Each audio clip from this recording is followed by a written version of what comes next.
Long, long ago, when the Lord of all Demons unified the demon realm, he ignited a fierce war with the immortal realm, a conflict as violent as a storm. When the immortal realm was in dire straits, retreating step by step before the demons, suddenly, a beam of light descended from the heavens, illuminating the mortal world. A celestial maiden descended from the high sky, her beauty unparalleled, her long silver hair flowing, and she wore a noble, high-slit robe. Despite her appearance, her power was immense. She reached out her hand and summoned the 9 spirit swords to descend upon the demon realm, causing the deities to shout with joy. The Empress was invincible throughout the 3 realms, annihilating demons and monsters. However, just as the sword was about to fall, suddenly a streak of purple aura flew from afar to block it, and she was surprised to find that it was demonic energy. From the distance, a young man appeared, hovering before the Empress. He sat atop a skull, surrounded by purple mist. The Empress spoke, asking, "Are you the one who merged divine and demonic bloodlines, founded the Divine Demon Hall, unified the demon realm, the supreme lord of all demons?" The man sat leisurely, holding a cup of water in his hand, his legs crossed, wearing a black robe and a black mask. He laughed heartily and replied, "This very one." He was the supreme of the demon realm, the demon lord Lin Tianhong. "Why bring suffering to living beings?" he replied with a mocking expression, lounging back, just passing the time, looking for some amusement. Hearing this, the Empress flew into a rage and sternly rebuked him, demonic fiend, arrogant and conceited. Immediately, she summoned dozens of sharp swords, which flew towards Lin Tianhong, who was seated atop countless demon and immortal heads. She roared, "Today, this Empress will surely slay you, this devil." The Empress waved her hand, continuously shooting out cyan sword beams, shouting, "Slay demons and eliminate evil, defend the righteous path." A deafening explosion erupted in the sky. Dazzling light and dust filled the air, but when everything dissipated, the demon lord's arm had pierced through the Empress' heart. He said, "It's a pity, even you cannot defeat me. From this day forward, within these 3 realms I shall be invincible." The Empress' face was filled with pain as she forced out her last words. "Devil, this hatred is irreconcilable. I will remember it, and you remember this too." As she spoke, she gradually transformed into specks of light. "Whether it takes 1,000 or 10,000 years, I will return to take my revenge." Before her voice faded, she completely vanished into the air. All of this happened long, long ago, on the ancient battlefield. 8,000 years later, in a remote and desolate place, surrounded only by rubble and mountains of skulls, the demon lord sat alone on a stone platform.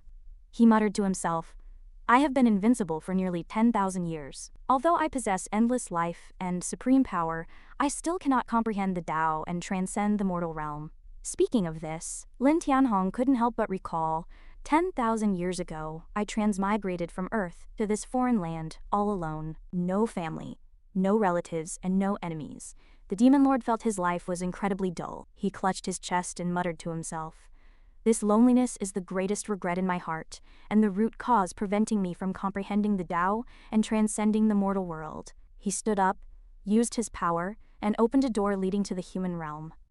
As he reached out, he exclaimed, "Open, let me open the door to the human realm, to become a mortal and see the world." He thought to himself, without entering the mortal world, how can one transcend it? So he decided to erase everything. "I shall seal away this demonic energy and demonic blood, become a mortal and descend to experience the long-lost peace. I will observe the myriad aspects of the mortal world and seek that ordinary happiness." Thus, he transmigrated to Phoenix capital in Xuantian City. It was a sunny day, and the human world looked exceptionally beautiful and peaceful. His wife was sweeping the courtyard and saw him return. Lin Tianhong happily pushed open the door and shouted, "Wife, today I met the god of wealth. We don't have to worry about this month's rent." A beautiful girl with waist-length silver hair, though no one knew she was once the Empress, wore a beautiful white robe. Seeing him, she joyfully called out, "Husband."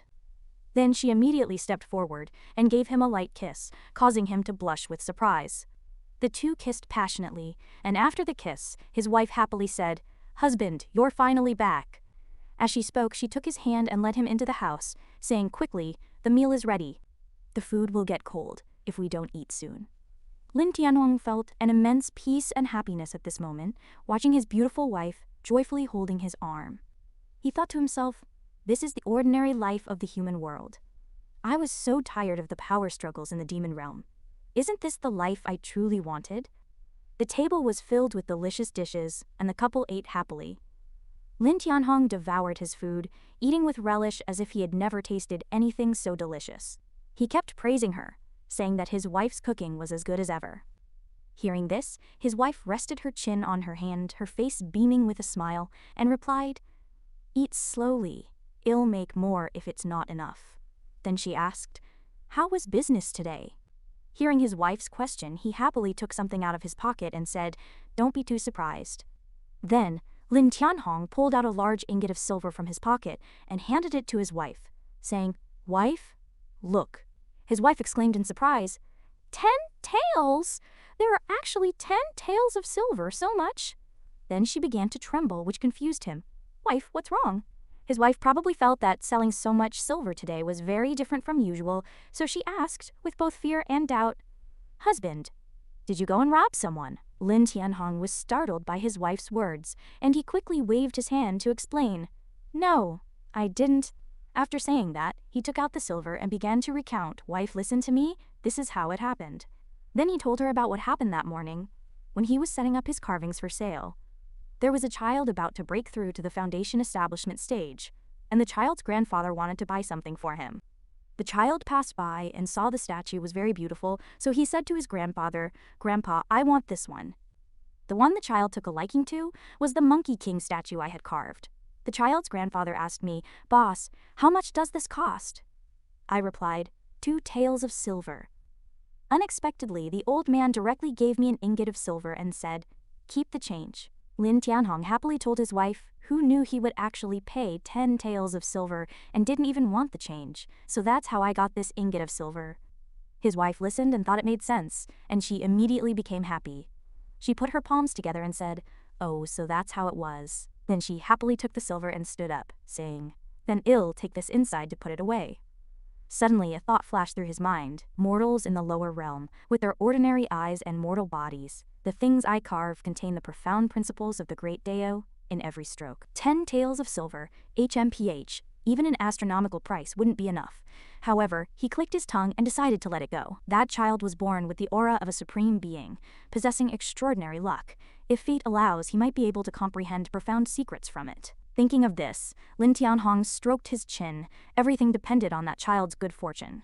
After eating, the couple walked together to the eaves of the house. At this time, the sun was shining brightly, and sunlight filtered through the leaves, casting dappled shadows. A gentle breeze blew, and the wind chimes swayed softly, making pleasant sounds that brought immense peace. She sat and played the guzheng, her slender fingers gently gliding over the strings, producing melodious sounds.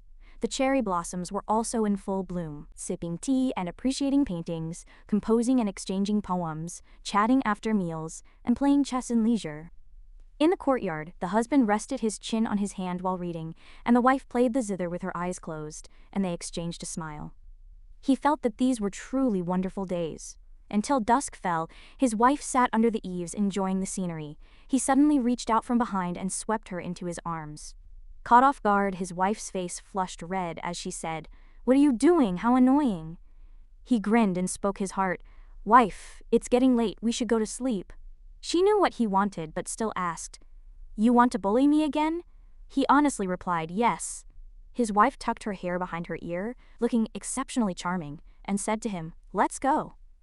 So he eagerly carried his wife to bed, happily saying, "Let's go." At this moment, his wife sat on the bed, looking at him with seductive eyes. She had changed into a revealing nightgown and said in a sweet voice, "What are you still standing there for?" As she spoke, she bit her fingertip and said to him, "Come here quickly, silly." Seeing his wife's appearance, he couldn't hold back any longer, undressing faster than the speed of light. His eyes turned into 2 big hearts, and he immediately shouted, "I am coming!" Then, the two embraced and kissed deeply. Until late at night, blush-inducing sounds continuously came from their home. It's coming out. Even the moon blushed with shame, secretly watching. At dawn, a pair of mandarin ducks on a nearby branch also nestled together intimately. At this moment, his wife was sleeping in his arms, but suddenly she dreamed that she was in a celestial realm. She couldn't help but ask herself, "Where is this? Why does it feel so familiar?" In her dream, she sat on a stone platform, with countless people kneeling below, their hands clasped in prayer, bowing to her. They shouted in unison, "Revered Gyani Empress, protect the living beings of the 3 realms." She pondered in confusion. She-he Empress? She-he Empress? Suddenly, memories of the past flooded her mind. I remember now. I am the She-he Empress. I grew from a mortal body, experienced countless tribulations, and with unwavering perseverance, I finally became the Celestial Emperor, ruling over all immortals and becoming the master of the immortal realm. Fragments of memories flashed through her mind. She also recalled that the She-he Empress looked down upon the three realms, and in the ancient war between immortals and demons, she fought so fiercely that all the demon gods trembled in fear. She brought tens of thousands of years of peace to the three realms, but that was until she met him. He recalled the scene of a hand piercing her heart. She looked pale at that sinful hand. She had fought the demon lord for 3 days and 3 nights, but in the end, she was no match for him and fell on the spot. Dreaming to this point, he suddenly woke up with a start. She sat up, holding her head and thought, I am actually the reincarnation of the Celestial Emperor of the immortal realm's central heaven. Now my immortal consciousness has awakened, and I have regained the memories of my past life. She didn't know what fortunate coincidence had caused her immortal consciousness to awaken, and the memories of her past life kept each. Suddenly, an arm wrapped around her from behind. She was jolted awake from her hazy dream, her thoughts not yet fully returned to reality, and she immediately shouted loudly, "Who is it? Let go of me!" At this time, Lin Tianhong was still half asleep. Hearing this surprised me. Ah? The She-he Empress hugged herself in fright, shooing that hand, and then looked over angrily. She saw the man beside her was still sleepy, muttering, wife, I still want." Her face flushed as she thought, heavens, I, the dignified She-he Empress, have actually engaged in intimate acts with a mortal man tens of thousands of times. Cold sweat poured down her back, her thoughts racing. The aloof and majestic, extraordinary woman of the three realms, the She-he Empress, had actually shared a bed with a mortal man for 3 years. If this were to spread and the three realms were to know, what face would she have left? Thinking of this, he suddenly had an idea. Kill him to cleanse her noble and pure image. Moreover, as the Empress, she should have such earthly affections, and her great revenge had yet to be taken. She-he's face was filled with killing intent. Only by killing him could she pretend that nothing had happened. She raised her hand, preparing to use her power to eliminate the sleeping Lin Tianhong.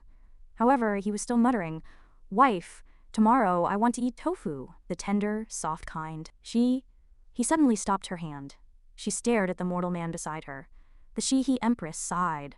Alas, her face was full of reluctance. She thought to herself, alas, I am still too soft-hearted. I can't bear to kill him. Thinking of this, she reached out and caressed her husband's face. Even if she had regained the memories of the She-he Empress, she still deeply loved this man. How could she bring herself to kill him? She continued to think with a composed expression, "Even if I am the central celestial emperor, She-he Empress, I will always be your wife." The man beside her mumbled in his sleep again, "Wife, I want another round." Hearing this, he couldn't help but smile, thinking this person really talked a lot in his sleep. She lowered her head to look at him, brushed her hair back with her hand, and thought to herself, I will be a dutiful wife, and I will protect this man well. We will be an ordinary couple.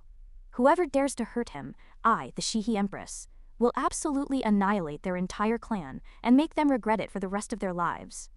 So she continued to lie down happily, embracing her husband, and couldn't help but reveal a sweet smile. When she woke up, it was already noon. Lin Tianhong felt refreshed and stretched, letting out a yawn. After yawning, he reached out and patted his wife's buttocks, calling out, "Wife, help me get dressed." His wife also happily hugged him and replied with affection, "Okay, husband, wait a moment. I'll go get your clothes." Soon after, he prepared a set of neat black clothes and helped Lin Tianhong put them on. After buttoning them up, he suddenly put his arms around his wife's waist and said gently, "Being able to marry such a virtuous wife, I have no regrets in this life." Hearing this, the She-he Empress felt immensely happy. She suggested going for a walk on the street with her husband. "Husband, my rouge and powder are all used up. Accompany me to buy some."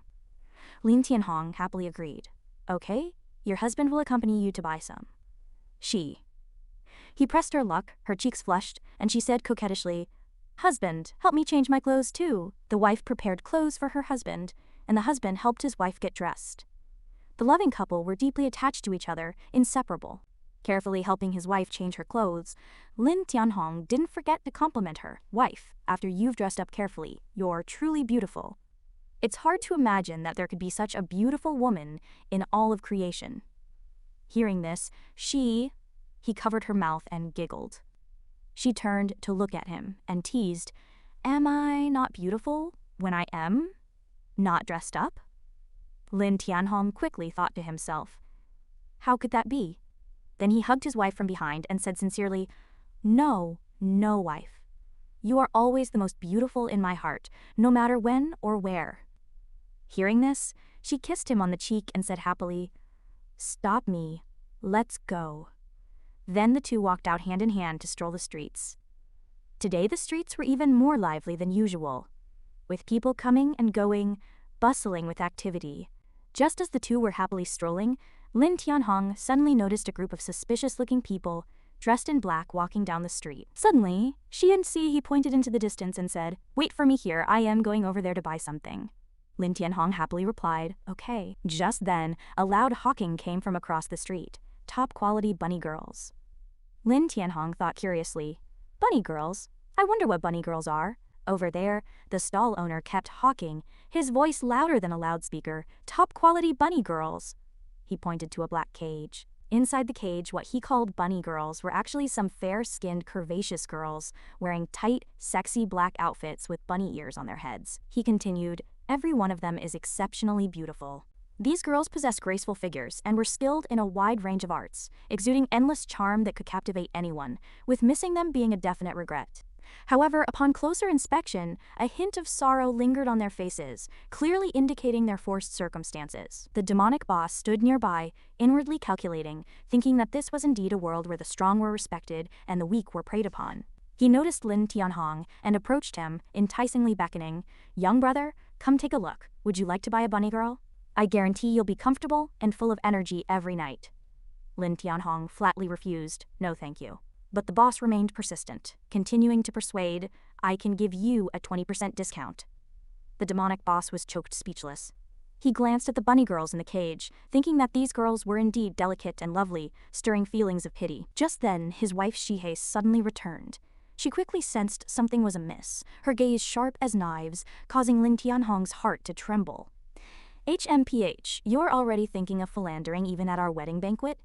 Do you want to buy one to serve you well tonight?" Lin Tianhong hurriedly turned to explain to her, "My lady, I'm Yuan Wang, wronged/falsely accused. I've never had such thoughts." Sternly threatened the boss, "Dare to try and seduce my husband? Moon Treasure Pavilion, is it? Very well, you can forget about doing business in Phoenix Capital from now on." Seeing the tense atmosphere, Lin Tianhong quickly pulled his wife away. He tried to change the subject. Why do I suddenly feel a terrifying chill?" But Shihei angrily shook off his hand, coldly snorting without a word. "I must spend all the things you wanted to buy to vent my anger." Seeing her like this, Lin Tianhong had no choice but to continue explaining. "I am your husband, after all. How could I be so easily bewitched by beauty?" Shihei raged inwardly again. "Dare to try and seduce my husband? Moon Treasure Pavilion, is it? Very well, you can forget about doing business in Phoenix Capital from now on." The two men, witnessing her murderous aura, couldn't help but break out in cold sweat, both thinking how terrifying she was. Afterward, the two finally recovered their spirits and went together to choose new clothes and exquisite jewelry, and also to sample delicious food. After shopping for a long time, Lin Tianhong, carrying a large pile of things, said to his wife, "My lady, we've bought enough. Let's go home now." Shihei, in a great mood after shopping, replied, "Okay, . Just as the two were about to return, suddenly an army escorting a 4-horse-drawn carriage passed by, instantly causing a commotion on the street. The surrounding people retreated to both sides, discussing animatedly, "It's the Empress Fu Tianwu's younger sister. Who would have thought she's returned in triumph after pacifying the Demon Wolf Clan's rebellion?" Fu Tianwu appeared, with countless soldiers guarding below. This female general, though a woman, exudes heroic spirit, her expression stern and fearless of anyone. She wore exquisite armor, her right hand gripping a sword, and her long pink hair was tied into a ponytail, making her look exceptionally valiant. Lin Tianhong, holding a pile of things, asked curiously, "Who's this person with such an imposing aura?" Hearing this, a passerby explained to him, "She is the Empress' younger sister, the dynasty's youngest war god. Even the Divine Wind Empress admires her greatly. So young, yet so powerful, truly extraordinary. The people beside them also sighed in admiration, never expecting her younger sister to be so young and yet so formidable, truly remarkable. The Empress Shihei seemed to recognize this person, thinking to herself, I didn't expect her to return so quickly. Suddenly, Fu Tianwu sensed something and abruptly turned her head. At this moment, Lin Tianhong noticed his wife was gone. He looked around, searching through the crowd, and suddenly felt a surge of murderous intent. Lin Tianhong was startled to see a group of men in black appear, wondering in surprise if they were about to make a move. Suddenly, one of the men in black leaped out and shot a hidden weapon at Fu Tianwu, shouting, "Die!" Lin Tianhong was completely taken aback by this action. The soldiers guarding Fu Tianwu also quickly issued warnings, "Assassins! Protect the general!" Lin Tianhong hurriedly embraced his wife to shield her, but the female general remained exceptionally calm. She swiftly rose and elegantly swung her sword, deflecting the hidden weapon with a clang. When the female general deflected the black-clad assassin's hidden weapon, it exploded in midair with a deafening roar, scaring the common people into fleeing in all directions, screaming, "Ah, run quickly, help!" Vegetable stalls collapsed one after another, scattering their contents all over the ground. The married couple held each other tightly, watching everything unfold. The soldiers immediately drew their swords and commanded, "Protect the general!" Fu Tianwu's expression also turned grave. Among the men in black, a middle-aged man wearing a bamboo hat ordered the others, "Proceed according to the original plan." Then he waved his hand and shouted loudly, "Kill!" The men in black all rushed forward, aiming to kill the female general. Fu Tianwu staggered slightly, her face turning grim. "Soldiers, listen to my command." The soldiers responded in unison. "Please give your orders, General." Her expression stern, radiating a murderous aura, she continued, "Slaughter them all." At this moment, the men in black soared into the air from the ground. The common people were horrified to discover that they were all cultivators, and all at least at the Qi gathering realm, with even great cultivators at the spirit condensation realm among them. They were too powerful. Everyone screamed and fled for their lives. 4 men in black simultaneously unleashed their ultimate techniques, shouting in unison, "Heaven-turning seal, breath-severing ruler, glacial king's decree, fire phoenix feather." They simultaneously poured their spiritual power into hidden weapons, preparing to attack the female general. Fu Tianwu's soldiers also did their utmost, raising sturdy shields, vowing to protect their general with their lives. The hidden weapons shot forth simultaneously, followed by a violent explosion. The common people scattered and fled, urging each other to run quickly. The battle was exceptionally fierce, with both sides engaging in intense combat. In the chaos, the demonic Lin Tianhong felt powerless, because he couldn't use his full strength in front of his wife. HMPH. A bunch of small fries. If I weren't unable to reveal my strength before my wife, you would have been dead long ago, Lin Tianhong thought to himself. He turned around, wanting to comfort his wife, and blurted out, "My lady, don't be afraid, I'll take you back to the manor." But standing beside him was a strange, ugly woman. After hearing him, she grabbed his shoulder and repeatedly cried out, "Young master, please save this servant." The demon lord was stunned for 5 seconds. He pointed at her face, his complexion paling, and stammered, "WH, what kind of thing are you, a monster?" He felt as if his soul had almost left his body. But Lin Tianhong suddenly remembered that this was not the time to dwell on such matters. His wife was more important. Lin Tianhong grabbed the ugly woman, asking angrily, "Did you see my wife?" The woman asked back in a panic, "Master, don't you want this servant anymore?" As she spoke, she looked at Lin Tianhong's face coquettishly and said, "In front of everyone, master should call me madam. Now that you have this servant, do you still want others?" The demon lord was completely enraged, roaring in his heart, "I really want to kill all of you." Lin Tianhong suddenly placed his hand on her shoulder. The ugly, fat woman, not understanding what was happening, even called out sweetly, "Master." He felt utterly disgusted at this moment, furiously unleashing his murderous aura, threatening her, "Shut up! How dare you say such disgusting things to me? Do you want to die? Get lost!" After speaking, he flung the woman hundreds of meters away. The woman screamed in terror, "Aya, master is so rough." However, it didn't end there. The woman landed squarely on top of a black-clad assassin who was about to launch a sneak attack on the female general from behind. Fu Tianwu suddenly turned around. What was that? But she only saw 2 strangers lying on the ground. She wondered, what happened to these 2? Having vented his anger, the demon lord snorted coldly and finally calmed down.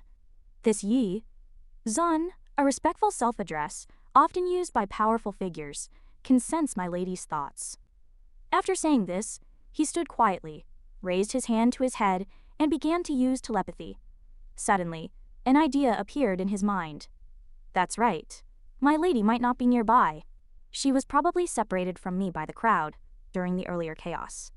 Thinking of this, his face turned gloomy, and he clutched his chest, saying, "Although I don't feel any heartache, I wouldn't care if you destroyed the entire profound sky domain, but frightening my lady is an unforgivable sin." In a fit of rage, an unlucky man in black happened to run by. Lin Tianhong cursed angrily, "Bastard!" Then he undid a seal, grabbed the man's head, and roared, "All of you must die." At this moment, golden flames erupted all over Lin Tianhong's body, his aura intensely oppressive, his figure chillingly stern. He tightly gripped the assassin's head. The assassin, bewildered, screamed, "Who are you? Are you looking to die?" Despite this, Lin Tianhong knew in his heart that he couldn't undo too many seals. Otherwise, the laws of heaven and earth in the mortal realm would collapse. After calculating, Lin Tianhong roared and began to undo a seal of 100 million power points.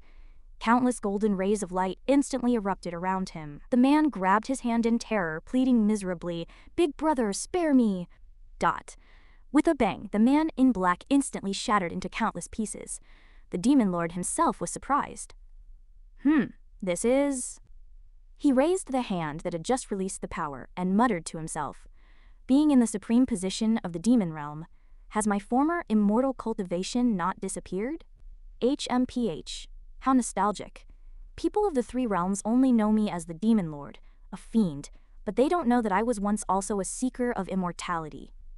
Recalling the past, before falling into the demon realm, this Zone was also a seeker of the Tao on the path of immortality. How difficult was the path of seeking the Tao, every step as hard as ascending to heaven. Foundation establishment, chi gathering, spirit condensation, profound insight, heavenly fire, divine tribulation. Immortality, void immortal, and even the ultimate goal of worldly cultivation, true immortal, every step was incomparably difficult. However, relying on his supreme talent and unwavering determination, this Zune finally achieved an immortal body and ascended to the immortal realm. Unexpectedly, a sudden change occurred during the ascension process. He inadvertently merged with the blood of the primordial holy demon, and the path to the immortal realm collapsed as a result, causing him to fall into the demonic path. Now, the immortal energy within his body still existed. Lin Tianhong was extremely pleased. HMPH. Ha ha ha.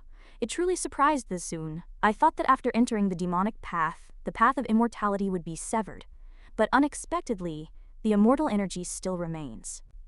After speaking, he raised his hand again, looking at the power radiating spiritual energy. Is this immortal energy suppressed by the demonic cultivation?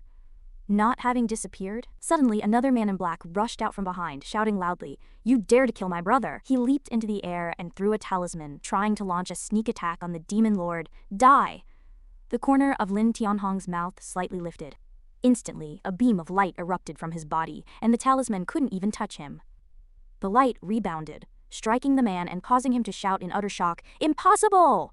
The light collided and exploded, and the man instantly turned to ashes. The demon lord smiled as he pondered, never dreaming that the true immortal realm of the immortal path still existed, merely completely suppressed by the powerful demonic path realm, but not having disappeared. Then, he clenched his fist, thinking with emotion, simultaneous cultivation of the immortal and demonic paths is quite interesting. Using the power of immortality avoids exposing demonic energy, and there's no need to worry about my identity as the demon lord being discovered. Among the three realms, I have many enemies, and the immortal lord of the immortal realm is one of them. He wishes he could devour my flesh and blood. Thinking of this, he was also a little worried. However, his lady was just an ordinary person. If they knew he had a wife in the mortal realm, she would definitely be in danger. Then, anger flashed in his eyes and he raged, "You dare to frighten my lady! It seems I have no choice but to send you to reincarnation. Be good people in your next lives, and don't casually scare other people's wives." Meanwhile, the female general was already exhausted. The enemy actually had more than a dozen spirit condensation realm cultivators. She had already knelt on one knee, panting for breath. Damn it. Seeing this, the soldiers shouted in unison, vowing to protect her with their lives. "General, leave quickly." This time, there are more than a dozen spirit condensation realm assassins. However, Fu Tianwu still wanted to fight to the bitter end. She shouted, "Shut up! Hold on!" Then she stood up with difficulty and continued to grip the sword in her hand. She continued, "Once my elder brother sends reinforcements, This general will never abandon my soldiers."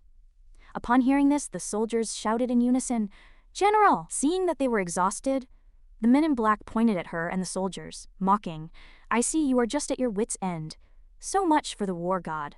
Fu Tianwu thought to herself, "Damn it, I am already at the spirit condensation realm perfection, a top expert in the mortal realm, but the enemy has more than a dozen spirit condensation realm cultivators." The men in black approached again, wanting to kill the female general. "All right, it's time to send you to the Western Paradise." Fu Tianwu thought she was truly finished this time and could only close her eyes, praying, "Elder brother, please hurry." Suddenly, a beam of light descended from the sky, blocking the attack of the men in black. The smoke dissipated, and the men in black vanished without a trace. The female general asked the soldiers in surprise, "What happened? Where are the assassins?" The soldiers also replied blankly, "This subordinate doesn't know either. The assassins suddenly disappeared." Fu Tianwu stroked her chin, saying doubtfully, "Could it be a ghost in broad daylight? Or did the assassins play some trick?" But she didn't forget to instruct the soldiers, "Be careful and stay vigilant. They might be hiding in the dark." The soldiers replied in unison, "Yes, General." Little did they know that the explosion just now was caused by a single glance from the Demon Lord. He stood on the rooftop, looking down, his arms crossed over his chest, thinking to himself, "Too weak, I just glared, and those assassins turned to ashes. After all, I am 7 major realms higher than the spirit condensation realm. The cultivation realms in the mortal world are divided into foundation establishment, chi gathering, spirit condensation, profound insight, heavenly fire, divine tribulation, longevity, void immortal, true immortal. Breaking through to the heavenly immortal realm allows one to ascend to the immortal realm." Thinking of this, he turned and left, his hands behind his head, muttering to himself, "Forget it, no problem." Lin Tianhong looked in one direction and thought again, "Anyway, I've already vented my anger for my lady.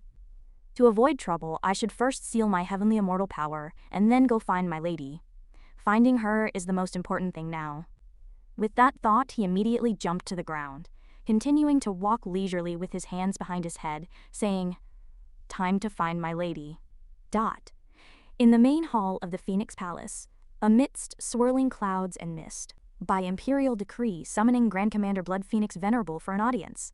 Inside the main hall, an attendant announced in a loud voice, "This subject obeys the decree." An old man with a long beard knelt on the ground, raising his head to reply, "Your subject, Grand Commander Blood Phoenix, pays respects to Her Majesty the Empress." Seated upon the dragon throne was none other than Empress Shihei, the Demon Lord's wife.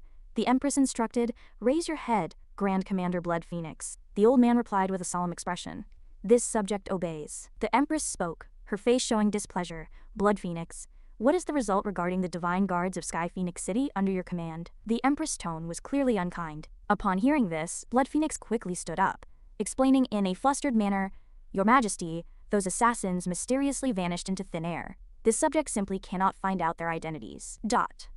As for the reason for their mysterious disappearance, not a single clue can be found." Zihei was furious, reaching out to crush the stone armrest of the dragon throne with a crack, then coldly commanded, "At all costs, find the mastermind behind this. Dig 3 feet into the ground if you have to, but find them. If these hidden snakes and rats cannot be completely exterminated, then I am unworthy to be the Divine Wind Empress." Upon hearing this, Blood Phoenix hurriedly prostrated himself on the ground, trembling all over, his heart filled with terror. "Her Majesty is truly angry.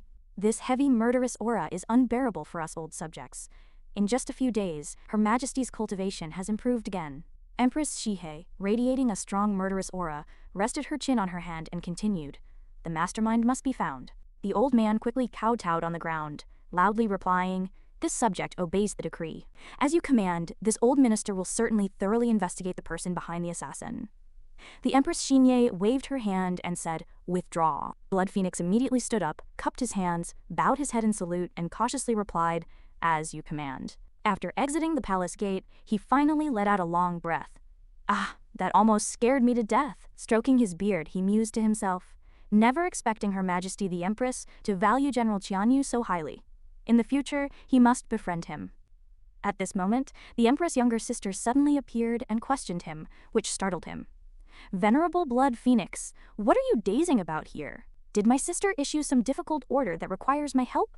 Upon hearing this, Blood Phoenix quickly waved his hands and said, "Ah, your highness princess. I wouldn't dare trouble your highness.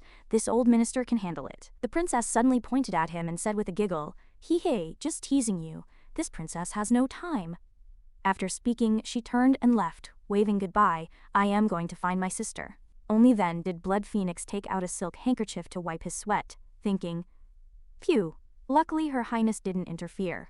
Inside the imperial study of the Heavenly Phoenix Palace, Empress Xinhe sat upright, holding an imperial brush and writing something on paper, her face gloomy. As she wrote, she frowned and pondered. "Damn assassins, if I hadn't been concerned about revealing my cultivation in front of my husband, how could they have succeeded? Fortunately, my husband is unharmed, otherwise I would have them ground to dust." Ink splattered on the paper.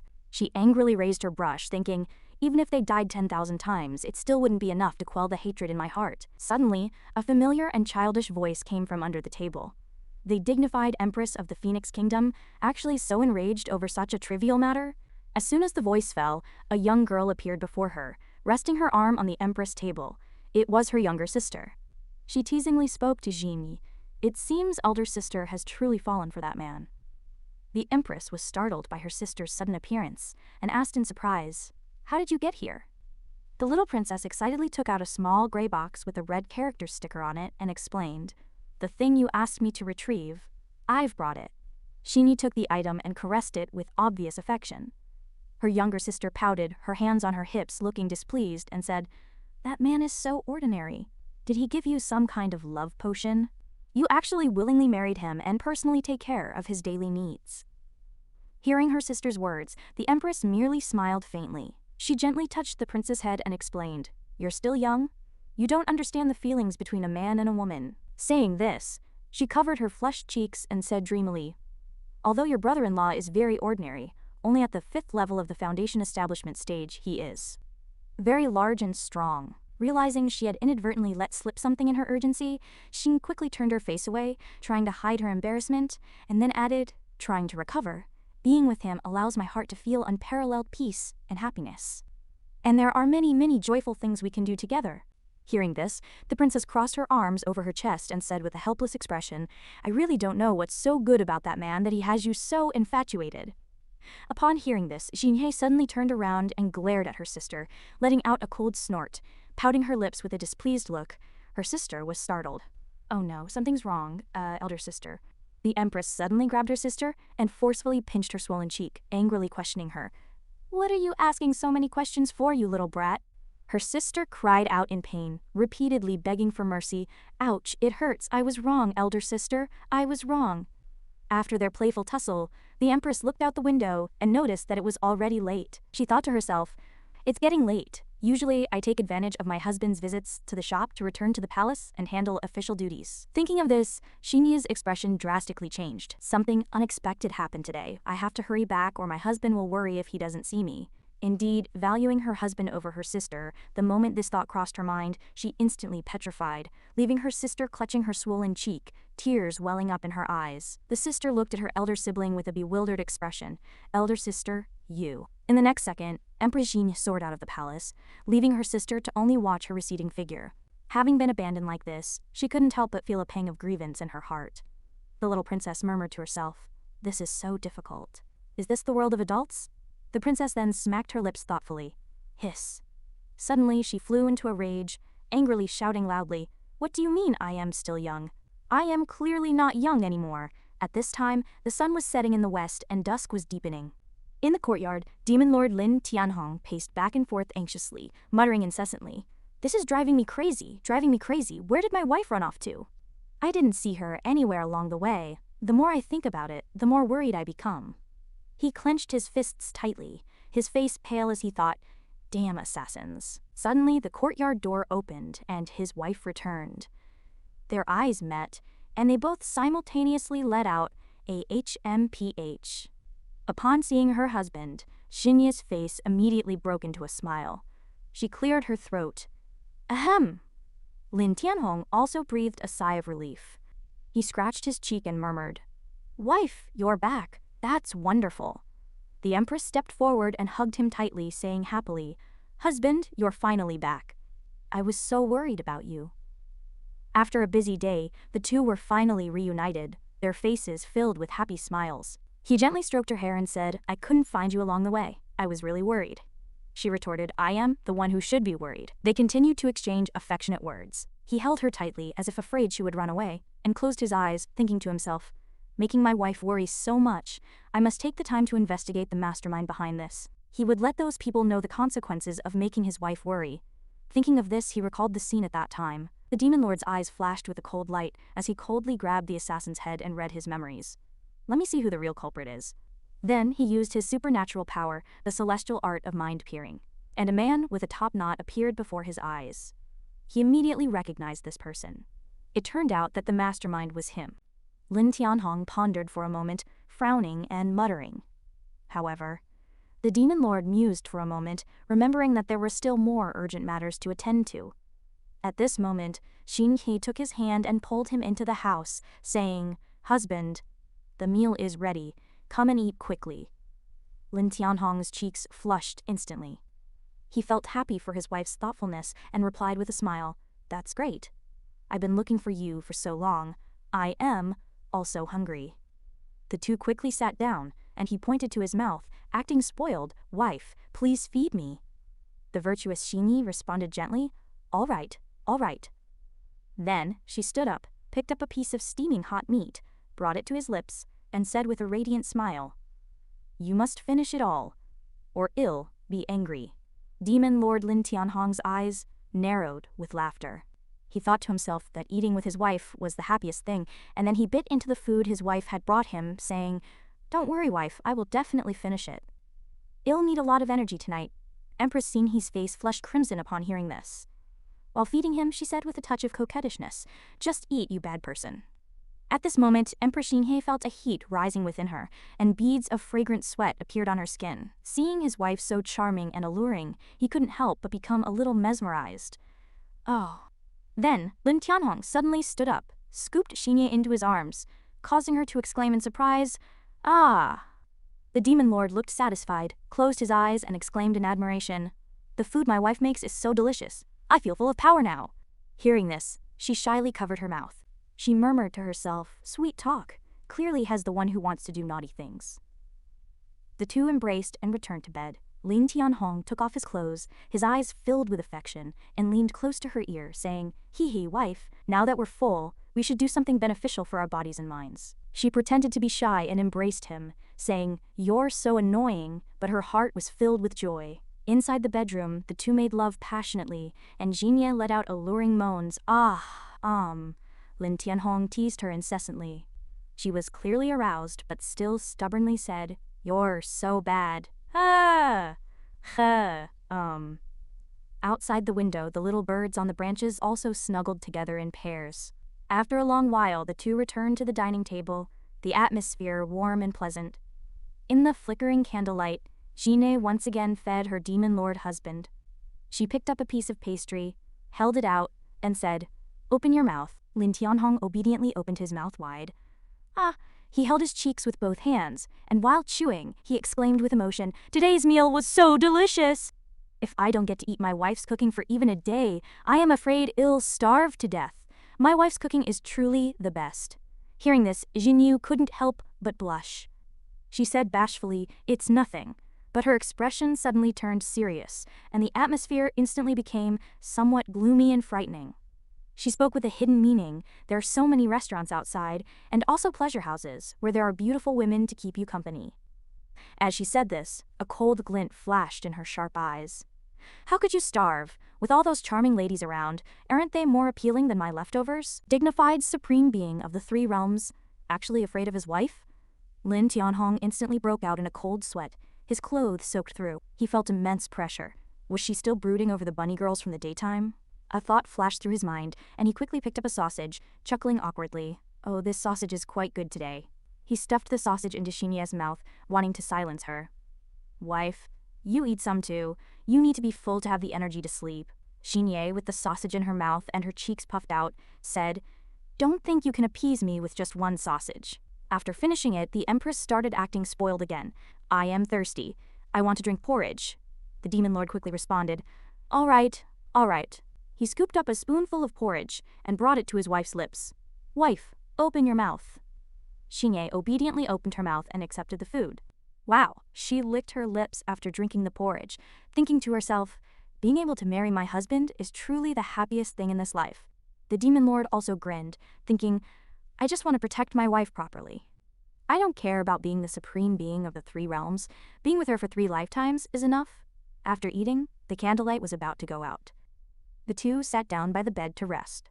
Ling Tianhong leaned against the edge of the bed and sighed, I ate too much. Suddenly, Empress Xingye stretched out her fair foot and placed it on his leg, saying in a soft, coquettish voice, Husband. Xingye's cheeks were flushed, and she shyly rubbed her ankle before continuing, I went shopping today and encountered those bad people again. I was pushed around, and my feet are so sore from walking. Looking at his wife's tender white foot, Lin Tianhong suddenly felt a little overwhelmed, hot air puffing out of his nostrils. A wicked smile tugged at his lips, and he also placed his hand on her leg, gently kneading it. My wife has suffered. Then, he looked up at Xingye and said, When we return to our room, I'll give you a proper massage. Empress Xingye bit her lip gently and responded softly, Lin Tianhong suddenly called out to her, Wife. She responded with a questioning, He then said, Phoenix capital isn't very peaceful right now. How about we move? Xingye was very surprised upon hearing this. Move? Demon Lord Lin Tianhong said calmly, Let's find a place with mountains and rivers. I'll farm and fish. You'll embroider and weave. And we'll live out this life together. As he spoke, an image of the two of them embracing in the mountains, enjoying the beautiful scenery, appeared in his mind. Lin Tianhong continued to dream aloud, well embrace like this every day, watching the sunrise together, laughing together. His simple wish couldn't help but move the Empress. She thought to herself, I also long for that with you, but... Xingye thought of the heavy responsibility she bore. If she left now, she thought of her throne, her status. The other rulers would surely descend into chaos. After much consideration, she found it difficult to leave this place. But to avoid worrying her husband, she had no choice but to resort to the spoiled behavior of a young girl. Her eyes welled up with tears, and she said in a soft, spoiled tone, I don't want to move. Empress Xingye kept finding reasons. Husband, I am already used to life here. There's a market for rouge and powder, and there's the scenery of Eagle's Peak Spring. I can't bear to leave. Seeing his wife cry, Demon Lord Lin Tianhong quickly coaxed her, We won't move. We'll just be more careful in the future and stay together, okay? Then Lin Tianhong frowned, touched his chin, and blamed himself. I didn't think things through properly. As long as we eliminate the unstable elements and make the whole city safer, that will do. The most important thing is for my wife to be happy. Empress Xingye silently turned her face away, feeling a pang of self-reproach. She hadn't expected this assassination attempt to worry her husband so much. Tomorrow, when her husband goes to the shop, she must seize the time to find out who was behind it. On the other side, Lin Tianhong was also secretly clenching his fists. This assassination attempt had actually worried his wife so much. Tomorrow, he would pretend to go to the shop, find out the mastermind, and settle the score properly. The couple, one looking up, the other looking down, had both made up their minds, simultaneously thinking, I must protect my wife properly and not let her encounter any danger again. I must protect my husband properly and not let him encounter any danger again. Night fell, and the Empress and her husband returned to their bedroom. Incense burning in the room emitted wisps of white smoke, its fragrance alluring. Xingye stood by the screen, changed into a light blue nightgown, her cheeks flushed, and walked hesitantly to her husband. Demon Lord Lin Tianhong had also changed into a simple white nightgown. Sitting on the bed and seeing her, he said, My wife must be exhausted today.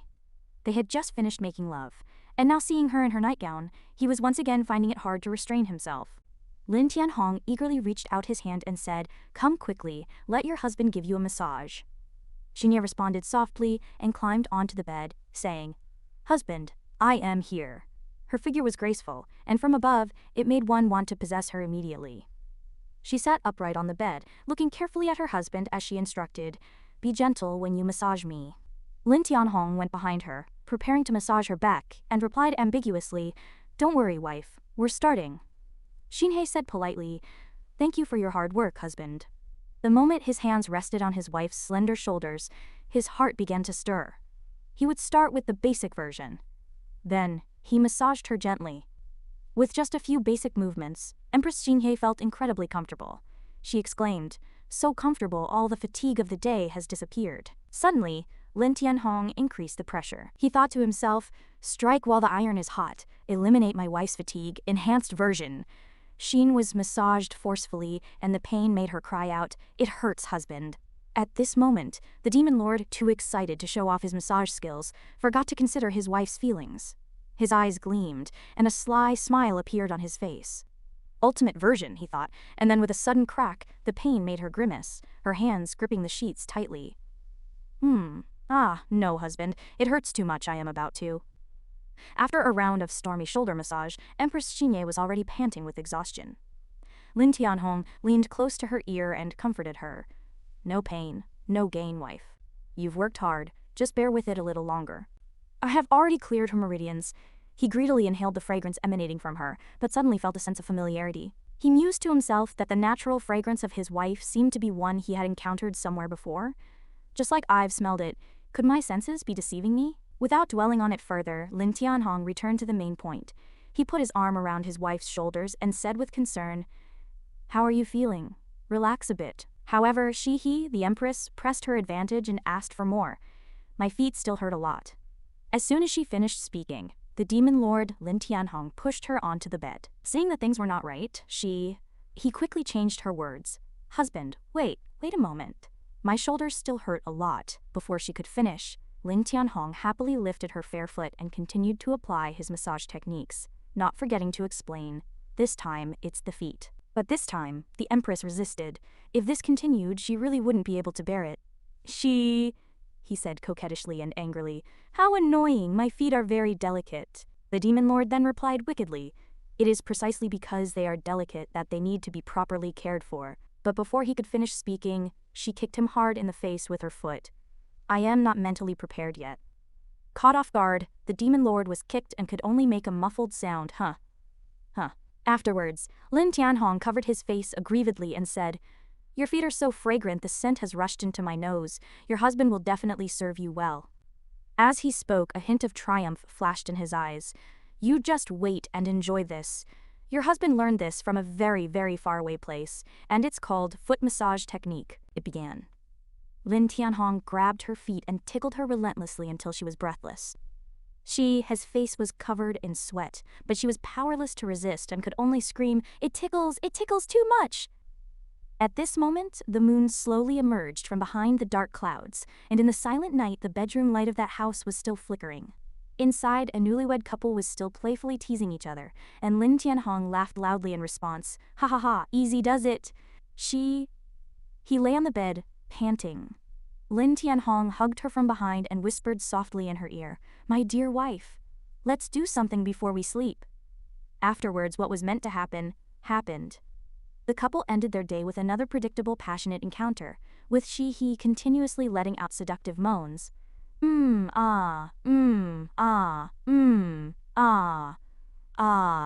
Gentler, husband.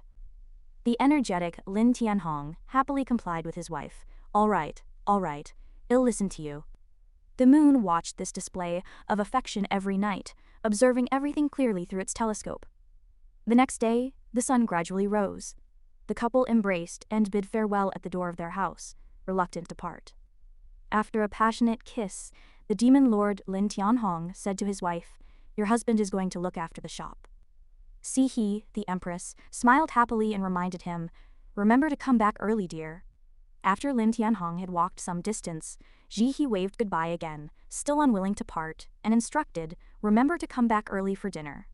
He also waved back cheerfully, "Okay, I am leaving." But as soon as he turned around, the demon lord's expression instantly turned gloomy. "Now, it's time to get down to business. Not only is my wife wonderfully sweet, but she is also gentle and considerate." He raised his eyebrow resolutely and declared, "With me here, Phoenix Capital will never descend into chaos again." The demon lord quietly walked down the street, proceeding discreetly. After walking for a while, he arrived at a secluded alley. Then, he cautiously looked back to see if anyone was there. Confirming that no one was around, Lin Tianhong clasped his hands together, closed his eyes and whispered, "Memory release point seal." His entire body glowed with a blue light, and he suddenly leaped from the ground, soaring straight into the sky with such speed that people in the distance only saw a trail of white smoke. At this moment, Lin Tianhong hovered in mid-air. From this vantage point, he could overlook the magnificent panorama of the capital's mountains and rivers. Moreover, flying would allow for much faster travel. Sky Phoenix City was divided into an inner and outer city and was indeed vast. Lin Tianhong disguised himself as an ordinary person at the 6th level of the Foundation Establishment stage. Relying solely on walking, he wouldn't be able to reach his destination even in a day. The demon lord Lin Tianhong observed the layout of the lower realm from the air. He mused to himself, the outer city. The people here can all cultivate, but those with mediocre talent will ultimately be stuck in the Foundation Establishment stage for their entire lives. The commoners also live in the outer city of Sky Phoenix. The inner city. Those who break through the Foundation Establishment stage can change their destiny. The Spirit Condensation stage is called a Great Cultivator, the Profound Insight stage is respectfully called a Revered Master, and the Body Fire stage is revered as a true immortal. Thinking of this, Lin Tianhong frowned slightly. Following the memories of the previous assassin, he seemed to have discovered the truth. The mastermind is in here.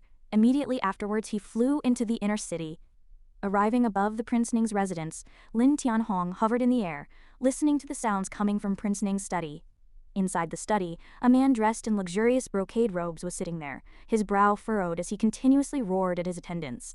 "The people we sent out have all disappeared without a trace." He slammed his arm on the table, his face fierce, and kept pressuring them with his words. "Who exactly did this? There isn't even a single clue." This man was none other than Prince Ning, the mastermind behind the assassins. At this moment, the person standing opposite him cupped his fist in salute and said, "To be able to do this so silently, it's highly likely that a powerful expert secretly took action." Prince Ning scoffed at these words and retorted in a raised voice, "Impossible. To make a group of great cultivators in the Spirit Condensation stage vanish into thin air in an instant? Not to mention the Divine Wind Dynasty, even the entire southern continent wouldn't have someone capable of such a feat." The person opposite him stroked his chin and blurted out, "Could it be an immortal?" This was a world of mortals, and the legends about heavenly immortals were hard to believe. Prince Ning, resting his chin on his hand, waved dismissively and said, "Impossible. There are no immortals in this world. If there really were immortals, they could do whatever they wanted, and the entire Divine Wind Dynasty would be destroyed." As he spoke, he angrily slammed the table and roared, "Damn it! If Fu Tianyu were assassinated on the way, the entire Phoenix capital would inevitably fall into chaos. Then this prince would have a reason to mobilize the Black Dragon army to quell the rebellion, and then seize back the throne that should have originally belonged to this prince. That ugly woman, Li Xiu." Prince Ning clenched his fists tightly, brazenly expressing his ambition, unaware that the demon lord Lin Tianhong was secretly listening to everything. After hearing this, the attendant tried to say something to ease the tension. After so many years of planning, it should have been foolproof. "It's such a pity." Speaking of this, he sighed again. "From now on, the Empress will definitely strengthen her defenses. I am afraid it will be even more difficult to attempt another assassination." Suddenly, a loud and powerful voice boomed down from the ceiling. "Instead of complaining here, why not go and pursue your princely dream? That way, you might even save your little life." Everyone in the room was startled. They looked around, searching for the source of the voice. Prince Ning shouted in alarm, "Who's there?" His attendant then noticed something and immediately pointed at the ceiling, shouting, "Up there!" Hovering on the ceiling, the demon lord Lin Tianhong's body was enveloped in a sinister black mist. He appeared before them just like a demon manifesting. The foolish Prince Ning, still unaware of the situation, even dared to utter insults. Where did this scoundrel come from, daring to trespass into this prince's residence? Though he said this, he also felt fear in his heart, constantly asking himself, how did he get in? This prince's residence is heavily guarded. The lowest-ranking guards here are all high-level great cultivators, and there are also 3 revered masters in the Profound Insight stage. How could no one have noticed? Lin Tianhong did not intend to make Prince Ning disappear immediately, but patiently gave him a way out. "There's no need to know who I am. Stay put in the capital, and do not cause trouble in Phoenix capital." But he didn't appreciate the warning, and said arrogantly, "What kind of hidden, cowardly wretch are you? Why should this prince listen to you?" It seemed he was still determined to use his own methods, cursing inwardly, "This prince has painstakingly built this up for many years. Everything is ready. How could I give up because of this little threat?" Prince Ning gesticulated wildly, shouting, "You ignorant fool! My residence is full of hidden talents. How dare you threaten this prince alone? Why don't you ask the experts in my residence if they agree? Saying this, he secretly gestured to the black-robed subordinate, whose face was covered, thinking smugly of this person's great strength. Black Fiend Master, a powerhouse at the 5th level of the Profound Insight stage, he once single-handedly destroyed a city, making the entire southern continent tremble with fear. He was a veritable great demon. To win him over, I offered him my beloved concubine. Now he is the #1 expert in my residence. Seizing the opportunity to show off, the black-robed man burst into laughter. Ha ha ha ha. He waved his hand and tore off the black robe covering his body, revealing a burly physique and a bald head. At first glance, one might mistake him for a cultivator, but he wore strings of evil prayer beads inlaid with skulls. He shouted triumphantly, "You wretch, now that you're here, don't even think about leaving. Die!" He waved his hand, releasing countless streams of black mist. The ends of the black mist transformed into skull heads with sharp teeth, grotesquely opening their mouths, sticking out their tongues, and letting out a huge roar. "Awoo!" The demon lord still smiled faintly and said, "A junior overestimates himself, daring to attack this venerable one." As soon as he finished speaking, Lin Tianhong extended 2 fingers, and a massive golden light poured down, striking the skull-headed black mist and instantly dissipating it. Then, the light passed through the black mist and shot directly at the bald man. Lin Tianhong's dazzlingly bright light began to burn him, and he could only scream in terror, "What? Ah!" In the blink of an eye, the bald man exploded, turning into a cloud of smoke, leaving only a few tattered pieces of clothing floating in the air. Below the white smoke, Prince Ning and his attendant, who had witnessed everything, were already drenched in cold sweat from fright. The smoke gradually dissipated, revealing the charred corpse of the Black Fiend Master. When Prince Ning and his attendant saw this, their faces turned pale with terror, and they screamed in shock, "Black Fiend Master!" Prince Ning trembled and collapsed to the ground, his whole body shaking violently, sweat soaking his clothes. Having witnessed everything with his own eyes, he still couldn't believe it, stammering, "No, impossible, this is impossible, this prince must be dreaming." Hearing this, Lin Tianhong coldly pointed 2 fingers at him. "Oh? Then this venerable one will help you wake up." As soon as he finished speaking, the demon lord shot a beam of light towards Prince Ning's lower body, scaring him so much that tears and snot streamed down his face. He wet his pants and wailed loudly. "Wah!" Looking at Prince Ning huddled and trembling in the corner, a stark contrast to his previous arrogance, Lin Tianhong, having intimidated him, began to issue his warning. "If you don't listen to this venerable one, and insist on disturbing the peace of Phoenix Capital, that will be your end. That's it. You can figure out what to do yourselves." After speaking, Lin Tianhong gradually vanished, leaving Prince Ning still trembling uncontrollably. The attendant, who had just gotten up, saw his master covered in cold sweat and asked cautiously, "Your Highness, are you all right?" Thinking of the person from just now, he was also terrified and stammered, Your Highness, what? What should we do next?" The other black-clad figures were no exception, shivering as they asked each other, "Yeah, what should we do?" Even the Black Fiend Master was instantly killed. There was no hope of seizing back the throne anymore. Hearing this, Prince Ning was instantly enraged. He was so angry that smoke seemed to come out of his head as he frantically slammed the table and yelled, "The throne! The throne! The throne! That throne originally belonged to this prince!" He clutched his chest and shouted loudly, "This prince is a dragon among men! How could I be frightened by such a trivial matter?" The attendant frowned and asked helplessly, "Then, what should we do now?" Prince Ning then regained his composure and immediately came up with a plan. "Isn't it just a super expert? Go, take this prince's secret decree and go to the 6 great sects to find someone. I saw that the black figure could kill the Black Fiend Master in 1 move, so I estimate he is a powerhouse at the 4th level of the Bodyfire stage or higher. There are also some old monsters like that in the 6 great sects. No matter what, you must invite one of those old monsters." Saying this, he became self-satisfied again. "Ha ha ha ha! For the sake of the throne, this prince will stop at nothing. Tell them to bring out all those old monsters with super combat power hidden in the sects. Whatever they want, this prince will satisfy them. Set off immediately." Chapter 11, Part 1. Hearing that the prince was going out, the attendant kindly reminded him, "Your Highness, you should go and change your clothes." Prince Ning was confused by this. He frowned and muttered. He looked down at his clothes and noticed a large wet patch. Embarrassed and angry, he immediately covered it with his hand and shouted, "Get out, all of you! Quickly, bring me new clothes!" The subordinates were frightened and hurriedly turned and ran out. Under the warm sunlight, the demon lord Lin Tianhong strolled leisurely. He said happily, "It's still early, I'll just walk back." But suddenly, he noticed a group of people wearing black robes walking towards him. Turning around to look, he found that a sinister purple aura was constantly emanating from them. Lin Tianhong thought to himself, this Phoenix capital really is a den of iniquity. But he also assessed them secretly. These people exude a familiar demonic energy, and they are actually loitering on the street. Could they be? No, I should still follow them and see what happens, in case something bad occurs. Affecting my wife's mood is no small matter. Arriving in front of a royal mansion, Lin Tianhong hid behind a wall, secretly observing the black-robed figures who had already stopped at the entrance. He thought in surprise, Prince Wu's residence? One of the 4 great royal residences of the Divine Wind dynasty.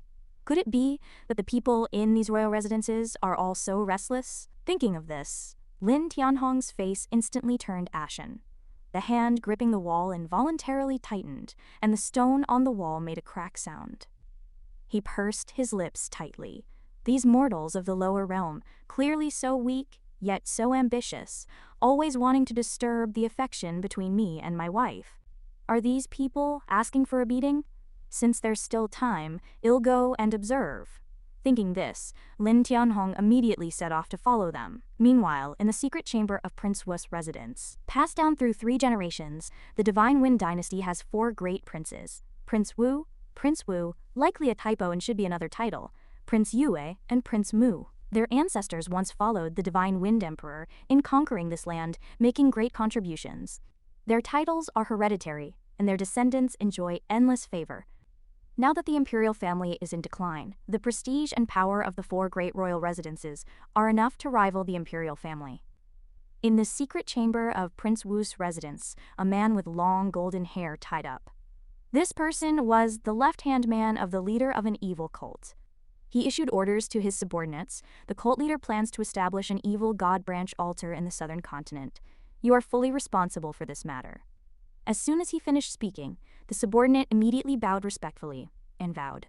This subordinate will definitely not let the cult leader down.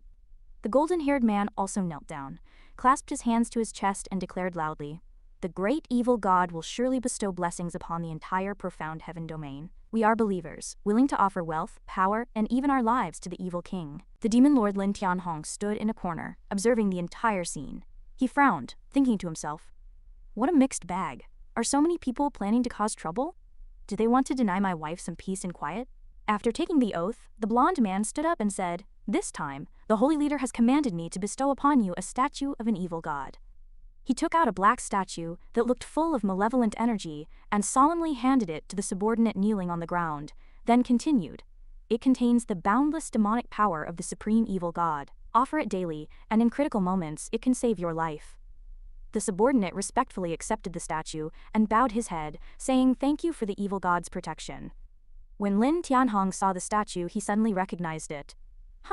Isn't this little Zhu Sprat? As a peerless demon venerable, Lin Tianhong had 10 demon generals as his underlings, each a powerhouse at the peak of the super demon emperor realm. And this evil god was none other than the eldest disciple of the blood demon emperor, one of his 10 generals. He was Lin Tianhong's underling's underling. He pondered for a moment, then touched his chin and said mockingly, "Fool, if your underling's underling wants to cause trouble, you should go beat up that blood demon kid and give him a warning." Lin Tianhong immediately flew over and grabbed his underling's ear, his face dark. "Your disciple has been doing quite a few good deeds lately, hasn't he?" His underling immediately knelt on the ground, weeping and begging for mercy. "Demon Lord, please spare me. That disciple of mine is always causing destruction everywhere and has never done a single good thing. If he has done anything to affect you, please tell me, and I will definitely skin him alive and pull out his tendons." Seeing his underling's sincerity, Lin Tianhong reconsidered. No, they followed the demonic path, so causing destruction everywhere is commonplace. Forget it, I'll see what they plan to do next. If Phoenix capital becomes unsafe, it won't be too late to deal with them. After thinking it through, Lin Tianhong left. Standing outside, the demon lord began to plot again. I should still go and remind the Divine Wind Empress to prepare early, or perhaps guide her in her cultivation to help her break through a few realms and increase her strength. That way, she can properly protect this city and allow my wife and me to live a peaceful, ordinary life. After calculating, he felt somewhat negligent. Sigh, if only I had brought 2 demon general underlings with me, I wouldn't have to act personally. He had gathered quite a bit of information, and it was already afternoon. Lin Tianhong scratched his head and said, "It's getting late, I should head back for today." Lin Tianhong had now decided on his next course of action. He clenched his fist and said resolutely, "I'll find some time to visit the palace and properly instruct that empress." At this moment, on the throne, the divine wind empress lay obediently on the demon lord's lap, meekly enduring the spanking. Lin Tianhong slapped her bottom while questioning her. "How can you be so weak? To ensure you can protect the peace of Phoenix capital, quickly become stronger for me." She put on a wronged expression and begged for mercy after being hit. "I was wrong, my lord. Please spare me." Lin Tianhong didn't make things difficult for her any further. After the lesson, he waved his hand and conjured 3 cultivation items, tossing them to the divine wind empress, who was sitting disheveled on the ground. Top-tier cultivation technique, top-tier pills, top-tier power infusion, all for you. The empress caught the items and suddenly let out an earth-shattering roar that startled even the birds flying in the sky. "I will definitely manage Phoenix capital well." Meanwhile, at home, the beautiful Shi He, his wife, stood at the door, constantly looking outside. She anxiously asked, "My husband went to check on the shop. What time is it? Why hasn't he returned yet? Could the city be in chaos again, preventing him from coming back?" She paced faster and faster, growing increasingly angry, wishing she could kill all the troublemakers outside to bring peace to her husband. "These vermin, I must clean you up as soon as possible."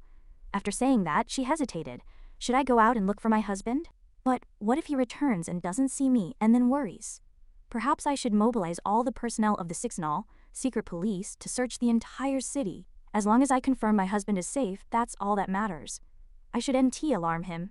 Just as she was racking her brains, Empress Shi. He suddenly heard her husband's voice from outside the door. "Wife, I am back!" Lin Tianhong appeared happily, waving and smiling at her. However, the moment he saw him, she immediately puffed out her cheeks. Pointing at him, she angrily questioned, "Devil, where did you go gallivanting again? Why are you only returning now?"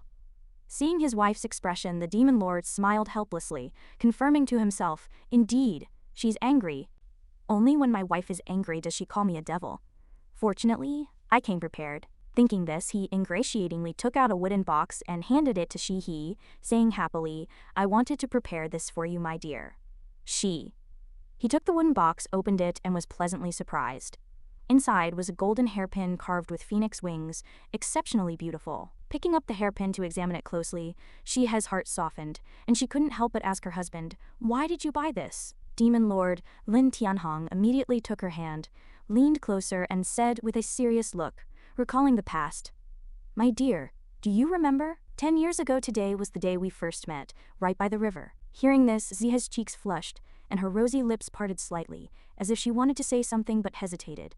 "I remember. That day I was 16, and while I was out playing alone, I was chased by a group of bad people. Just as I was trying my best to escape, I bumped into someone and fell to the ground. Not only did that person not scold me, but he also offered a helping hand and looked at me with a smile. That's how I met you, my husband. Then you hid me in the water, and that's how I escaped. We fell in love just like that and shared our first kiss. That day was the beginning of our Yiwa, fate/karmic connection." After reminiscing about the past, Lin Tianhong explained how he chose the gift for his wife. "I searched for a long time and specifically bought this phoenix hairpin to give to you, my dear, as a gift for our anniversary. Although it's just an ordinary phoenix hairpin. But I hope you won't dislike it." After speaking, Lin Tianhong picked up the golden hairpin and gently placed it in her hair, creating a picture of breathtaking beauty. "See."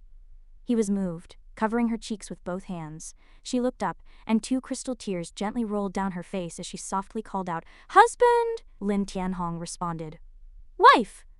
One moment they were deeply in love, but the next, Shi's expression suddenly turned gloomy. "Where did you get the money to buy this hairpin?"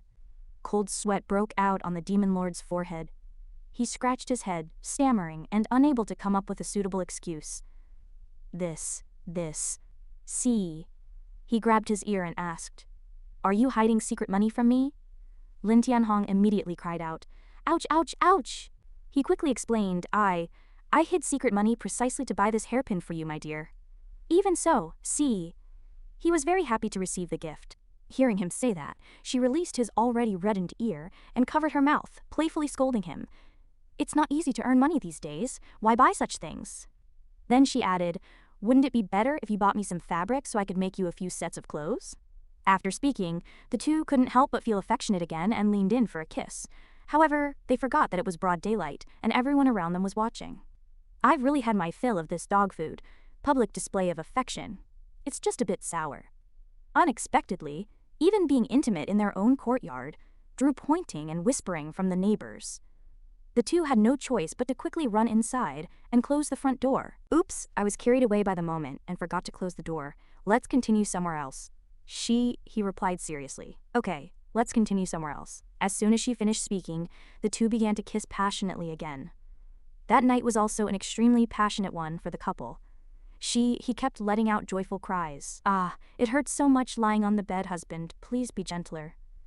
His cheeks were as red as apples, and she moaned softly with tears in her eyes, darling, please be gentler. Lin Tianhong, however, used his massage techniques accumulated over millions of years, constantly rubbing her jade-like feet, causing her to tremble and cry out, I am almost unable to bear it anymore. Yet Lin Tianhong had no intention of letting her off. He smiled slyly and said, how can I? Then, pointing to the soles of her feet, he explained, how can there be any effect without applying some pressure? This is a foot massage beauty regimen that your husband painstakingly learned.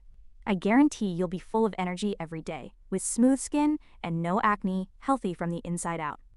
After a while, Shihe's clothes had become disheveled, her whole body was burning hot and drenched in sweat, and she said plaintively, husband, you've been massaging for so long, it should be enough, right?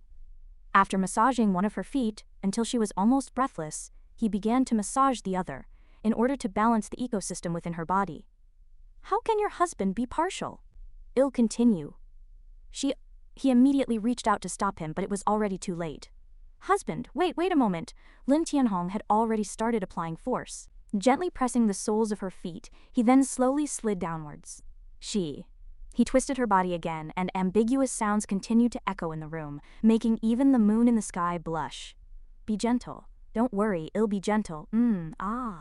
After a bout of intense lovemaking, Lin Tianhong also fell asleep, exhausted. He gently sat up in bed, gazing at her husband's face. Holding the 10th anniversary gift, her heart was filled with warmth and joy. This hairpin was far more precious than all the rare treasures that princes and ministers presented at the emperor's birthday banquet each year. I will keep it with me for the rest of my life. He reached out and caressed her husband's chest, feeling immense happiness and thought with emotion, husband, I love you. Looking at her husband's handsome face, she couldn't help but lean in gently and place a kiss on his lips, then softly lay down, reaching out to embrace him as they drifted into a sweet dream together. Good night, and after tonight, tomorrow will be another beautiful day. The next morning, a familiar tune drifted from the Demon Lord's shop, sounding like a Vietnamese pop dance song. Lin Tianhong, with the music playing, swayed his body as he enthusiastically carved his masterpiece, fully expressing his creative passion. Suddenly, 3 eunuchs appeared out of nowhere, kicking open the shop door and rushing in, startling Lin Tianhong so much that his hand slipped, and he almost dropped the half-finished statue. The leading eunuch shouted loudly, "Where is the shopkeeper?" Lin Tianhong immediately recognized their voices. They were from the 6L, secret police. The leader was at the 1st level of the Qi Gathering realm, followed by several attendants at the 8th or 9th level of the Foundation Establishment realm. The 3 eunuchs who appeared at this moment were Grand Eunuchs, Grand Eunuch Zhang, Grand Eunuch Ji, and Grand Eunuch Gu. Lin Tianhong shrugged, his face full of disdain. The 6th Bay, secret police, was truly going downhill. There was no talent left. He didn't know what these people were here for, but the Demon Lord had no choice but to come forward and receive them. Lin Tianhong stood up and replied with feigned amiability, "Coming."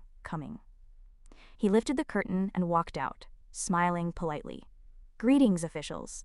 I am the owner of this shop. May I ask what brings you here?" Seeing Lin Tianhong, Grand Eunuch Gu said with a sinister look, "We are acting on the orders of the Divine Phoenix Empress to investigate the case of the assassination attempt on the Deputy General."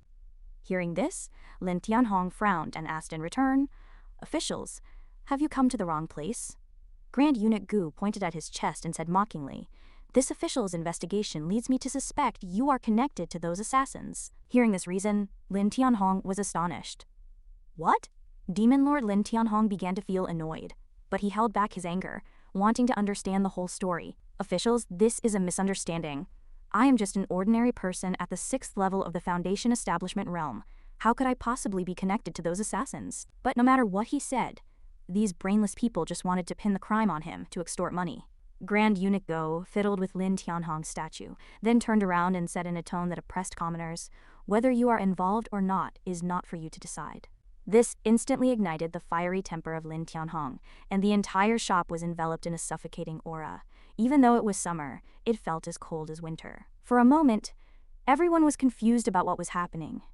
They huddled together, trembling with fear, and whispered, "What's happening? Why do we feel so incredibly cold?" The demon lord initially wanted to incinerate them with flames, but thinking of his wife at home, he forced himself to restrain himself.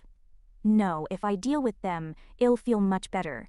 But if it attracts more people from the Sixth Sun, secret police, and escalates things, it will be too troublesome. If I burn them, this shop will also be destroyed, so," he thought, "my wife likes this place. For her sake, I must endure. Perhaps I should just quietly silence them."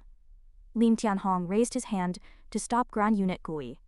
"Esteemed official," he then reported respectfully, "my humble shop only does a small business, barely enough to make ends meet. We haven't even opened for the day yet, and I don't have any money on hand. Could you possibly be lenient and allow me to go back and get some money to offer you later?" However, Grand Eunuch Gu immediately flew into a rage. He pointed at Lin Tianhong's face and roared, "No money? Go back and get it? Do you think officials have nothing better to do?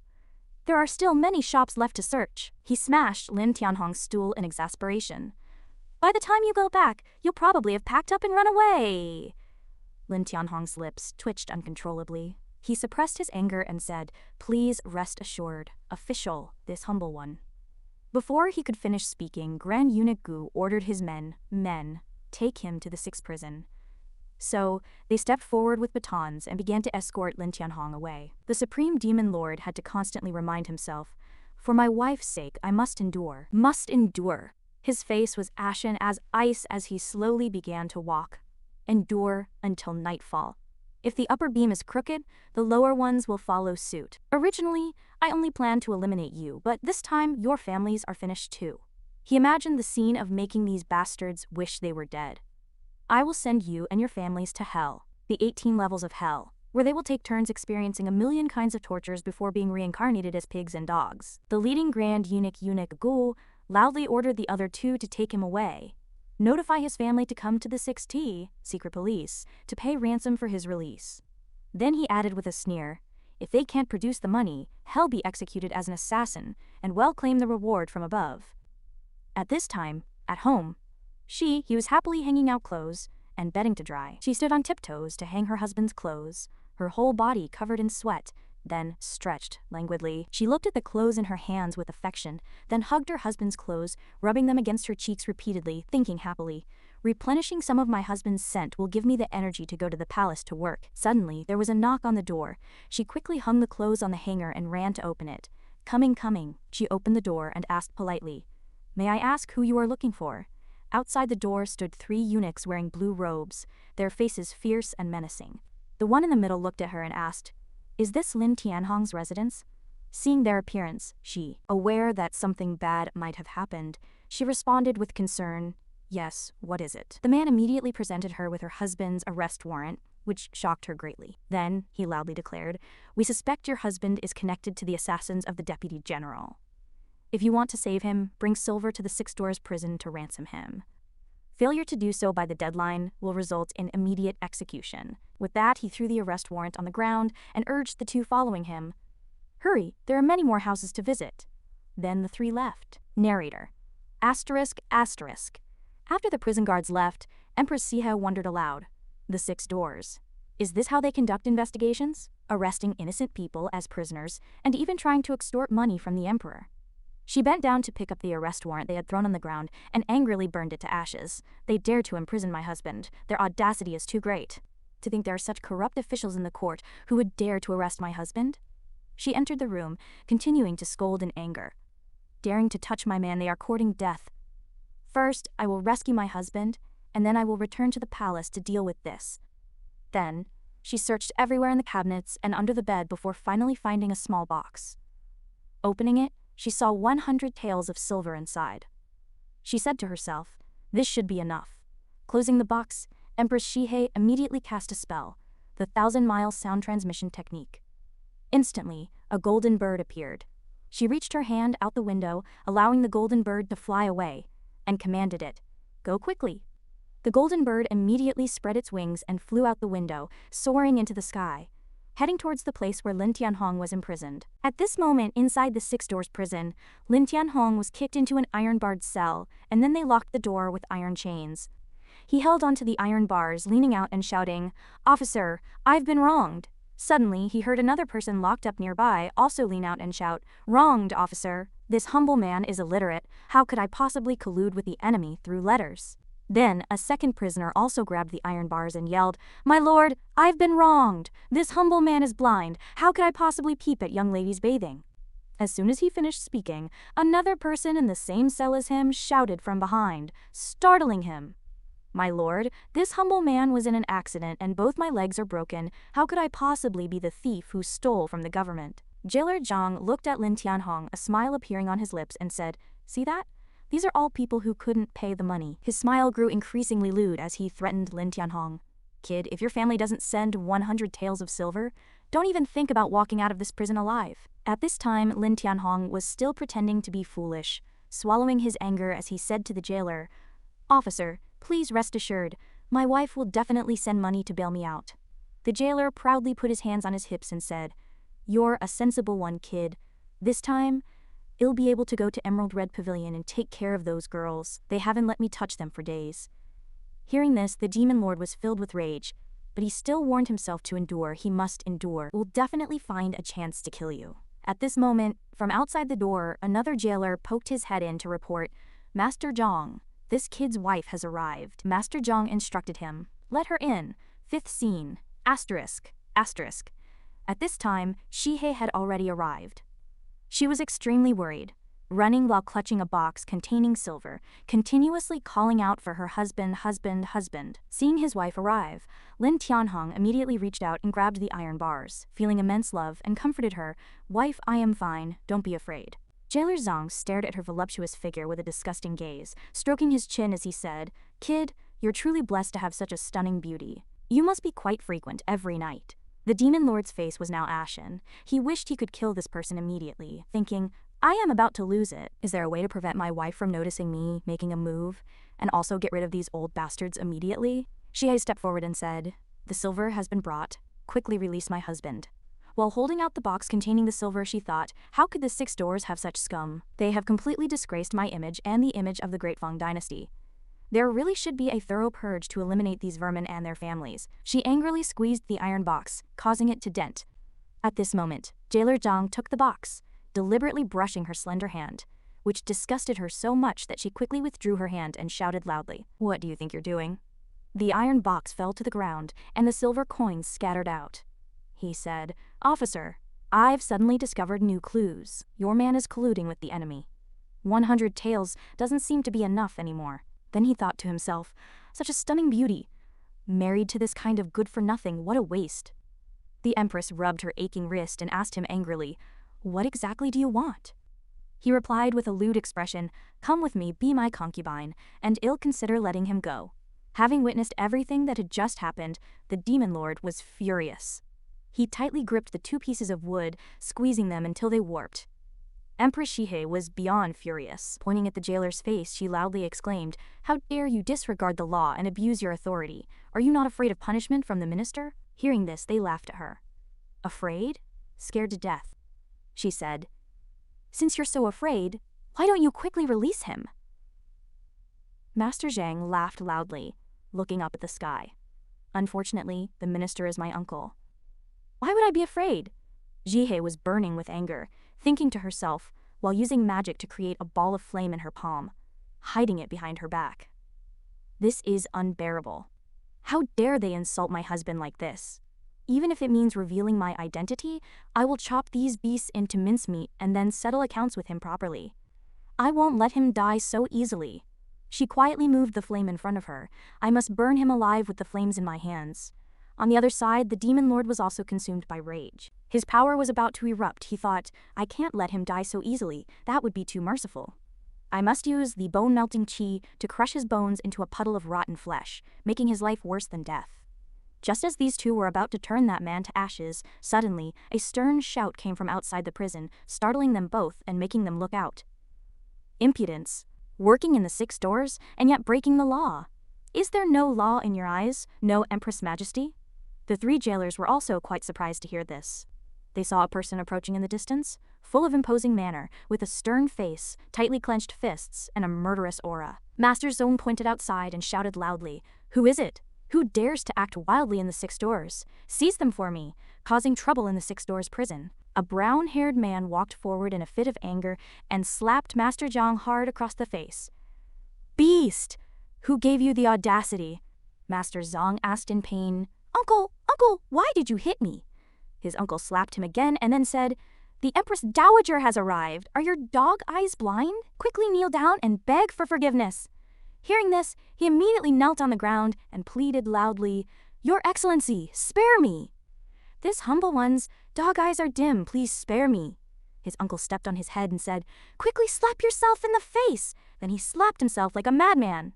Over here, the demon lord and his wife also withdrew the magic in their hands, feeling relieved. They arrived just in time. We don't need to reveal ourselves this time. In a fit of rage, Wang Tianhu loudly proclaimed, Jailer Zhang, your audacity knows no bounds. The imperial court apprehends criminals, yet you dare to take the opportunity to extort and blackmail. This is an insult to the dignity of the court and damages Her Majesty the Empress' reputation. Jailer Zhang and his uncle were now kneeling before Wang Tianhu, their hands clasped together, begging for mercy.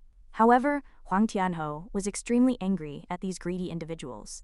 They had disgraced the court and were unforgivable. He pointed at them and ordered, Seize them. The 2 knew their crimes were unpardonable, but they still cried and pleaded, Lord Marquis, spare us! This servant knows their mistake. Wang Tianhu turned around and looked at the 2 wrongly accused individuals. He suddenly saw Empress Sihei standing there, and he was so startled that cold sweat broke out on his forehead. He clasped his hands together and said, You too, this.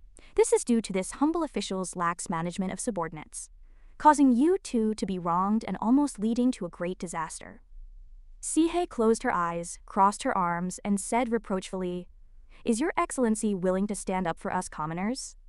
Oppressing good people, such absurd things actually happening under the Empress' very nose? Wouldn't we, the common people, have to live in fear every day? Wang Tianhu lowered his head solemnly and replied, Rest assured, you too, this humble official will definitely severely punish these 2 uncles and nephews and give a clear explanation to you 2 and all the citizens of the city. Hearing this, Shihei asked back with a gloomy expression, Just the 2 of them? Seeing Empress Shihei so angry, he said with trepidation, That's right, such people must be eliminated root and branch. The demon lord was astonished to see his wife's aura suddenly become so majestic. Over there, the demon lord carefully said to his wife, Wife, this Wang Tianhu is likely the superior of the 6 doors, and a trusted confidant of Her Majesty the Empress, virtually second only to her. I didn't expect him to be so reasonable. She chuckled and replied to her husband, Indeed, I didn't expect it either. I thought it would be a case of, if the upper beam is crooked, the lower beams will be slanted too. The Empress Majesty has her weaknesses, and there are quite a few ministers who disappoint her. Lin Tianhong continued, Wife, since He's so reasonable, can we get back the silver that was just snatched? That's our life-saving money. Seeing her husband ask this, she pretended to lower her head and requested, Wang Tianhu, Lord Marquis, could you possibly return the 100 taels of silver that was just robbed from this humble woman? My husband and I would be eternally grateful. Wang Tianhu cupped his hands in salute and immediately replied to her, How can such inhumane behavior be tolerated? It must be repaid 2-fold. Then he waved his hand and ordered, Someone, bring 200 taels. This humble official's discipline was lax. Deduct it from my salary. Hearing this, the demon lord and his wife exchanged a smile, then cupped their hands and bowed in unison, expressing their gratitude.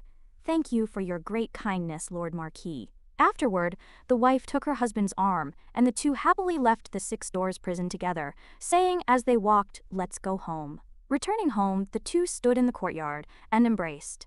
Lin Tianhong said to her with concern, Wife, you've been frightened. That beast almost harmed you.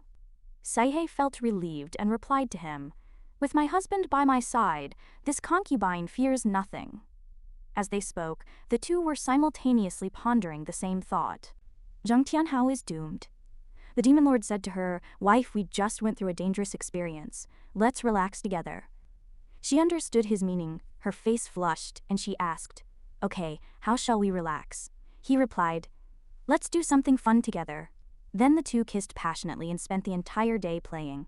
The next morning, the demon lord and his wife bid farewell reluctantly. He waved to her and said, "I am off to the shop." She happily waved back as her husband went to work. He walked along, talking to himself. Very good, the first thing today is to eliminate the Zhang family. Then he went straight to the Zhang residence. Standing at the entrance, he thought, a villain like him actually lives in such a luxurious mansion? He must have plundered a lot of wealth from the people. Suddenly, he realized something was wrong. It's daylight. Why is there no one guarding the gate? Then he teleported into the Zhang residence's living room, but didn't see a single person. He asked himself, where are they? Time fast-forwarded. The demon lord still hadn't found anything. He thought, this is strange. Then he reached out his hand and cast a spell, time reversal. A burst of purplish gold light spread around the room, and the previous scene emerged. It was Huang Tianhu kicking open the door and entering the Zhang residence, waving his hand and ordering, "Arrest them all! Execute them tomorrow!" The followers responded one after another, "Yes, sir! Yes, sir!" After watching this scene, Lin Tianhong was somewhat surprised and asked himself, what? Is the entire clan exterminated for corruption and bribery? And is the Empress Dowager personally leading the troops? But in the end, he still turned and left the Zhang residence, exhaling and saying, "Forget it, since someone else is doing it, it saves me the trouble. They died too easily. Consider themselves lucky." At this time, within the imperial palace, Empress Shihei was sitting upright on the dragon throne. Below her knelt generals and strategists. Golden dragons subtly coiled around her, her aura extremely majestic. Deputy General Fu Tianwu thought to himself, having just returned from battle, Her Majesty's cultivation has already reached unfathomable depths. This imposing royal demeanor that commands respect without anger. Alas, I dare not look directly at her. Grand Commandant Blood Phoenix cupped his hands, raised his head, and reported, "Your Majesty, the matter has been investigated. The assassins who attacked the Deputy General were sent by Prince Ning. He intends to use this opportunity to mobilize the Black Dragon army into the capital, plotting to usurp the throne." A strategist, upon hearing this, was shocked and questioned Blood Phoenix. What? Prince Ning wants to rebel? How could Prince Ning be so foolish? A cold smile appeared on Empress Shaihe's lips. "So it's my good uncle." Flames blazed in her palm. "Since he made the first move, then don't blame me for disregarding our familial ties."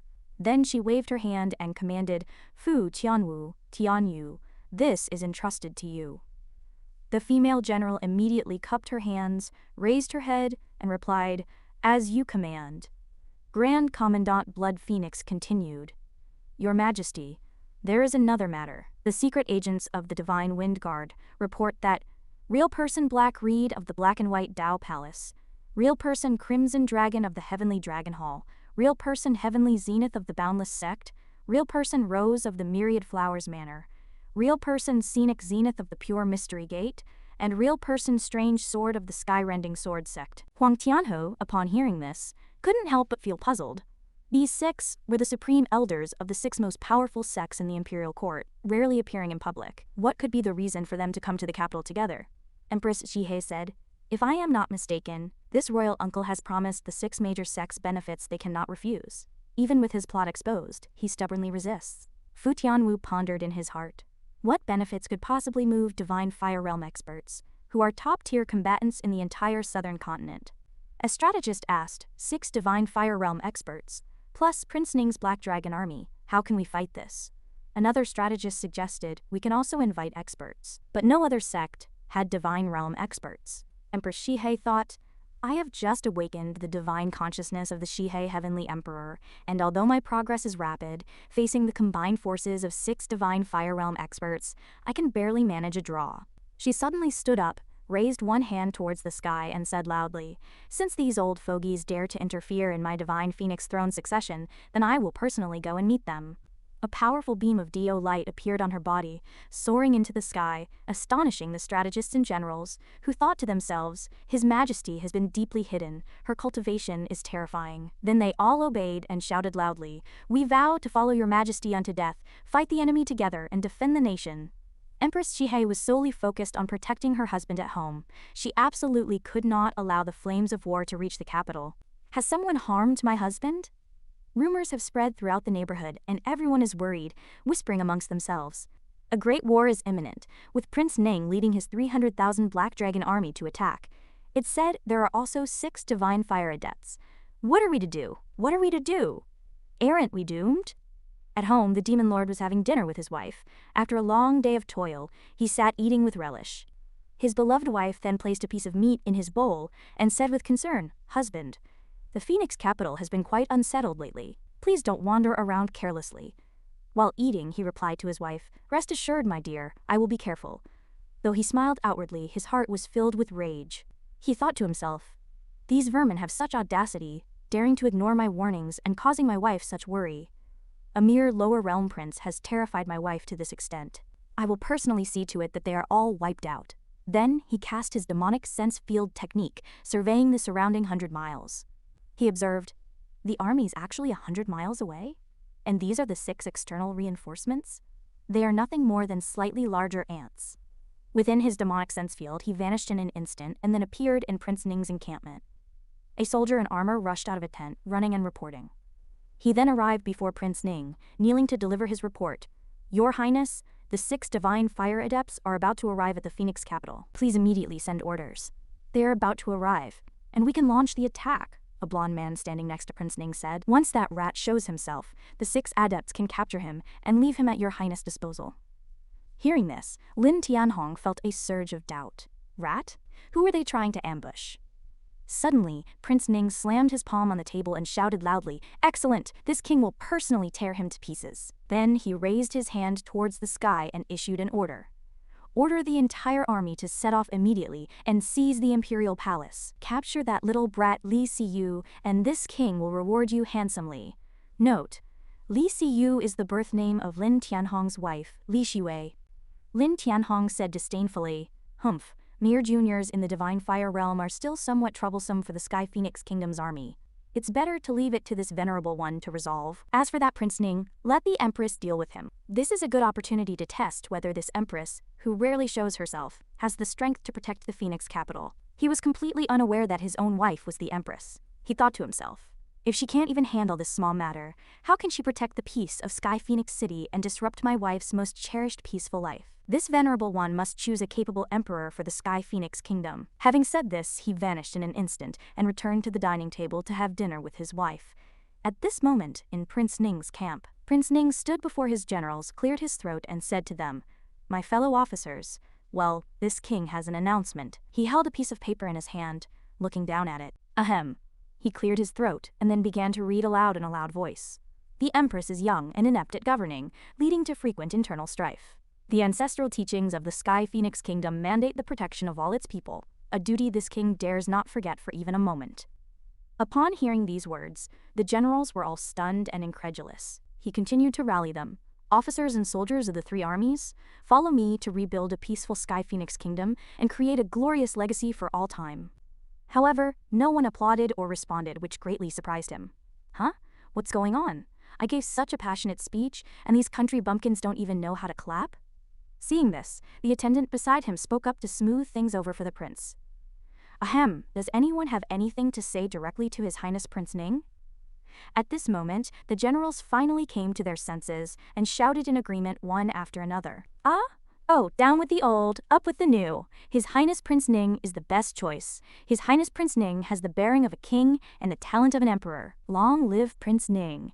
His Highness Prince Ning cares about the world and is a wise ruler of our time. Destiny has been decided, and we are willing to follow His Highness Prince Ning." Prince Ning was elated and beaming with joy, wanting to hear more praise. Not bad. Very good, continue." Suddenly a soldier came to report. "Reporting to your Highness, the provisions and supplies are ready. Please give your instructions, your Highness." Upon hearing this, Prince Ning waved his hand and said, "Dismissed." The soldier replied, "Yes, sir." He drew his treasured sword, pointed it straight at the sky, and commanded the entire army. All troops listen to my order. Capture the incompetent empress. Reward 10,000 taels of gold and bestow the title of Marquis of 10,000 households. The soldiers immediately cheered loudly. Hoo! Attack the city! Prince Ning's face, smeared with war paint, now looked particularly ferocious. He thought contentedly, Hee, everything is ready. The only thing I lack is the east wind. My long-cherished wish is about to come true. At this moment, on the Phoenix capital city tower, the Empress, clad in armor, stood tall, looking down below. Just then, someone came to report. Urgent report! News from the front! She commanded. Speak! The soldier continued. A large number of enemy troops have been spotted ahead. It has been confirmed that they are Prince Ning's army. Before the city, 9 divisions were approaching the city walls, waving rebel flags, intending to overthrow the monarchy. Leading them was Prince Ning himself, riding a black horse, his face repulsive. She looked at him and thought powerlessly, Prince Ning, you are truly incorrigible. Since you insist on disrupting the peace between this empress and my husband, don't blame this empress for punishing you severely. This seems to be a jest. My dear wife, I actually have a day like this. I've lived for over 1,000 years, and this is the first time I've encountered such an audacious fellow. Daring to covet my wife, you are dead, Chen Chang'an. This seems to be a teasing remark. I am not reconciled.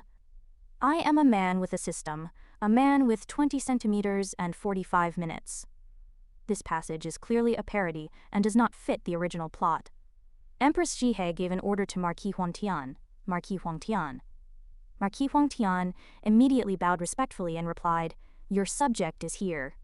The Empress continued, If this battle is lost, order someone to go to the Crimson Moon wood carving shop and take my husband away as far as possible. Marquis Huangtian accepted the order, kneeling and replying as Your Majesty commands. At the same time, she also gave an order to Fu Tianwu, General of the Celestial Strategy. The female general also immediately knelt and responded, Your subordinate is present. Jihe turned around, her face extremely solemn, one hand pressing on the hilt of her sword, and commanded, Follow me to meet the enemy. Fu Tianwu accepted the order, as Your Majesty commands. She took a step forward and said loudly, Move out. The two stood up and replied in unison, As Your Majesty commands. Before the impending chaos of the battlefield, the Empress truly did not want to part with her husband. She tried hard to suppress her pain and thought from the bottom of her heart, Husband, your concubine really does not wish to be separated from you. Be it Empress or Central Heavenly Emperor, neither can compare to you. The days spent with you are the happiest times of my life. So the 3 of them, one after another, walked majestically towards the battlefield. She once again resolved in her heart, I must win this battle! Night fell, and in a forest outside the city, 6 expert adepts were rapidly heading towards the imperial palace, discussing amongst themselves. Who do you think the mysterious person in Prince Ning's residence could be? Someone said. Another person replied, A powerhouse above the 4th level of the Divine Fire Realm is extremely rare in the Divine Wind Dynasty. Yet another responded, It definitely isn't an unknown figure. The leading expert waved his hand and said, All right, enough idle chatter. Prince Ning's army has already moved. Then he ordered, Go! They immediately sped away like the wind. Subsequently, the 6 individuals halted on tree branches, observing the movements below in secret, the leaves rustling softly. A masked person with long hair covering half their face spoke, Prince Ning gave us the treasure map of the Skyfire Hermit. In return, we'll help him seize the throne of this mortal emperor. They clicked their tongue in amazement. A worthwhile deal. Not bad at all. This person was True Person Jing Xuan of the Pure Mystery sect. Upon hearing this, the person wearing a black and white mask crossed their arms and interjected, The Skyfire Hermit was an unparalleled expert who broke through this realm. His treasure is what's most important to us. True Person Jing Xuan of the Pure Mystery sect agreed. Indeed, this person was True Person Heiwei of the Black and White Dao Palace. They held out 7 fingers and continued, We are cultivators in the Divine Fire Realm. If we can survive the 4 major heavenly tribulations of wind, fire, lightning, and the mind, we can truly undergo a transformation and live for 1,000 years. A person with orange eyebrows stepped forward and mocked, holding their stomach with laughter. Haha, don't use your yin-yang face to show off your shallow knowledge.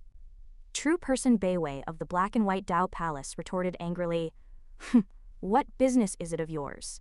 This person was True Person Qilong of the Sky Dragon Hall. They added, "We also have to thank this mysterious figure. It is he who gave us the opportunity to break through the shackles of this realm." At this time, the leading elder, Sacred Sword True Person of the Blazing Heaven Sword Sect, finally spoke. Who would have thought that the insignificant mortal Prince Ning could obtain the Skyfire Hermit's treasure map? The only woman present covered her mouth and laughed. "Ha ha ha, then this time, we must help that little Prince Ning seize the throne. She is Rose True Person of the Myriad Flowers Valley." A long-bearded old man crossed his arms and said disdainfully, "Humph, just a little girl barely in her 20s, not worth this old man's effort." This person was Celestial Peak, True Person of the Limitless Sect. He continued, "This old Celestial Peak is only interested in that mysterious person." Suddenly, the 6 true persons heard a voice ring out, "You are all too slow." They were greatly startled and asked loudly with vigilance, "Who's there?" A dark figure, emitting gray mist, slowly appeared in the air. Lin Tianhong said somberly, "This venerable one has been waiting for quite some time." At this moment, Celestial Peak True Person of the Limitless Sect turned pale. He thought to himself, "We actually didn't notice this person's arrival." They all realized that this person's cultivation was far above theirs. Crimson Dragon of the Sky Dragon Hall put his hands on his hips and asked Lin Tianhong, "So, fellow Taoist, you are that divine Fire Realm True Person who threatened Prince Ning?" He cast a spell, conjuring a huge orange dragon coiled around him, and shouted loudly, "I advise you, fellow Taoist, to leave quickly and not meddle in these troubled waters. Otherwise, your life will be in danger. Don't forget, there are 6 experts here." At the same time, Jing Xuan of the Pure Mystery Sect, Beiwei of the Black and White Dao Palace, Celestial Peak of the Limitless Sect, Rose of the Myriad Flowers Valley, and Sacred Sword of the Blazing Heaven Sword Sect, all thought, "That's right, there are 6 divine Fire Realm experts on our side. Humph, this kind of sneaky fellow must be scared out of his wits." Although they felt a slight fear, no matter how strong the opponent was, they were no match for the combined strength of the 6 of them. Oh dear, is this about to turn into a fight? No matter who the other party is, there are 6 of us here. Even if he's an 8th level expert, it'll still be a fight. Crimson Dragon of the Sky Dragon Hall roared arrogantly, "How about it? Obediently go back and suckle!" Faced with such exaggerated boasting, Lin Tianhong couldn't help but scoff. "Pah, what a foolish joke." He thought to himself, in the upper realm, even those top-tier immortal lords and demon generals would kneel and lick my boots, performing the grandest of salutations upon seeing this venerable one. Lin Tianhong waved his hand provocatively. "Then let's begin, you mongrels.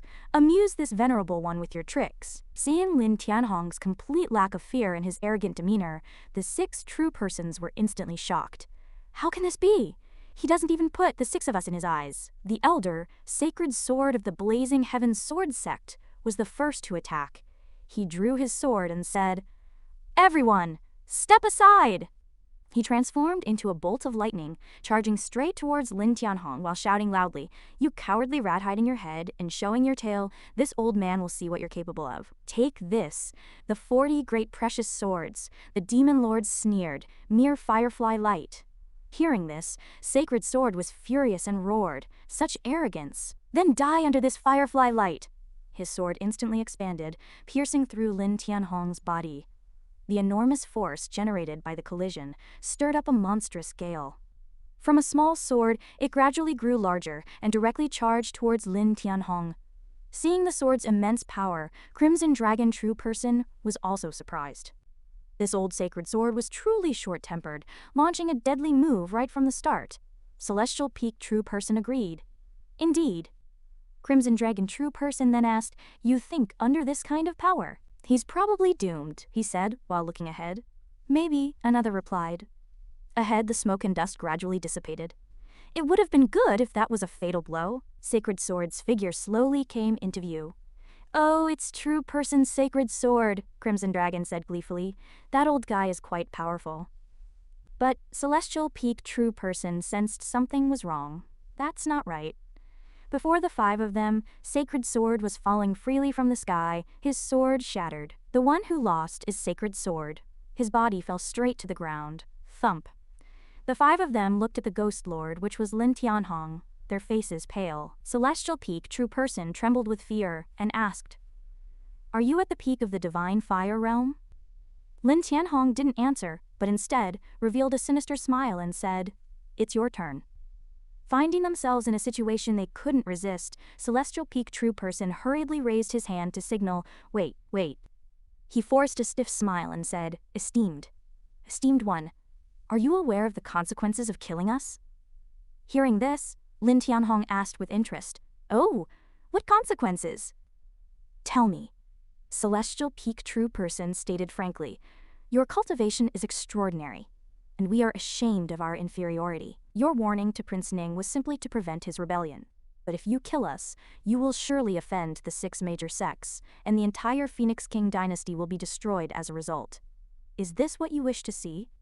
Each of our 6 major sects has a great cultivator at the peak of the divine fire realm." Celestial Peak true person continued with a fawning smile, "Why don't we just stop here and avoid any unpleasantness?"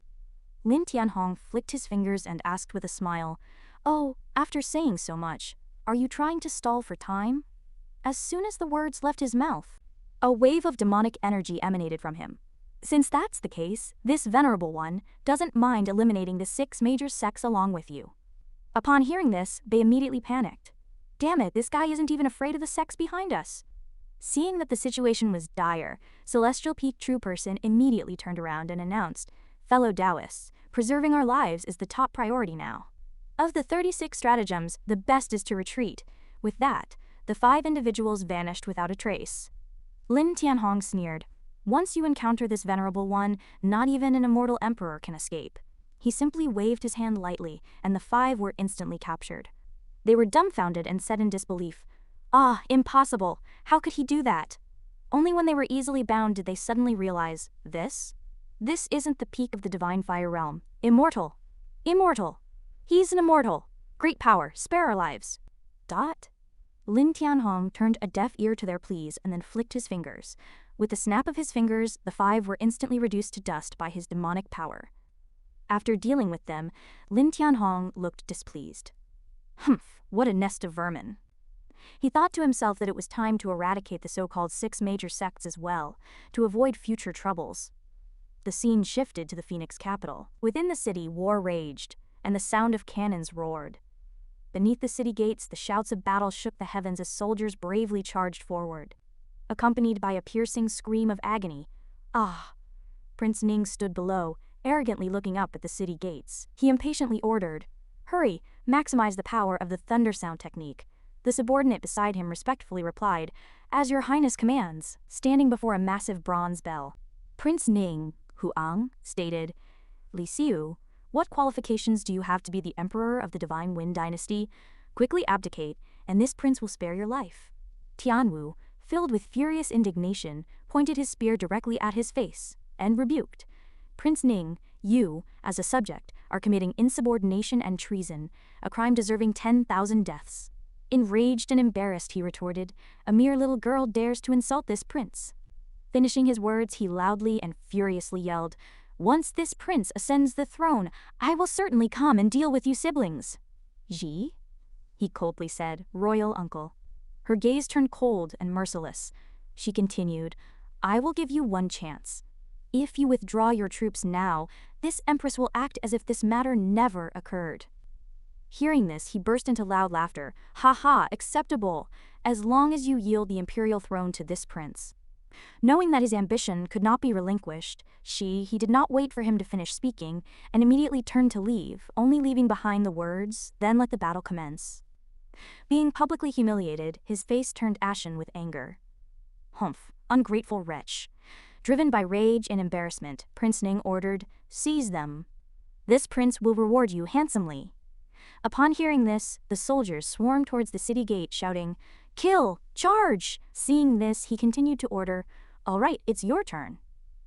As soon as his voice fell, the cultivators flew towards Shihi, one after another. Seeing this, the soldiers exclaimed in shock, "Cultivators! So many cultivators!" Tianwu, witnessing this, stood in front of Shihi. "Your Majesty, Prince Ning is deploying his entire force." But he still calmly replied, After decades of management, his power is deeply entrenched and difficult to shake. It will happen sooner or later.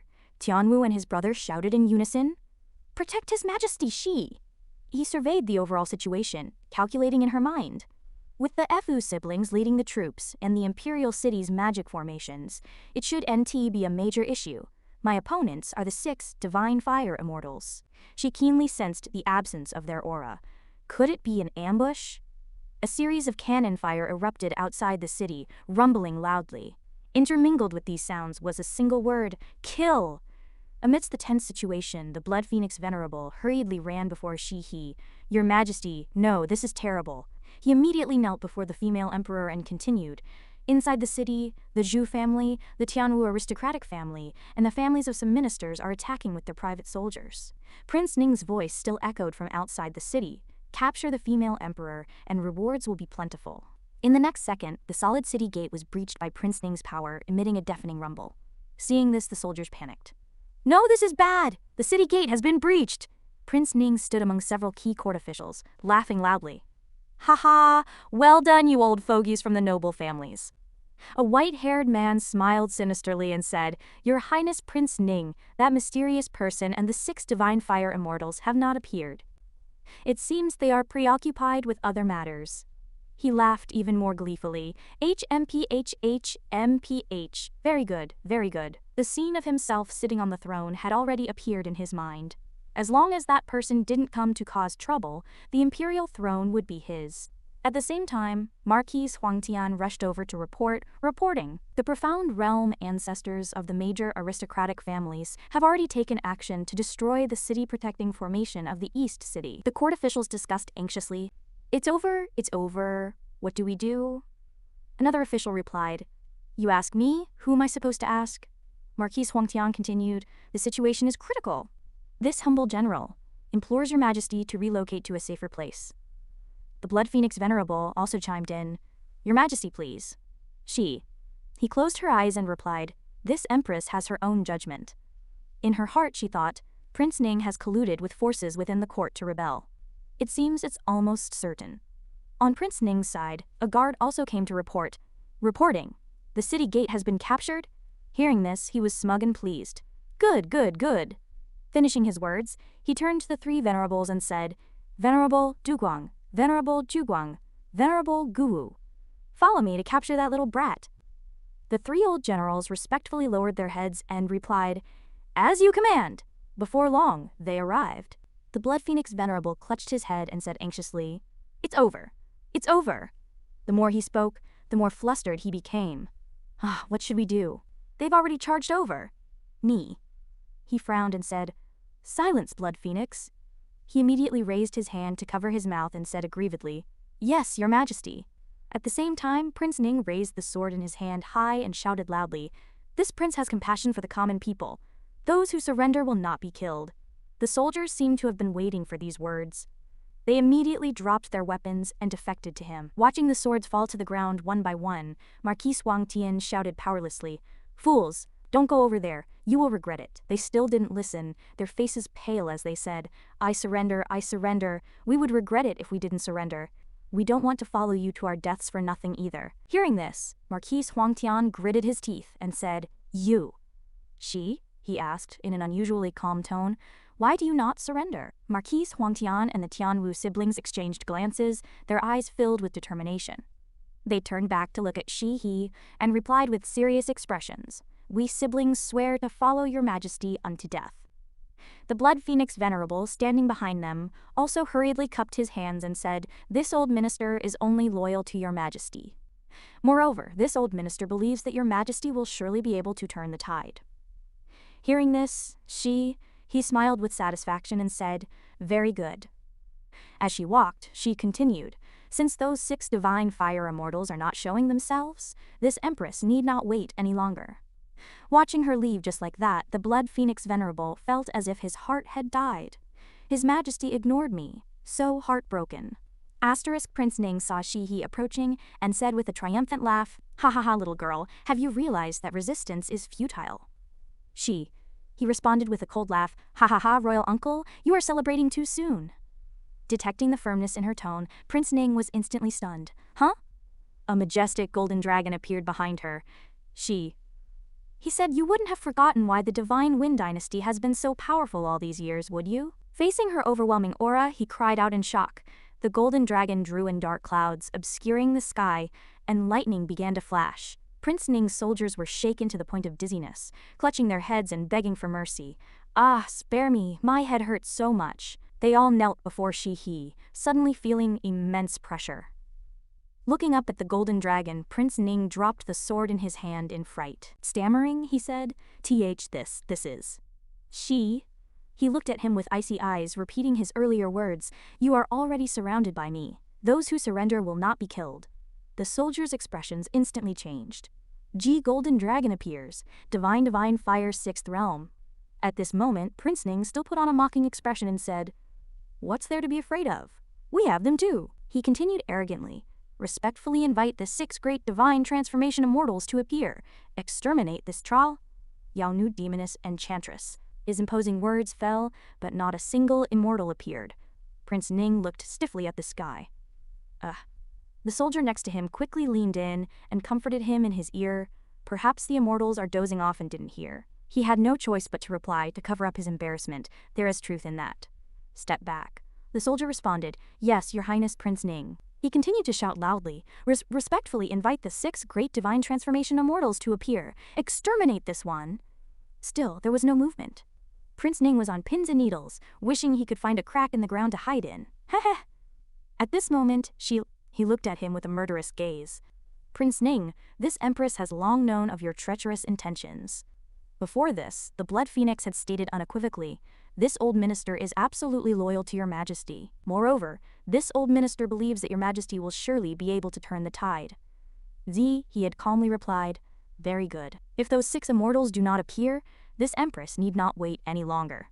After speaking, she lightly flew into the air, her eyes filled with the determination to defeat Prince Ning. He looked at him indifferently, a hint of disdain in her eyes. Ha, little girl, have you clearly assessed the situation?" He replied concisely, "You are already surrounded by me." She repeated again, "Those who surrender will not be killed." A dazzling light radiated from her body, and the soldiers fell to the ground clutching their heads. He continued to repeat her words, "Surrender. Those who surrender will not be killed." Hearing this, Prince Ning's tone was full of mockery. How truly laughable. He said while laughing loudly, "What those who surrender will not be killed? It's clearly our side that has the upper hand. Let us have you hear our morale." The soldiers beside him were all bewildered. Prince Ning was extremely embarrassed. A soldier leaned close to his ear and said, "Your Highness Prince Ning, everyone is too frightened to stand up." He asked back awkwardly, "Aren't there still people standing?" The soldier replied, "This subordinate is kneeling." Prince Ning asked, enraged and embarrassed, "Bold not. Are you truly not afraid of the 6 great divine fire immortals?" Seeing he remained silent. He frowned, his face filled with bewilderment. He didn't want to waste any more time and immediately said, "This empress has no patience to watch your farcical performance." Earlier, the Blood Phoenix had lowered his head and made a request. "May your majesty heed this old minister's words." He said seriously, "Prince Ning is full of cunning schemes. Be careful of a trap." He replied fearlessly, "Now that things have come to this, does this empress still have a way to retreat?" She gracefully flew into the air. Looking down from above, he stood before Prince Ning without saying a word.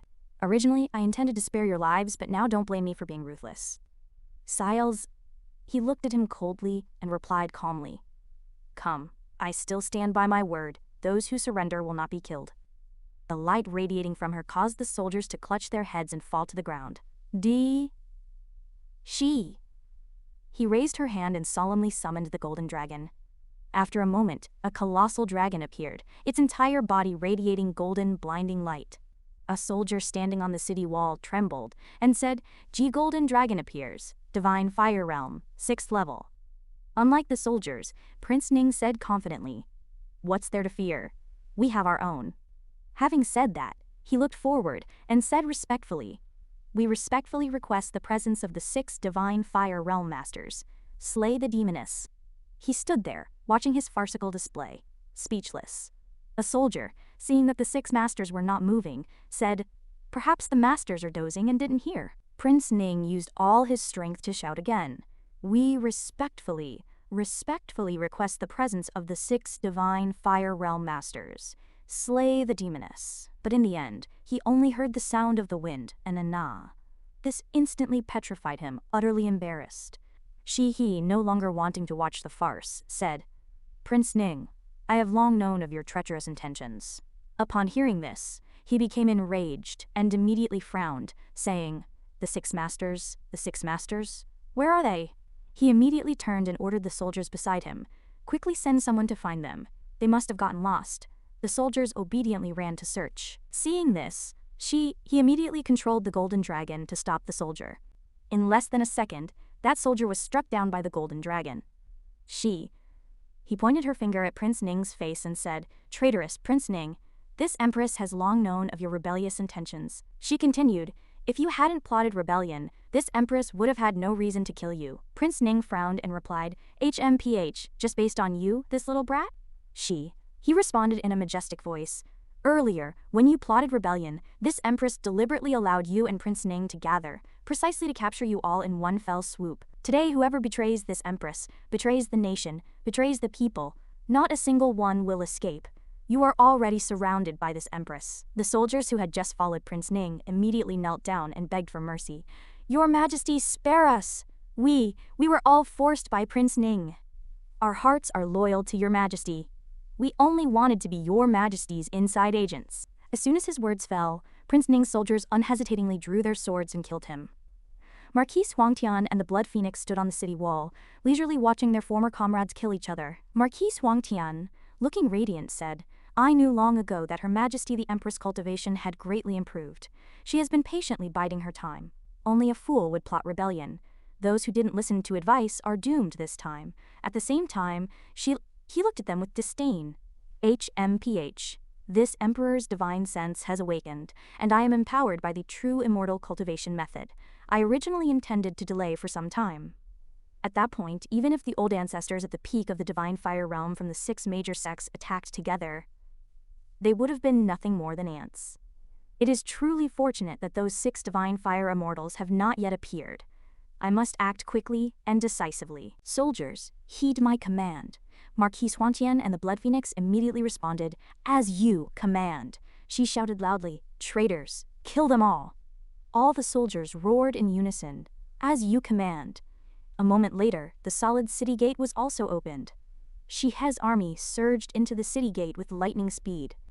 The powerful army rushed in, the ground shaking and rumbling. Seeing this scene, Prince Ning fell to the ground in shock. How could this be? How could this little brat, Li Siyu, be so powerful? He immediately ordered the cultivators, all those above the profound realm, attack together. Attack together. Use numbers to overwhelm her.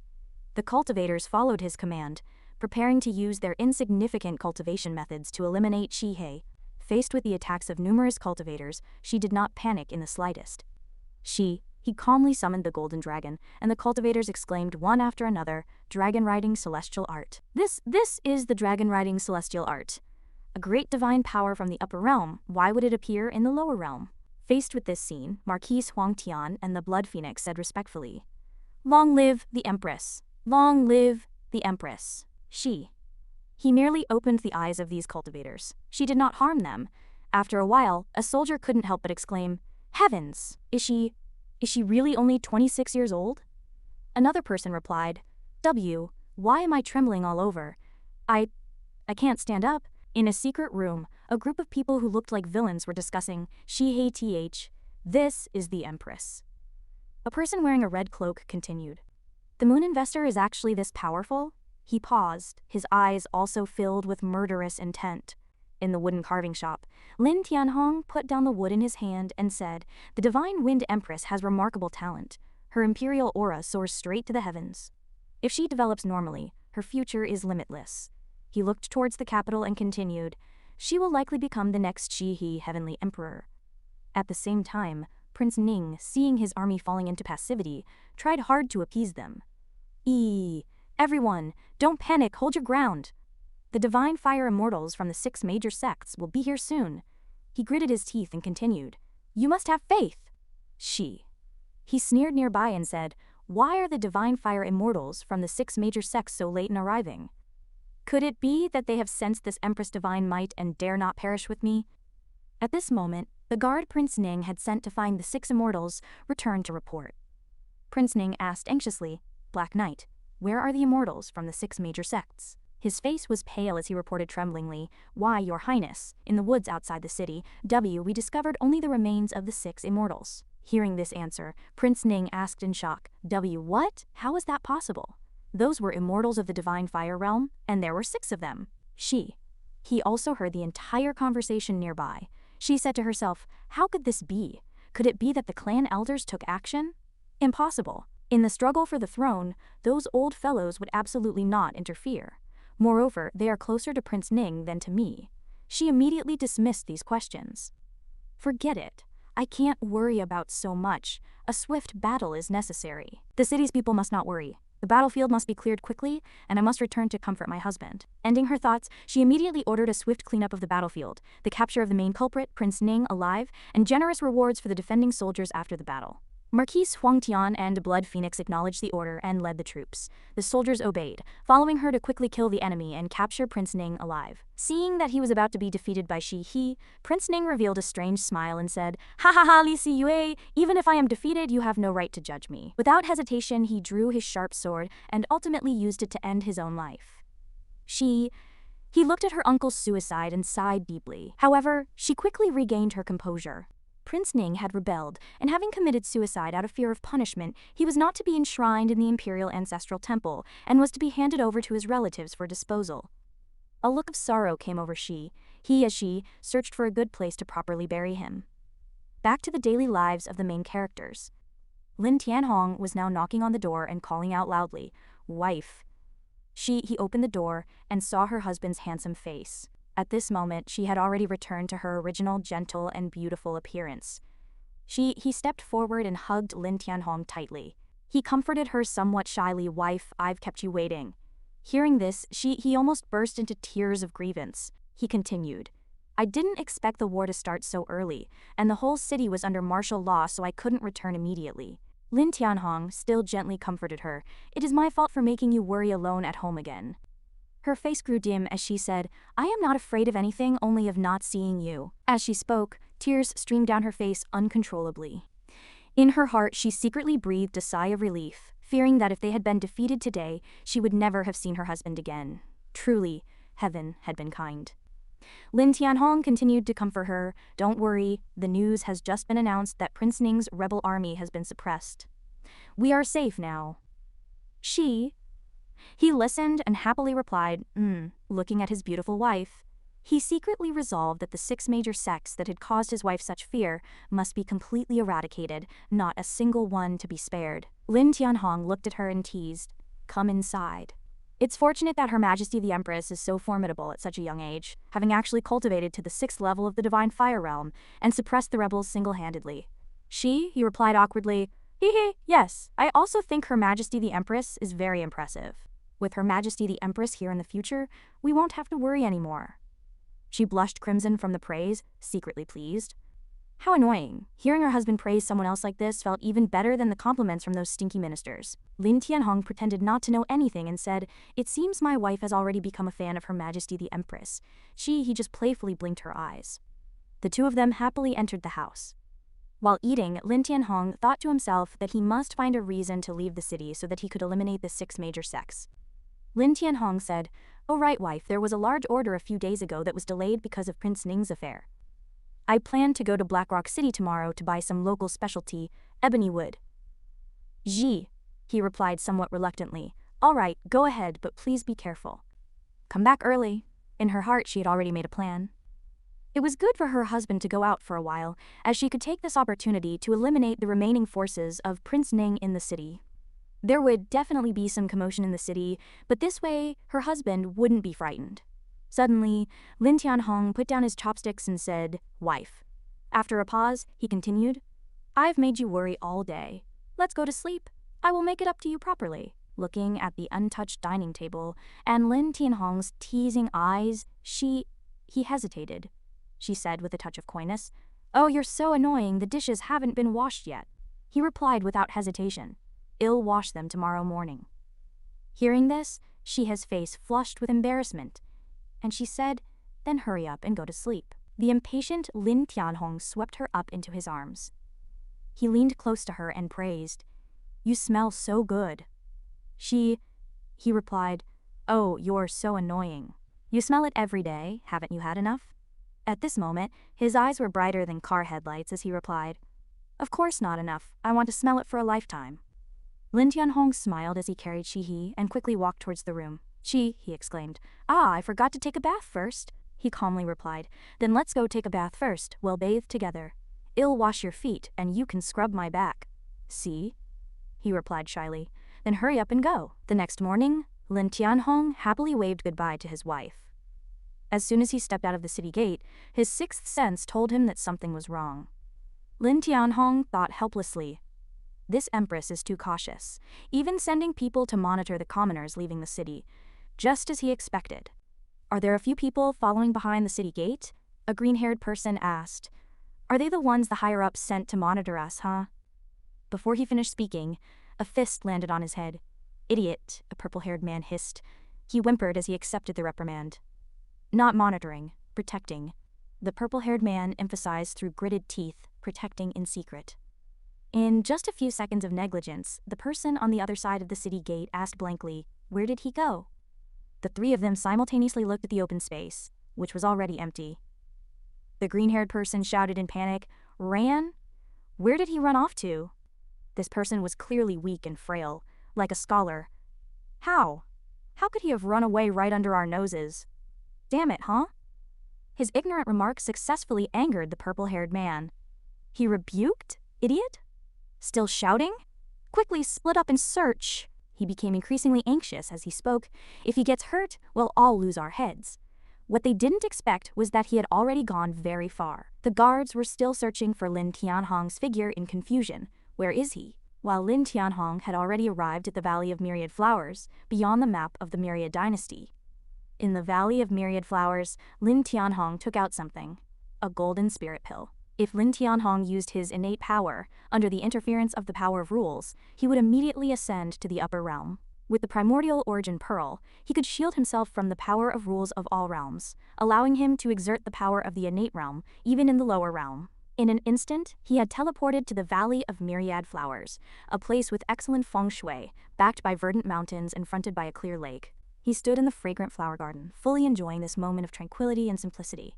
Then, he gazed into the distance, where fairies were playing in a stream. This Valley of Myriad Flowers was entirely populated by female cultivators, who bathed in fresh flowers every day, their bodies exuding a strange fragrance that could bewitch the heart. A blonde fairy said, "Senior sister's skin is so smooth." "Ha ha ha!" another purple-haired fairy replied with her backside facing the audience. "Still, junior sister's legs are the most beautiful." They played leisurely until they noticed something unusual. The blonde fairy shouted loudly, "Where did this male cultivator come from? He actually dared to trespass into the Valley of Myriad Flowers." The purple-haired fairy once again habitually turned her buttocks towards us, spread her legs, and stood on tiptoe.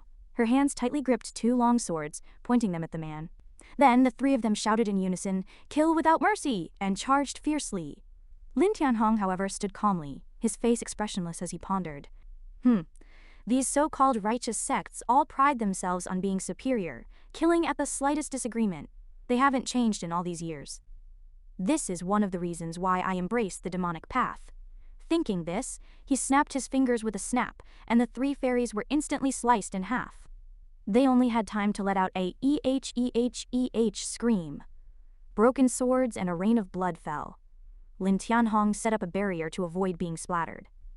The scene shifted to the elders' hall. The elders were meditating and cultivating, when suddenly they sensed an anomaly and opened their eyes simultaneously. They quickly flew out and descended from the sky like shooting stars, heading straight for the man's location. Leading them was a white-haired female elder dressed in red. Her face was gloomy and slightly haggard as she stared directly at Lin Tianhong and sternly shouted, "Who are you? How dare you trespass into the Valley of Myriad Flowers?" A person behind her transmitted a message, This person's face is unfamiliar, his origins unknown. Another person replied telepathically, never seen him before. Could he be a rogue cultivator from somewhere? Lin Tianhong cupped his hands in a polite greeting. I have come here merely to ask you all a question. The red-clad woman replied coldly. Humph. Let's hear it. Lin Tianhong stroked his chin and said with a wicked smile. If the esteemed elder Dehua Hong of the Valley of Myriad Flowers died in Phoenix capital city, would you all let the matter rest? Or would you seek justice for her and declare war on the heavenly Phoenix kingdom? Upon hearing this, the red-clad woman was struck as if by a bolt of lightning. She exclaimed, What? One person behind her shrieked, Honger? She's dead? Then she pointed at Lin Tianhong's face and shouted sternly, Who dared to kill a member of my Valley of Myriad Flowers? Speak quickly, and we will ensure you suffer a fate worse than death. The white-haired elder also couldn't maintain her composure and roared angrily. Those old fogies from the Divine Wind dynasty actually dared to make a move.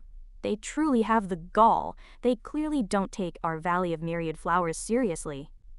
The green-clad elder also pointed at him and chimed in, I've long since disliked those old geezers. This is a perfect opportunity to eliminate them. Facing such a menacing group, Lin Tianhong simply raised his hand slightly and said calmly, Everyone, there's no need to be anxious.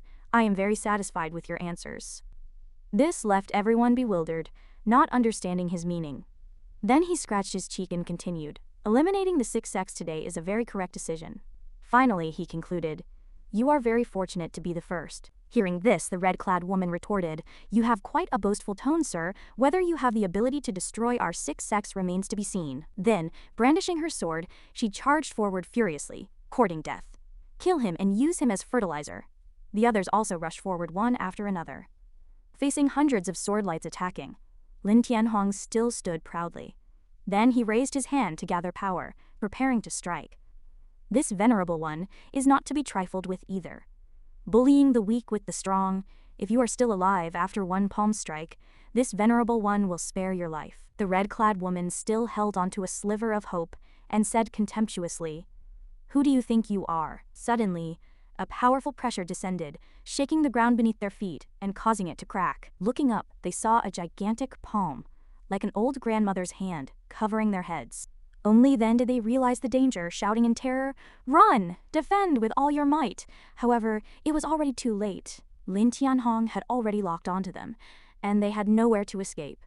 The purple-clad woman's face was pale as she cried out in despair, No, I can't move! What kind of restriction is this? We can't break free at all.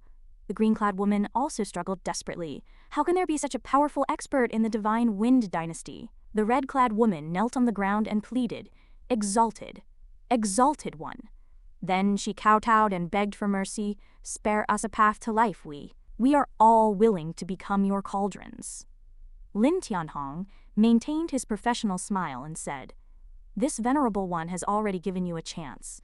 Escape if you can. The red-clad woman cried her eyes out, her voice trembling as she said despairingly, You never intended to let us go. As soon as she finished speaking, the giant palm slammed heavily onto the ground, creating a deafening roar. Immediately afterward, an earth-shattering explosion sounded. A mushroom cloud rose, and shockwaves and billowing dust spread in all directions. After the rain, the sky cleared, and the smoke and dust gradually dissipated. Sunlight shone down once more, illuminating a bottomless, palm-shaped crater. Lin Tianhong's figure also emerged from the lingering haze. He still stood proudly, muttering to himself as he calculated, It took the time of one incense stick. There's still plenty of time. Where should I go next? Having finished his calculations, he soared into the air, heading straight for the clouds. His next target was the black and white Dao Palace, located in the northern part of Qinghai Prefecture. Here, everything was covered in white snow. A carriage was slowly traveling along, its horses stopping to pant for breath. The driver pulled on the reins, bringing the carriage to a halt with a clatter. He turned around and reported to the person inside, Young master, the black and white Dao Palace is just ahead. In front of the carriage stood a massive building constructed along the mountainside. The young master inside lifted the curtain and said, Wait, Uncle Kun. I've heard that cultivators are all dull. Find this young master a beautiful girl so I can relive the pleasures of the mortal world. Suddenly, the horses were startled by something and reared up violently. Tsk! The young master cursed angrily. Uncle Kun, you didn't even tell me you were stopping. Uncle Kun turned back and roared at the person blocking their path. Which blind fool dares to block my young master's way? Get out of here now. The person stood with his hands behind his back, thoughtfully sizing up something. It was none other than Lin Tianhong. The young master continued to shout loudly, "Hey, blind man in front! Move aside! Do you know whose path you're blocking?" Lin Tianhong said calmly. "Oh? And who are you?" The person proudly pointed at himself and introduced, "This young master is a newly accepted inner disciple of the Black and White Tao Palace. I am about to transcend the mortal realm, and a bright future is just around the corner." Hearing this imbecilic boast, Lin Tianhong's ears itched slightly, so he directly poured cold water on him. "That dream of yours will probably never come true in this lifetime." The two servants immediately retorted, "Huh? Who do you think you are, daring to speak to this young master like that? Let me tell you, my grand uncle is the cave mystery immortal of the Black and White Tao Palace. Dare to offend this young master, and believe me, I'll make sure you're eliminated right in the initial trials. I'll show you how powerful family connections are. You mortals can never change your fate in this lifetime." Lin Tianhong remained unmoved. "Oh really? But the Black and White Tao Palace will soon disappear. Your grand uncle won't live much longer either. Do you have any other family connections?" As he spoke, his expression became increasingly terrifying. After saying this, he flew away, leaving the two dumbfounded.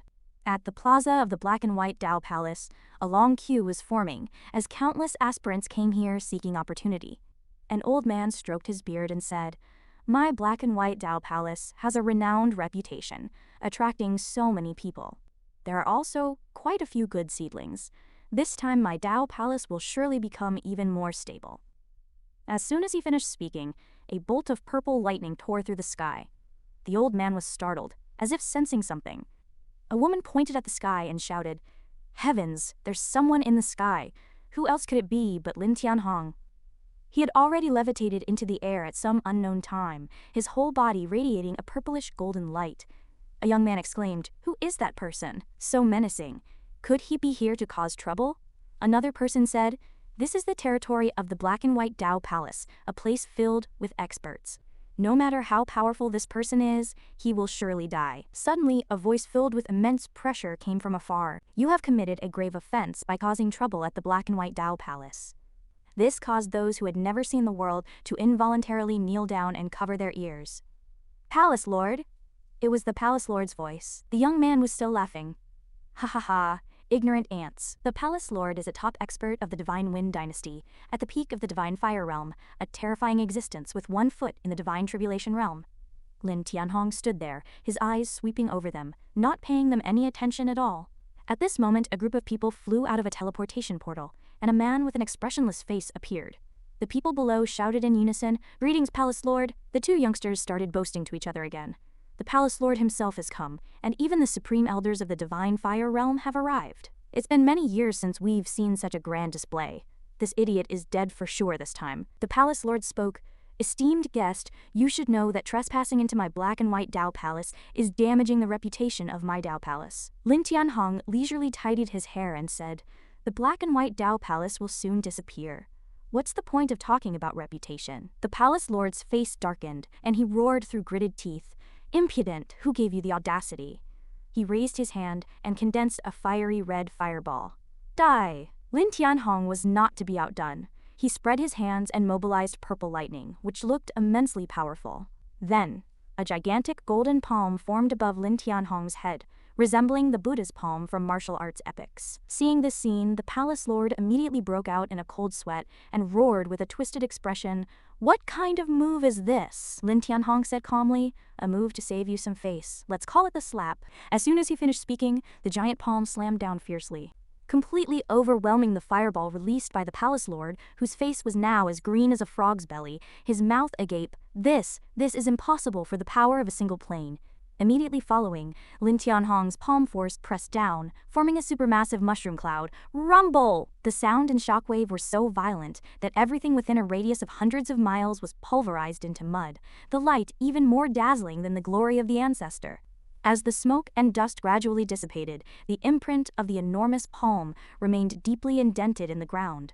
Lin Tianhong still stood proudly at a high vantage point, looking down at his insignificant spoils of war. Just a few minutes prior, a carriage was traveling in the cold winter day. The person sitting outside called out, "Young Master Weave arrived at the black and white Dao Palace." A young nobleman leaned out smiling and saying, "Tusk, that fellow just now was truly whimsical. If I see him again, this young master will definitely knock him awake." Ha ha. Suddenly, both of them looked up at the sky, as if they had noticed something. The young nobleman pointed to the sky in surprise and blurted out, "Wow, Uncle Kun, look quickly, what is that?" Uncle Kun also shielded his eyes with his hands, trying to see more clearly. It looks like a giant hand. Could it be the palace lord performing a magical art?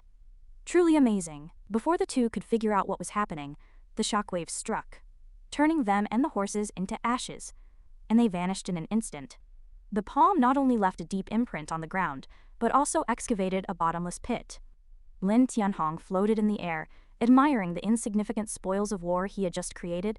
Then he smiled and uttered a single word, "End."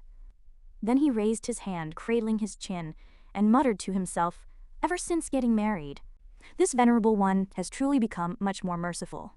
Then he imagined burying his face in his wife's chest in mock anger. To actually disturb this venerable one and my lady's blissful life, yet to let them die without pain, to let them die without pain. He then waved his hand to dismiss these thoughts. There are still 4 more. Let's eliminate them together. Then he raised his hand and formed a hand seal. Elementary clone self-destruction, 14. He spread out his hand and 4 gradually forming clones appeared in his palm. He immediately gave the order, "Choose a sect," and self-destruct. Remember to explode spectacularly, brilliantly. The 4 clones shouted in unison, "Understood! Go!" Immediately, the 4 clones flew towards 4 different directions. After a while, a series of earth-shattering explosions occurred simultaneously in the 4 sects. Rumble! Bang! Bang! The scene was extremely spectacular. Lin Tianhong watched the 4 explosions with his arms crossed and said indifferently, "Mission accomplished. Cut the weeds and eliminate the roots." He covered his mouth with 1 finger and began to calculate. Now the matters of 6 sects have been resolved. I should go to Blackrock City for shopping and report the results of my work back home. His expression became dazed and intoxicated. How will my lady reward me, this hard-working and excellent husband who earns money to support the family? Then he imagined his wife's teasing and seductive scenes. "Yeah, my husband, this chicken leg is too slippery, please help me catch it. Husband, you've worked so hard on this shopping trip. This concubine has specially learned the Western region's secret foot massage technique, come and try it." "This? What kind of style is this? It's so embarrassing." Lin Tianhong felt as if he were there, his hand supporting his chin, his eyes closed, immersed in his fantasy.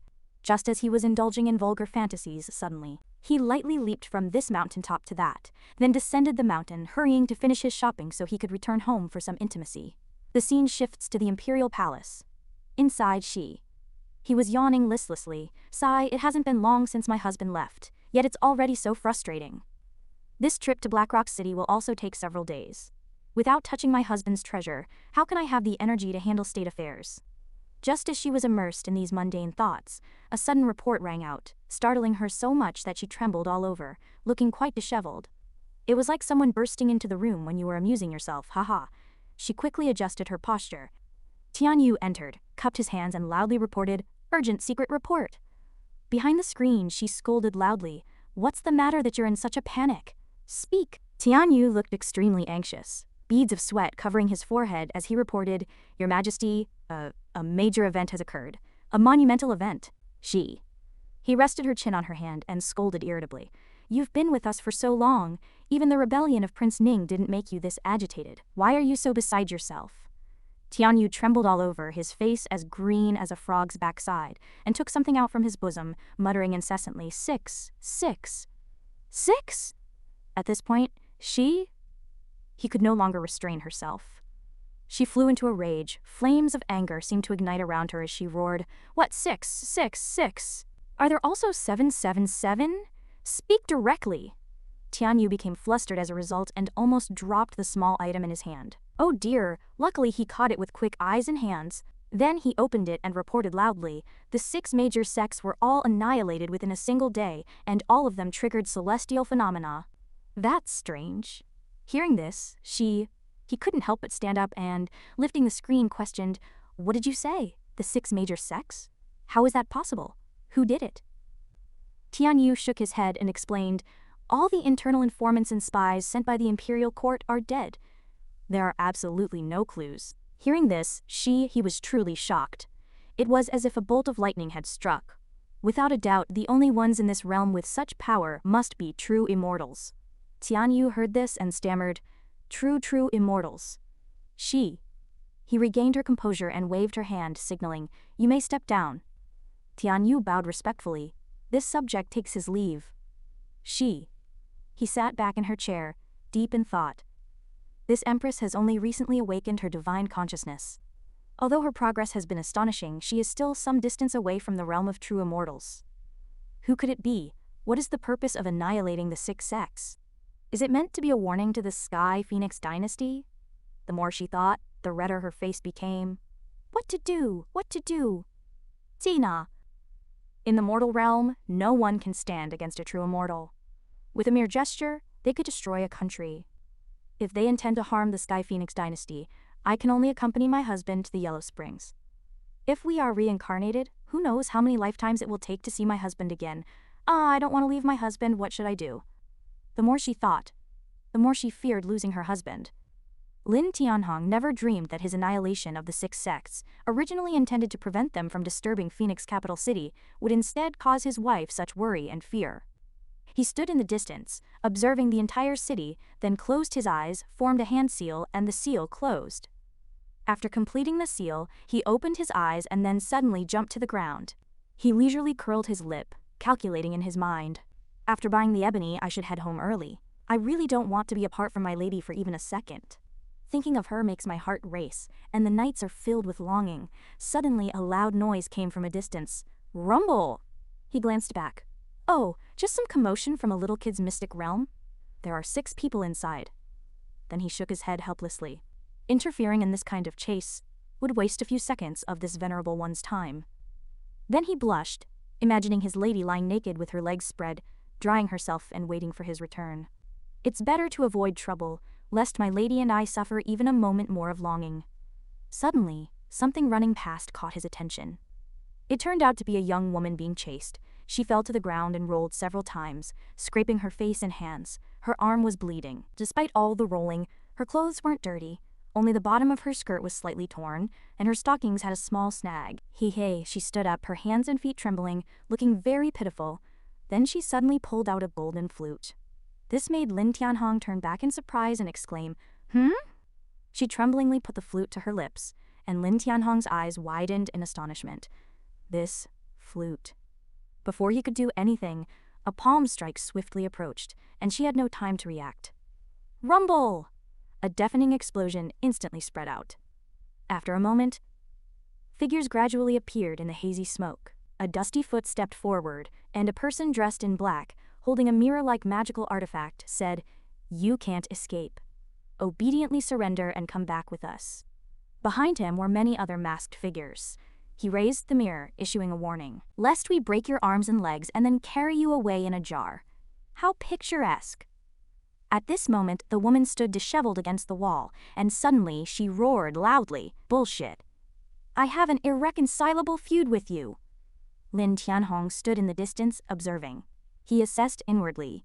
This jade flute is a gift I left for my 7th younger brother before I left Southern Continent 10,000 years ago, the azure jade flute. Could this girl be a descendant of my Lin family?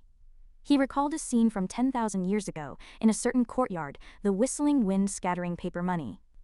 In a room filled with funeral wreaths, 3 people were kneeling before a coffin. Suddenly, the person in the coffin abruptly sat up, startling everyone so much that their eyes nearly popped out of their sockets, and they fell to the ground. I've transmigrated from Earth. He had possessed the body of the recently deceased 3rd young master of the Lin family.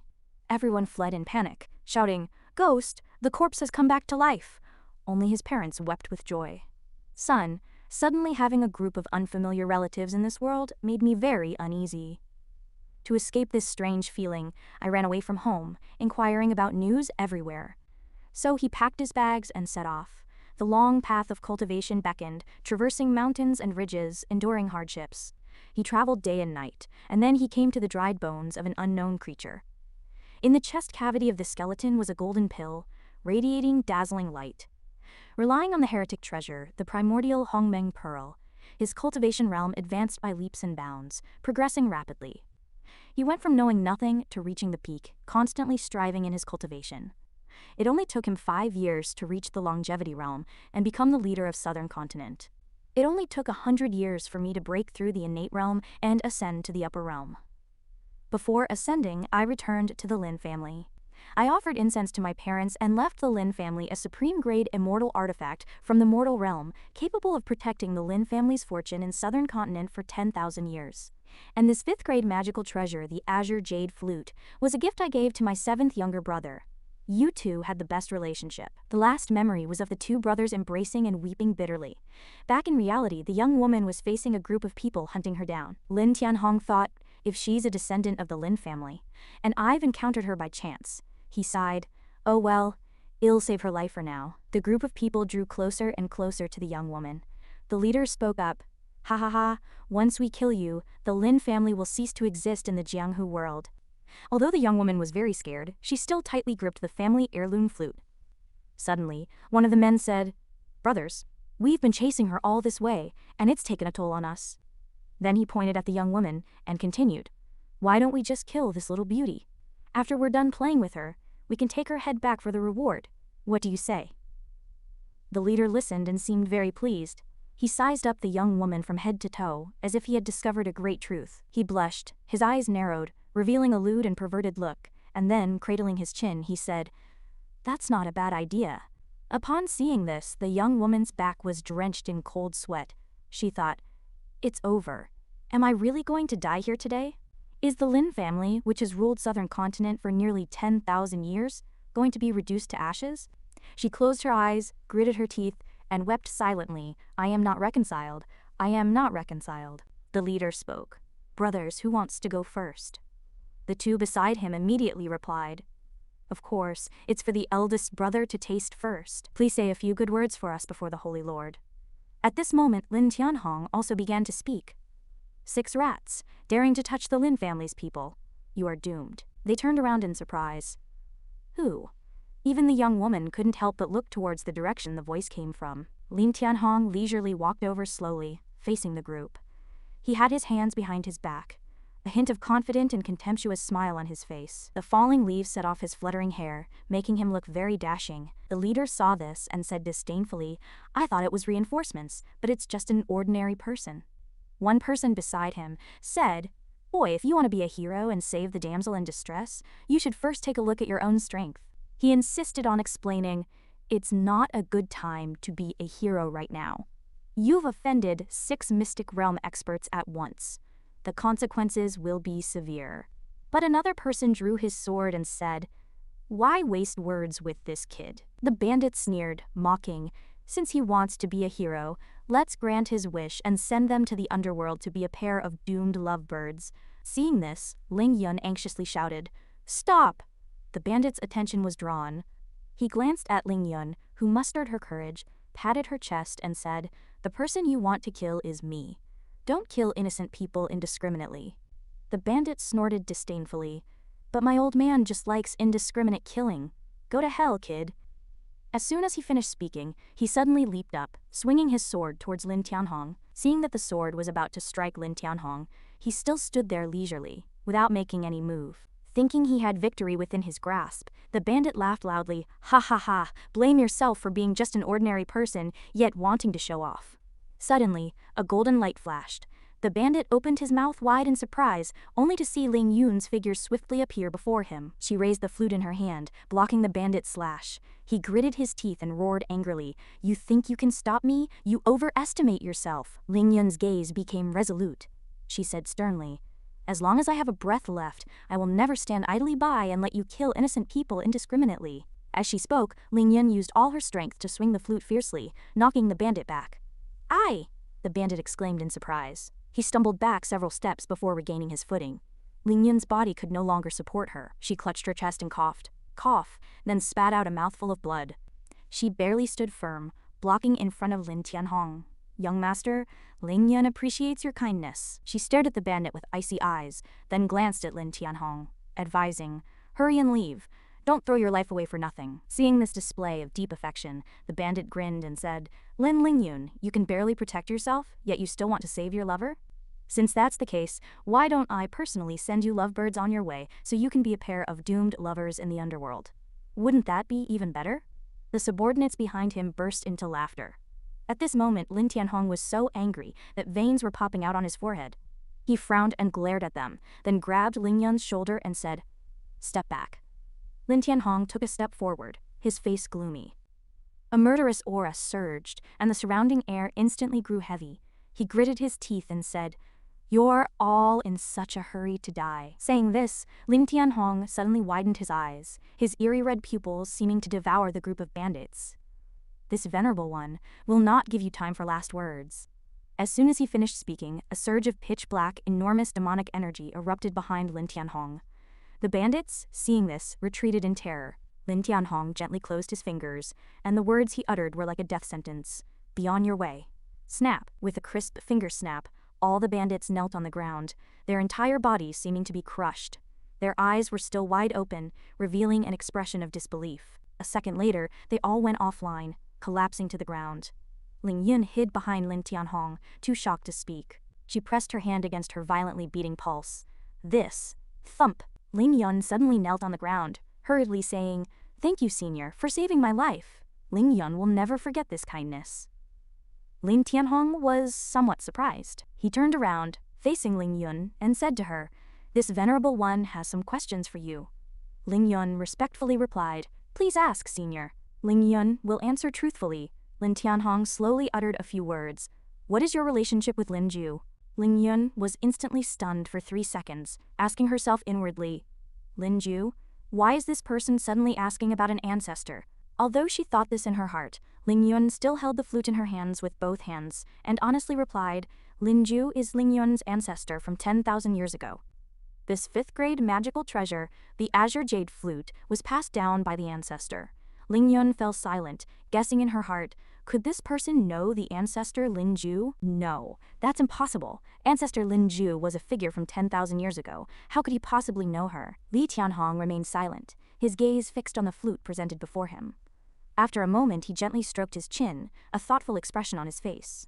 "Oh, this girl indeed carries the bloodline of Lao Qi within her, though it has become very faint."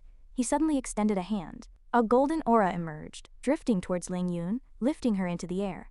Ling Yun looked around in bewilderment. After a short while, the aura gently lowered her, allowing her to stand steadily on the ground. Li Tianhong asked curiously, "Those people just said that after the killing there would be no descendants of the Lin family left. What's going on?" Recalling back then, before my ascension, what I left behind was the immortal artifact, the Grand Emperor Bell, capable of suppressing boundless fortune and unbreakable by anyone below the immortal realm. There are no immortals in the entire southern domain. How could this be? The more he thought about it, the darker his expression became. Tears streamed down Ling Yun's face as she choked out her reply, "The Lin family. They're all gone. I am the only survivor." This answer struck Li Tianhong like a bolt from the blue, his mouth agape in shock. Clutching the flute, Ling Yun continued to recount, "Father is dead, mother is dead. Grandfather, my uncle's families, my other uncle's families." She could no longer contain her emotions and burst into tears, wailing uncontrollably. They had all been killed by the people of the Spirit Profound Holy Land. Li Tianhong's eyes widened in disbelief. She could no longer contain her emotions and burst into tears, wailing uncontrollably. They had all been killed by the people of the Spirit Profound Holy Land. Li Tianhong's eyes widened in disbelief. Li Tianhong's face turned grim, and an astonishing killing intent emanated from his entire being as he gritted his teeth and uttered a few words. "They're all dead." Ling Yun witnessed this scene, her face ashen with terror, her pupils constricted. She raised a hand to cover her mouth, her entire body trembling, unsteady on her feet. Ling Yun involuntarily leaned backward. She let out a terrified scream, but before she could feel any pain, a strong arm supported her. It was Li Tianhong, who had swiftly caught her. At that moment, Ling Yun's mind was a complete blank. Around them, petals fluttered down, creating an incredibly romantic atmosphere.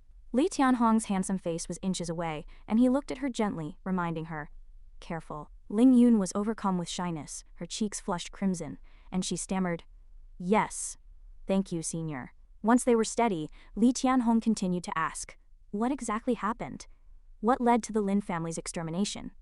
Ling Yun lowered her head sorrowfully as she recalled, "This matter began 500 years ago." The scene shifted to Ling Yun's memory from 500 years prior. At that time, Lin Heng, the eldest son of the family head, married Lin Ruyu, the holy maiden of the spirit-profound Holy Land, one of the 3 great holy lands of the Southern Domain. The Lin family was still the foremost clan in the Southern Domain, the object of flattery from various powers. However, during an external mission for the Lin family, Lin Heng tragically died in battle. His widow and child were heartbroken. Lin Ruyu, consumed by grief and resentment at the loss of her husband, vented her anger on the Lin family. She roared furiously, "It's all your Lin family's 10,000-year-old rules that killed my husband." She pointed at the face of the Lin family head and berated him. "You are already the foremost power in the Southern Domain. Why do you still need to expand everywhere? You are all the murderers who killed my husband." The Lin family head was offended, his eyes wide with anger. He slapped her hard without any hesitation, and then loudly rebuked her. "Impudent! It is commonplace for the disciples of my Lin family to sacrifice themselves for the clan. When did it become your place, a mere woman, to criticize the ancestral teachings of our Lin family?" Lin Ruyue's child cried out in fear, repeatedly calling, "Mother, mother."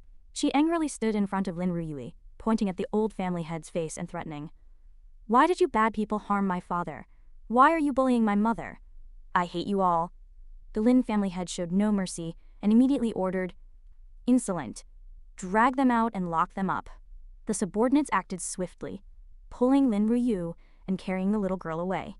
The little girl continued to shout, "You are all bad people! I hate you!" Afterward, through some unknown stroke of luck, Lin Ruyu learned that the Lin family actually possessed the legendary immortal artifact. She secretly observed and waited for an opportunity. She noticed the Lin family head mysteriously emerging from a cave. Taking advantage of his absence, she sneaked into the cave to investigate. Inside, she saw the very bell that Lin Tianhong had left for the Lin family. She also learned that the Lin family's rise to prominence was related to this immortal artifact. She was the daughter of the spirit-profound Holy Lord, and she also sought revenge against the Lin family. She colluded with the spirit-profound Holy Lord, plotting for many years, and finally used Lin Yi, the Lin family's son, to seize the Grand Emperor Bell. At the same time, she had the Lin family head killed. The Grand Emperor Bell only recognized the Lin family's bloodline. To prevent the immortal artifact from falling back into the Lin family's hands, the spirit-profound Holy Land began to eradicate the Lin family's bloodline completely. Returning to reality, Ling Yun hugged her arms forlornly. She continued, "Because of this, the spirit-profound Holy Land rose to unprecedented heights, and no one in the entire Southern Domain dared to stand up for the Lin family." Her resentment reached its peak, and she gritted her teeth. Finally, only my family was left, hiding everywhere, barely clinging to life. 500 years have passed already." Speaking of this, she trembled all over. "I originally thought my family and I could have a place to settle down." She looked up sorrowfully at the moon hanging overhead, her voice choked with sobs, but 3 years ago, the people from the spirit-profound Holy Land still came knocking. That terrifying memory resurfaced once again. It was a stormy night with thunder and lightning. The thunder roared, boom, boom, boom. In the courtyard, Ling Yun's family of 3 faced a group of experts. Ling Yun collapsed to the ground in fear, her parents standing protectively in front of her. Ling Yun's father urged anxiously, "Ling Yun, run!" Ling Yun stubbornly retorted, "I won't go, I want to be with you." Boom, a bolt of lightning tore through the sky, striking the courtyard. At the same time, her father shouted, "You are the last of our Lin family's bloodline, you must live on." His gaze became firm, and he gritted his teeth, saying, "For us, for the Lin family, take revenge." Ling Yun struggled to stand up, 2 streams of tears running down her cheeks. She clenched her teeth, not letting herself make a sound. Then, she turned around and took one difficult step after another, tears falling incessantly. Watching her parents being driven to a dead end, that sense of powerlessness suffocated Ling Yun. Returning to reality, Ling Yun's face was also covered in tears. She clenched her teeth, still unable to pull herself out of that memory. Lin Tianhong suddenly turned his face away, and he shouted loudly, "Enough!" Ling Yun was startled awake by his shout, and she cried out, choking with emotion, "Senior."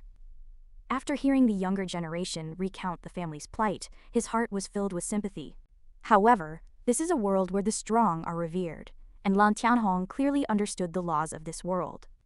An displeased expression appeared on his face, saddened by the younger generation's plight. In this world, the weak are prey to the strong, grudges must be avenged, and the strong are supreme.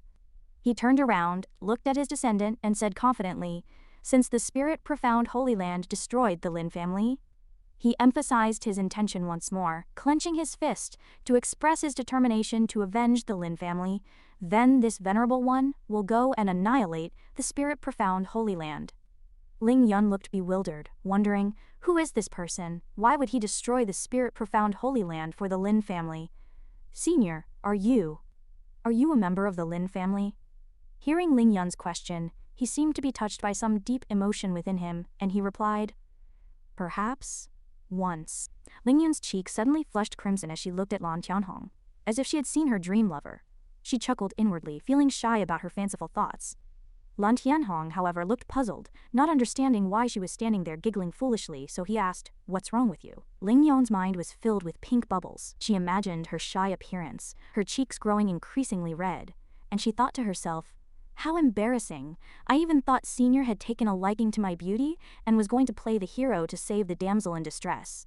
Ling Yun's face was flushed as she looked, and thought, I was still wondering if I should offer myself in return." As a result, with a whoosh, Lan Tianhong had already appeared in front of her, startling Ling Yun so much that she trembled all over. Lan Tianhong reached out and touched Ling Yun's forehead, wanting to see if she had a fever, as he had noticed her face had been abnormally red the entire time. Lan Tianhong asked worriedly, "What's wrong with you? Why did your blood suddenly rush to your head?" Such chaotic internal energy. Ling Yun recoiled backward, startled by Lan Tianhong's actions. "No, it's nothing." She didn't know what relationship the person before her had with the Lin family, yet he insisted on avenging them, so she cautiously asked, "Senior, what is your seniority in the Lin family?" Lan Tianhong looked at her sternly and replied, "Seniority is not important. Come with me to the spirit profound Holy Land, to avenge the Lin family." Hearing Lan Tianhong's words, she felt extremely worried, because the strength of the spirit profound Holy Land was truly not to be underestimated. Revenge would not be easy. She tried her best to dissuade Lan Tianhong Sr. "Please don't.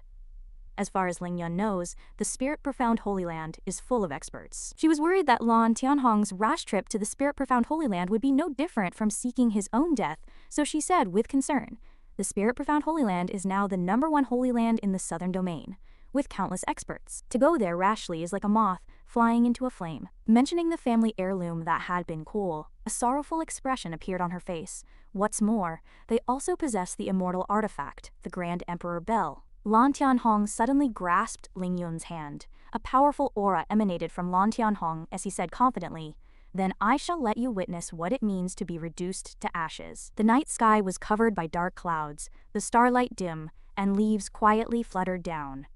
In a corner of the forest, a beam of light soared into the sky, startling the birds in the trees. Lan Tianhong stood on a massive flying sword, speeding through the night sky. Cutting through gust after gust of wind and mountain after mountain, Lan Tianhong stood on his sword, flying at top speed.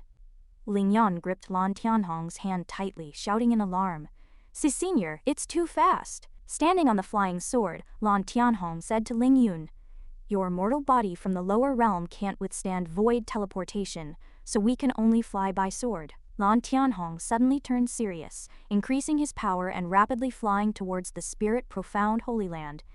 "If we don't hurry, my wife at home will be waiting anxiously." As soon as he finished speaking, Lan Tianhong exerted his strength and accelerated. 3 days later, Lan Tianhong brought Ling Yun across millions of miles. After 3 consecutive days of such high-speed flight, Ling Yun couldn't endure it any longer. Her legs went weak, and she sat down, her breathing unsteady, letting out a long sigh of relief. After days of non-stop flight, she finally relaxed. I thought I was going to die." She had just sat down to rest when Lan Tianhong's voice startled her. "We're here." She looked up, and indeed, they had arrived. Before Ling Yun was the Spirit Profound Holy Land. She thought to herself, This is the Spirit Profound Holy Land." A massive plaque inscribed with Spirit Profound Immortal Mountain hung before a magnificent building. Ling Yun was shocked, unable to believe they had arrived so quickly. So fast? Suddenly, a tremendous bell chime echoed from the mountain, causing the entire mountain to tremble. Ling Yun wondered in confusion, what was that loud sound just now? What? What is this? The two of them looked up simultaneously, hearing voices. It's a success. Ha ha! Finally, it's a success. The voices came from within that magnificent building, reaching the location of the two. The scene shifted to the interior of the spirit-profound Holy Land, where many people were gathered in the center, discussing animatedly. The Holy Lord has finally refined the Grand Emperor Bel. Everyone in the center of the area lowered their heads and said in unison, successfully transcending the heart tribulation and attaining the eternal life realm. An excited Taoist in the crowd exclaimed, thrilled that their Holy Lord had obtained such immense power. The southern domain had not seen an eternal life Taoist for 1,000 years.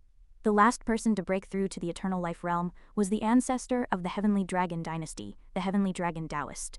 Two Taoists continued to discuss their Holy Lord's newly acquired power with smug expressions. From now on, our spirit-profound Holy Land will be on equal footing with the Heavenly Dragon dynasty. The two Taoists chuckled triumphantly as they talked.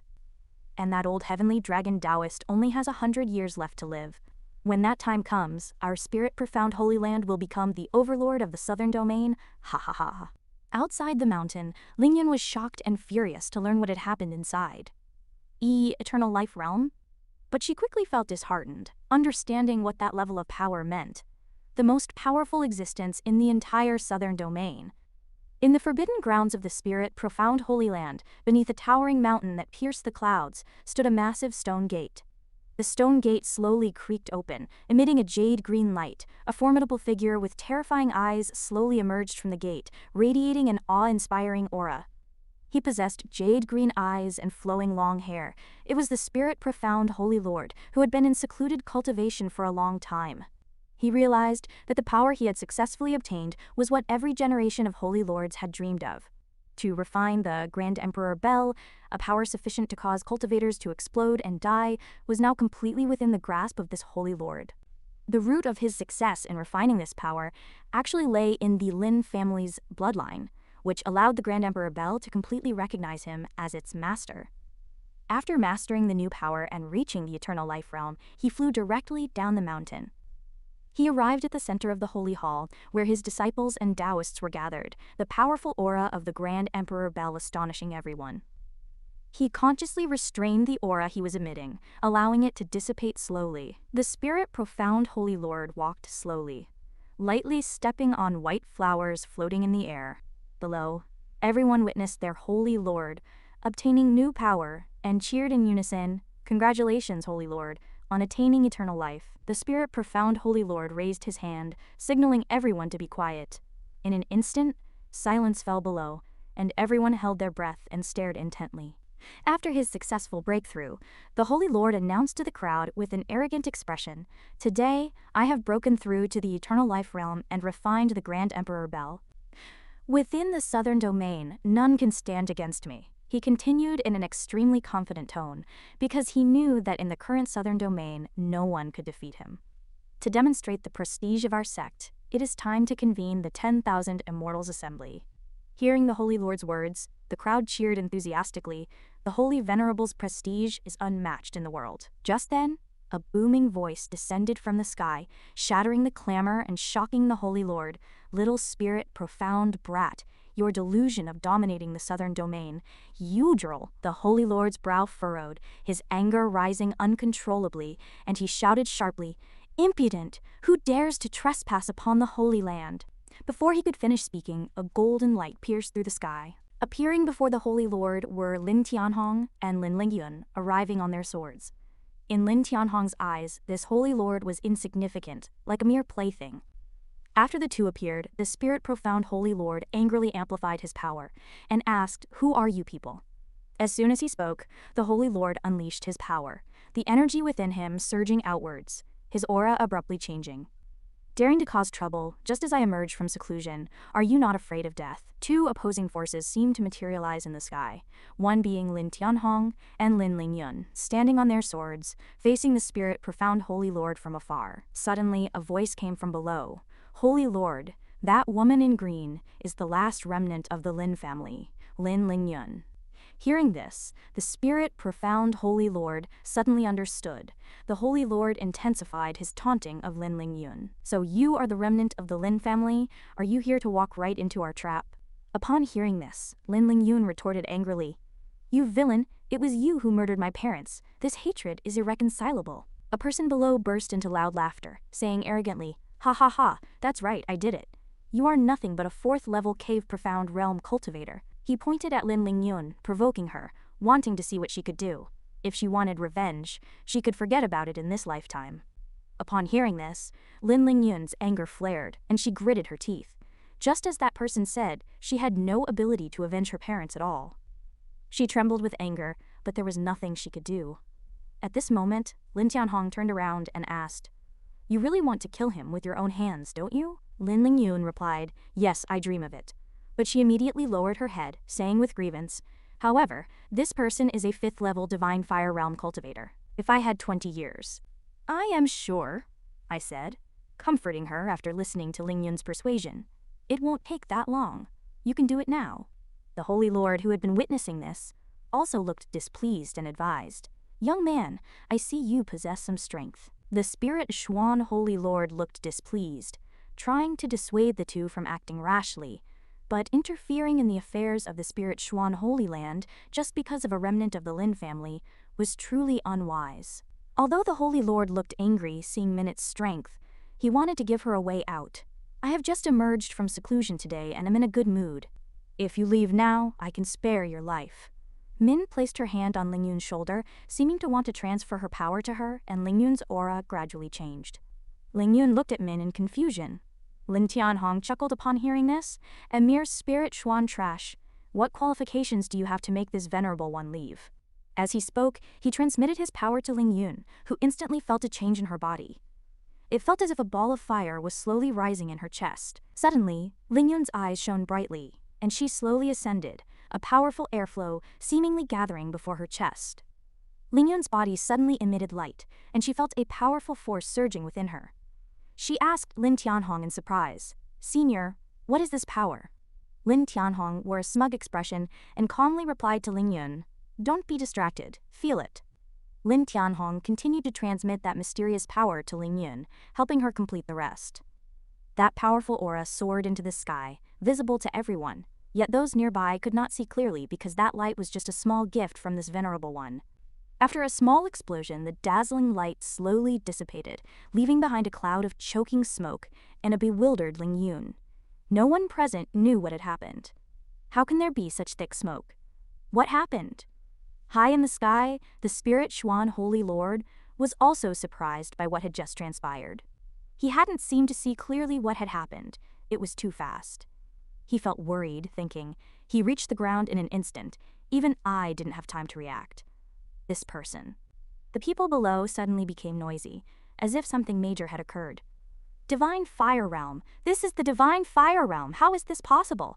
Lingyun looked utterly shocked. Amidst the crowd's commotion, she realized that she had actually directly broken through from the 4th level of the Cave Profound Realm to the Divine Fire Realm. Lingyun gradually understood that this was the power she had received from Lin Tianhong. Is this the power that Senior bestowed upon me? So powerful? The Spirit Xuan Holy Lord was still staring blankly at everything that had just happened, followed by the exclamations of the crowd below, No, it's not just a breakthrough to the Divine Fire Realm heavens. This is the 5th level! What kind of method is this? The Spirit Xuan Holy Lord began to feel uneasy about that mysterious power. Even this venerable one cannot achieve this so easily. What is the origin of this person?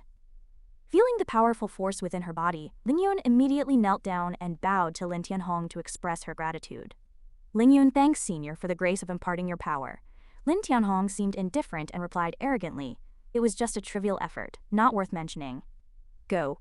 Do what you want to do." Lingyun looked up at Lin Tianhong and said confidently, "Thank you, Senior." She picked up the flute in her hand, pointed it at the enemies who had killed her parents, and, with her newly acquired power, shouted confidently, "You villainous dog! I will take your dog's head to avenge the spirits of my parents. Come and die." The people below discussed Lingyun's words. "Elder Jing! How dare she insult Elder Jing like this? This person is truly audacious." From the crowd, a man carrying a sword slowly stepped forward. He was Elder Jing, the one who had personally killed Lingyun's parents. Arrogant. He looked disdainfully at the power Ling Yun had just gained. A mere borrowed 5th level of the Divine Fire Realm dares to think of taking this old man's life? Ling Yun didn't speak, flying directly towards him before anyone around could react. Ling Yun played her flute, and a surge of cyan airflow immediately erupted, heading straight for Elder Jing's throat. How would you know if you don't try? Elder Jing was startled by Ling Yun's speed. She appeared before him in the blink of an eye. Such audacity, daring to launch a sneak attack. A loud bang erupted, sending the nearby people flying. The powerful airflow from Ling Yun's flute collided with Elder Jing's sword energy, causing explosions around them, and Elder Jing's sword emitted a piercing sound. Help! The people below were caught in the crossfire of the two's battle. Elder Jing was horrified to discover that his sword seemed unable to harm Ling Yun. HMPH, how is this possible? This wretched protective barrier. He continued his attack, sword dance of myriad blossoms, but still couldn't break through. The two fought fiercely for a while before temporarily stopping, but Ling Yun seemed to have the upper hand, while Elder Jing was faltering. Because he had underestimated his opponent, Elder Jing now had to use his ultimate move to defeat her. It seems I have no choice but to use my ultimate move.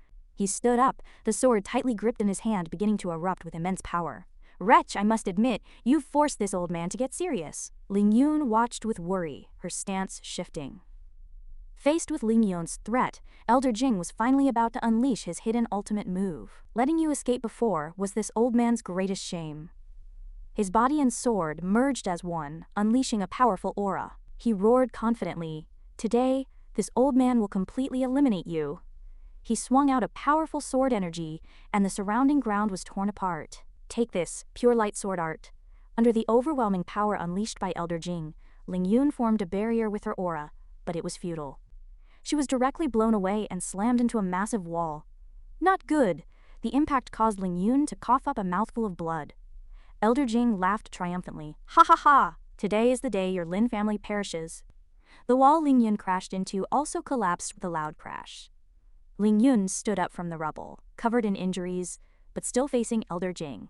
Elder Jing looked at Ling Yun's disheveled state, stroking his sword as he slowly approached. Quite resilient, aren't you? Ling Yun finally couldn't hold on any longer and collapsed to the ground. Elder Jing walked towards Ling Yun triumphantly, preparing to deliver the final blow. Enough. Ling Yun directly received Elder Jing's sword attack. She slumped to the ground, her body unable to move, her heart filled with helplessness. It hurts so much, my body won't listen. Ling Yun seemed to have given up, her head lowered, her expression sorrowful, and she could no longer grip the flute in her hand. Various thoughts flashed through her mind, even after receiving Senior's power. Is the gap between us really this vast? Ling Yun felt both anger and grievance, and tears welled up in her eyes. Damn it, I am so sorry for Senior's kindness. At this critical moment, a voice echoed in Ling Yun's mind. Ling Yun, don't panic. Ling Yun was suddenly startled. Senior, is that you? The voice continued, seemingly helping Ling Yun. Close your eyes. Ling Yun chose to believe and closed her eyes. Lin Tianhong's figure appeared in her mind, transmitting his voice to her. Very good, next. Lin Tianhong flicked his finger, and with a snap, Ling Yun's body suddenly trembled, appearing extremely uncomfortable. Various peculiar martial arts techniques flooded Ling Yun's mind. This is images of various martial arts moves and text converged, forming a book shimmering before Ling Yun, the Breath Sea Power Transfer. She recognized this secret manual and saw its power. Such astonishing means. Lin Tianhong's voice sounded again. You don't have time to be dazed now. The book had already appeared before Ling Yun, its light pouring into her eyes like a spring, the text and images continuously flowing into her body. The voice continued to resonate in Ling Yun's mind. Comprehend it well. The scene returned to Ling Yun, kneeling before Elder Jing. Giving up resistance? He looked triumphantly at Ling Yun kneeling on the ground, laughing gleefully. Ha ha ha, a wise choice. He raised the sword in his hand, preparing to deliver the final blow. Seeing as you're so sensible, this old man will kill you with a single strike, sparing you some pain. The blade headed straight for Ling Yun's head, but at the very moment it was about to touch her body, a powerful aura suddenly erupted from Ling Yun. You're celebrating too early. Ling Yun's words caught Elder Jing off guard. What? A loud explosion erupted between the two. Fortunately, Elder Jing dodged the blast in time, but he didn't know what the power that had just erupted was. HMPH. What exactly is going on with this wretch? Suddenly he felt a trace of unease, and a sense of fear welled up in his heart. How can this old man feel such fear? Ling Yun stood before him, still holding the flute in her hand, her wounds not yet healed, but the aura around her had completely changed. Old dog, you're finished. Having comprehended the mysterious secret manual she had just received, Ling Yun confidently began her counterattack. She gently played the flute. Now, it's showtime. As the flute music began, strange green lights gradually appeared around Ling Yun. Elder Jing looked at the incomprehensible scene before him, his face blank. This is cheerful. The other disciples were equally shocked, watching everything before them in horror. How? How is this possible? Lin Tianhong watched the good show before him with great interest. The imitation I brought from the upper realm should be sufficient. What everyone saw at this moment was a cyan phoenix summoned by Ling Yun's flute music. Everyone found it hard to believe that such a creature could appear so easily. Phoenix. It's really a phoenix. She could actually summon a divine beast from the upper realm. The spirit Xuan Holy Lord also realized that this cyan phoenix had not appeared out of nowhere, but was due to Lin Tianhong's assistance from behind the scenes. Kill! With Ling Yun's angry roar, the cyan phoenix swooped down towards Elder Jing. Facing this immense power, Elder Jing's clothes began to burn, but he still refused to give up, roaring, "You think you can kill me? Not so easy?" He leaped up, directly charging towards Ling Yun, his body carrying a powerful aura that condensed into a beam of swordlight, yelling, "I'll fight you!" He laughed confidently. Haha, this old man isn't so easy to deal with. A massive cyan phoenix collided head-on with a huge beam of swordlight, and everyone watched as these two powerful forces were about to clash. However, the swordlight that Elder Jing had unleashed with all his might instantly dissipated under the phoenix's intense heat. Under Ling Yun's gaze, an expression of disbelief appeared in her eyes, and tears that had been suppressed for a long time finally streamed down her face. Ling Yun cried out loudly, finally avenging her parents. She shouted their names towards the sky. "Father, mother, you can finally rest in peace." As Ling Yun cried out, the cyan phoenix vanished, and she collapsed to the ground, utterly exhausted.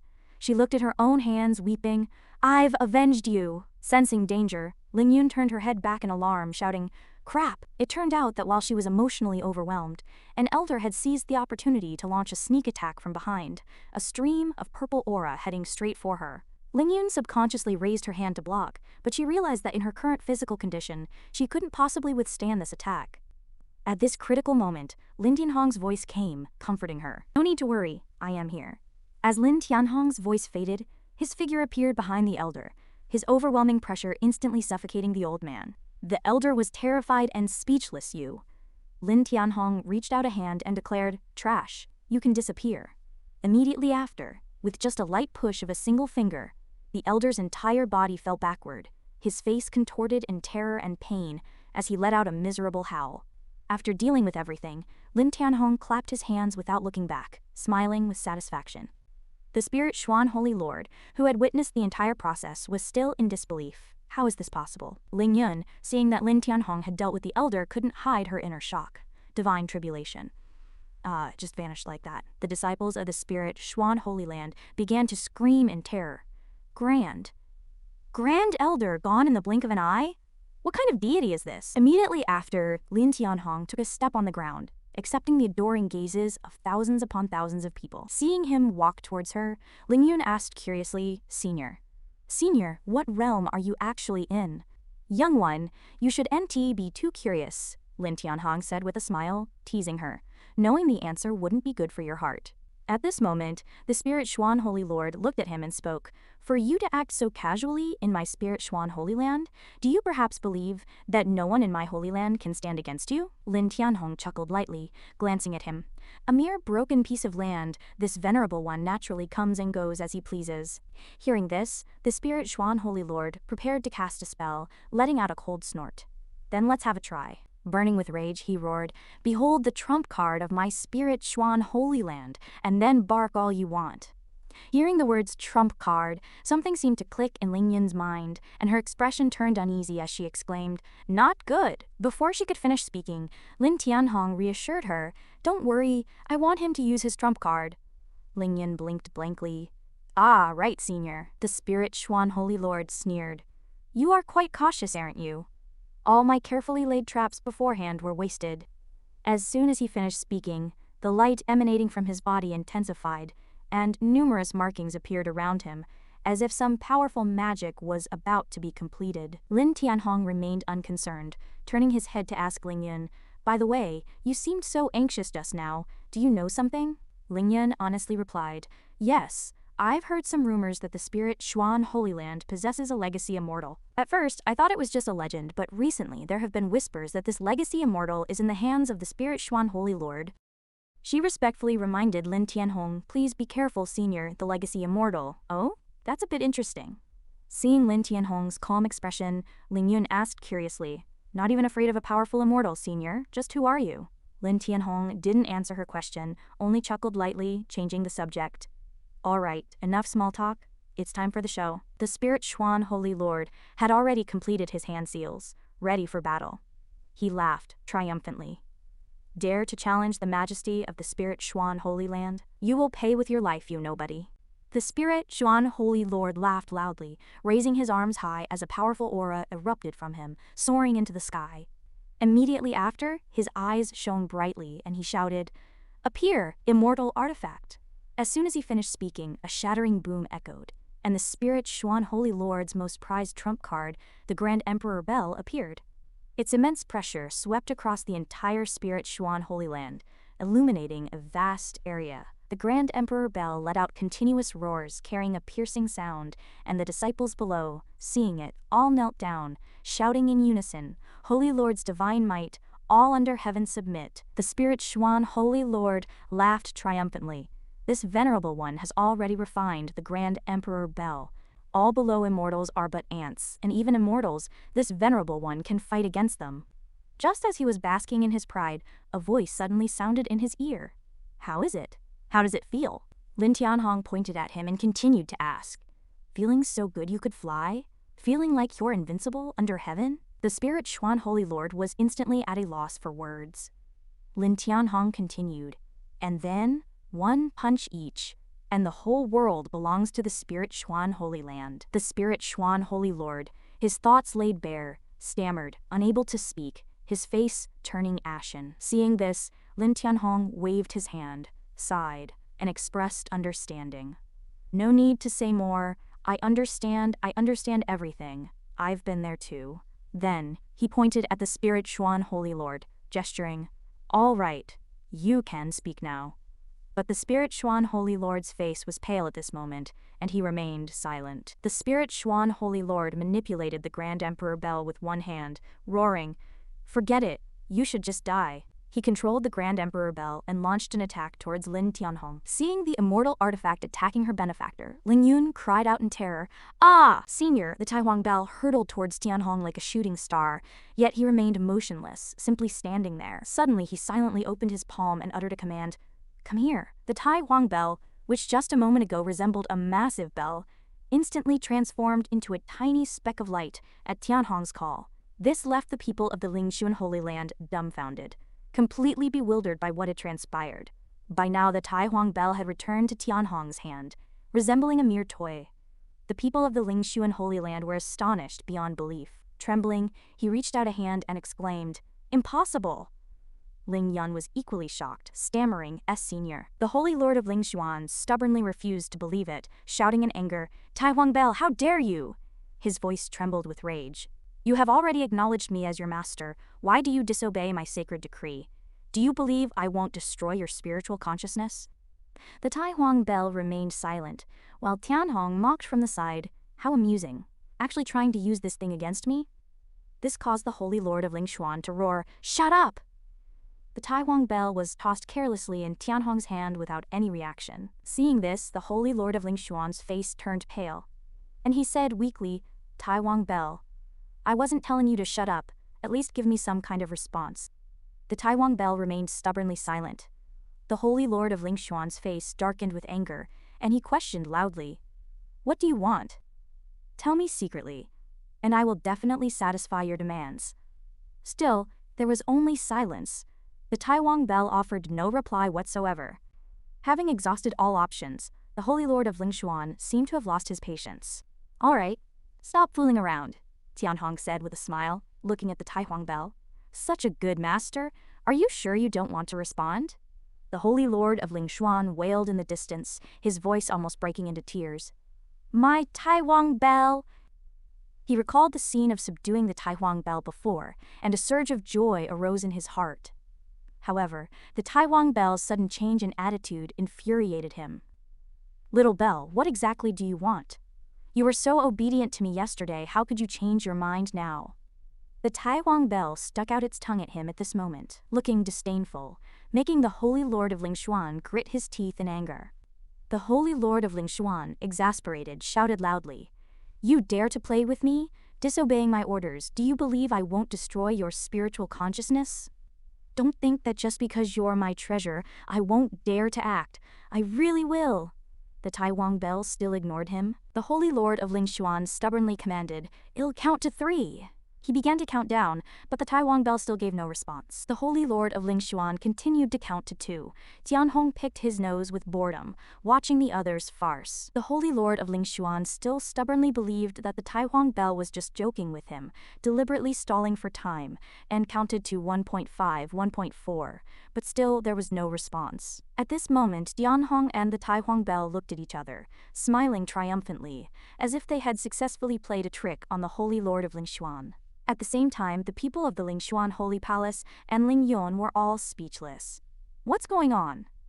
Suddenly, a tear quietly rolled down. The Holy Lord of Lingshuan clenched his hands tightly and cried out in grievance. "Taihuang bell, how could you? How could you?"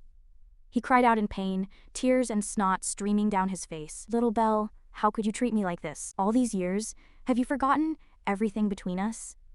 Hearing these words, the Taihuang bell seemed somewhat sorrowful, as the Holy Lord of Lingshuan recounted sadly. "Over these years we have been inseparable. Everything we've experienced together, does it mean nothing to you? The time we spent together, all the memories, the joy we shared, every minute, every second, every little thing. In the end, all these profound bonds transformed into a spirit-blood contract, tightly connecting us. Tell me, little bell, the most precious feelings between us. Can you really discard them so easily?" The Holy Lord of Lingshuan's voice was filled with emotion, and the Taihuang bell couldn't help but have its eyes well up with tears. Then, to Tianhong's surprise, it suddenly burst into loud wails. Seeing this, the Holy Lord of Lingshuan smiled and shouted loudly, "Little bell, I knew it! You would never betray me after all!" The Taihuang bell rushed towards the Holy Lord of Lingshuan like a child. The Holy Lord of Lingshuan quickly reached out his hands as well, shouting, "Little bell!" The two cried out emotionally, leaving everyone dumbfounded.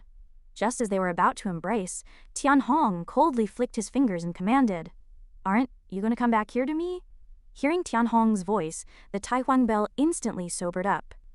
It immediately turned around and returned to Tianhong's side, not forgetting to slap the Holy Lord of Lingshuan, knocking his face to the side. The Taihuang bell obediently returned to Tianhong's hand, leaving the Holy Lord of Lingshuan kneeling on the ground in pain. The Holy Lord of Lingshuan raised his head, looking at the Taihuang bell in anger. At this moment, the Taihuang bell stuck out its tongue in Tianhong's hand, mocking the Holy Lord of Lingshuan. The Holy Lord of Lingshuan slowly stood up, gritting his teeth as he said, "Taihuang bell, Taihuang bell, Taihuang bell!" His eyes were clouded, his face gloomy, and his anger reached its peak. "Ungrateful wretch! Since you are so unappreciative, don't blame me for being impolite." The Holy Lord of Lingshuan chanted incantations under his breath. As the spell was recited, green strands of spiritual energy appeared around him. These strands of spiritual energy gradually approached the Taihuang bell, which opened its mouth wide in surprise. The Holy Lord of Lingshuan abruptly pulled the strands connected to the Taihuang bell and shouted loudly, "Today, I will turn you into a pile of scrap metal." The Holy Lord of Lingshuan believed his chance had come. He began to chant the spirit-severing curse, preparing to destroy the Taihuang bell, determined not to let it fall into anyone else's hands. Sensing the danger, the Taihuang bell was terrified. It wanted to run to Tianhong for help. Tianhong caught it and gently patted it to comfort it, saying, "Don't be afraid, don't be afraid." Then he slowly recited the spirit-slaying curse, helping the Taihuang bell resolve the trouble with the Holy Lord of Lingshuan. Next, he gently flicked the red thread connecting the Taihuang bell and the Holy Lord of Lingshuan. The red thread snapped instantly, severing the connection between the person and the object. The Holy Lord of Lingshuan pulled hard on the red thread. After it broke, he immediately lost his balance and fell backward. Perhaps due to excessive force, the Holy Lord of Lingshuan suffered a strong backlash and vomited a mouthful of blood. He hurriedly stood up, wiping the blood from the corner of his mouth with his hand. How could this be? How is it possible? It actually forcibly severed my spirit blood contract with it? The fear in the Holy Lord of Lingshuan's heart grew stronger, and beads of sweat oozed from his forehead. What realm is this exactly? Tianhong held the Taihuang bell, a triumphant smile on his face. Didn't you all want to see the power of this thing? He shouted loudly as he raised the Taihuang bell high. Then use your deaths as the admission ticket. The Taihuang bell returned to its master's side. Under Lin Qianhong's command, it began to gradually enlarge, its form expanding until it was large enough to cover the entire Lingshuan Holy Land. Witnessing this scene, the Holy Lord of Lingshuan cried out in horror, How is this possible? The disciples under him also widened their eyes, looking at the sky, equally shocked. Is it really necessary to be this exaggerated? Ling Yun was also stunned at this moment, thinking to herself, is this senior's true strength? Just then, Ling Tianhong moved in front of her and reminded her, stand by my side and don't move. After speaking, he signaled the Taihuang bell to begin its suppression. Upon receiving the order, the Taihuang bell trembled slightly, and a force of suppression immediately enveloped the Lingshuan Holy Land. Every reverberation of the Taihuang bell sent tremors through the Lingshuan Holy Land. The entire Holy Land shook violently, and rocks on the mountain walls on both sides began to collapse piece by piece. Huge rocks fell one after another, and the disciples of the Holy Land fled for their lives, creating a scene of chaos. The sight before him left the Holy Lord of Lingshuan heartbroken. He shouted hoarsely, how could this be? How could it be so powerful? The Lingshuan Holy Land was thus destroyed by the Taihuang bell. Hundreds of years of foundation were reduced to nothing, and the Lingshuan Holy Land vanished without a trace. At this moment, only Tianhong and Ling Yun remained. Ling Yun stood beside him, trembling all over. Lin Tianhong comforted her. Don't be afraid, it's over. Hearing Tianhong's voice, Ling Yun finally opened her eyes in relief and looked around. Her eyes, which had been narrowed into slits, instantly widened, filled with astonishment. Before her was a vast emptiness. The only thing she could see was the enormous Taihuang bell suspended in the sky. That magnificent palace has completely vanished, not a single person left, she stammered. The Lingshuan Holy Land? Tianhong pointed to the empty space before them, answering jokingly, it's all right here. Hearing this, Ling Yun covered her mouth in shock, her eyes beginning to water. Suddenly, she burst into loud sobs, startling Tianhong, who took a few steps back. He asked all layers, hey, what's wrong with you? Ling Yun wiped away her tears while sobbing, I am sorry, Junior is being impolite. Thinking of the extermination of my clan 500 years ago, finally avenged today, I couldn't help it, I just couldn't help it. Hearing this, Tianhong could only sigh, unsure of what to say.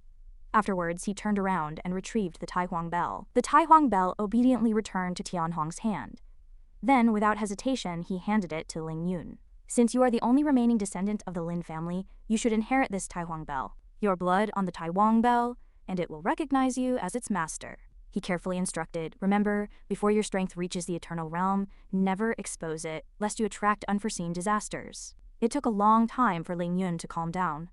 She replied blankly, Senior, you are also a member of the Lin family. Only in your hands can the Taihuang bell unleash its greatest power. Ling Yun's cultivation is low, I am not worthy to possess it. Tianhong shrugged. Although this thing is a top-grade immortal artifact, in my eyes, it's just trash. Useless to me. You have good talent yourself. I just cleansed your marrow and refined your bones. With the assistance of this Taihuang bell, your future cultivation speed will far surpass that of all other cultivators. Ling Yun exclaimed in surprise. Really? Tianhong nodded. That's right. The responsibility of revitalizing the Lin family now rests on your shoulders. Your blood to acknowledge its ownership. Ling Yun no longer declined. She put her finger to her mouth, bit it to draw blood, and dripped the blood from her fingertip onto the Taihuang bell. After a moment, the Taihuang bell emitted a light, beginning to absorb Ling Yun's blood, confirming her identity. Subsequently, the Taihuang bell transformed into a beam of light and shot into Ling Yun's dantian, gradually merging into her body. Ling Yun looked at her chest in surprise. The Taihuang bell, it entered my body. Tianhong fell into contemplation. 10,000 years ago, to prevent the descendants of the Lin family from relying on the power of this immortal artifact to wreak havoc in the mortal realm, I set up a seal. Apart from defense and suppressing the family's fortune, All other abilities were sealed. This time, the Lin family has suffered such a great calamity, so I have decided to lift the seal to ensure her safety. Suddenly, Tianhong clapped his hands and said, "Ah, that's right." Then, he took out a golden ring and handed it to Ling Yun. "This is for you." Looking at the ring in her hand, Ling Yun was puzzled. A ring?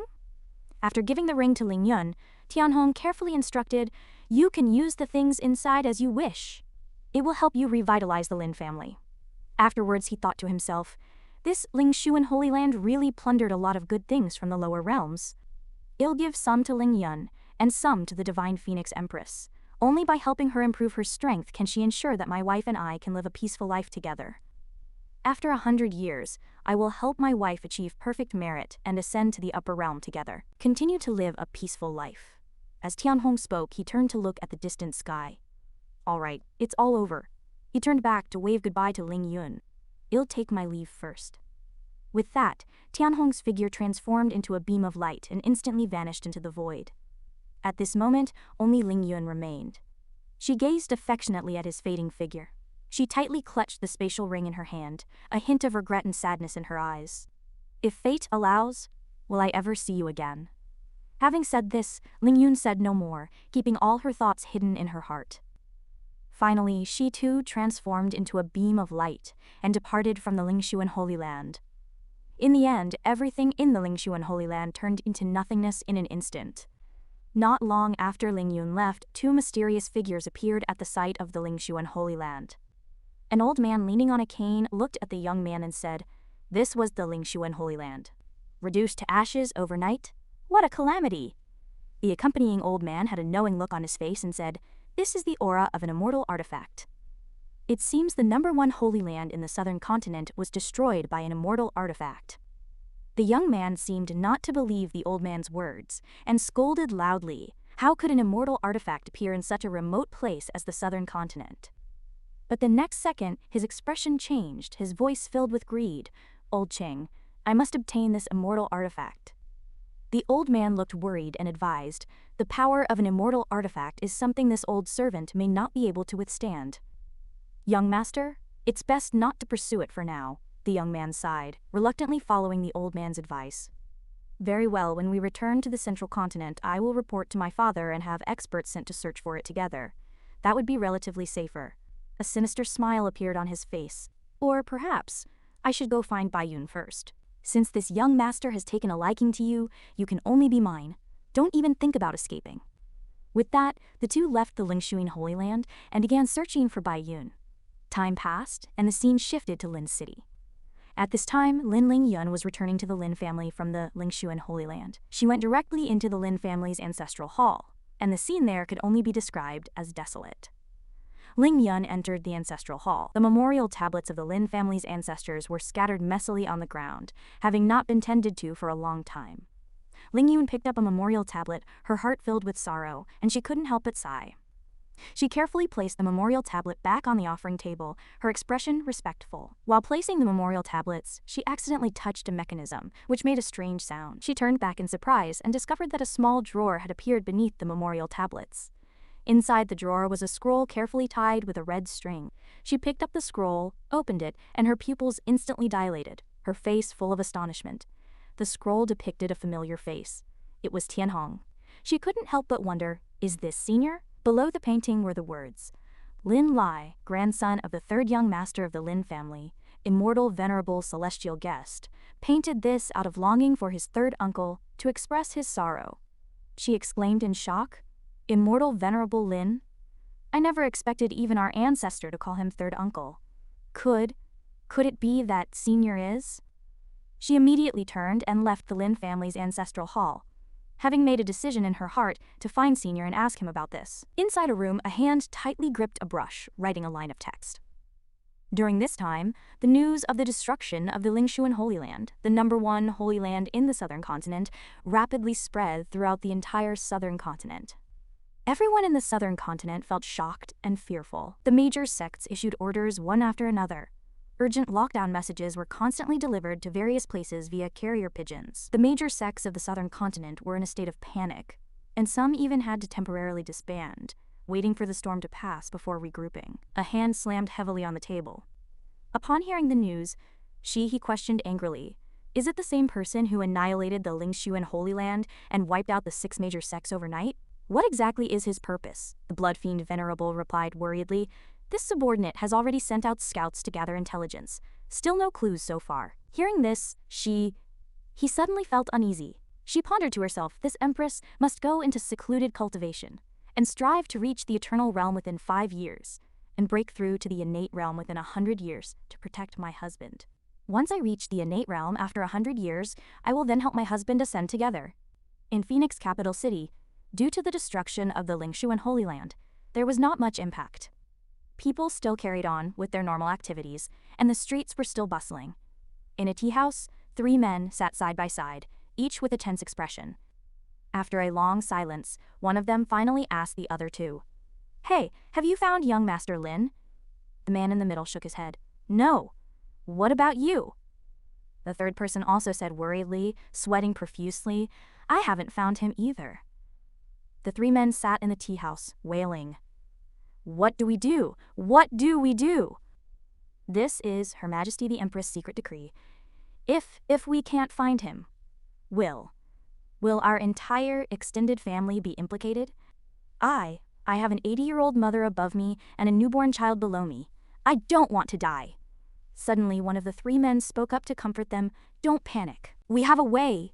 The remaining 2 people seemed to grasp at a straw, hurriedly urging, Quick, speak, speak. That person replied, Let's light incense and pray. If we sincerely pray to the heavens, we will surely move the divine beings, and they will guide us. Come, pray with me.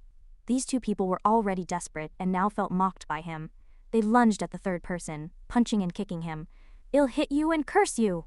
I knew you wouldn't come up with any good ideas, idiot. Good for nothing were finished.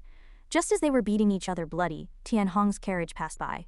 They instantly froze, stopping all movement.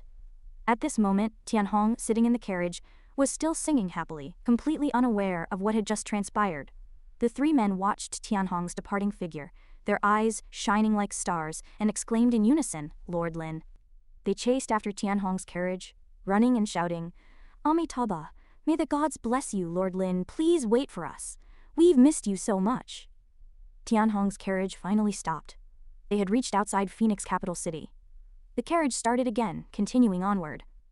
Inside the carriage, Tianhong clasped his hands together, his face full of apology, and said, I've worried you, good sirs.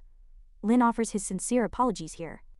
The 3 men quickly waved their hands and replied, It's nothing. It's nothing. It's good that you're all right, sir. We don't have to lose our heads. Then Tianhong reached into his pocket, fumbling for something, and then threw what he found to the 3 men. Here are some elixirs, bought on the way. They're not bad. Consider it my apology. Farewell. The 3 men received the elixirs, so happy they couldn't close their mouths, and bowed to thank him. Thank you, sir. Soon, Tianhong's carriage entered Phoenix capital city. The streets of Phoenix capital city were still bustling with activity, filled with throngs of people.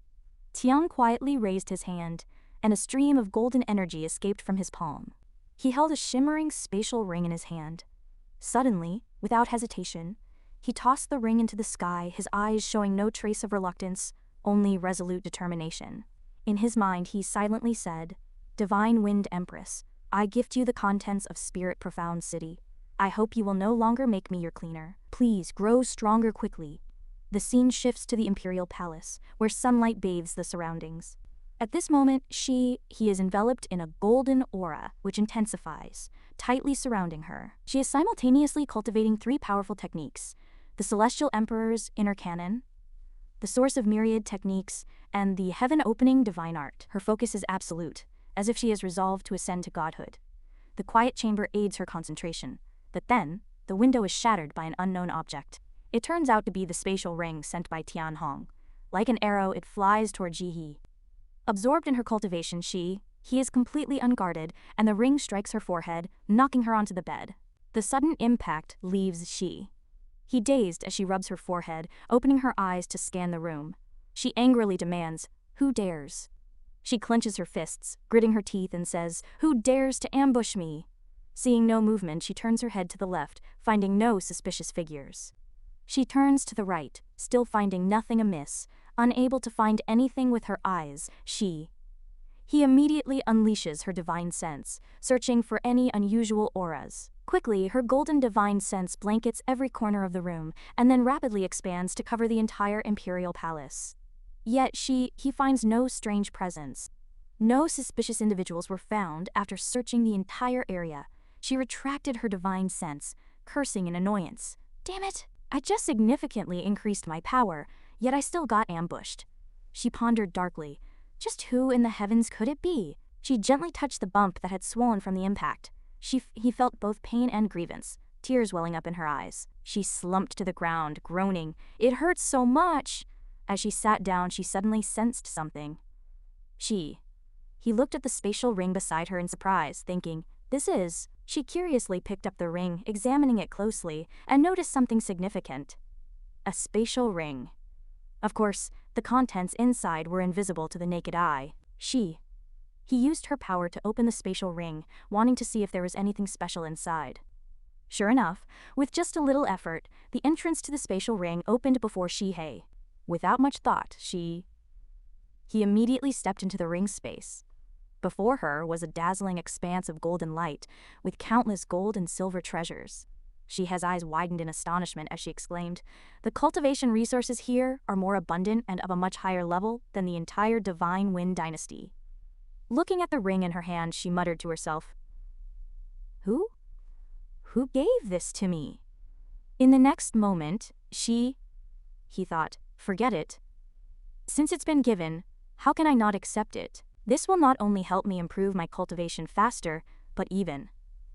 Thinking this, she tightly gripped the ring in her hand. The spatial gate slowly closed as well. With such abundant resources, Shihei's cultivation would become much easier. I can directly cultivate a super army. Suddenly, a strange noise came from outside. Shihei, still admiring the ring in her hand, began planning even more. She quietly slipped the ring onto her finger, silently accepting Tianhong's gift. She reached for a coat, quickly draped it over her shoulders, and asked the person outside the door, "What is it?" The person outside respectfully reported, "Your Majesty, he has returned." Hearing this news, Shihei's eyes lit up with joy. "My husband is back?" she thought. Then, regaining her composure, she replied in a calm voice, "I see." He playfully chided, "That rascal, leaving me alone for so long." Her cheeks flushed, a little embarrassed. Finally knows to come back, I'll prepare a grand dinner for him tonight. Half an hour passed quickly. At this moment, a pair of slender legs slowly stepped into the room. A beautiful young woman pushed open the door and walked in, holding a small bag, and called out loudly, "Sister." She walked up to he, excitedly saying, "I heard brother-in-law is back." He didn't reply, only smiled gently. The lively girl sat on the edge of the bed, observing Shihei's expression, and teased, "I am so happy to finally see you smile, sister." After a moment, he finally replied, "Your brother-in-law is back. I won't be able to keep you company in the palace tonight." He asked with a smile, "What are you so happy about?" Fenger turned her head, revealing a bright smile. "As long as you're happy, sister, I am happy too." Fenger hugged her arm, her expression turning slightly melancholic. "Fenger knows you've been worried these days about the sudden destruction of the Six Sects and the spirit-profound Holy Land." Fenger's emotions shifted, becoming even more somber, but Fenger can't share your burdens. He sat on the bed, looking helplessly at the sulking Fenger. "Your brother-in-law is more effective, it seems." "Humph." He gently stroked Fenger's head, trying to calm her down. "Since your sister is leaving, you must focus on your cultivation in the palace." He had a growing scar on her forehead, but she paid it no mind, continuing to speak calmly. "If you still can't break through to the spirit condensation realm this year, your sister will punish you." Fenger looked up at her brow slightly furrowed. "Ah? The spirit condensation realm is very difficult." He suddenly flicked Fenger's forehead with her finger, making a tap sound. He frowned, pointing at the bewildered Fenger, and admonished, "What's so difficult about it? With your talent, you would have broken through long ago if you weren't so fond of laziness." He stood up, hands on her hips, deliberately reminding her, "Go cultivate." Then, she picked up the prepared bundle, turned to wave goodbye to Fenger, ready to leave. "I am going home to see my husband first." Shihei's figure vanished in an instant, leaving only Fenger's lonely silhouette. Fenger sighed, a look of envy on her face. "Ah, I really envy brother-in-law. Marrying such a wonderful wife. Fenger's demeanor changed again. Hands on her hips, she shook her head. I am starting to get jealous of him. At this moment, in a bustling city, a carriage slowly stopped in front of a house. After the carriage came to a halt, a pair of slender legs gently stepped onto the ground. Lin Tianhong was handsome and elegant, glowing in the warm sunlight. Then he walked to the door, gently knocked, and called out to his wife in a loving voice. My dear wife, your husband has returned. With this call, the door slowly opened. He jumped up with a joyful smile and threw her arms open towards Lin Tianhong. They embraced tightly. And he said softly, you're finally back. Lin Tianhong revealed a sly smile, leaned close to Shihe's ear, and whispered, I am back. Lin Tianhong gently stroked Shihe's head, asking with concern about her well-being, was my wife all right at home? Shihe pouted, a hint of displeasure on her face, a faint mark still visible on her forehead. She looked up at him and replied, it wasn't good at all without you by my side. The mark on Shihe's forehead caught Tianhong's attention. Lin Tianhong frowned and asked directly, what happened to you, my wife? Who hurt you? Lin Tianhong clenched his fists tightly, his anger flaring. Who is so reckless that they dare to hurt my wife? I will definitely deal with them. Shihe gently placed her hand on Lin Tianhong's chest, trying to calm him down. I don't know which careless person it was either. That careless person was none other than her husband, but Shihe didn't say it out loud, only saying with teary eyes, he threw stones outside the wall and one hit me. The sunlight continued to stream through the open doorway. Then, 2 clear tears rolled down Shihe's cheeks, and she sobbed with grievance. Immediately after, her expression changed to this. Veins popped on Lin Tianhong's forehead, and he gritted his teeth, saying, Bastard! Tianhong frowned, his eyes filled with hatred. He reached out and said fiercely, if I find out who did this, I will never let them get away with it. Shihe leaned her head against Lin Tianhong's chest, softly comforting him and urging him to calm down. Forget it, my husband. Maybe that person didn't mean to. Shihe raised her head and looked at her husband tenderly. The most important thing was that he was back. Then, they poured out their hearts to each other and shared a sweet and passionate kiss. They stopped, realizing they were still outside, and their faces both flushed red. Lin Tianhong looked at Shihe and said, let's go inside. He took Shihe's arm, and they turned and went in. Let me apply the ointment for you. As they walked, Zihe glanced at her still reddened cheeks and shyly asked, husband, you must be very tired from your journey, right? Her face grew even redder as she shyly made her request, let's take a bath and change clothes first, then have dinner together. Lin Tianhong looked at his wife and smiled brightly. A bath is fine, but I am sore and tired from the long trip. Lin Tianhong also made his request to Shihe, you'll have to rub my back and massage my waist. Seemingly just what she wanted, Shihe shyly agreed, all right. The bathroom was filled with steam as Lin Tianhong sat naked in the tub, relaxing in the warm water. Lin Tianhong groaned comfortably and softly called out to his wife, Wife, come and give me a massage. At this moment, Shihe stood behind the screen, slowly taking off her clothes. Shihe removed all her clothes and walked out slowly. The bathroom was filled with steam, which spread into the outer room. This servant will rub her husband's back. Even the heavens blushed with embarrassment, and the moon clapped its hands, yielding to this warm and tender night. The figures of the husband and wife were faintly visible in the large bathtub. Husband, it's getting late. We've bathed several times already? Is it that late? I feel like only a short while has passed. Should we take another bath?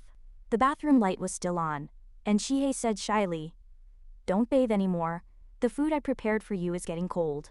Both were naked, and Shihe leaned gently into Lin Tianhong's arms. Husband, See, his face was flushed as she looked up at her husband, who was enjoying himself with his eyes closed, and thought to herself, has truly my nemesis. I, the dignified lord of the immortal realm, worshipped by all immortals. Shihe reached out and gently caressed Tianhong's handsome face, feeling an unprecedented happiness as she nestled in her husband's arms. Lin Tianhong slowly opened his eyes, gazing intently at Shihe, and asked, what are you thinking about? Their wet hands intertwined tightly. Nothing, Shihe replied softly. She slowly rose, her wet feet stepping out of the tub. She picked up a robe and draped it over herself, her eyes filled with tenderness and affection. I just feel so happy being with you, my husband. She tossed her long hair to one side, revealing her snow-white neck, her cheeks flushed. Holding the robe in her hands, she sat on the edge of the tub, looking shyly at Tianhong. Let me help you dress, my husband. Outside, night had fallen, yet the sounds of their amorous preparations could still be heard. "Oh, husband, what are you doing? Holding my wife, and making love." After a passionate night, Lin Tianhong and Zhihe were dressed and seated at the dining table. Zhihe rested her cheek on her hand, watching Lin Tianhong eat bowl after bowl with a smile. Zhihe picked up a large piece of meat, opened her mouth, and offered it to Lin Tianhong. "Here, husband." Lin Tianhong obediently opened his mouth and accepted the meat his wife fed him. Both of them were blushing and smiling. Lin Tianhong raised his hands, laughing heartily, his heart filled with happiness. "It's so good to be home." Zhihe beside him covered her face, closed her eyes, and thought with a blushing face, "It's so good that my husband is back." After the meal, Lin Tianhong waved goodbye to Zhihe, saying he had to go out for a while. Zhihe secretly stood behind the wall, watching Lin Tianhong walk away happily. Then she quickly went inside and closed the door with a smile. Under the blue sky and white clouds, Zhihe turned and walked briskly into the mansion. She slowly walked towards the side door at the back of the house. Zhihe gently opened the door, poked her head out, looked east first, then west, and after confirming that no one was around, she raised her hand and drew a circle, and a golden aura suddenly appeared. A circle also appeared under her feet at the same time. In less than 3 seconds, Zhihe used this aura to fly into the sky, with hundreds of houses beneath her. At this moment, in the solemn and majestic royal court, which was also the king's residence, a huge plaque hung in front of the imperial study. Elder Long stood respectfully, with his head lowered in front of Zhihe, who was writing. Zhihe held the brush, about to make a stroke but stopped. She raised her head, looked at Elder Long's refined and extraordinary face, and asked slowly, "Is there something to report?" Elder Long was a little flustered, and only dared to speak after hearing the question, "Your Majesty, the third prince of the Tianlong dynasty, has come to pay his respects as a special envoy." Elder Long bowed, cupped his hands, and continued to report as he raised his head, "Does your Majesty wish to summon him?" Upon hearing the words Tianlong, a drop of black ink dripped from the brush in Zhihe's hand and fell onto the paper. Zhihe raised the brush, frowned, and fell into thought. She recalled the location of the Tianlong dynasty on the map, located between the Shenfeng kingdom and her own nation. The Tianlong dynasty was also the leading power in the southern continent, but the Shenfeng kingdom and they had always kept to themselves. This prince of the Tianlong kingdom was a master of considerable martial arts skills. This third prince was the top expert in the Tianlong dynasty, yet he willingly came as an envoy. After thinking for a moment, Zhihe put down the brush and placed it back on the brush rack. Zhihe remained seated in her chair, asking Elder Long in front of her seriously, "What is he here for?" Elder Long bowed and cupped his hands, reporting with a trembling voice, "It seems they've come to propose marriage, Your Majesty." Zhihe's expression changed upon hearing the words propose marriage. She raised an eyebrow, trying to suppress the anger in her heart. Propose marriage? How dare they? Subsequently, a wave of dark energy emanated from Zhihe's body as she stared directly at Elder Long. "Your Majesty, please calm your anger." Elder Long quickly knelt on the ground, bowing with his hands together, and said eloquently, "The Tianlong dynasty is the leading power in the southern continent, and that third prince, with his extraordinary talent, is the true disciple of the Tianlong Taoist. His talent is exceptional, and he is none other than Long Aotian." Zhihe's face was gloomy, and she remained silent, listening to Elder Long's continued report. Zhihe's hands gradually clenched, trying to suppress her anger. If we openly refuse, it might trigger a major incident." Zhihe finally spoke, waving her hand and saying seriously, "I am the ruler of a nation, and I know what I am doing." "Elder Long, you don't need to worry." Elder Long still dared not rise, keeping his head lowered, and continued to report, "Your Majesty, this time the third prince came. He also brought 2 powerhouses at the peak of the divine fire realm. It seems they are determined to succeed in this marriage proposal." Seeing that Elder Long still seemed worried and showed no sign of stopping, Zhihe rested her chin on her hand, remaining silent. She crossed her legs, her eyes filled with anger, yet with a hint of calm. "Oh, what are you trying to say?" A divine official's voice came from outside the court. "This old minister believes that with our current strength, we cannot refuse their marriage proposal."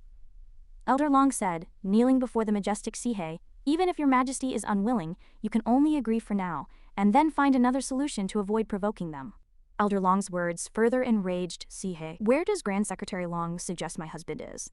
Grand Secretary Long knelt on the ground, desperately suppressing Shi's anger, attempting to appease her. "Your Majesty, please calm your anger. You are the ruler of a nation, bearing the heavy responsibility for all its people. Your husband is but a commoner, known to very few. Grand Secretary Long's words were like adding fuel to the fire, and Jihye let out a cold laugh. Oh? What are you implying? Grand Secretary Long did not stop, raising his head to continue his report. Your Majesty is burdened with countless state affairs, under immense pressure. It is not inappropriate to seek a commoner to experience ordinary life. Grand Secretary Long, truly oblivious, continued to utter words that were nearly suicidal. Perhaps it would be best to dispose of him. Before he could finish, Jihye's figure had vanished, to avoid angering the Heavenly Dragon Dynasty. In an instant, a hand with sharp claws reached out from behind him, and Jihye coldly slapped Grand Secretary Long across the face, causing blood to spurt from his nose. The aura emanating from her hand intensified, mirroring Jihye's fury. Grand Secretary Long fell to the ground, painfully propping himself up, a pool of blood staining the floor.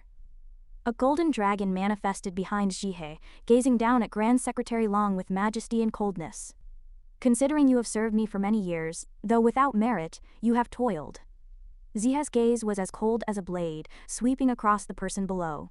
I will only strip you of your cultivation. Jihye turned to leave, leaving behind a light and airy sentence. The Grand Secretary is old.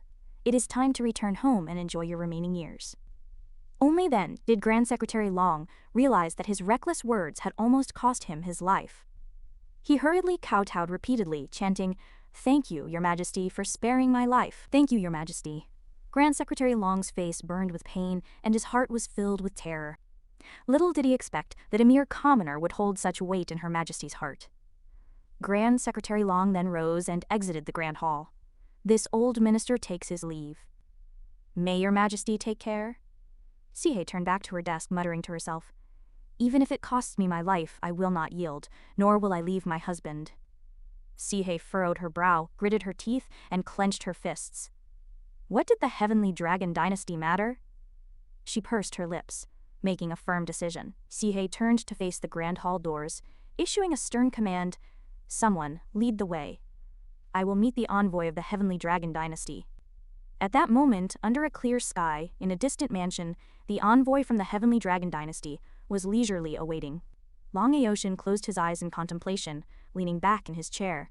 A red-bearded envoy, his beard halfway gray, stood beside Long Aoshin, suddenly speaking, "Your Highness, this divine Wind Empress, dares to treat our Heavenly Dragon Dynasty with such disdain, making us wait so long. Once this prince marries her," a glint flashed in Long Aoshin's eyes, and a cold smile curved his lips. "Let's see how much longer she can remain arrogant, haha."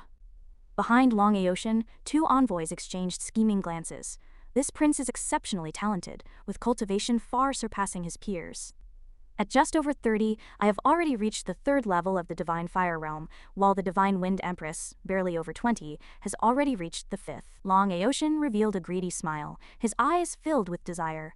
Such talent, a once-in-a-millennium occurrence, cannot be wasted. A white-bearded old envoy glanced at the leisurely waiting Long Aoshin and said, "Third Prince, please rest assured. This marriage alliance was decreed by our ancestor and is certain to succeed.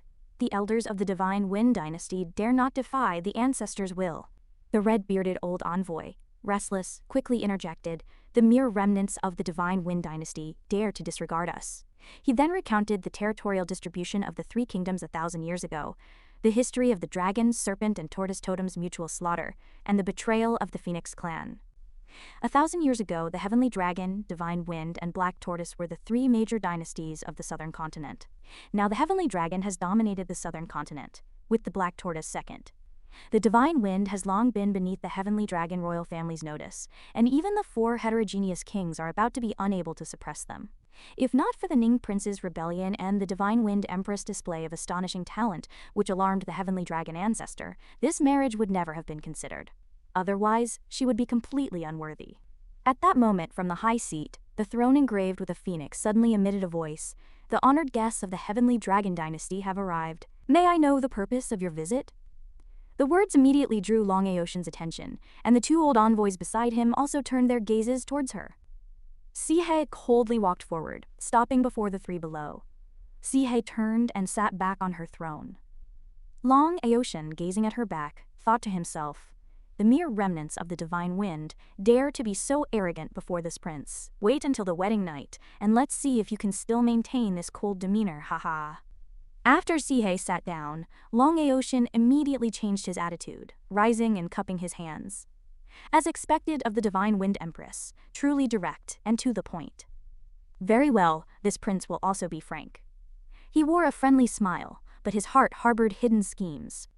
This prince, representing the Heavenly Dragon dynasty, has come to propose marriage to the Divine Wind Empress. If our two nations can unite through marriage, the Heavenly Dragon dynasty will surely ensure the peace of the Divine Wind dynasty. Shihei leaned back in her chair, propping her chin with one hand and crossing her legs, quietly listening to his endless stream of words. As soon as the words fell, Shihei, noticing Long Aotian's somewhat unpleasant expression, spoke. If the Tortoise Kingdom wishes to form an alliance through marriage, that is acceptable. My royal family has many princesses. Whichever one the third prince fancies, he may choose. Long Aotian was intrigued by the person before him, but on the surface he displayed a different demeanor. Indeed, a beauty of the mortal world. Only such a woman is worthy of this prince. How can the princesses of the Divine Wind dynasty compare to my status? In the entire Divine Wind dynasty, only Her Majesty the Empress is worthy of me. Sensing Long Aotian's arrogance, Jihei deliberately retorted, Of course I am worthy of the third prince, but are you worthy of me? The words struck Long Aotian's heart like a sharp blade, and he flew into a rage, shouting, Impudence! The two old envoys also changed their expressions. Long Aotian's face darkened, and he pointed at Shihei. You dare say I am not worthy of you. Shihei remained calm, sitting on her throne, propping her chin, watching the arrogant third prince. Impudence! He was furious, his eyes fixed on Jihei. You dare say I am not worthy of you. Shihei did not reply but instantly released the might of the Heavenly Dragon, causing Long Aotian to be terrified. This is... She Heavenly Dragon aura made it difficult for him to breathe. The pressure in his eyes was like the Heavenly Dragon baring its claws, issuing a threat. You heard correctly. A waste like you is not worthy of marriage with me. The next second, Long Aotian collapsed to the ground. Third prince. Shihei stared at him sharply. A mere waste? Daring to think you are worthy of me? Even though he was paralyzed with fear, he still stubbornly retorted, You dare call this prince a waste? Do you want your little Divine Wind Kingdom to be destroyed? I'll give you a chance. Make your move. I want you to know that even among the dregs, you're the absolute worst.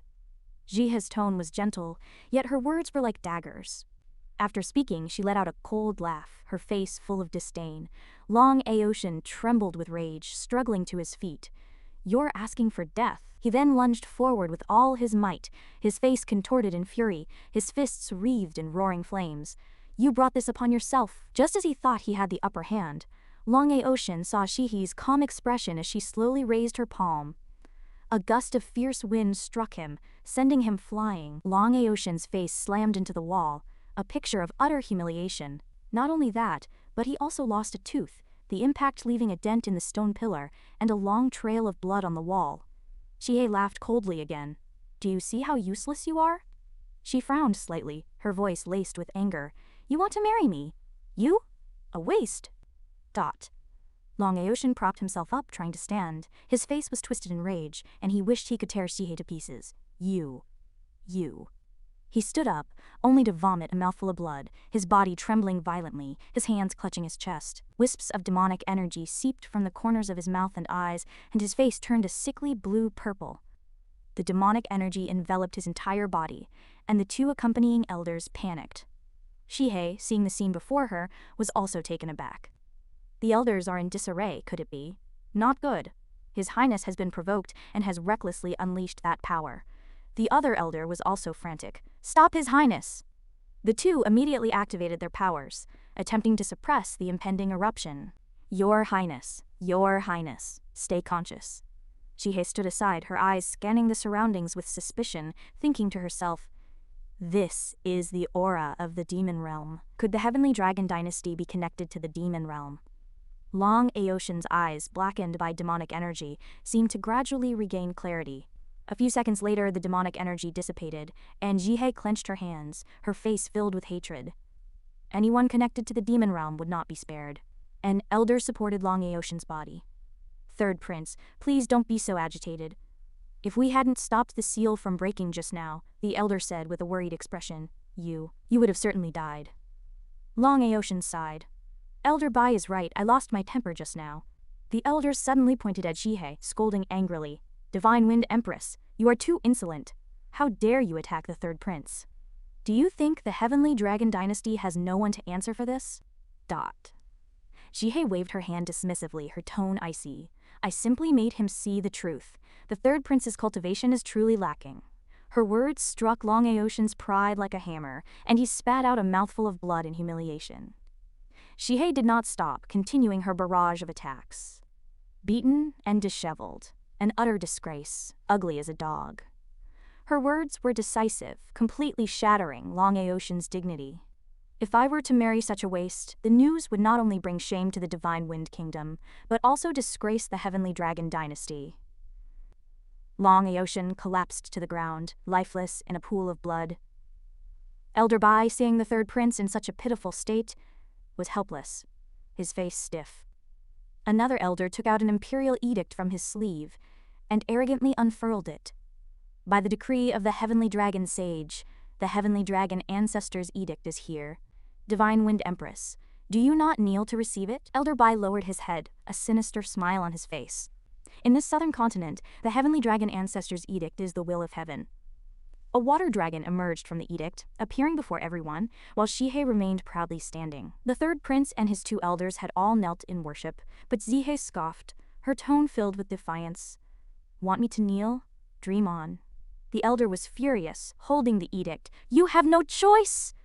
He unfolded the edict abruptly, and a blinding light burst forth as the water dragon roared toward Shihei. Shihei stood fearlessly, facing the water dragon. Eternal Taoist, how dare you suppress the divine sense of me, the awakened direct descendant of the immortal realm? In all the 9 heavens and 10 lands, who dares make me kneel? Her eyes were resolute as she stared directly at the water dragon's divine sense. At the same time, her heavenly dragon divine sense manifested, suppressing the Dragon King's water dragon in return. The elder was completely stunned. She can actually withstand the pressure of the Heavenly Dragon Edict. Elder Bai was equally dumbfounded. The third prince was even more astonished, his jaw almost dropping to the ground. Impossible. This is impossible. It hasn't even been a year since the Spirit King's rebellion, and her cultivation has surpassed the Divine Fire Realm. The third prince swayed, and Elder Bai quickly supported him. Your Highness, stand up! We cannot disgrace the Heavenly Dragon Dynasty. The other elder put away the edict, his expression awkward, and stammered, Divine Wind Empress, today you dare defy the Heavenly Dragon Taoist's edict. Then, the 3 of them slunk away from Jihei's palace, not forgetting to issue a vicious threat before leaving. Just you wait. When we return and report everything, your Divine Wind Dynasty will face the Heavenly Dragon Ancestor's wrath. With that, they hastily left Shihei's territory. Shihei felt a little agitated, sighed, and suddenly remembered what she had to do. Another war is coming. The warm sunlight streamed into her office, where she sat, carefully perusing the account books on her desk. At this moment, Marquis Huangtian and Tianwu walked in slowly. Your Majesty, we are here on your orders. They looked determined, utterly loyal to her. Shihei took out a gold ring. My loyal subjects, this is for you. She flicked her finger, and the ring shot straight towards Marquis Huangtian's forehead, causing Tianwu to widen his eyes in astonishment. Tianwu asked curiously, Your Majesty, what is this? Shihei propped her chin up, revealing a meaningful smile. Use what's inside to build a team of 10,000 cultivators for me. Absolutely loyal. The two were shocked by the sheer number. Your Majesty, 10,000 cultivators? Even if we emptied the Divine Wind Kingdom's coffers, it would be difficult to achieve. Tianwu bent down, examining the ring closely. Inside, he saw a world filled with gold, silver, and jewels, with various rare treasures shining brightly. After a moment, Tianwu's eyes were filled with desire for the wealth, and he couldn't help but ask Shihei, Your Majesty, where did you get so many resources? Shihei crossed her arms, smiling smugly. Would you believe me if I said they fell from the sky? Marquis Huangtian also saw the scene inside the ring, and he rubbed his eyes helplessly. Yes, I believe whatever Your Majesty says. Shihei smiled satisfactorily. Very good. The tentative name for this team is... She paused for a moment, then said powerfully, Tian Ce. Shihei waved her hand, and the documents she had prepared beforehand all flew up. These are all the ancient military training methods I found in the Imperial City's secret vault. A mountain of books and documents cascaded down, landing on Marquis Huangtian's head. These will help you train the Tiance army. Marquis Huangtian raised his hands from the pile of books. Your subject obeys. They flipped through a few pages, unable to contain their astonishment. Her Majesty, at just 26, not only possesses earth-shattering cultivation, but also masters so many military strategies. Marquis Huangtian was filled with admiration. Such talent was likely unprecedented. While the two were still calculating, Jihei had quietly approached them, handing Marquis Huangtian a scroll of formation diagrams. Use the resources inside to set up a divine terror array in the capital, according to the instructions on the diagrams. Marquis Huangtian's facial muscles stiffened in shock. Divine terror array? That's the legendary ancient formation that could ward off demons. Zihei smiled calmly. That's right. Go do it. The two packed their things and took their leave. Tianwu was relatively calm, but Marquis Huangtian was a little too excited. Your Majesty, please rest assured, your subjects will not fail you. Zihei watched them leave, muttering to herself.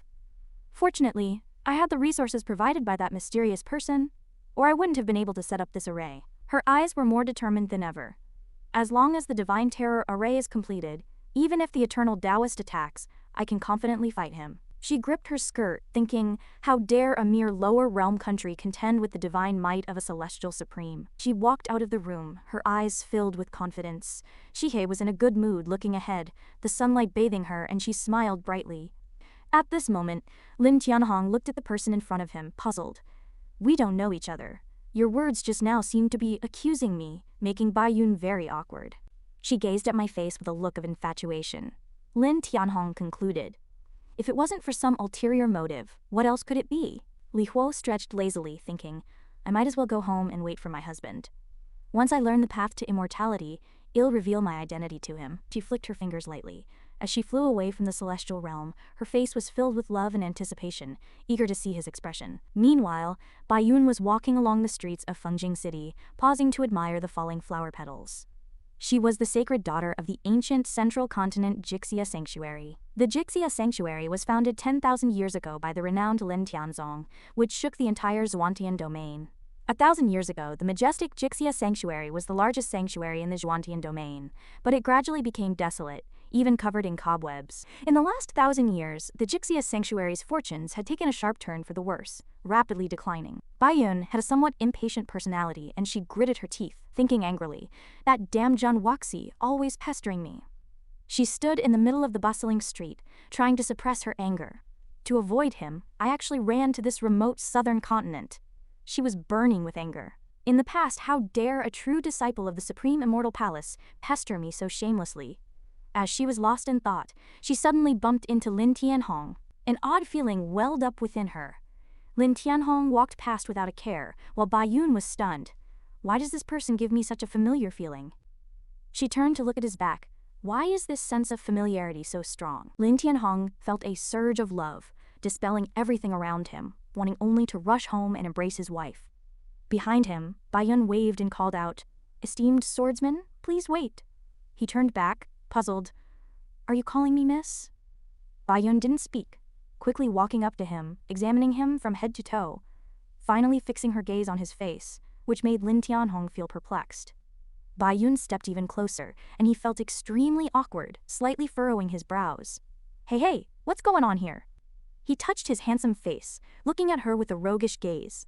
Could it be that my stunning looks have inadvertently attracted some admirers? He even coughed deliberately. Miss, I already have a wife. Lin Tianhong extended his hand to create some distance. Please don't have any ideas about me. At this moment, Bai Yun's face flushed crimson from his words, her hand trembling as she pointed at him, embarrassed. Who do you think you are? Her cheeks also reddened slightly. Who would have any ideas about you?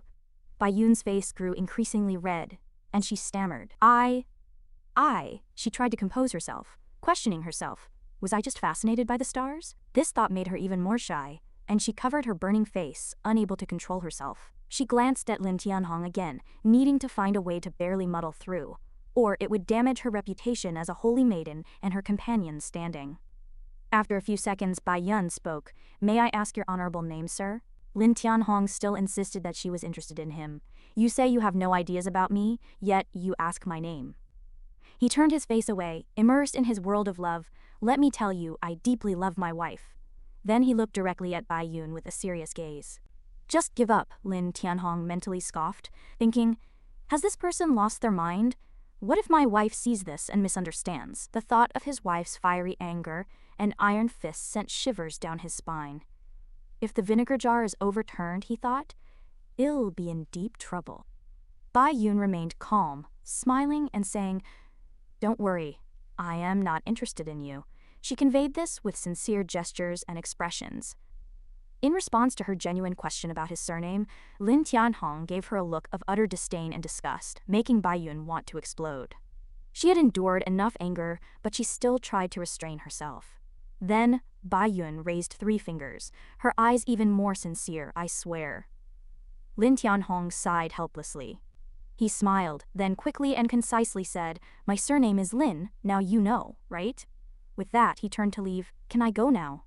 Hearing this answer, Bai Yun was thunderstruck. Suddenly, Bai Yun recalled the portrait of the immortal enshrined on the altar.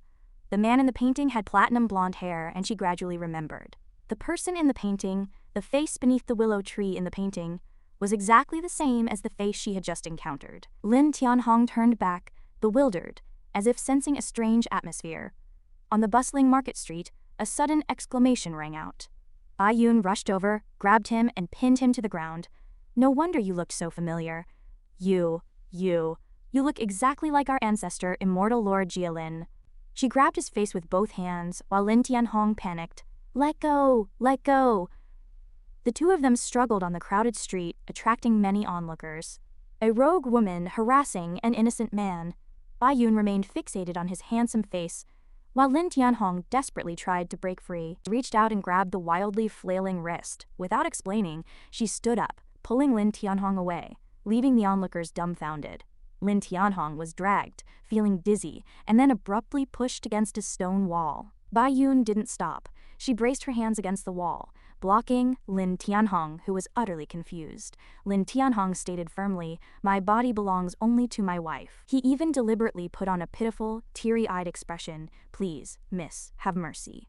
Faced with this expression, Bai Yun once again became flustered. I didn't. She blushed, decisively turned around, took a few steps, then looked back, her face full of doubt. It really is too much like our ancestor. Then, Bai Yun pictured a scene in her mind. Perhaps the old ancestor was bored in the upper realm and secretly returned to visit relatives. She smiled, as if she had seized the right opportunity.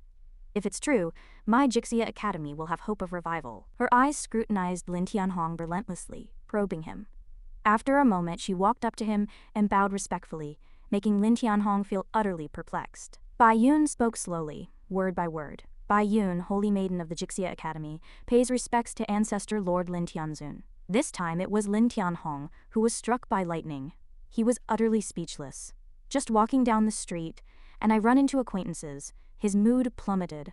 He scratched his head, recalling how he had chosen the southern continent when he ascended, fearing he might encounter acquaintances in the central continent. Lin Tianhong stroked his chin, pondering this is the Holy Maiden of the Jixia Academy, which is far away in the central continent. How could she be here? After a few seconds of thought, he sighed, never mind, it's none of my business anyway.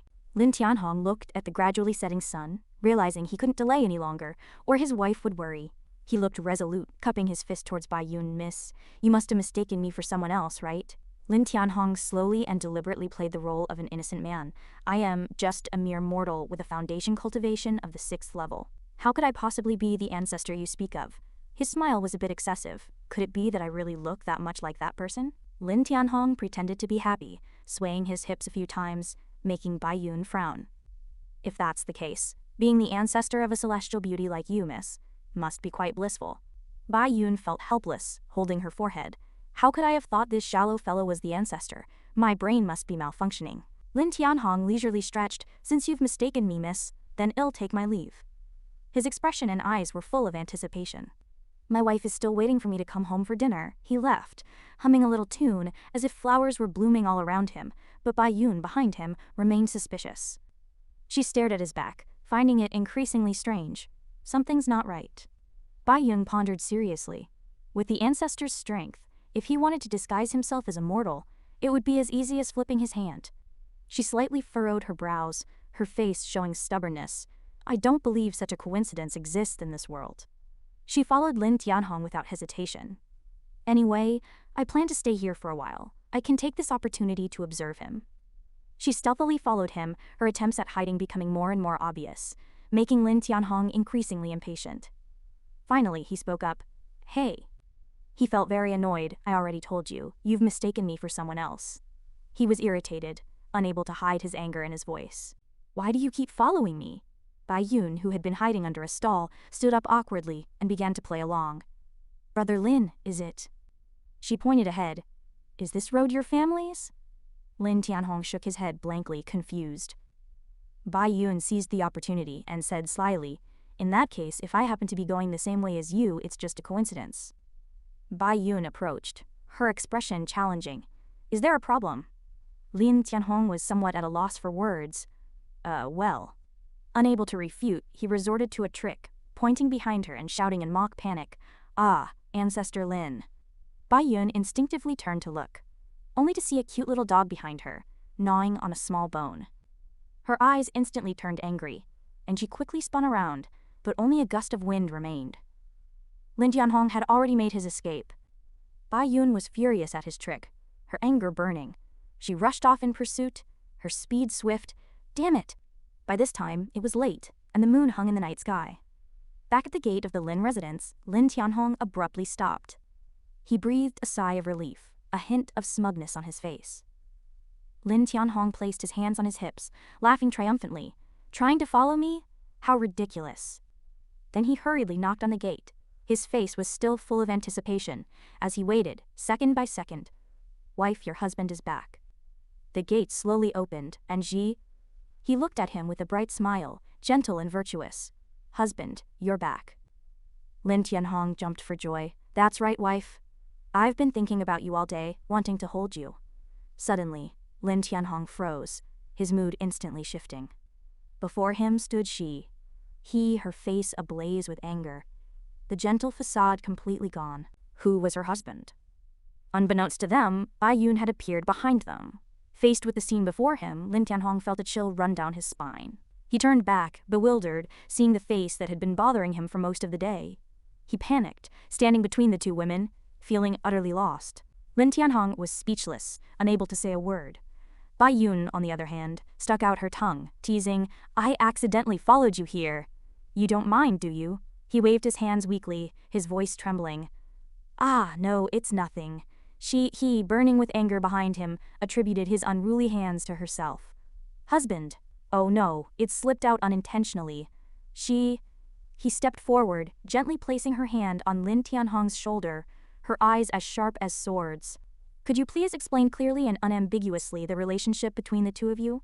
His mind was in chaos, unsure how to respond. Oh my, this is a matter of life and death. How should I answer? After a mental struggle, Lin Tianhong put on a pitiful expression and sighed. Wife, don't you trust me? Seeing his sorrowful expression and eyes, he couldn't help but forget her anger. Husband. Lin Tianhong held her hands, looking directly into her eyes. My heart is solely devoted to you. How could I possibly have room for another woman?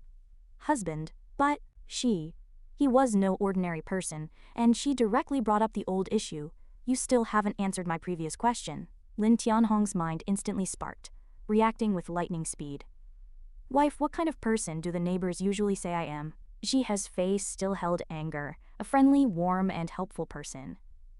Lin Tianhong pointed to Bai Yun frankly, then said assertively, while he remained full of suspicion. So this person probably thought I was friendly and instinctively came to me for help.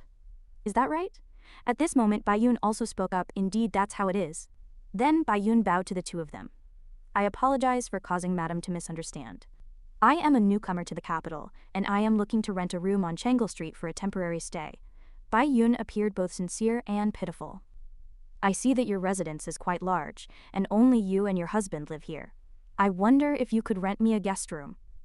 Lin Tianhong immediately waved his hand, his face full of disdain. No, we don't rent out rooms. Please leave. Seeing this, Bai Yun tried even harder to persuade them. Oh, please reconsider. Money is not an issue. No means no, I've said it. Just then, a pile of gold fell out of Bai Yun's package. Before Lin Tianhong could finish speaking, he He covered his mouth, his eyes wide with surprise. Chapter 51. Seeing them agree to let her stay, Bai Yun smiled and bowed. Thank you for your understanding, madam. He also smiled. Hey, it's nothing. Please make yourself at home, miss. Bai Yun turned to Lin Tianhong. Thank you too, sir. Lin Tianhong was still confused, and he said helplessly, it's nothing. He crossed her arms, puffed out her cheeks, and said angrily, HMPH. Lin Tianhong was startled and quickly tried to appease his wife, thinking, oh no, she's angry again. He was clearly displeased. She thought, HMPH. Since I awakened my immortal senses, my perception is sharper than ever. This woman has a seductive face and hides her cultivation deeply. She's no ordinary woman of the streets. Letting her stay. If she has any ill intentions towards my husband, HMPH. Wife, I really didn't do anything. Rewinding to the scene before he agreed, Bai Yun took out the gold and placed it in her hand. This is the rent. Please accept it. See, his eyes lit up at the sight of the money. Oh, miss, you're not only beautiful, but also very generous. Lin Tianhong's face turned green, and he exclaimed. He grabbed He's shoulders and shouted loudly, Wife, wake up! We have an outsider here. What will become of our married life? He replied with a smile. What could happen? We have so many rooms in the house. It won't be a problem. With this income, I can cook a few more dishes for you, husband. Hearing this, Lin Tianhong could only sigh and accept. All right. Bai Yun thought to herself. HMPH. Master Lin, you won't get rid of me until I figure out if you're really the ancestor or not. 3 days passed. Bai Yun was still suspicious of Lin Tianhong's identity. She came to his workplace to monitor him in person. Suddenly, Bai Yun was drawn to a statue of Guanyin Bodhisattva. She bent down, admiring it carefully. Lin Tianhong crossed his arms and stood at the door. What exactly do you want to do? I am telling you, I am not the ancestor you're talking about. Bai Yun replied calmly, I didn't say you were. She smiled and touched the statue. It's my first time here, just looking around, and I happened to come to your shop. What? Are you not welcoming guests? Your craftsmanship is excellent. Lin Tianhong said casually, then buy something. He approached her. If you're not buying, please leave. Before he could finish speaking, Bai Yun interjected. Oh, I see. She pointed to the statue. Wrap up that Guanyin Bodhisattva statue for me. Lin Tianhong was startled. Ah. He immediately changed his tone, rubbing his hands together. Thank you for your patronage. He turned and walked inside. Ha, I'll go get you a box. He put on the facade of a warm and welcoming shopkeeper, but behind his back, he glared viciously, cursing inwardly. Troublesome woman, when will she finally give up? Bai Yun happily held the statue in her hands. Okay, I'll wait. Her face darkened, and she frowned, thinking, I've observed him for 3 days, and he really seems no different from an ordinary person. Could it be that he's really not the ancestor? After a moment, Lin Tianhong handed the wrapped statue to Bai Yun.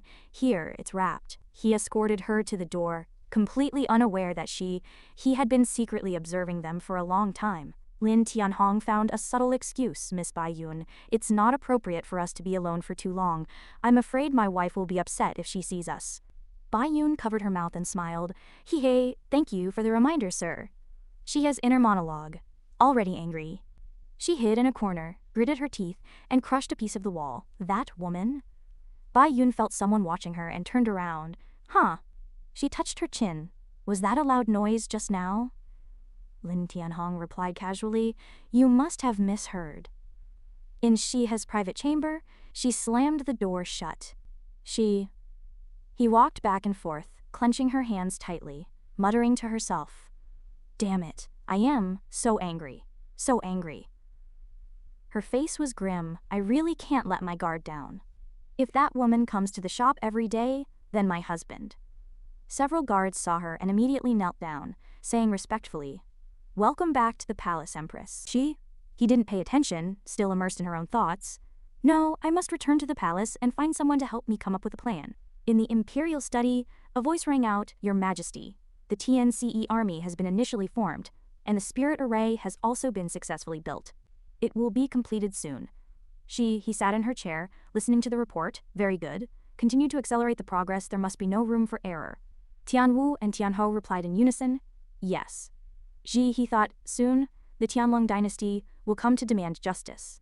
With the Tianlong army and the spirit array, I am confident in resisting the Tianlong dynasty's attack. She sighed wearily. Alas. Tian Wu and Tian Ho noticed the abnormality and quickly exchanged a glance. Tian Ho spoke, "Does your majesty have any worries?" She sighed. He put down her brush.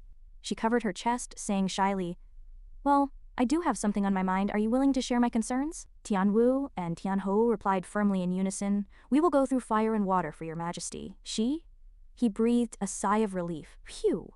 She scratched her head. Tian Ho, from a man's perspective, what kind of woman is more captivating to men? Tian Ho was stunned, huh? Tian Wu, kneeling beside him, was equally shocked. "What's wrong with your majesty?"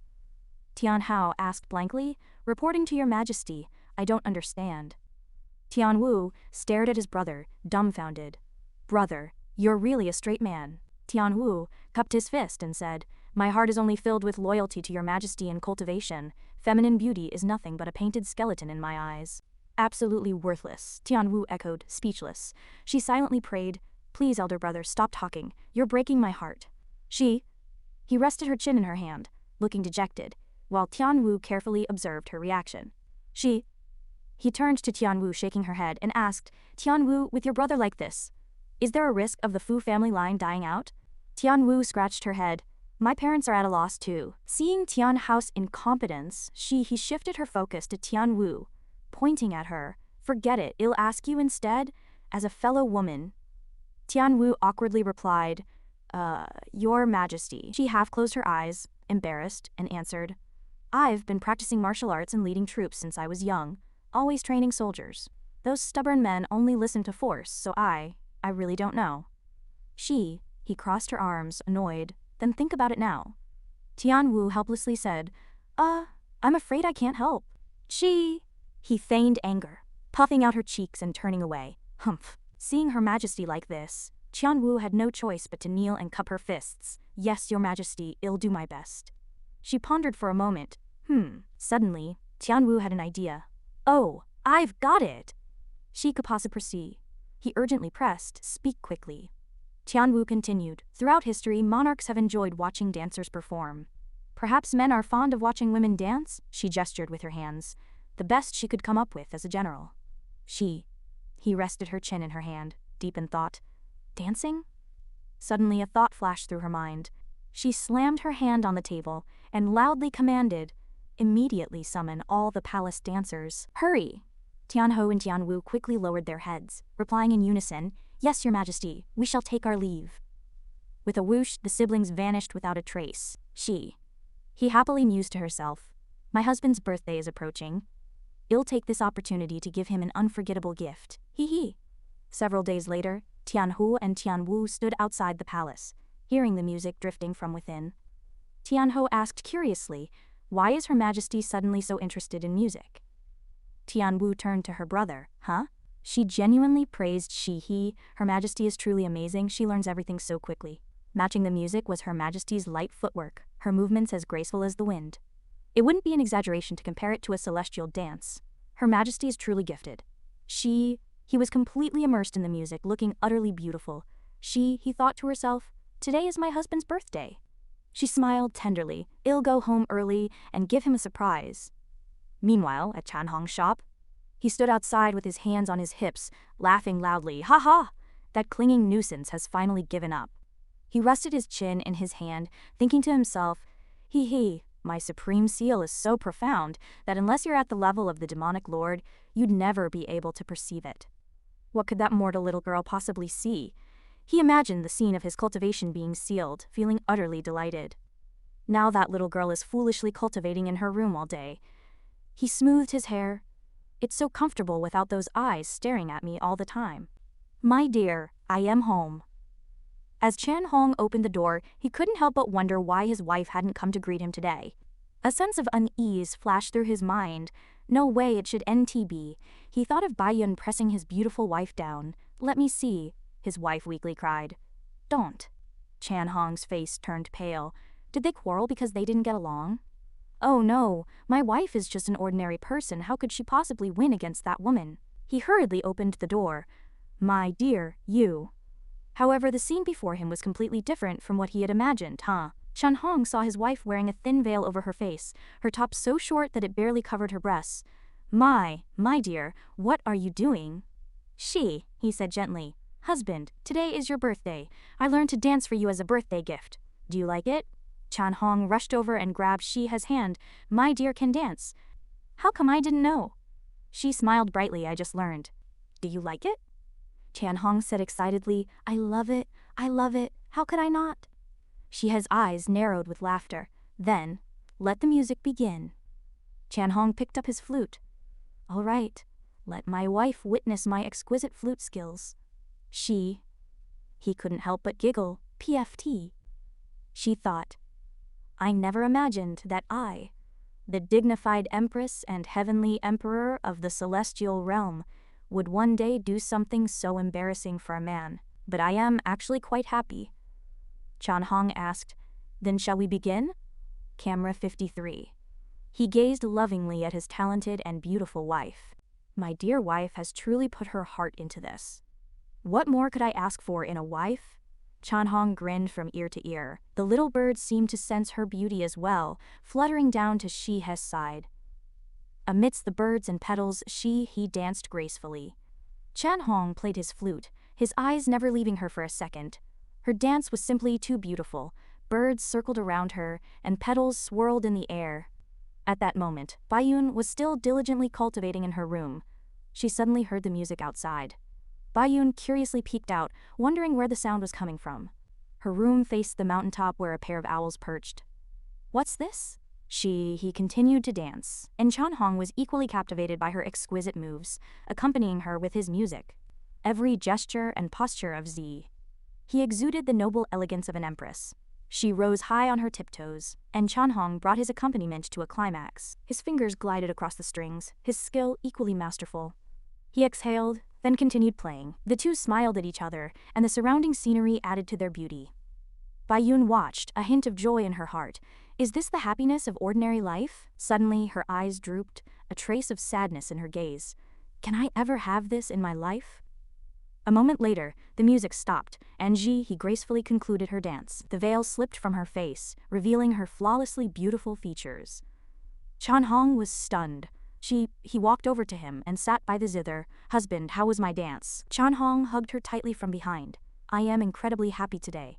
He gazed at he with deep affection, thinking, even the celestial dancers I saw in the immortal realm 10,000 years ago weren't as captivating as this. He turned around, wrapping her arms around his neck. Do you like it, my husband? I can dance for you often in the future, she thought to herself.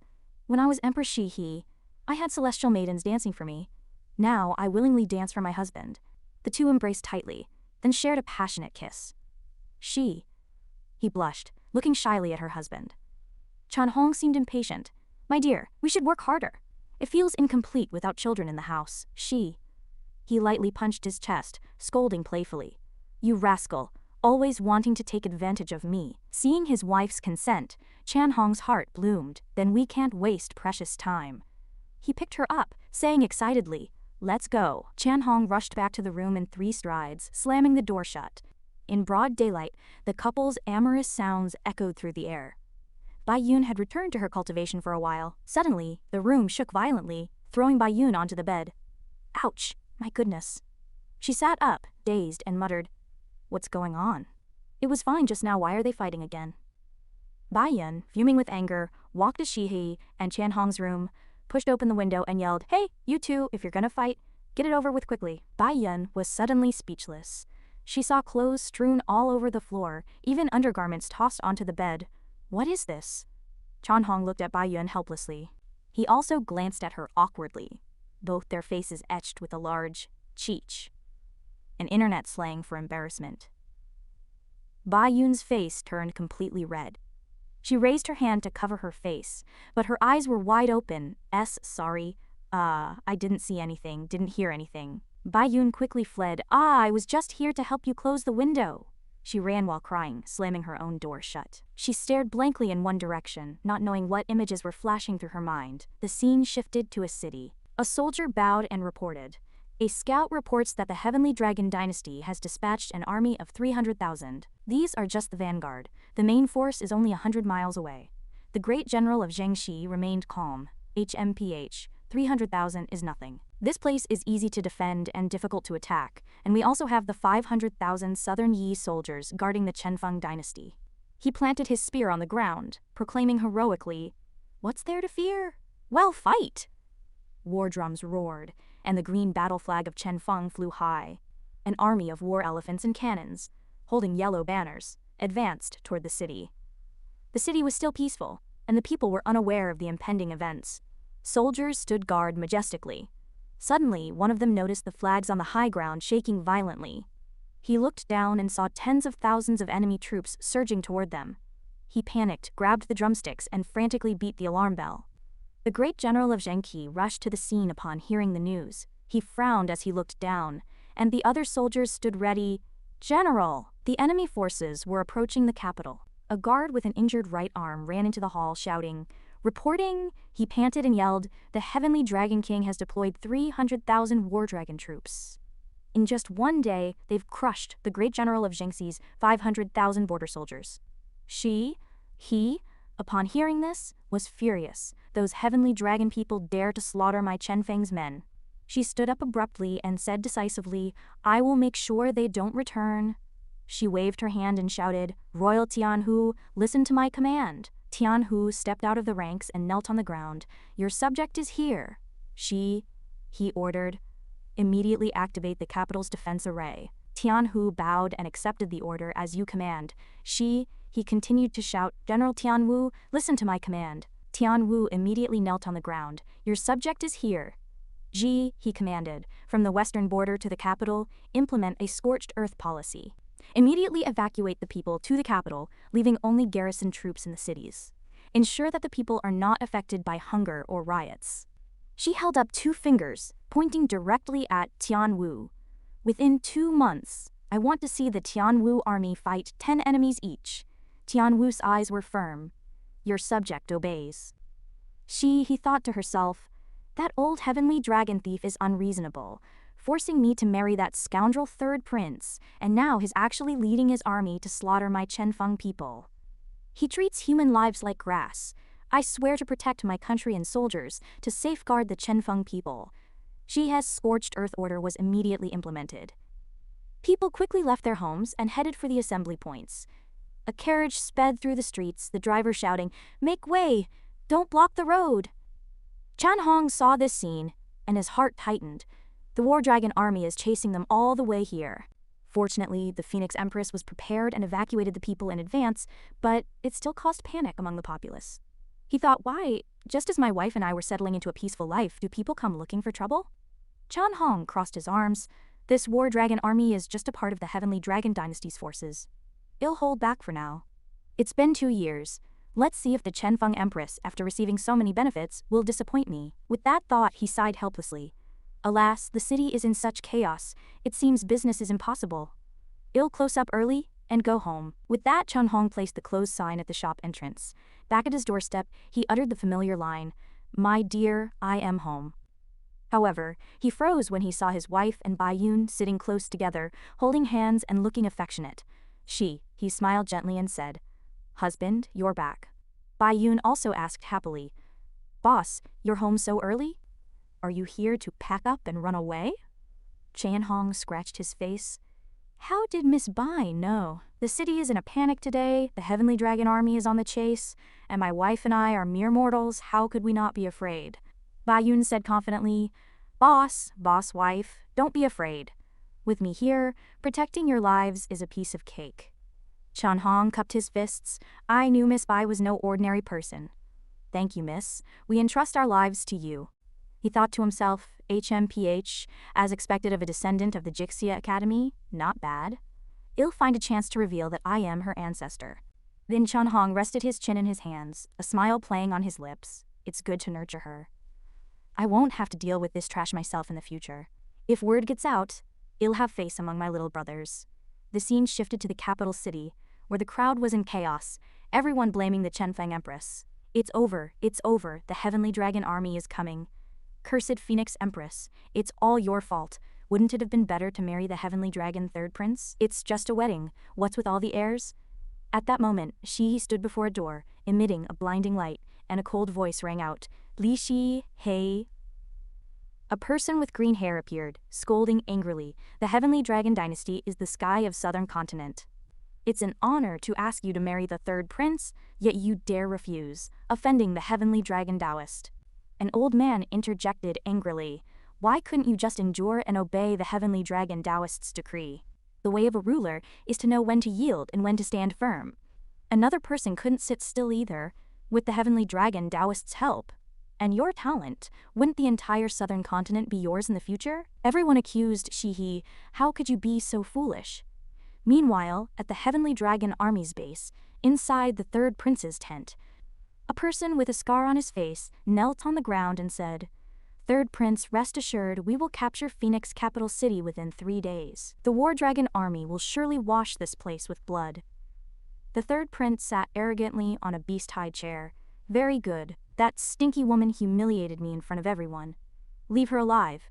I will humiliate her in front of the corpses of the entire city's population. How can she still be so arrogant, so aloof?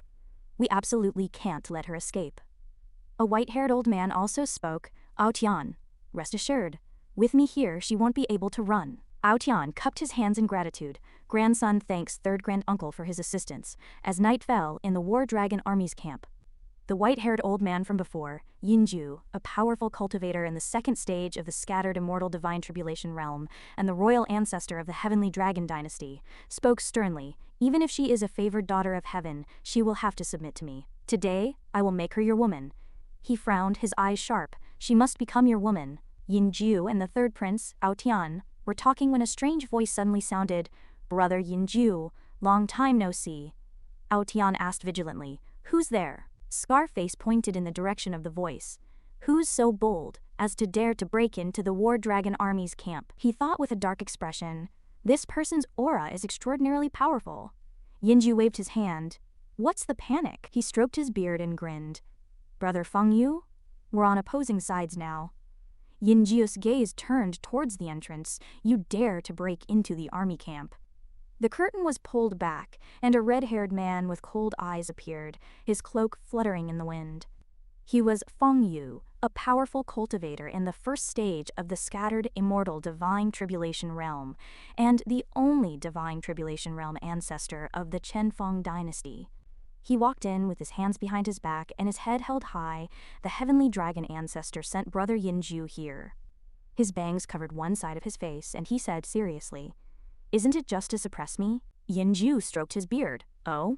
If Brother Feng Yu has a plan in mind, then what brings you here tonight? Feng Yu went straight to the point. Brother Yinju, what price must my divine Wind dynasty pay for your nation to withdraw its troops?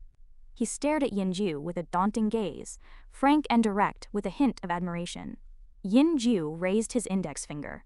First, the Queen of Divine Wind must abdicate and be expelled from the Li family. He then raised his middle finger. Second, the Queen of Divine Wind must obey the decrees of Taoist Tianlong. Yinju pointed towards the third prince, marry Ao Tian. Feng Yu lowered his head in contemplation for a moment, then calmly said, Very well, I agree. Yinju, upon hearing this, was quite satisfied. Excellent. Brother Feng Yu is decisive and efficient.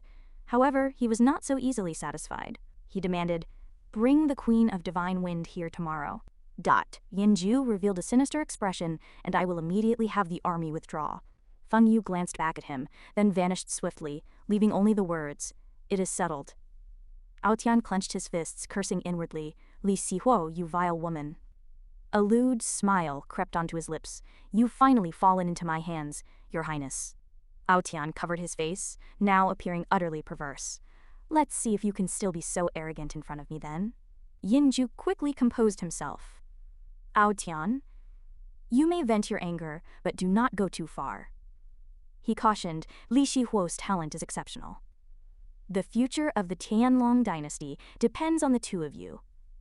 Yinju emphasized, after your marriage. Immediately brand her with a high-level soul slave mark. With that he departed, leaving the instruction, Remember, remember. Ao Tian bowed, confidently replying, Uncle, rest assured, I understand. The next morning, inside the central hall, officials were neatly arranged on both sides, seated opposite each other. Below them was a long line of kneeling officials. One official raised his head in confusion. The royal elders have all arrived. Why haven't the 4 great heteronymous kings? He was immediately hushed by someone beside him. Keep your voice down.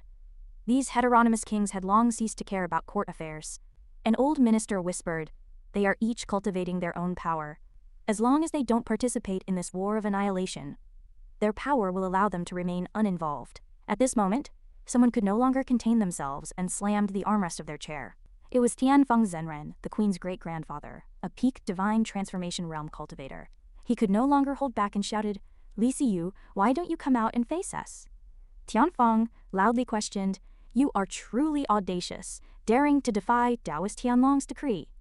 You are bringing disaster to the Divine Wind dynasty. You are unworthy to be the queen of Divine Wind. Abdicate.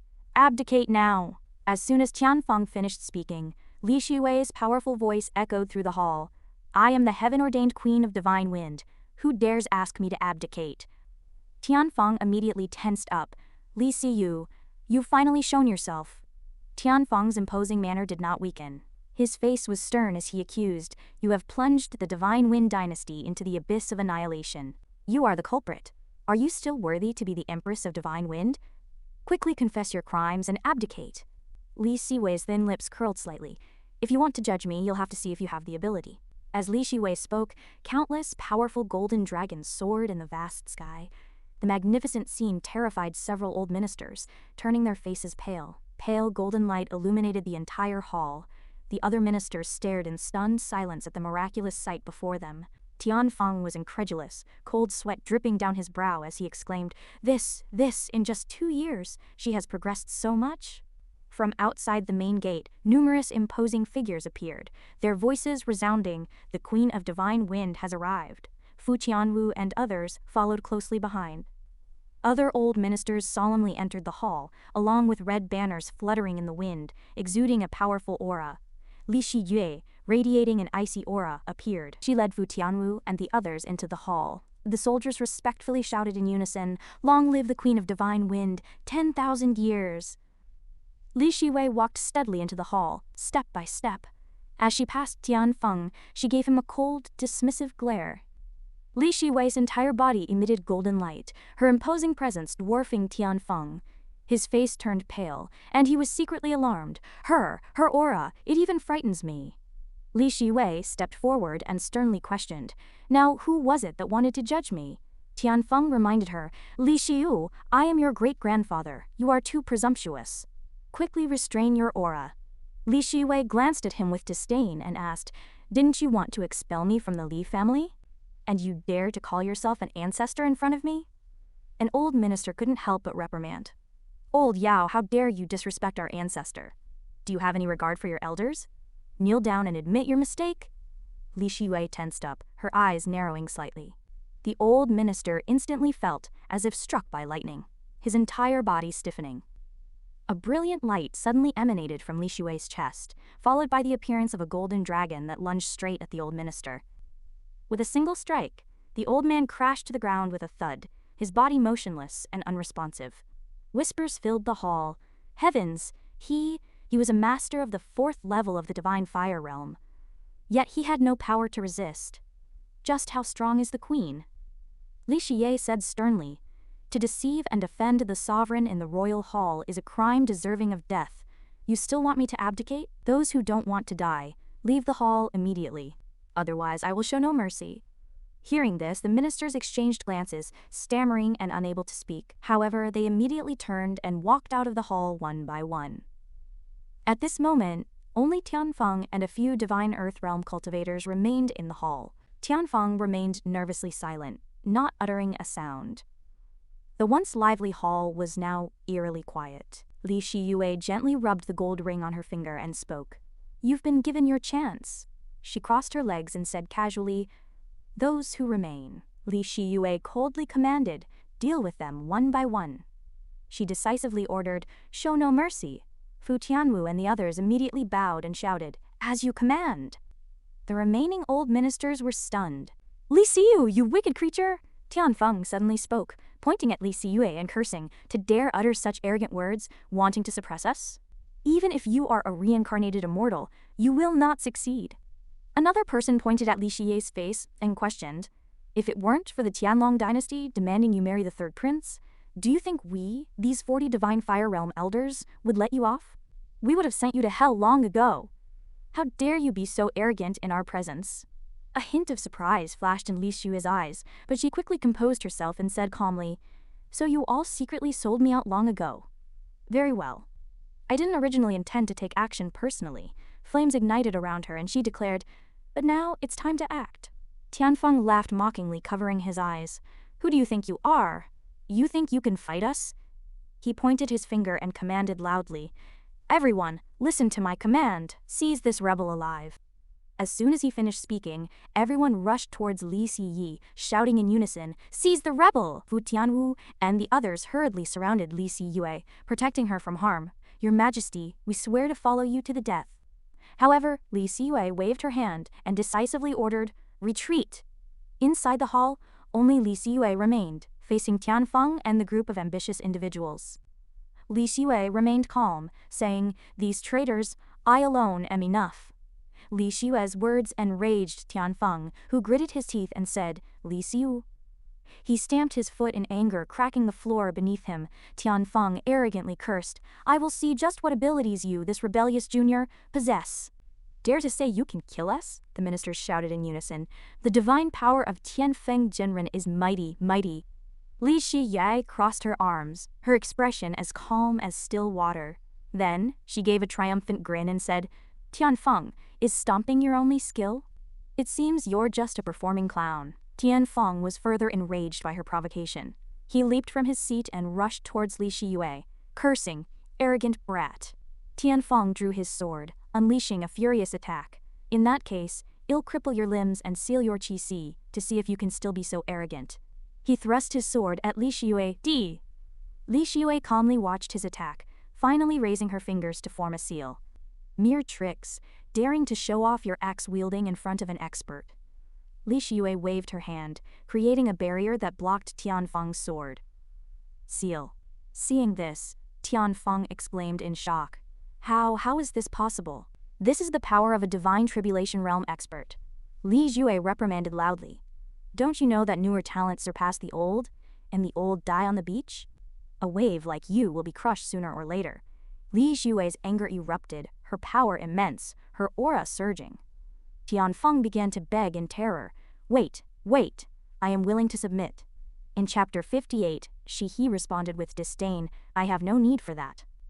With that, she clenched her left hand, condensing a golden spiritual light that transformed into a massive golden dragon, charging towards Tianfeng Genren, scaring him into a wail. After that strike, Tianfeng Genren is no more, his physical form reduced to nothingness? After eliminating Tianfeng Genren, he flew into the hall, the surrounding old ministers following her figure in stunned silence. When they saw Shi standing proudly before the main seat in the center of the hall, Tianwu and Huang Tianhou were dumbfounded, unable to speak. The other old ministers were equally shocked, their mouths agape, only able to utter awe in amazement. At this moment, he smiled faintly and said, HMPH, you don't know what's good for you, seeking your own demise. Upon hearing this, the old ministers who had betrayed Shihe's expression changed drastically, and they all knelt on the ground, begging Shihe for mercy. We were all threatened by Tianfeng. Your Majesty, please spare our lives. Looking at the crowd kneeling before her, Shihe leisurely sat back on her throne, resting her cheek on her hand, and asked softly, What? You didn't want to resist to the end with Tianfeng? To be loyal dogs to the death? Her words, though soft, pierced the hearts of the kneeling old ministers like sharp blades. Hearing Shihe's words, the old ministers felt guilty and cowardly. One of them flattered, Ha, your Majesty is mighty. This official was forced to act this way. A wise man submits to circumstances. The old ministers beside him quickly echoed, Yes. Upon hearing this, Shihe's face darkened and she sneered, HMPH, a wise man submits to circumstances? A bunch of turncoats. Unfortunately, everything comes at a price. Since you opposed me, you must pay the price. Upon seeing the overwhelming pressure, the lords panicked, begging for mercy. Your Majesty, I was wrong.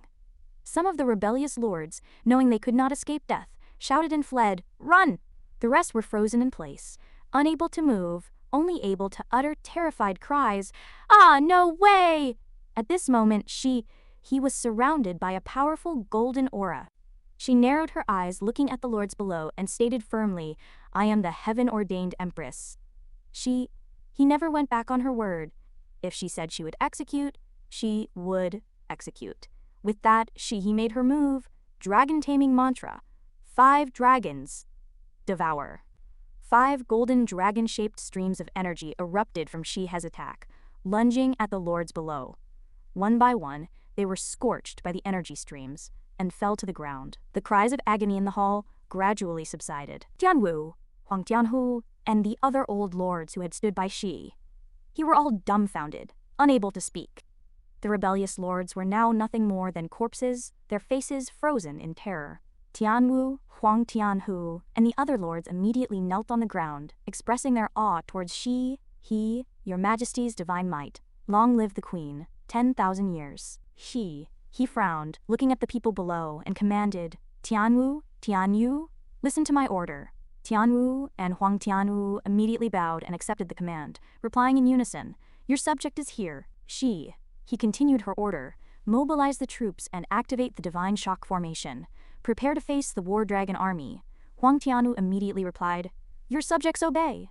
After arranging her subordinates, he flew away, leaving behind a few words. To resist external threats, one must first pacify internal strife. I am going to the ancestral temple to clean out some old trash. The others watched Zihi leave in astonishment. He flew while thinking to herself, without Fengyu Sanren's tacit approval, how could they dare to be so presumptuous? So she made up her mind, since you won't let me off, don't blame me for being ruthless. At the Li clan ancestral hall, 2 guards stood at the gate. Seeing someone approaching, the guards immediately shouted, Halt! Royal Ancestral Temple, no entry! The one who came was Shihe. He didn't waste any words and attacked directly. The 2 guards only had time to shout unforgivable before falling to the ground dead. He said impatiently, so noisy. Suddenly, several figures rushed out from inside the gate, who turned out to be several elders of the Li clan. A middle-aged elder stepped forward and said, Audacious! Who dares to be so bold as to break into the Tianfeng Ancestral Temple? An older elder also stepped forward, stroking his beard while smiling leisurely. Heh. To dare to kill in the Royal Ancestral Temple, this old man wants to see who it is. Only then did he recognize the visitor as Shihe, and his mouth fell open in surprise. He asked in confusion, Li Xiyu? How is it you? What are you doing here? The middle-aged elder, while looking at the guards' bodies, said cautiously, Elder brother, this woman comes with ill intent, be careful. The older elder pointed at Shihe and reprimanded, Stop, how dare you commit such an act of disobedience, killing at the gate of the ancestral temple.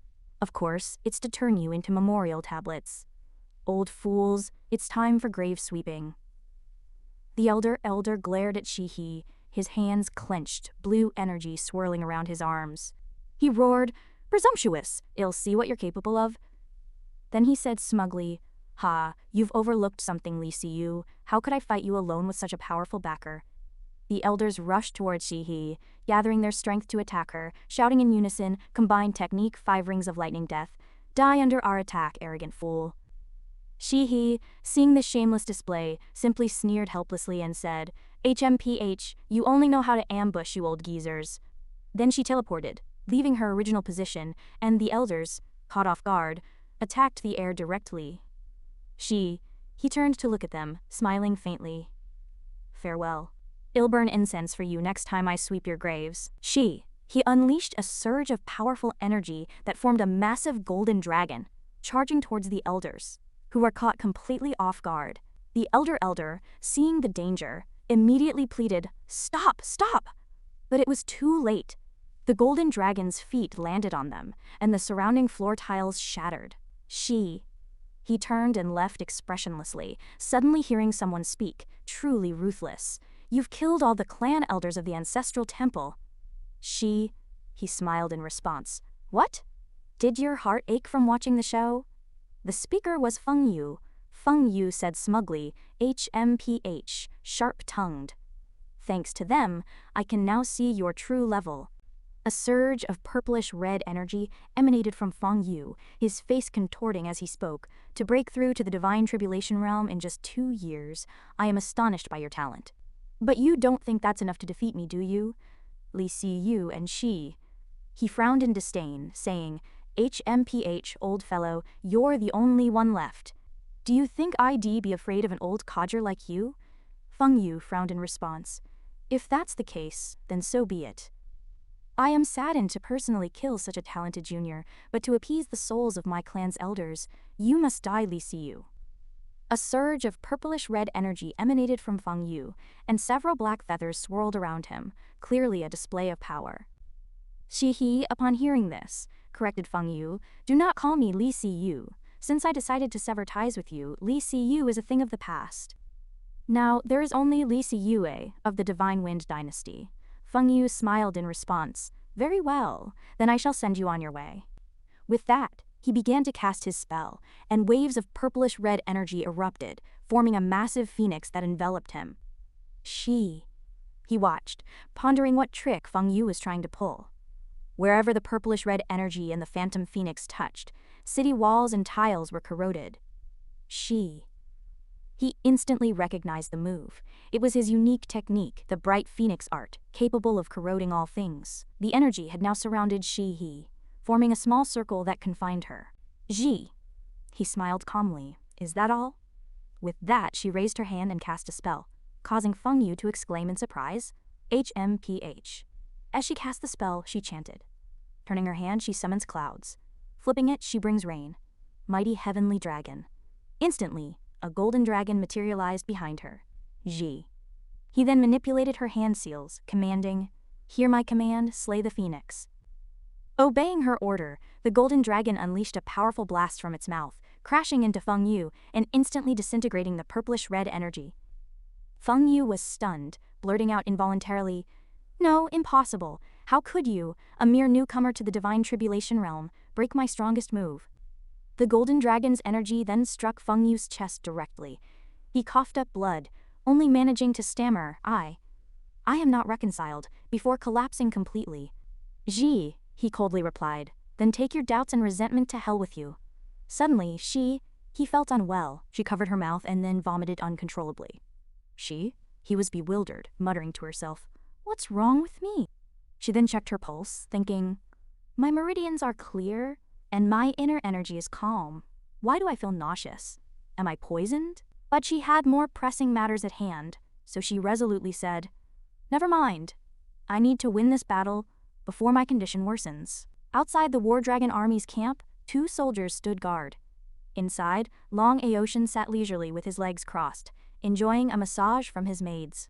As he enjoyed his leisure, he hummed a tune, Heh, heh, heh. Then suddenly, Long Aoshin glanced to his left and said, Third Grand Uncle, the sun is past noon. Hasn't the Divine Phoenix Dynasty sent that woman Li Si Yu yet? Standing nearby was Yinju.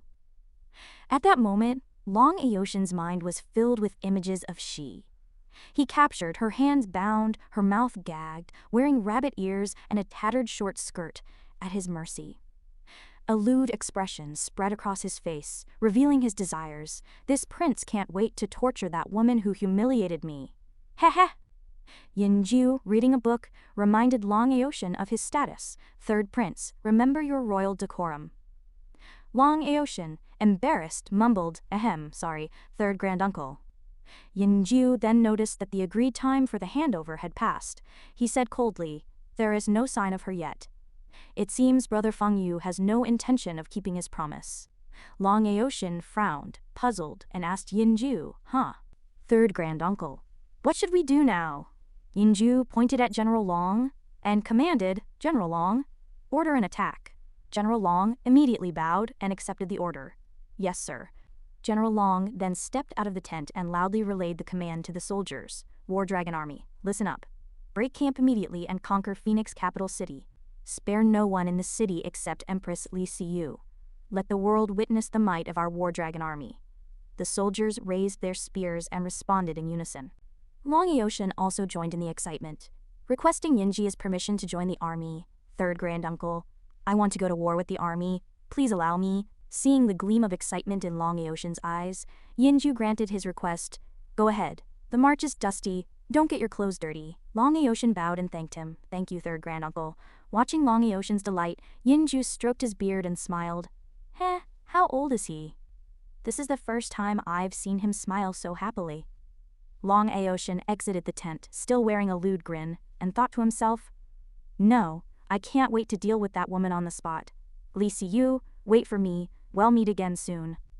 Hehe. In Phoenix capital city, the War Dragon army had arrived and halted before the city gate. Suddenly, General Long ordered his troops to stop, halt. At that moment, Long Aotian was riding a massive beast, resembling a white-haired lion with 3 eyes and a pair of horns. Holding a folding fan, Long Aotian frowned in puzzlement. Why have we stopped? Why aren't we attacking the city? General Long explained respectfully. Third Prince. There are no city guards. Long Aotian stared ahead blankly. The soldiers slowly pushed open the city gate, revealing that Phoenix capital city was indeed deserted. A soldier exclaimed, there is no one inside. What's going on? Seeing the scene before him, Long Aotian laughed triumphantly. Ha ha! It seems the Divine Phoenix defenders knew the might of our War Dragon army and fled. The soldiers joined Long Aotian in a chorus of laughter. Only General Long remained vigilant, sensing that something was amiss. He nervously thought, this isn't right. Nothing here is right. We can't let the third prince be in danger. Long Aotian, hands behind his head, said smugly, how boring. I thought they'd at least put up a fight. He then turned to General Long and ordered, now, charge in immediately. General Long hesitated. Third Prince. Wait. Long Aotian glared at him, warning. Don't spoil my fun, Long Jantian. General Long reluctantly replied. Yes, sir. Long Aotian, riding his beast, commanded the entire army. All troops, listen up. Charge in and slaughter the city. The horde surged into the city, only to find it eerily empty. Long Aotian stood triumphantly on the city wall, laughing, ha ha ha, the city's residents were all scared away by the might of my War Dragon army. He then grinned lewdly and ordered his troops, head straight for the palace, and capture the Divine Phoenix Empress. I'll reward you with a few princesses to play with. Some soldiers smiled with anticipation, while others remained stern, replying in unison, understood. Long Aotian then jumped into a carriage pulled by a massive 4-eyed beast, resembling a walrus with sharp claws. He continued smugly, Li Siyu, this time I'll show you my might. Inside the carriage on the beast's back sat 3 people. Long Aotian, Yinjiu, and General Long. General Long walked to the outside of the carriage and voiced his concerns to Long Aotian. Third Prince, the city is empty. Be careful of a trap. Long Aotian dismissed his worries and turned back into the carriage, saying calmly, with third grand uncle here, has worth 100 men. Even if she has tricks up her sleeve, it'll be in vain. Hearing this, General Long could only watch Long Aotian's back in resignation. Suddenly, dark clouds filled the sky, lightning crackled, and golden rays shot straight into the clouds. Long Aotian looked out in surprise. The golden rays formed a barrier covered in runes, enveloping Phoenix capital city. General Long exclaimed in shock, that's an array. Long Aotian remained nonchalant, scolding General Long, what's the panic? How powerful can the Divine Phoenix dynasty be? A mere array can't scare me. He then drew a talisman in the air and ordered his soldiers, men break the array! The soldiers shouted in unison, understood! Squad after squad of soldiers charged towards the barrier, unleashing purple light. Long Aotian, hands behind his back, smiled triumphantly, with 6 divine fire masters at work. Breaking the array will be a cinch, 61 breaths at most. Yinju suddenly felt uneasy, saying, something's not right. Spikes emerged from the array's barrier, piercing the soldiers who were trying to break it. They were caught off guard and could only cry out in agony. No. One by one, the soldiers were pierced through their abdomens by the spikes, falling to the ground, bloodied and lifeless, dying on the spot. The remaining soldiers, witnessing the deaths of their comrades, retreated in fear and trembling. Long Aotian, seeing this scene, his face contorted, his mouth agape, shuddered in terror and denied in panic. How could the Divine Phoenix dynasty possess such a powerful array? Yin Ju was in the same state of shock as Long Aotian, trembling, his mouth wide open, he exclaimed. Its power even surpasses the Heavenly Dragon Dynasty's National Protection Array. The soldiers below stared blankly at the sky. Before they could react, waves of spikes rained down from the barrier, piercing through them, leaving only pools of crimson blood on the ground. Seeing the dire situation, General Long immediately ordered the remaining soldiers, Divine Fire Masters, "Listen up, form an array." The remaining Divine Fire Masters obeyed, clasping their hands together to cast a spell, forming a barrier with a Bagua pattern above their heads. The barrier they created temporarily blocked some of the array's attacks.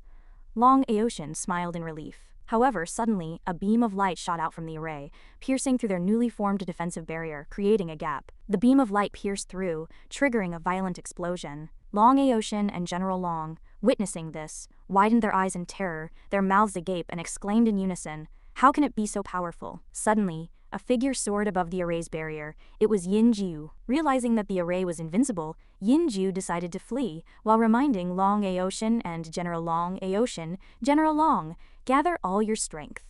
Join me to carve out a path of survival, or we will all perish here." General Long bowed and accepted the order. "Yes, Senior."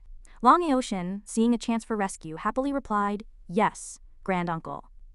General Long turned to the remaining soldiers and commanded, "My personal guards, follow the senior and break through with all your might." The soldiers obeyed, shouting in unison, "Kill!"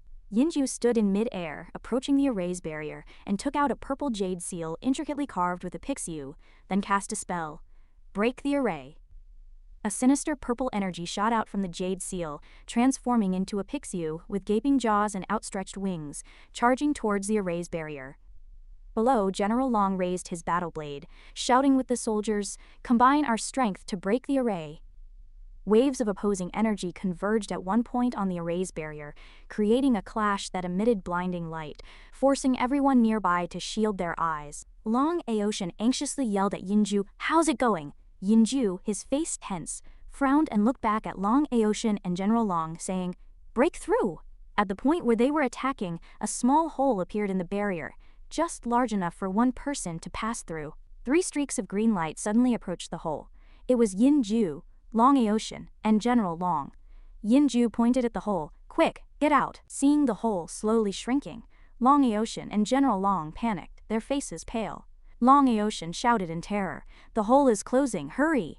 Then, Yinju, Long Aotian, and General Long flew out of the hole together. Just as the 3 of them flew out of the gap in the array's barrier, a massive explosion occurred at the opening, and then the barrier closed. Yinju, Long Aotian, and General Long stood in the air outside the array, watching the soldiers trapped within. The soldiers cried out in terror, "General, save me! Save us!" They desperately slammed against the barrier, trying to break through, but all their efforts were in vain. They couldn't escape. Long Aotian, watching his soldiers in peril, could only sigh in frustration.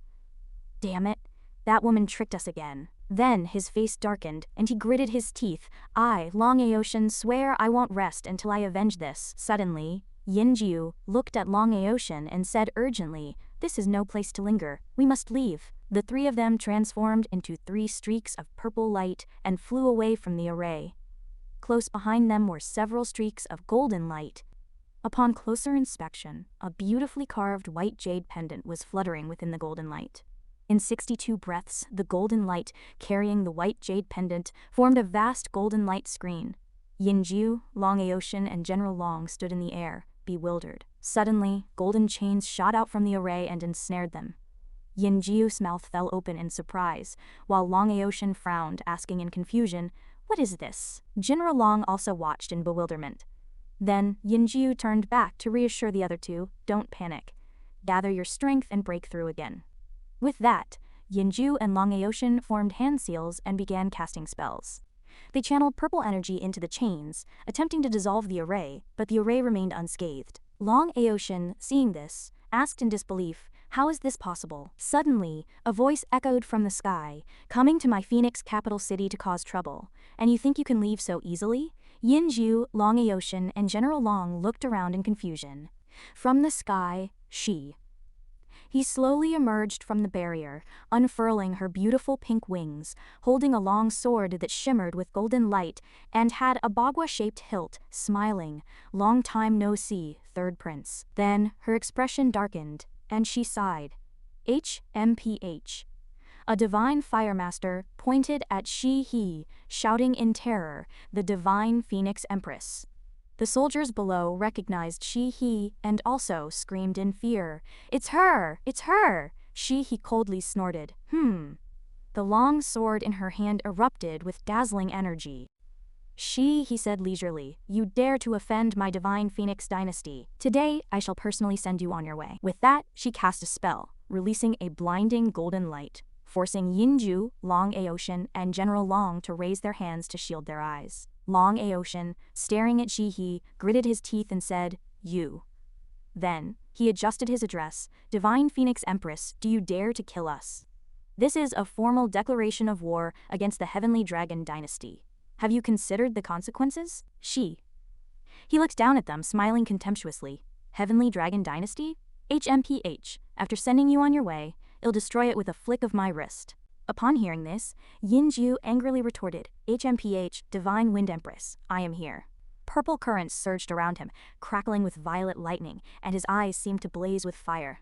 He then stated with certainty, You are not qualified to intimidate us. He smiled faintly at his words and said, Second stage of divine tribulation, HMPH. I might have been a bit wary of you in the past. Golden light then radiated from her and her eyes shimmered with majestic brilliance. She continued. But now, Yinju, overwhelmed by Shihe's aura, froze, his mouth agape, and he stammered, Divine tribulation. Long Aotian, still in disbelief, denied it. Impossible. How could you have broken through to the divine tribulation realm in just 2 years? Inside Lin Tianhong's residence, the crowd buzzed with discussion. Just who is Her Majesty the Empress? To break through to the divine tribulation realm at such a young age. In the workshop, Lin Tianhong whistled as he focused on his handiwork, thinking, not bad, didn't disappoint me. He was coloring a wooden carving of Shi. He dressed as a bunny, performing a pole dance. As he applied the paint, he mused, Divine Wind Empress, put on a good show. Only if you and my wife can live peacefully will your reign be secure. After finishing the coloring, Lin Tianhong admired his work, thinking HMPH, the great battle with Empress Shi-He 10,000 years ago.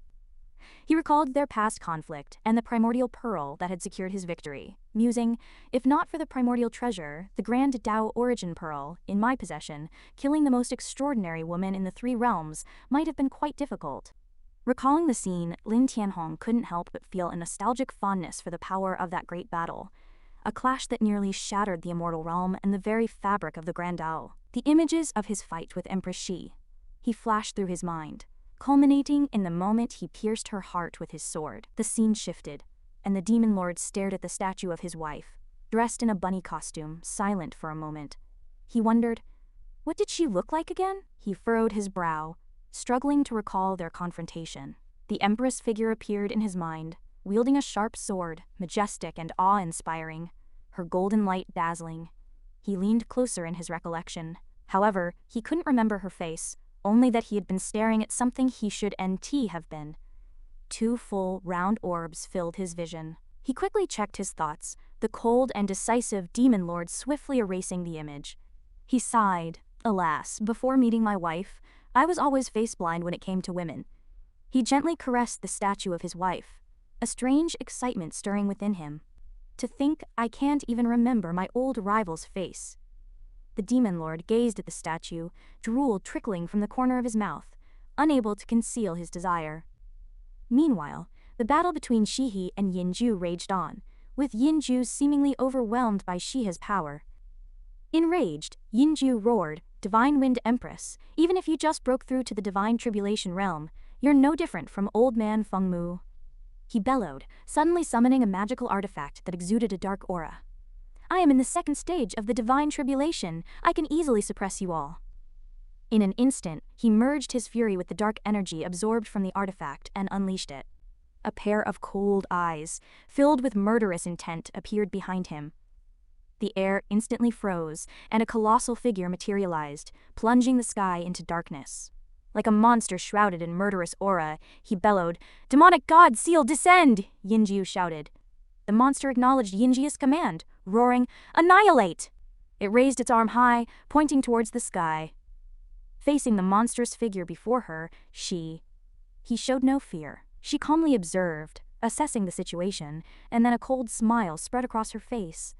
A golden seal suddenly appeared, blocking the giant's hand. Then, countless golden chains shot out, extending in all directions. Those ensnared by the chains rapidly lost their power and mana. Long Aoshin waved his arms, pleading for Yinjia's help. "Third Grand Uncle, my power is draining away." Yinjiu, his face grim, surveyed the situation and realized he had fallen into Shihe's trap. He turned to her, his voice filled with accusation.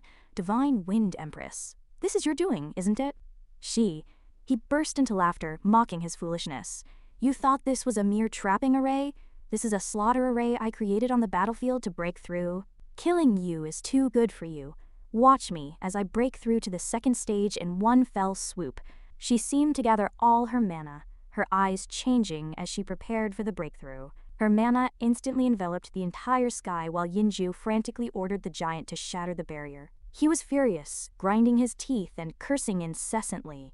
"To set up a breakthrough array on the battlefield, you are truly insane." The giant's hand was pierced by Shihe's magical artifact, which continued its ascent into the sky.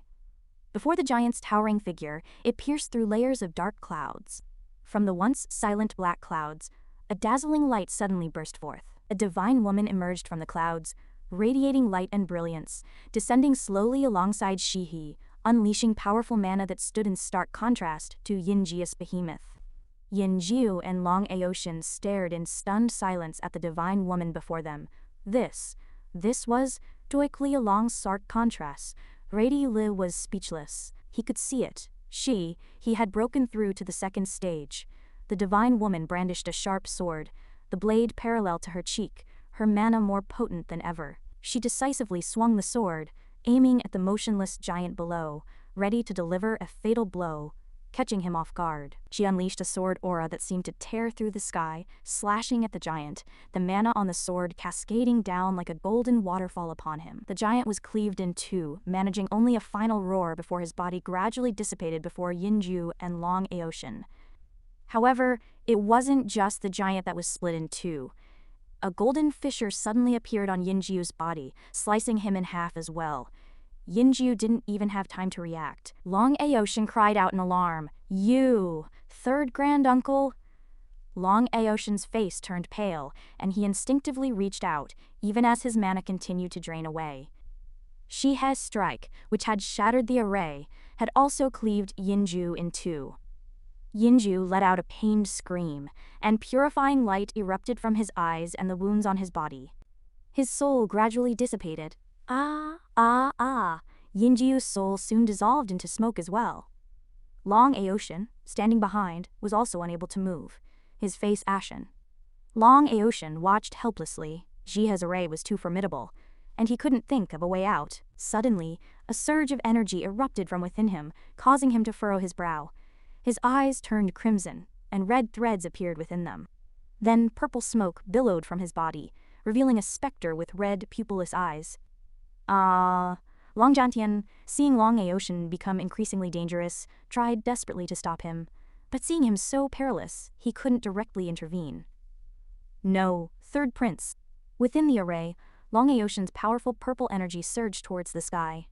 His eyes gradually turned purple as well, and the smoke within him continued to pour out, as if he were possessed, overtaken by an internal force. The couple watched as Long Aoshin was enveloped in purple smoke, forming a flame-like cocoon.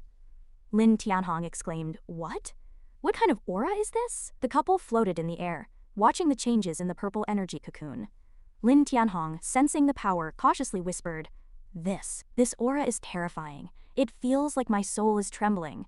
But the most frightened was Long Zantian, standing beside Long Aoshin. Watching him be gradually consumed, he could only gape, thinking, "It's over. The Third Prince hasn't overcome his inner demons, and he's unleashed the dark power within him." Long Zantian gritted his teeth, sweat beaded on his forehead, and his body trembled. There was nothing he could do. The Divine Wind Empress would not spare them. His eyes were bloodshot, and he couldn't predict how things would unfold. Unsealing the Third Prince was dangerous, but it was their only chance. He, observing from outside the array, recognized the purple flames. They reminded her of something familiar. This is the power of the Dark Lord, she deduced. Her eyes narrowed. Why is his power here in the lower realm? She recalled the laws of the three realms, where light and darkness coexisted. The three realms comprised 36 realms, with the Dark Realm being the most evil of them all. She finally understood, her gaze turning sharp. Soon, the smoke around Long Aocean dissipated, revealing a drastically changed appearance. He roared, "Li Si Yu!" It was as if Long Aocean's body had been injected with immense power. His clothes were torn, and his eyes were completely consumed by darkness. He snarled, "You wretched woman, today I will tear you to pieces." The Dark Lord's power surged through Long Aocean, pushing him closer to the couple. Suddenly, a bolt of dark lightning shot out, shattering the barrier that held them. Shihi and Lin Tianhong swiftly retreated, creating a safe distance. As the black lightning shattered the barrier, he lunged forward. He was no longer the Long Aocean they knew. He had lost his mind, throwing a punch at Shihi, who reacted quickly and blocked the attack. She kicked him, but he blocked it with equal force. "I told you," she said, "my name is no longer Li Si Yu, but Li Si Yue." Then, they engaged in a fierce exchange. The sounds of their sacred weapons clashing echoed through the night sky. "A waste whose mind has been consumed by dark power," she spat, showing no restraint. As she lunged forward, he followed close behind. The sounds of their treasures colliding grew louder and more frequent. He taunted Long Aocean, "In the three realms, only the Demon Lord is worthy of being my opponent. I don't even consider someone like you, controlled by dark power, to be a threat." But he didn't reply, only sneered. Then, Long Aocean's figure blurred before Shihe's eyes. He instantly appeared behind her, extending his hand and conjuring a dark energy orb. His voice, hoarse from being possessed, hissed, "Dark, three-headed hound, descend." He swung his arm, and the magical energy orb formed a summoning circle, summoning the legendary giant three-headed hound. The hound, obeying its command, swiftly approached and attacked Shihi, but she merely scoffed, dismissing it with a cold laugh. "Insufficient power. All this bluster is useless." Then, she unleashed her own power, declaring, "Foolish, she!" He waved her hand, and golden light blocked the powerful dark magic. Immediately, the three-headed hound vanished, as if it had never been summoned. Long Zhantian, hiding behind a large rock in the distance, witnessed the battle. He was drenched in cold sweat, thinking, "No, impossible. How could the thing possessing the third prince be so easily destroyed?" The three-headed hound, though a powerful demonic creature, vanished before it could pose any threat to Shihi, leaving Long Aocean trembling in shock. At that moment, Shihi sneered, summoning a golden ring and counterattacking, "Soul-rending ring!" She commanded the ring to shoot towards Long Aocean's head like an arrow. The energy coursed through his veins, causing him to scream in agony. "You vile woman! What have you done to me?" Long Aocean roared. He coldly replied, "This is the soul-rending and spirit-shattering secret art, ensuring you never reincarnate. This is the price for insulting me." Shihe's power was unstoppable, and Long Aocean's body was consumed by flames. Everything seemed to end so easily, but in reality, Shihe's heart was heavy. She looked at the burning corpse before her, thinking, that was too dangerous.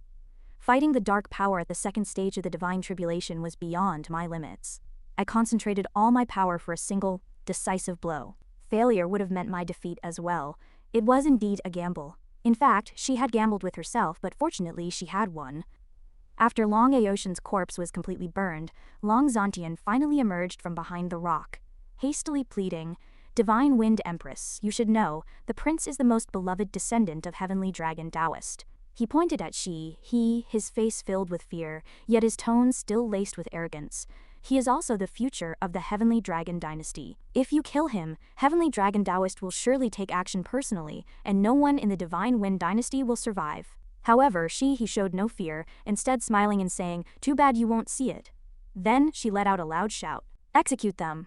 Instantly, countless guards descended from behind her, responding in unison, "Yes!" Upon receiving the command, they immediately launched an attack on Long Zhantian. He stood behind them, declaring, "It's over!" "No, it's not over.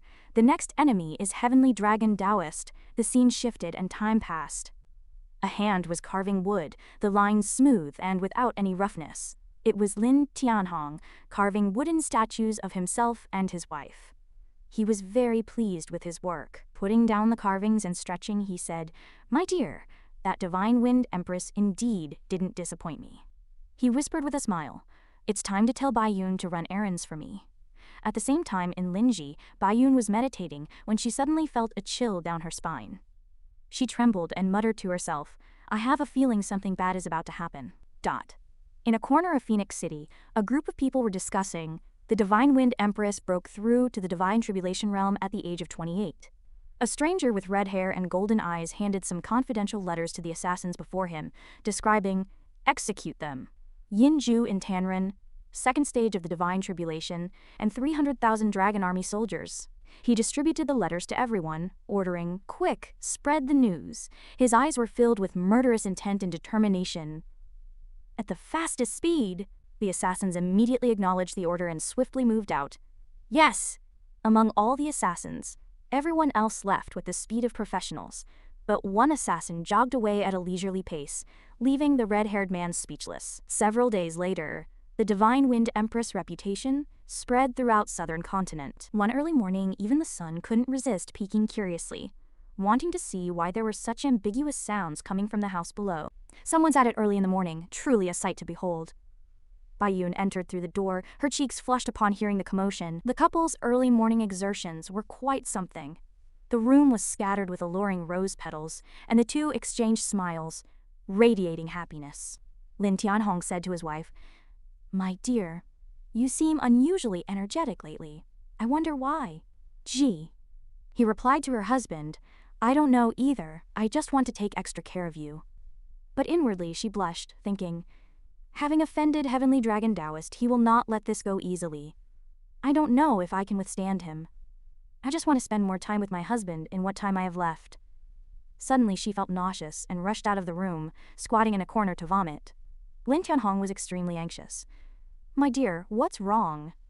He hurried over, gently patting Shihe's back, asking with concern, "My dear, what's the matter?"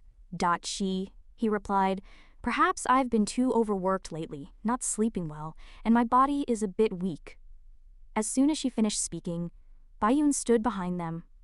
She offered to help. "Let me take a look." The couple turned around and saw Baiyun, who greeted them with a friendly smile. "Hi," but Lin Tianhong didn't see it that way. He looked at Baiyun and asked, "What are you doing here?" Baiyun replied, "I was about to go out. I passed by and heard some strange noises, thinking you two were arguing. But then I saw you rushing out." The couple blushed with embarrassment, unsure how to respond. At that moment, he stood up and accepted Baiyun's help. She had one shoe on and the other foot bare, saying, "Then please, Miss Baiyun, take my pulse." The two women returned to the room. Baiyun examined her. Sihe asked anxiously, "How is it? How is it?" After the examination, Baiyun's eyes lit up and she announced, "Congratulations, elder sister, you're pregnant." Shihe was still in disbelief and asked, "Huh?" Baiyun then explained slowly, pointing to her belly, "I said, elder sister, you have a little one here." Upon hearing the good news, she was overjoyed, really. But she had other thoughts in her mind. Seeing this, Baiyun asked, "What's wrong, elder sister?" Shihe quickly dismissed her distracting thoughts, shook her head, and said to Baiyun, "Younger sister Baiyun, please keep this a secret from my husband. I'll tell him the good news myself in a few days." Baiyun was a little surprised by Shihe's suggestion, but as a woman herself she understood Shihe and nodded in agreement, "All right." Then Baiyun took her leave. "Then I'll be going now." Alone in her room, Shihe stroked her lower abdomen, her mind filled with thoughts. What should I do? Lord Heavenly Dragon will definitely come. And at this particular time, she made up her mind, I will give birth to this child, and I will raise and teach him well. Child, for you, for your father, for our fathers, I must win. Even if I face the immortal Changsheng, I will win. On a road in the southern continent, two strangers were talking. The long-haired man held a scroll, browsing through its contents, and said, "In this barren southern continent, someone actually survived the wind tribulation before the age of 30. Judging by her looks, she has ulterior motives. This woman is not simple." The other person sneered inwardly, thinking, clearly the woman he mentioned has piqued his interest. Such women, along with that Baiyun, are the only ones in this world worthy of my attention. Having memorized the contents of the scroll, he tore it into pieces without hesitation, and said to the person beside him, "Old Qing, let's take a trip to Phoenix capital city." Old Qing nodded, "Yes." The two of them quickly vanished from their spot. Heavenly Dragon Mountain, the Heavenly Dragon Taoist Sanctuary, the Heavenly Dragon Courtyard. Someone shouted urgently, "Ancestor! Ancestor! Something terrible has happened." He ran too fast, not paying attention to the gravel path beneath his feet, and tripped, his knees hitting the ground hard, his bones cracking. He endured the pain, trembling and crying. Soon, a voice came from the courtyard. "What's the matter that you're so flustered? You're so old, yet you still can't keep your composure." He quickly bowed and apologized. "Hey, ancestor, I was rude." The voice from the heavenly dragon courtyard continued, "Come in." He then stood up stiffly, enduring the pain as he entered the courtyard. Entering the wooden house in the courtyard at this time, in Lin Tianhong's house in Phoenix capital city, Lindsay and Baiyun were cultivating in a cross-legged position when suddenly, the wooden carving underwent a strange change, emitting a dazzling light. As if sensing Baiyun cultivating nearby, the wooden carving spat out a stream of Taoist resonance, quickly enveloping Baiyun's body. Baiyun's eyes widened, and her mouth gaped open. What's happening?" She looked at her hands, exclaiming, "The heavenly qi is surging." Then, she looked up at the Buddha statue emitting light. "Is this not just an ordinary wooden carving?" As dusk gradually fell, Ming finally completed the statue of his wife. He stretched and said comfortably, "Finished." Suddenly, the voices of people came from the street. "Let's go, let's go.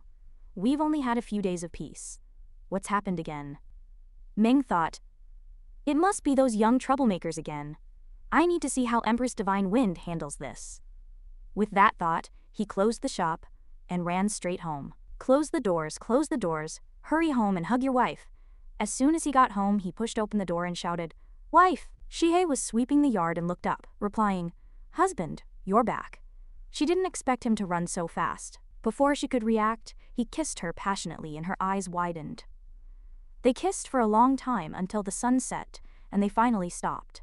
Shihei was panting, her cheeks flushed, and she said shyly, "Husband, if you keep kissing me like this, won't you get tired of me one day?" He cupped her beautiful face and said sweetly, "Tired? How could I? I want to kiss you even more." He puckered his lips and made moi-moi sounds. Shihei pushed him away. "Let's eat first. You can kiss me as much as you want tonight." They went into the house together. "By the way, where's Miss Bei? I wanted to ask her to eat with us, but I didn't see her. I don't know, maybe she's busy." Hearing this, Lin Tianhong revealed his true nature. "It's good she's not here. We can eat in Makurai." Shihei covered his mouth with her hand. "Disgusting, be serious during dinner." The table was already filled with fragrant and hot dishes. Lin Tianhong's mouth watered as he looked at them. "Wow, tonight's dinner is so lavish." Shihei suddenly sighed. "Let's enjoy a few good meals while we can. We might not have the chance later," Tianhong said while chewing. "What?" Shihei said with a worried expression. "Today at the private school, I heard other teachers say that an aura of immortality is approaching Phoenix capital city. It's very likely Lord Heavenly Dragon is coming." The scene shifts to the southern border of the Divine Wind Dynasty, where soldiers stare at the sky with pale faces. Lord Heavenly Dragon is coming to Phoenix capital city. He released his aura all the way. His power was so terrifying that it could be felt thousands of miles away, along with his boundless murderous intent. His purpose for this trip was twofold: to seek revenge and to establish the might of the Heavenly Dragon Dynasty. He wanted the entire southern continent to know that he, Lord Heavenly Dragon, was still the overlord of the southern continent. Shihei continued, "If the only immortal Taoist in the southern continent makes a move, I am afraid the entire Phoenix capital city will be instantly reduced to ashes." Before she could finish speaking, her husband stuffed a corn cob into her mouth. He comforted her wife. "Don't worry. Phoenix capital city has experienced countless upheavals, and each time it has turned danger into safety. It must be heaven's protection, and it will be the same this time.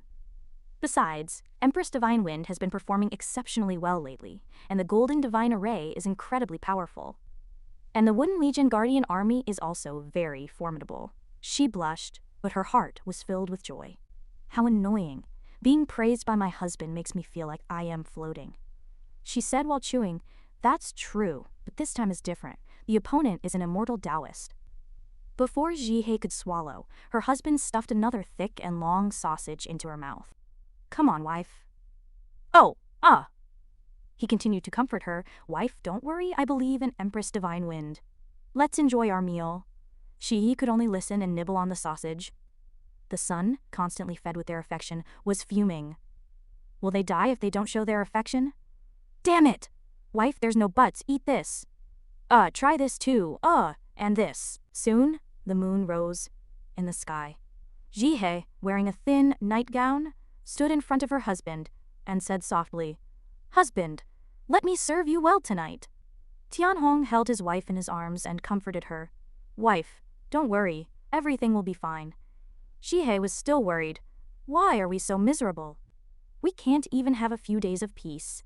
First Uncle Wang, then the clan elders, and now the Heavenly Dragon Dynasty.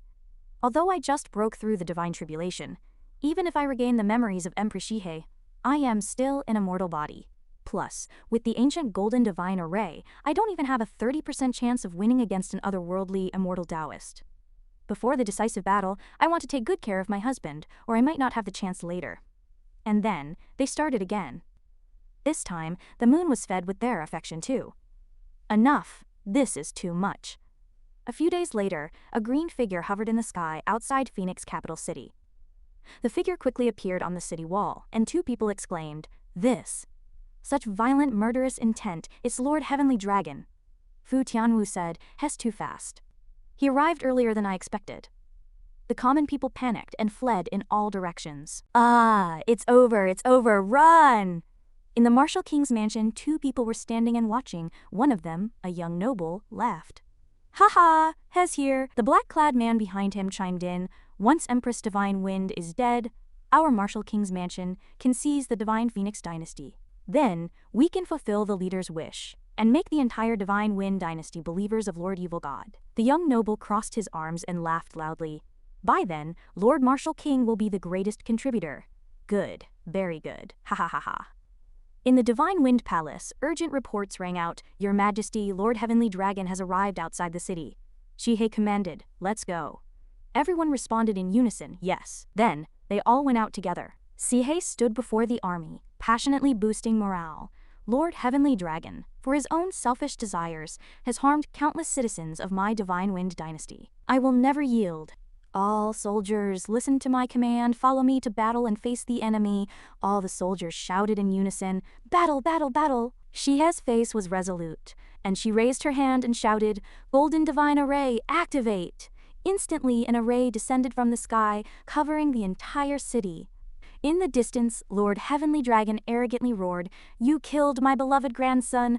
I will make your entire Divine Wind Dynasty pay the price." Then he spread his arms and unleashed his power. "None of you will survive! Kill!" The entire house shook violently, and the ground gradually cracked. This tremor also affected Lin Tianhong's carving of the wooden statue.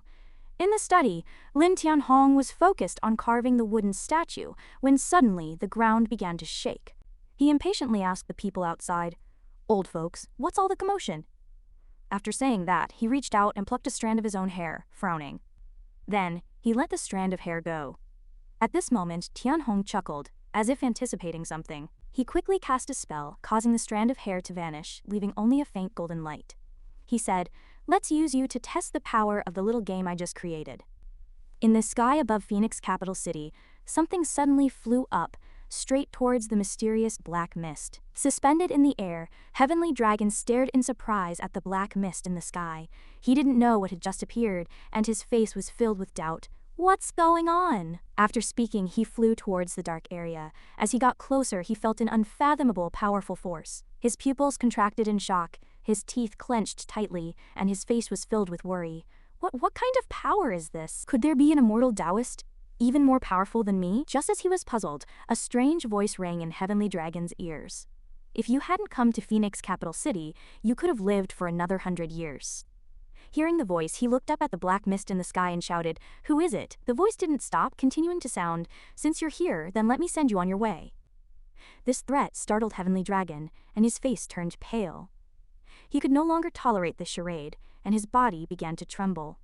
He immediately pointed at the black mist and loudly questioned the mastermind. "You, who exactly are you?" He didn't yet know the answer to his question. Unexpectedly, as soon as he finished speaking, a beam of light appeared in the sky, and with a bang, it pierced through his body. Heavenly Dragon was caught off guard, and it took him a while to realize that his abdomen had been penetrated by the light. He spat out a mouthful of blood, his face filled with horror. How is this possible? But that wasn't enough. The powerful light also pushed him through several layers of rocky mountains. As the dust gradually settled, Heavenly Dragon's figure appeared in the aftermath, his body tattered and motionless, flattened against the mountain wall. He struggled to raise his head, and what came into view was the astonishing pressure emanating from the person above. His scarred face was filled with disbelief. You are. The scene shifted back to many years ago.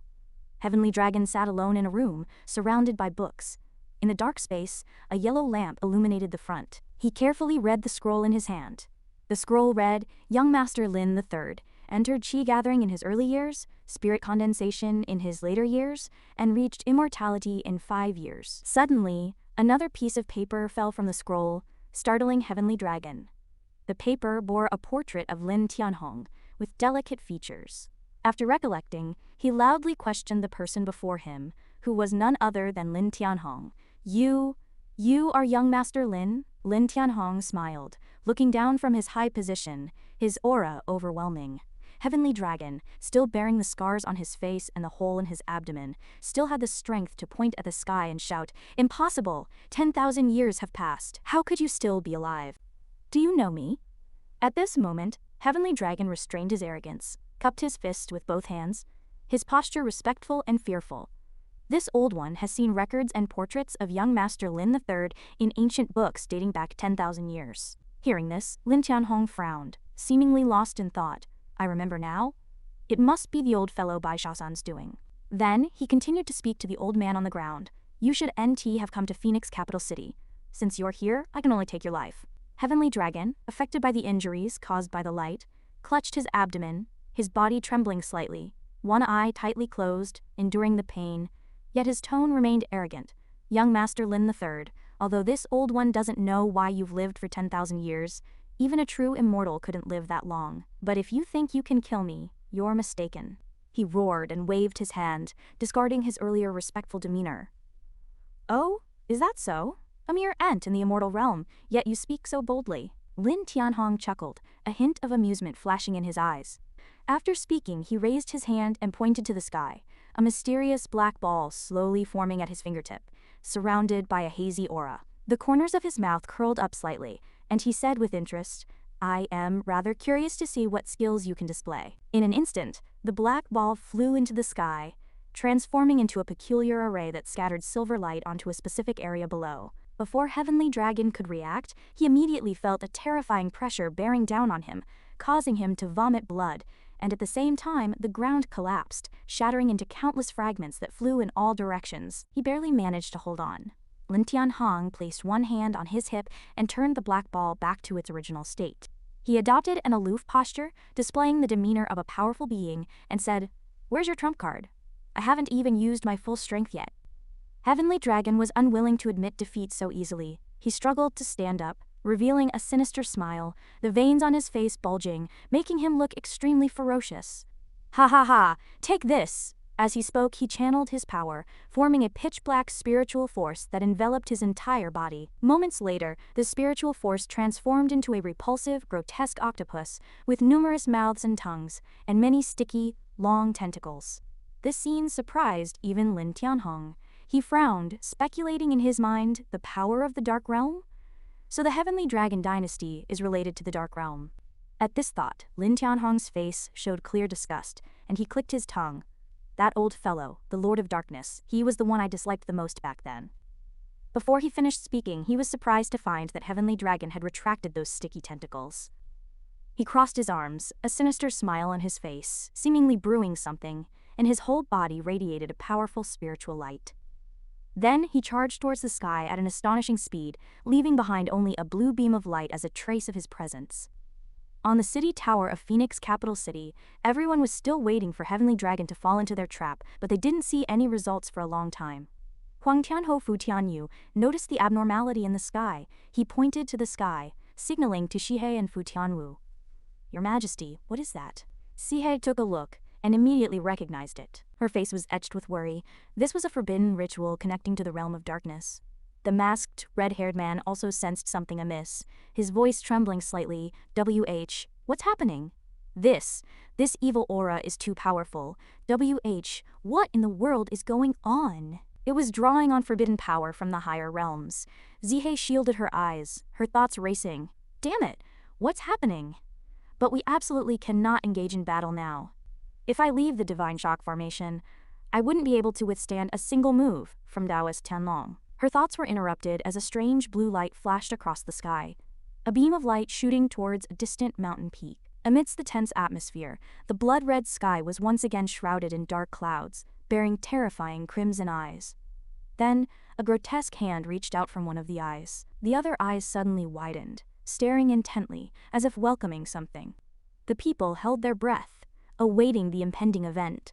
Soon, a red demon with 2 horns and a single eye on its forehead emerged from the thick white mist. It grinned, revealing a horrifying long tongue, its emaciated body sporting 4 arms.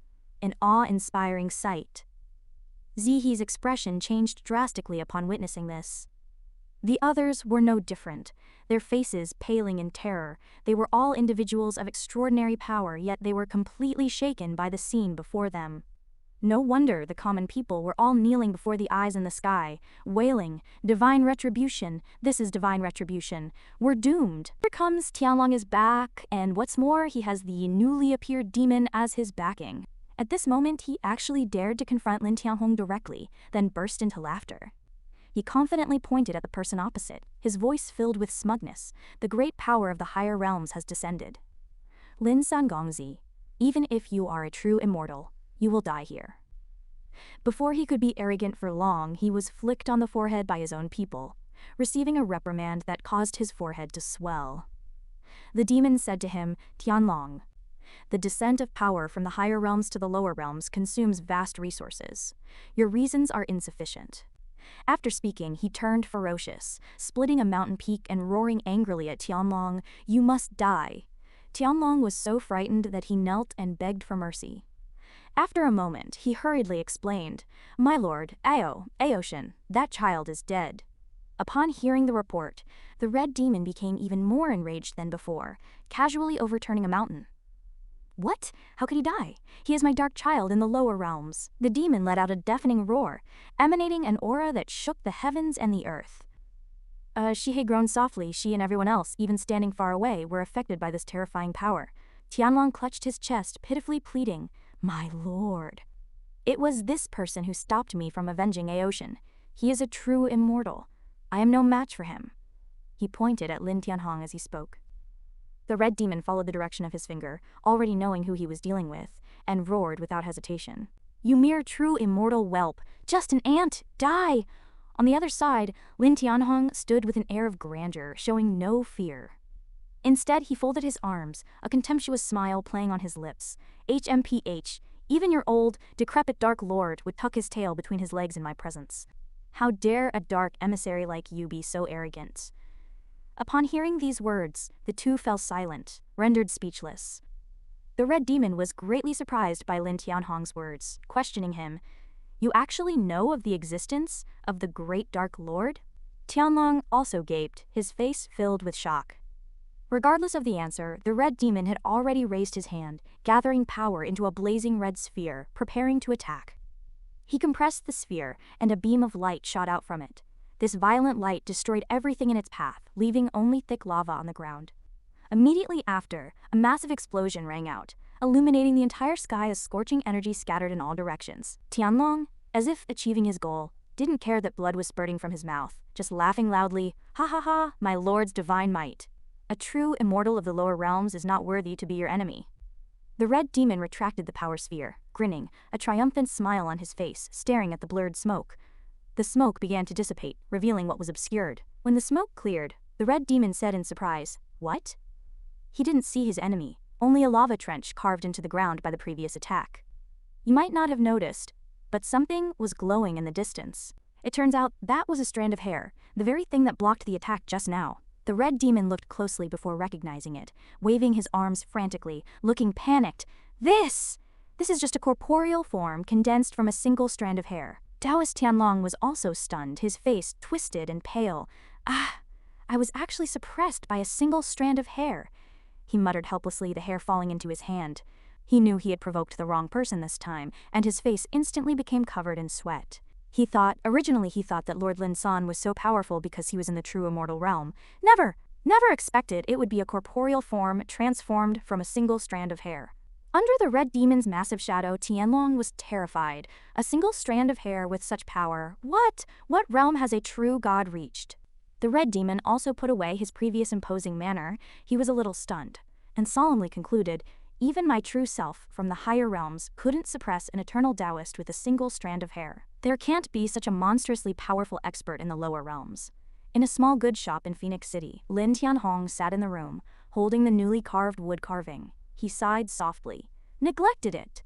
Thought a single strand of hair would be enough to kill that old eternal. After speaking, his gaze swept to a certain place, looking very displeased. Didn't expect people from the higher realms to come here. This self can only make a trip personally to clean up the trash. After speaking, he disappeared without a trace. Immediately after, he suddenly appeared in the air, startling realist Tianlong. The red demon knew that this must be Lin Tianhong's true self. His eyes widened in terror. My dark realm's affairs? You dare interfere in my affairs? Lin Tianhong revealed an eerie smile, replying, Who I am is none of your concern. As for the dark realm, in my eyes it's nothing more than small fry. How dare you use it to threaten me? His tone was filled with obvious contempt. The red demon, not expecting to be so belittled, roared back in anger. Regardless of who you are, since you've appeared in the lower realms, it's definitely not your true form. The lower realm's limit of endurance is only the power of the early heavenly immortal stage. No matter whose power it is, even if I can't win, I won't lose to you. Lin Tianhong, tired of his endless babbling, began to lose his temper. His eyes instantly turned black and he began to provoke, Is that so? After speaking, he unleashed an astonishing power. I'd like to see where your confidence comes from. Tianlong, standing to the side, was also affected by the domineering power. His eyes wide and round, his mouth agape, yelping, his hair flying in the wind, revealing his bald head. Fortunately, only his hair flew away, and he could barely stand. At this moment, Lin Tianhong raised the wood, carving in his hand, his eyes flashing with the hunter's excited light, and said, I'll take care of the trash. I'll leave the house sitting to you. Then, he threw the object in his hand into the sky and instantly disappeared without a trace. Go. The thrown wood carving headed straight for the center of Phoenix City, emitting a dazzling light in the high sky. The light began to spread. Eventually, the entire city was enveloped in a layer of pale golden barrier. The red demon in the distance was surprised by Lin Tianhong's actions. This is a heaven and earth barrier. But in the next second, the red demon seemed to think this was a good opportunity to eliminate Lin Tianhong. He revealed an evil smile, ha ha ha, foolish. To fight with me, you actually spare power to protect the ants of the lower realms. Without letting Lin Tianhong wait long, he immediately conjured a crimson spear and said loudly, You asked for this. Let me open your eyes to the world-destroying divine might of a celestial artifact wielded with heavenly immortal power. After rambling for a few sentences, he charged towards Lin Tianhong's location with the spear. Die! Ha ha ha! Lin Tianhong's lips curled into a sneer, watching the demon like a clown. On the contrary, Tianlong seemed to sense something, his face pale, muttering, This is the power of a celestial artifact. He was terrified. Before he could finish watching the battle between the red demon and Lin Tianhong, he couldn't withstand the pressure of that mysterious power, and his whole body instantly turned into ashes, only managing to let out an awe sound. Boom! A collision triggered a heaven-shattering explosion and flames erupted. The flames gradually dissipated, and the demon's spear seemed to have hit something. He triumphantly convinced himself that he had defeated his opponent. However, his confidence instantly crumbled. He couldn't believe his eyes. No, impossible, how could this be? It turned out that Lin Tianhong didn't let him succeed, but blocked the demon's attack with his hand. He seemed to have everything under control. Today I will teach you well how to write the words naive. With a light touch from Lin Tianhong, the crimson spear began to shatter, emitting an ear-piercing sound. He hadn't figured out what was happening, but he watched his weapon shatter into pieces before his eyes, then gradually disappear. He broke out in a cold sweat, seized by extreme panic. My dark moon halberd, how could it be? How could it ignore the rules of the lower realms, break the shackles of the laws of heaven and earth? He struggled to utter a complete sentence. Lin Tianhong also withdrew the terrifying look of his black pupils and answered leisurely, The laws of heaven and earth? Only the incompetent are bound by rules. Then he spread his arms and cast a spell, and countless shining stars immediately appeared behind him. The red demon was shocked, his eyes wide in disbelief. What? This is. Before he could finish speaking, Lin Tianhong raised his hand, preparing to deliver a fatal blow, Return to the dark realm. After speaking, tens of thousands of stars rapidly shot towards the red demon, leaving him no room to retaliate, his body shattering into countless pieces. Ah! He let out a shrill scream, "Number!" then disappeared along with the dazzling light in the void. The battle ended, and the dark clouds covering the sky also dissipated. Under the azure sky, Lin Tianhong stood alone before the massive black hole. Suddenly, a voice came from afar. "Who exactly are you? You even broke the rules of heaven and earth. My dark realm will never let you go." Lin Tianhong replied, "This self merely used the power of the immortal Tao. How dare you speak of revenge? You are truly a frog in a well." With everything settled, he could finally relax. He summoned the wood carving back to his hand, saying, "Rest now. Rest now." After speaking, he once again disappeared without a trace, leaving behind only a massive crater filled with dust. He instantly returned to his room, looking around. Seeing nothing unusual, he breathed a sigh of relief, thinking, "Fortunately, it was easily resolved and my identity wasn't revealed." The people in the city, watching the changes in the sky as the sunlight reappeared, couldn't help but feel bewildered by the moment that had just passed. "I thought the world was gonna end," someone said. "How come nothing happened again? What exactly just happened?" Another man, having wet his pants from fear, was pale and looked like he had lost his soul. Those two terrifying pressures.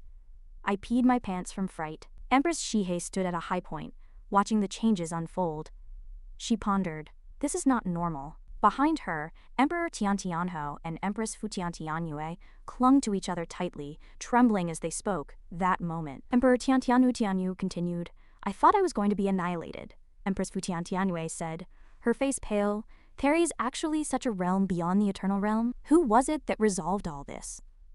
At this moment, Zihei remained silent, deep in thought. It was clearly someone from the dark realm just now, someone from the higher realms. Who killed him? Taoist Tianlong's aura has also completely disappeared. It seems has gone to the Yellow Springs. First, all the assassins were eliminated in the initial attack, and Tianyu mysteriously vanished. Then, the 6 Divine Fire True Immortals invited by Prince Ning were destroyed. Following that, news came of the 6 major sects facing annihilation. After that, I was given a mysterious space ring filled with treasures.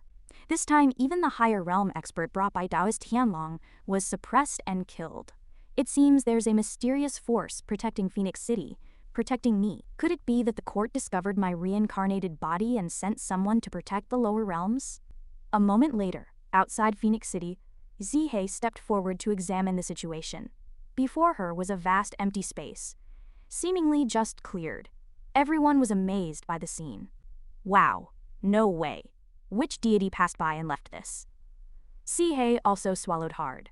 On the city wall, Junling continued to marvel. To actually change the terrain, such power is unheard of. The Empress' expression turned solemn, her heart filled with vigilance.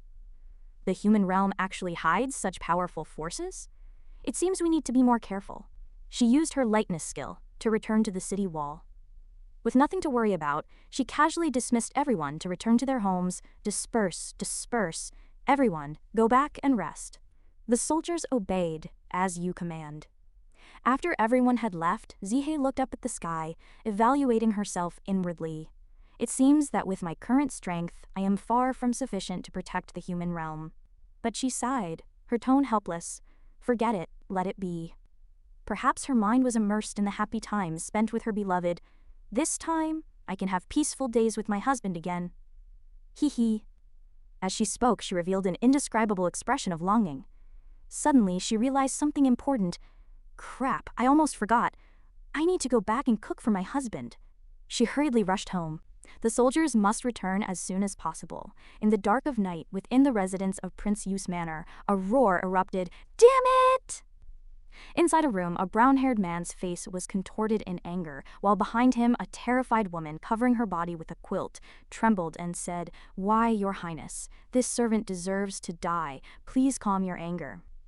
Immediately after, the woman in the thin gauze knelt down, her head lowered, and pleaded sincerely, "Your highness, it is this servant's poor skill that has spoiled your highness' mood. Please give this servant another chance." Upon hearing this, the man held his head in his hands, speechless. This prince. Before he could finish, the woman hurriedly groped his body. "Please wait, your highness. Let this servant help you regain your interest." the brown-haired man, at his wit's end, his handsome face twitching with a hint of humiliation. The next second, he could no longer control himself, grabbing the woman's hair and cursed viciously, "Vile servant, don't presume too much. Do you think this prince is incapable?" The woman was startled, and, "No, your highness." Then he wore an extremely ugly expression and said, "Get out." The woman replied, "As you command, your highness." After speaking, she disappeared without a trace, the door closing, her eyes brimming with tears. Only then did he reveal his inner torment. "Damn it, that aura just now was too terrifying. It completely ruined my mood. No, this matter is no small matter. I must report to the sect leader." He cast aside his distractions, quickly assumed a posture for channeling energy, and began to use his spiritual power, performing the heavenly demon transmission spell. At the same time, a hand was shaking a bunch of keys. It turned out to be Lin Tianhong, strolling leisurely, humming a little tune, beautiful young ladies, beautiful young ladies. He returned to his mansion, spotting someone anxiously waiting at the entrance from afar. He called out, "My dear." Shihe's eyes lit up instantly upon seeing her beloved. "My husband, you're back. I missed you so much." With that, she rushed into Lin Tianhong's arms. He embraced her, and the two were reunited, immersed in joy and happiness. Afterwards, Lin Tianhong asked her, "You're back. Weren't you scared by today's terrifying scene?" Shihe playfully chided her husband, "Don't underestimate me. I am a teacher at the academy. If I were scared, the children would be even more terrified. So even if I was scared inside, I had to pretend to be brave and cheer them on." She spoke tenderly. Listening to his wife's account, Lin Tianhong cherished her even more, leaning in for a passionate kiss. "My dear, you're amazing. Tonight, your husband will take good care of you." These ambiguous words made Shihe blush and her heart race, but she still playfully scolded him, gently tapping his chest with her small hands. "You're so annoying. We're already an old married couple, and you're still so improper." After a sweet moment of intimacy, they walked hand in hand into the mansion. The next morning, they enjoyed the beauty of life together, strolling through the streets and sampling snacks.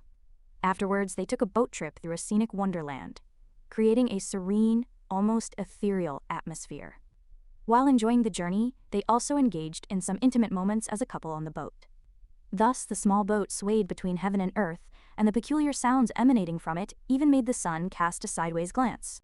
Thousands of miles away from Phoenix capital, in a certain city, clouds drifted across the sky.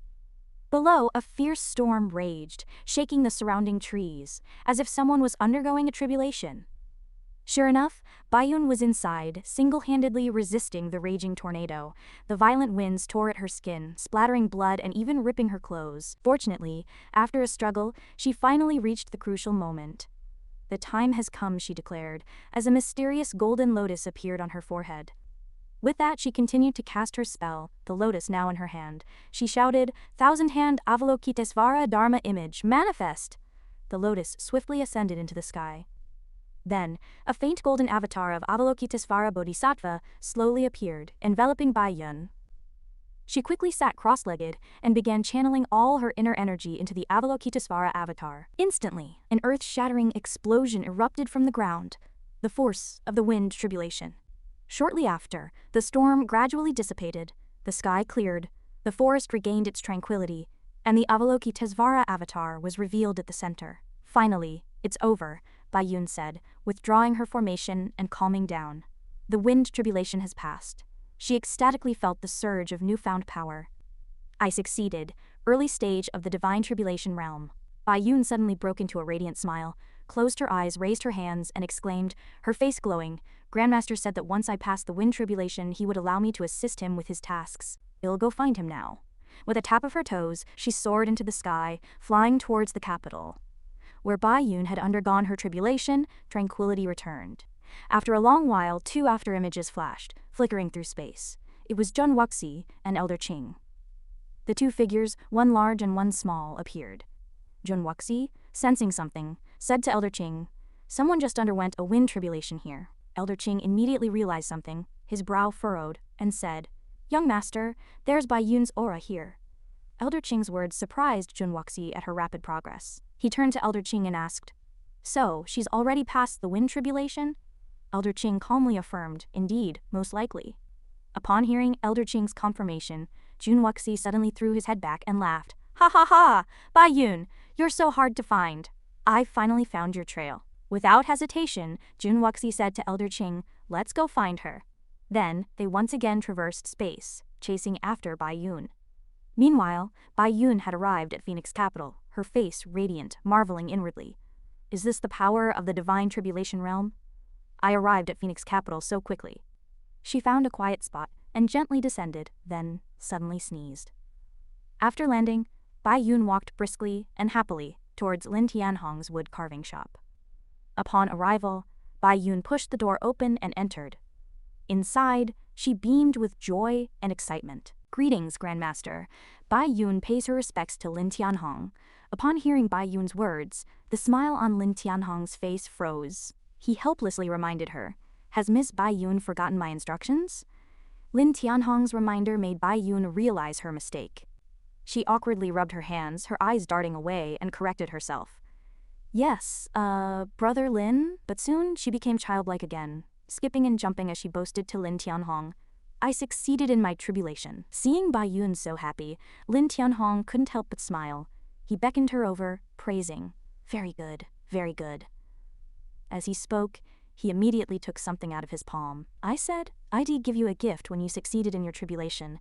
Then he flicked the object towards Bai Yun with lightning speed. Catch. Bai Yun stared at the ring, emitting an unusual glow in front of her chest, asking in confusion, this is... dot?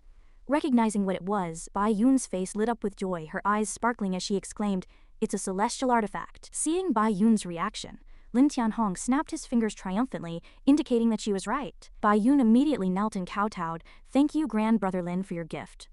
Afterwards, she excitedly stood up, her eyes filled with anticipation, asking, Brother Lin, didn't you say you wanted me to do something for you after I broke through? Please give your orders.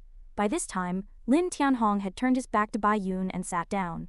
Hearing her words, he simply waved his hand and said, then take a trip to Tianlong Mountain and kill all the experts of the Tianlong dynasty.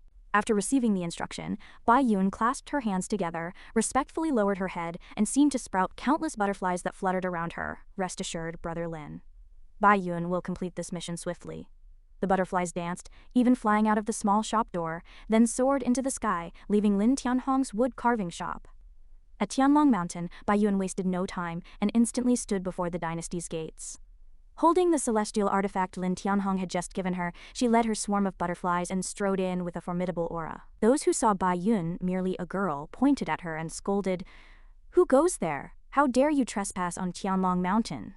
As the 12 alarm bells of Tianlong rang, the experts of Tianlong Mountain appeared one by one. Bai Yun stood steadily, calmly shouldering the celestial artifact, watching the crowd rushing towards her from the gates, who threatened loudly, who dares to cause trouble at my Tianlong Mountain? You're courting death. Bai Yun showed no fear, responding gently and calmly, my Grandmaster has ordered me to eradicate Tianlong's forces. You should NT have provoked anyone, yet you dared to provoke my Grandmaster. Your Tianlong dynasty is doomed. One of them stepped forward, pointing at Bai Yun's face and mocking, you, a mere early-stage divine tribulation realm cultivator, think you can destroy all of Tianlong Mountain's forces? Don't you dare. Before he could finish his words, Bai Yun struck him with a massive golden palm, instantly turning him into a bloody mess, collapsing under the shocked gazes of the others. Bai Yun simply looked bored, scratching her cheek and making a dismissive sound. The surrounding people no longer dared to underestimate Bai Yun, all turning pale. What? The item in her hand is a celestial artifact. That move just now was the thousand-hand Avalokitesvara Dharma image, a legendary technique lost for thousands of years. Bai Yun, beaming with pride, shouldered the celestial artifact and swooped down from the sky. That's right. It's your turn now. Thousand-hand Avalokitesvara Dharma image. Manifest. The thousand-hand Avalokitesvara Dharma image appeared, wielding sharp blades, causing them to flee in disarray. The ferocious attack even affected the distant mountain peaks. The massive peaks roared with thunderous sounds, then instantly split in two. After finishing her attack, Bai Yun sat leisurely on her magical artifact and said, although the Grandmaster didn't instruct me, let's just wipe out the Tianlong Imperial City while we're at it. In the Tianlong Imperial City, a beam of light tore through the sky. A deafening roar erupted. At this moment, Bai Yun, sitting on her magical artifact, gently tossed her hair and flew away with a smile, muttering to herself, With the royal family gone, this place will become a battlefield for the Tianlong nobles to slaughter each other. Then, she playfully stuck out her tongue. But what does that have to do with me? In Lin Tianhong's home, day and night reversed, half day and half night alternated, and an aura of love filled the surroundings. With the Tianlong Taoist dealt with, and Bai Yun cleaning up the remnants as a helper, Lin Tianhong and his wife lived a peaceful married life, enjoying the pleasures of exercise. In the forest, blue skies and green trees reflected each other. Ling Yun finally overcame numerous obstacles and arrived at Phoenix capital. She raised her hand to shield her eyes from the blinding sunlight, a smile playing on her lips, thinking, after 2 years of travel, I've finally arrived. Can I find him, the place where I first met my ancestor? Ling Yun walked through the forest, lost in thought. Suddenly, 2 figures appeared in the distance, staring at her. Their eyes gleamed, as if preparing to unleash some kind of attack. Then, they scanned Ling Yun from head to toe, their lips curling into a wicked smile. Elder Qing, another delicious morsel, he said, his eyes flashing. The bald old man narrowed his eyes and replied, Congratulations, young master. Then he bowed respectfully. Another stunning beauty has been found. His eyes still gleaming with cunning, he whispered, Elder Qing, among the 5 continents of the Xuan-Tian domain, southern Chen is the most desolate. How can there be so many peerless beauties? First, there was the Divine Wind Empress, and now, a young woman in green, around 20 years old, has already reached the Divine Fire realm. Suddenly he unfurled his fan, narrowed his eyes and laughed, Ha ha ha, I, this young master, am truly blessed with beauty. Then, he gazed at Ling Yun's body with lewd eyes, looking her up and down. He hid his wicked grin behind his fan, thinking to himself, only by conquering these gifted daughters of heaven can I, this young master, find excitement. Suddenly, Ling Yun seemed to sense something amiss. She abruptly turned around and shouted angrily, You sneaky fellows, come out! He and Elder Qing calmly emerged, striking a flirtatious pose. Little beauty, you have good senses, he said. Ling Yun's face instantly froze, turning purple, and she was speechless. Who are you? What do you want? He grinned shamelessly and said, I see you have good talent, so I've decided to bestow upon you a fortuitous opportunity. With that, he pointed at her with his fan, smiling with narrowed eyes. Become my servant. Upon hearing this, Ling Yun was filled with rage, pointing at his face and cursing, You rogue, wherever you crawled out from, dream on. Get lost, or I'll beat you so badly your parents won't recognize you. He sighed and shook his head. Alas, I didn't want to lay a hand on such a beauty. Why force my hand? What if I were to harm your delicate skin? At this point, he wore a smug expression, licking his lips wickedly. My heart would ache. Ling Yun angrily took out her flute and began to play, cursing, Damn you. Suddenly, an azure phoenix descended from the sky, charging straight at them. Elder Qing was instantly stunned, shouting in shock, This is an 8th grade spell. Only those in the Divine Fire realm can cultivate such a spell. Elder Qing looked at the figure before him, feeling her calm exterior but trembling interior, and continued, What? What kind of comprehension and fortuitous encounter is this? Just when it seemed he was afraid, he was actually trembling with excitement, his expression turning strange as he muttered, This comprehension, this figure, this personality. She is perfect for this young master. I must have her. The 2 forces collided violently, erupting in a deafening roar. Ling Yun collapsed to the ground, her face flushed and purple, gasping for air. She supported herself with her hands, coughed, and spat out a mouthful of blood. She shakily stood up, the words Divine Tribulation Realm echoing in her mind. Ling Yun looked up at Elder Qing and him, their faces fixed in a strange and sinister gaze. He, so young, had already reached the Divine Tribulation Realm. He looked at Ling Yun with a greedy gaze, as if contemplating something. Ling Yun remained on the ground, struggling to prop herself up, her brows furrowed in pain. He, however, smiled leisurely and said, Elder Qing, take her away.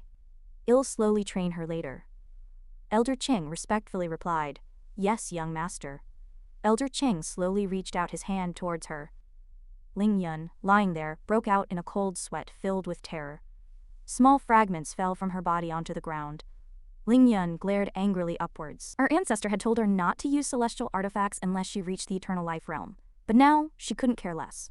Suddenly, she flew up, shocking Elder Qing. She extended 2 fingers, pointing in a direction, and shouted, Celestial artifact, Tai Huang Bell, summon. Hearing this, both of them broke out in a cold sweat, utterly astonished.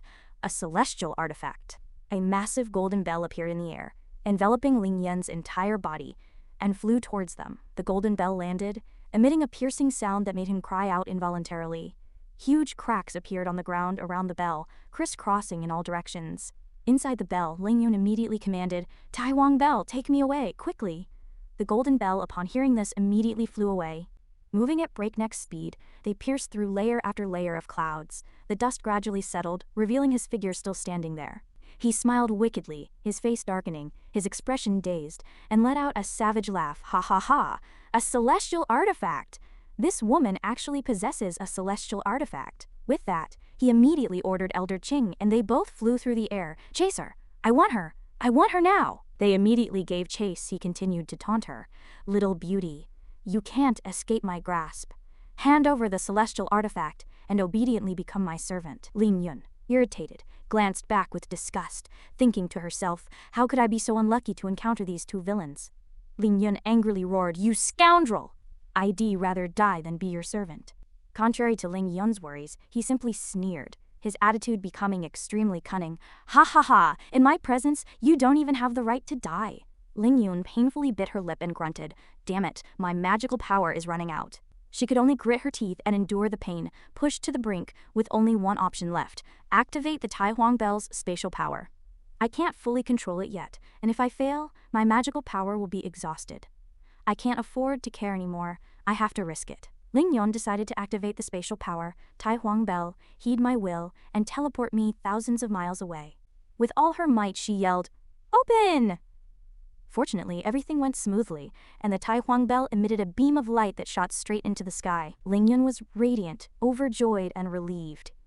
It worked. It was a success. Without hesitation, Ling Yun frowned and shouted, "Run!" But before she could react, she felt a strong surge of murderous intent behind her. "Heh, with me here, you won't escape." Qing Lao suddenly appeared, blocking Ling Yun's escape plan. Not only that, Qing Lao also pointed at the space gate.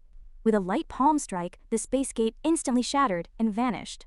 Having absorbed the impact of the previous attack, the Tai Huang Bell's energy couldn't replenish, and it gradually shrank back to its original size. Ling Yun and the Tai Huang Bell both plummeted to the ground. Jun Wuxi, who witnessed the scene, couldn't help but laugh triumphantly. "Don't be afraid, beauty," he said, reaching out to catch Ling Yun.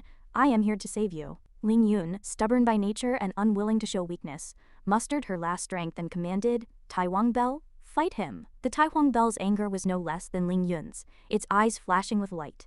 It used its divine artifact's sturdy body to charge straight at Jun Wuxi. Jun Wuxi was no pushover either, and immediately raised his hand to block.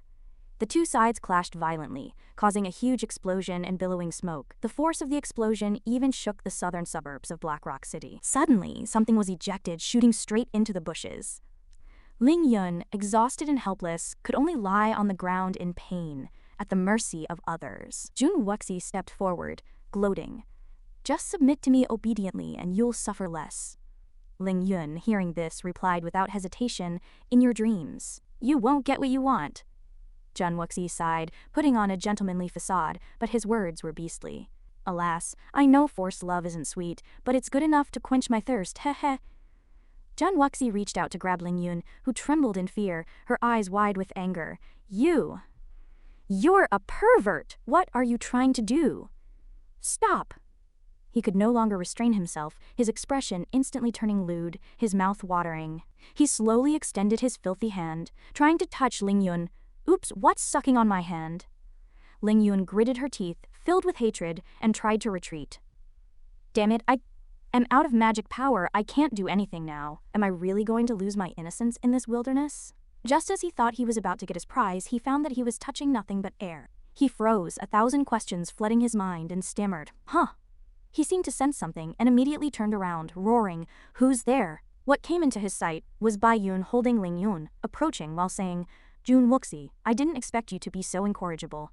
He commits evil deeds everywhere, harming innocent women. With me, Bai Yun, here today, you won't succeed." After a brief moment of stunned silence, he managed to utter, "Bai Yun." Then, his expression instantly changed as he clutched his head and laughed maniacally. "Haha, this trip was worth it after all." Finishing his sentence, he put on a lewd expression, pointed at Bai Yun, and said hypocritically, "Bai Yun, you've been looking for you for a long time." I didn't expect you to show up today. Heh, I can't take it anymore. My desire is rising to the point where I can't control it. Baiyun, today I am taking you both back to be my cultivation vessels, haha. Both Baiyun and Ling Yun were disgusted by his vulgar words and coldly snorted. HMPH, shameless pervert. You won't succeed today. As soon as she finished speaking, Jun Wuxi, with his lewd expression, rushed towards Baiyun like a gust of wind. Accept your fate. He still spoke filthily, saying triumphantly and resolutely, You belong to me. Baiyun didn't waste words with him. She immediately cast a spell, chanting, Jade Maiden Veil. Suddenly, with a smack, Baiyun's spell sent him flying far away. He cried out in panic, What? He immediately braced his feet to stabilize himself and avoid being pushed too far. But he still slid for a distance before stopping. Still in shock, cold sweat broke out on his face and he whispered, How is this possible? He couldn't understand what had just happened. After a long while, seeing Baiyun's movements, he vaguely understood. You've already passed the wind tribulation? He immediately covered his face, opened his mouth, and let out a thunderous laugh.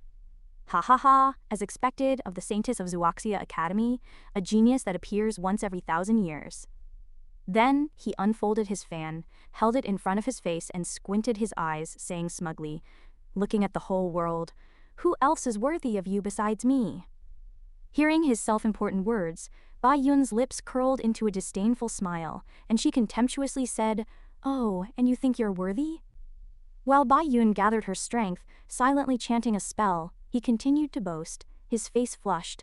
Just a mere wind tribulation? Have you forgotten that I've already passed the fire tribulation? Stop struggling in vain and surrender to my embrace obediently.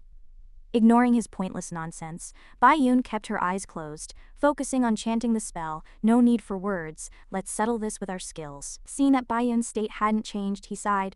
Alas, how boring. Suddenly, he dropped his playful smile, waved his hand sharply, and summoned countless blood-red swords, shooting straight towards Baiyun, a cold smile playing on his lips. Such disrespect to your future husband, I must give you a little punishment. Go. At this moment, Baiyun finished gathering her strength and said softly, Avalokitesvara Dharma image. Instantly, Baiyun's spiritual power transformed into a giant Avalokitesvara Bodhisattva, easily knocking away all of his swords. He was so shocked by what he just saw that he stammered, Haha, Qinglao wasn't going to be outdone. Qinglao froze, asking, What is this? Both of them stared intently at the powerful aura emanating from behind Baiyun. Junwuzi completely lost his composure, his face darkening. Interesting, this Dharma image has quite the presence. Suddenly, he dashed forward like lightning, instantly hovering in the air, brandishing his magic sword. Then it'll get a little serious. He wore a smug expression, showing off his magic weapon. Take a look at its quality. Before he could finish speaking, the giant finger of the Avalokitesvara was already upon him, aiming to flick him. Caught off guard, he only had time to exclaim, Huh! With a gentle flick, the Avalokitesvara distorted his cheek, and blood spurted from his mouth. He was then sent flying, plowing a long furrow in the ground, kicking up dust. Qinglao, who witnessed the lightning-fast scene, hadn't had time to react and stood there dumbfounded, only managing to stammer, Young master. Then he immediately flew towards Junwuxi, cursing under his breath as he went, Damn it, this old servant has failed in his duty. Meanwhile, Junwuxi leaned heavily against a rock, gasping for air, cough, cough. Enduring the pain, he continued to curse, unwilling to accept the humiliating truth. Damn it. Qinglao had arrived and asked with concern, Young master, how are you? Junwuxi, enraged by the previous attack, clenched his fists, roaring inwardly. How could this happen? Even if you've passed 4 tribulations, you're no match for me. She's only passed 1, yet I couldn't even block one of her moves. It's fake. This must be fake. Baiyun immediately provoked, Junwuxi, is that all you've got? After saying that, she immediately unleashed a series of spells. First the True Dragon spell, then the Divine Wind spell, and finally, the Golden Winged Rock spell. Junwuxi and Qinglao were stunned by this sight, breaking out in cold sweat, shocked and breathless, their mouths agape. Impossible, how could she be this strong? Impossible, how could she be this strong? I swear to grind this pervert's bones to dust. Baiyun said, Execute. Instantly, the 3 spiritual beasts conjured by the spells rushed towards Junwuxi. Junwuxi suppressed his inner fear, his arrogant pride quickly restoring his composure, and he drew his sword to fight back. Don't underestimate me. He gave it his all. severing a wisp of spiritual energy that was entangling the spiritual beasts. Seeing how easily he did it, he laughed triumphantly, mocking Bai Yun. "Haha, is that all you've got?" His triumph was short-lived, as he was dumbfounded when the golden-winged rock's sharp beak lunged at him, only managing to let out a cry of alarm.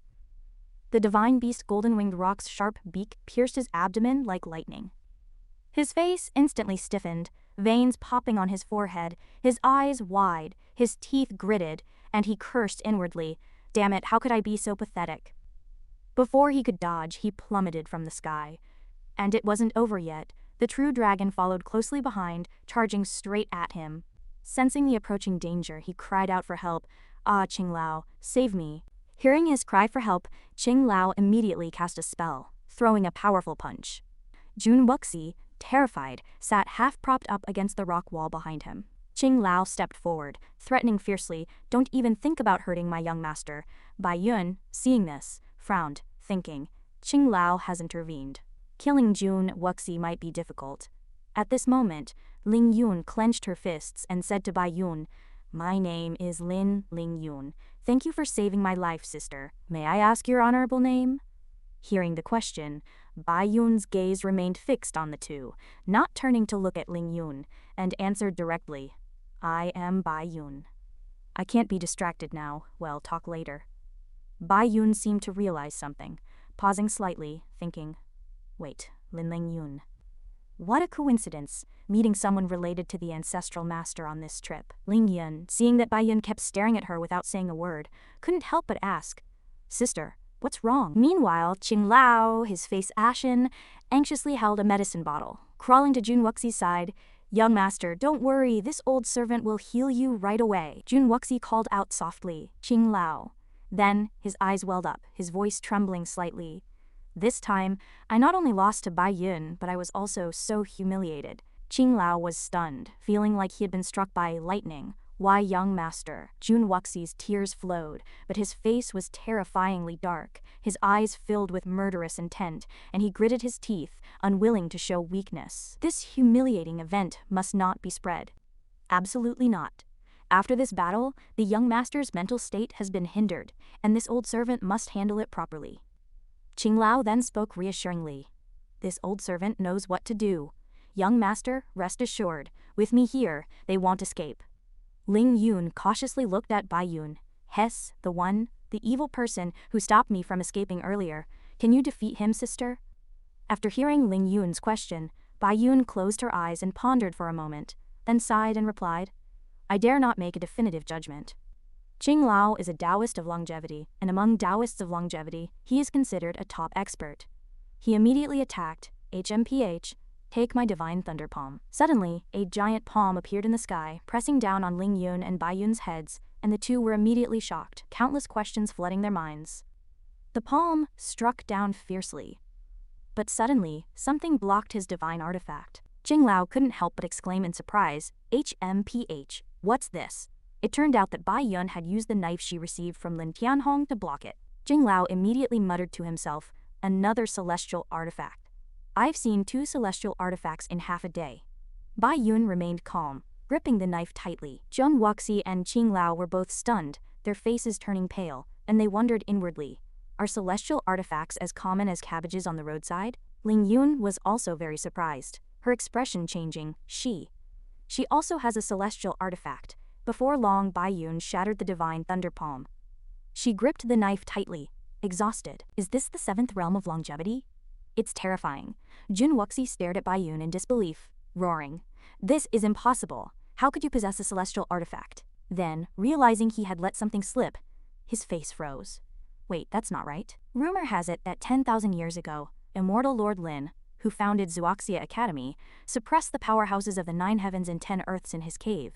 It contained countless treasures and powerful inheritances, all left to Zhuoxia Academy before immortal Lord Lin ascended.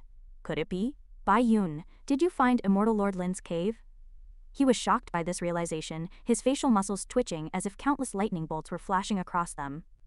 Bai Yun, hearing Jun Wuxi's guess, curled her lip in disdain. "HMPH, do you think I'd tell you?" Seeing Bai Yun's reaction, Jun Wuxi's attitude changed drastically, revealing a sinister smile, and he sneered, "Heh heh, it'll make you tell me." Then he shouted at Qinglao, "Qinglao, This concerns immortal treasures. Go all out. We can't let them escape. Qing Lao, hearing this, responded without hesitation. This old servant understands. Then, Qing Lao unleashed his powerful energy. His muscles bulged, and streaks of blue and yellow lightning flashed around him as he roared. Ling Yun and Bai Yun, witnessing this, broke out in cold sweat, their mouths agape in shock. Qing Lao was enveloped in countless lightning bolts. The terrifying crackling sounds echoed, and Bai Yun felt a tinge of fear, thinking, the 7th level of longevity, it's truly frightening. Qing Lao gave a disdainful smile, took a deep breath, and then exerted all his strength in a powerful blow. His eyes widened, revealing the whites, his mouth agape, and he swung his massive fist, attacking swiftly. Ah! Ling Yun, witnessing the scene, was terrified, her face pale, and she exclaimed in awe, so fast. Bai Yun immediately used her celestial artifact to defend. But Qing Lao's aura was overwhelming, and Bai Yun was sent flying to the ground, managing to land on her feet. Bai Yun gripped the celestial artifact tightly, barely maintaining her balance, her face covered in dust, groaning in pain, struggling to breathe. Ah, it hurts. My shoulder is almost dislocated. Damn it, even with a celestial artifact, it's difficult to contend with a half-immortal at the 7th level of longevity. After repelling Bai Yun, Qing Lao stood tall, pointing his fist at her with an air of dominance, and said slowly, to withstand one of my punches in this state, young lady, you deserve praise. But that's all. Jun Wuxi, hiding behind, was overjoyed, as if he had found a treasure, and laughed heartily before ordering, "Ha ha! Seize her! I want to slowly torture this bitch Bai Yun." Qing Lao, though outwardly imposing, was actually exhausted, panting heavily. Bai Yun, seeing Jun Wuxi's expression, was furious and cursed, HMPH, shameless. A faint worry lingered in his heart. What would happen when she grew up? Just then, Ling Yun seemed to think of something. With a flash of inspiration, he pressed Bai Yun's shoulders and suggested with absolute confidence, "Sister, quickly transfer your magic power to me. This is our last chance to escape." Bai Yun agreed immediately. All right. After receiving Bai Yun's magic power, Ling Yun immediately used his immortal energy and chanted, "Tai Huang Bell, start working." Upon hearing this, the bell immediately smiled and hummed. Then, the bell immediately enlarged and engulfed Ling Yun and Bai Yun, preparing to escape. Qing Lao, upon seeing this, shouted, "Oh no, this is." Jun Wuxie and Qing Lao were both stunned, shouting in unison, "They're trying to run!" Qing Lao immediately chased after them, shouting, "Don't even think about escaping." Jun Wuxie pointed at the two of them and ordered, "Qing Lao, don't let them get away." Ling Yun, seeing this, stuck out his tongue and mocked them. "Pfoft, na. Qing Lao jumped up, trying to grab them, but was a step too slow, only grabbing air. The two of them sat in the bell, triumphant. Ling Yun kept sticking out his tongue, na, while Qing Lao and Jun Wuxie could only stay behind, cursing. At this moment, Ling Yun couldn't help but admire Bai Yun's abilities, feeling that she was incredibly powerful. He hugged her arm and rubbed his face against her, trying to please her. "Thank you, sister, for saving us." Bai Yun responded politely, "It's nothing. I am also his enemy. Of course I couldn't just watch him succeed." "That's right." "Little sister, what's wrong? Is there something I can help you with?" Bai Yun glanced at Ling Yun's tender face. So adorable. She couldn't help but ponder. This little sister, at such a young age, had reached the divine fire realm and possessed a divine artifact for protection. She should join an academy for further studies. But if she brought it up now, it might be too forceful. Perhaps she should wait a few more days. After thinking it through, Bai Yun smiled and asked Ling Yun, "It's nothing. What are your plans next?" "That Jun Wuxie is very difficult to deal with. He definitely won't let you go." Ling Yun's face showed worry, and then he paused, sighing and muttering to himself, "This, I don't know either. My mind is a mess. I've been away from home for so long, got tricked on the way, and even encountered residual will." Suddenly, Bai Yun suggested, "Why don't you come with me to Phoenix Capital City?" Ling Yun was surprised and exclaimed, "Phoenix Capital City? It's not far from here. I am afraid that Jun Wuxie will find us soon. If he's prepared next time, we might be in danger." Suddenly, a hand rested on Ling Yun's shoulder, and a comforting voice said, "It's all right. If he and that old guy dare to come, they'll only find death. Our ancestor could even kill powerful figures from the upper realm. What's this longevity cultivator?" Soon after, at Lin Tianhong's house, Lin Tianhong was dusting the wooden shelves with a duster. Suddenly, the door slowly opened, and a gentle voice called out, "Brother Lin." Bai Yun happily led Ling Yun inside. His face flushed, beaming with a bright smile, he announced, "I am back." Lin Tianhong turned around, exclaiming in surprise. Ling Yun, seeing Tianhong, trembled and spoke through tears, causing Bai Yun beside her to be stunned. "Senior, I've finally found you." Bai Yun immediately pointed at Lin Tianhong and asked Ling Yun, "Little sister Ling, do you know him? Is he the senior you've been searching for?" Ling Yun, hearing Bai Yun's question, happily wiped away her tears. "Yes, he is." Lin Tianhong then said sternly, "Didn't I tell you to take good care of Linger? How did you end up here?" At this point, she pulled something out of her pocket and said, "Ling Yun just wanted to confirm something with senior." Ling Yun then held up a painting from a scroll and asked earnestly, Are you our Ling family's ancestor?" Bai Yun looked at the painting, completely puzzled. Where did she get that? Lin Tianhong looked at the painting, a surge of indescribable emotion welling up in his heart. "Ah, I didn't expect Lier to still have this painting of mine. That's right, I am Ling Sangongzi, Lin Tianhong. Ling Ji is my 7th brother's son. When I ascended to the upper realm, I still had a lingering attachment to my homeland. Upon returning to visit, I found that my 7th brother had already passed away." Ling Tianhong took the painting from Ling Yun's hands. Ling Yun stood there, overjoyed, her eyes sparkling. He examined the painting carefully for a moment, then continued, "I left my nephew Ling Ji behind and stayed in the Ling family to impart my cultivation experience to him. I never expected that this child would keep this thing. I can still feel his emotions. It's a pity that 1,000 years have passed, and all has turned to dust." Ling Yun, upon hearing this, immediately knelt down and tearfully clasped her hands together, saying, "Ancestor in heaven, Ling Yun pays her respects." In this life, Ling Yun still has family. At this moment, the blood from the wound on her ribs had soaked through her dress. Suddenly, the wound throbbed with intense pain, and Ling Yun couldn't help but close her eyes in fear, her face turning pale. Lin Tianhong, seeing Ling Yun's expression, couldn't help but worry. He asked anxiously, "You're injured. What happened?" Bai Yun cleverly recounted the story to Lin Tianhong. Great-grandfather, Ling Yun encountered the young master of the Supreme Tao Palace. She used every possible gesture to describe the situation, while Lin Tianhong listened and watched intently. Bara bara. Bai Yun even mimicked choking herself and sticking out her tongue. Lin Tianhong, suppressing a laugh, nodded thoughtfully. Bara bara. After explaining the whole story, Bai Yun still crossed her arms, frowning and saying, "That's how it was." Lin Tianhong, upon hearing this, was furious. He clenched his fists, frowned, and coldly snorted. HMPH, the 4 great palaces of Central Province back then. The Supreme Tao Palace was nothing. The world only knew of Jixia and the others, those things that were trampled under my feet. How dare they be so arrogant? After saying this, he looked directly at Bai Yun, startling her. Jixia Academy. Indeed, just a bunch of useless people. After only 10,000 years apiece, they're being ridden over by the Supreme Tao Palace. Jixia Academy truly has no one capable. Bai Yun, feeling ashamed, hung her head and covered her face, her mental defenses crumbling. She said weakly, "I've brought too much shame to great-grandfather." After hearing this, Lin Tianhong stroked his chin, lost in thought. Since they injured you, this grudge?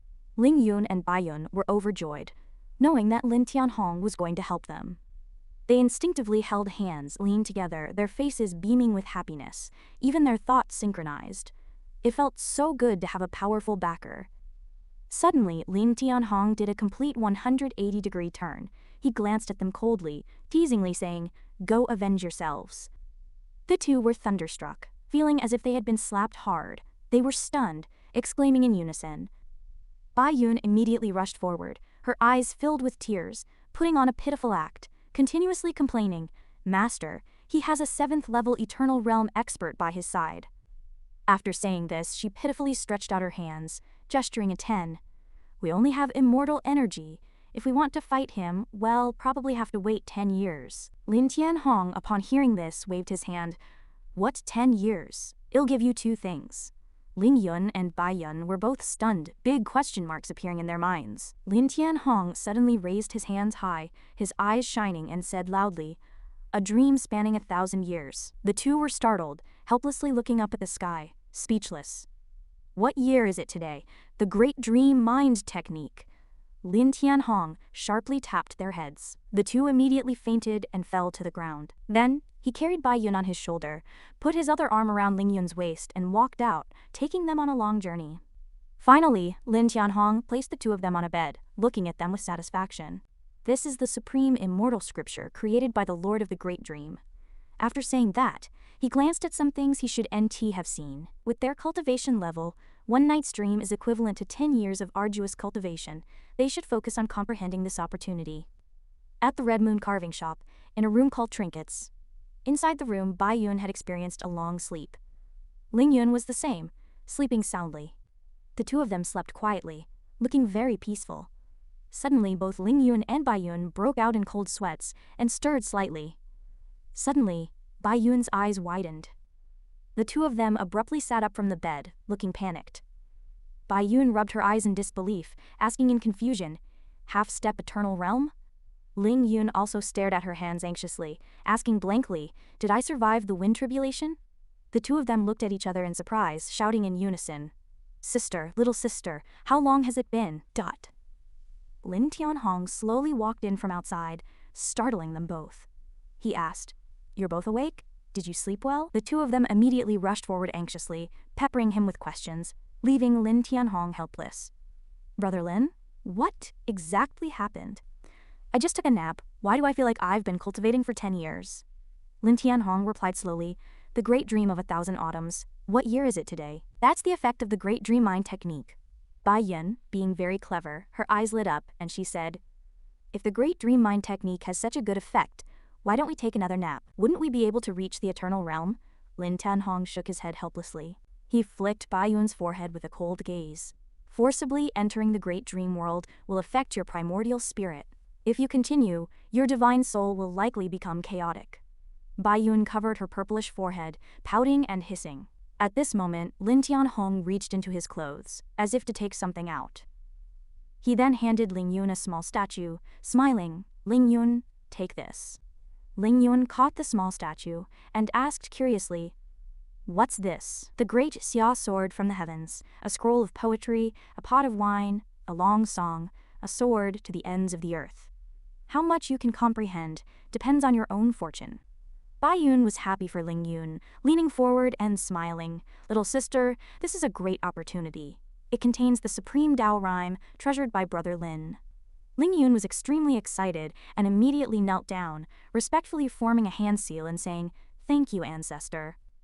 Lin Tianhong waved his hand, refusing, "Don't keep calling me ancestor. It makes me sound old. Just call me Brother Lin from now on."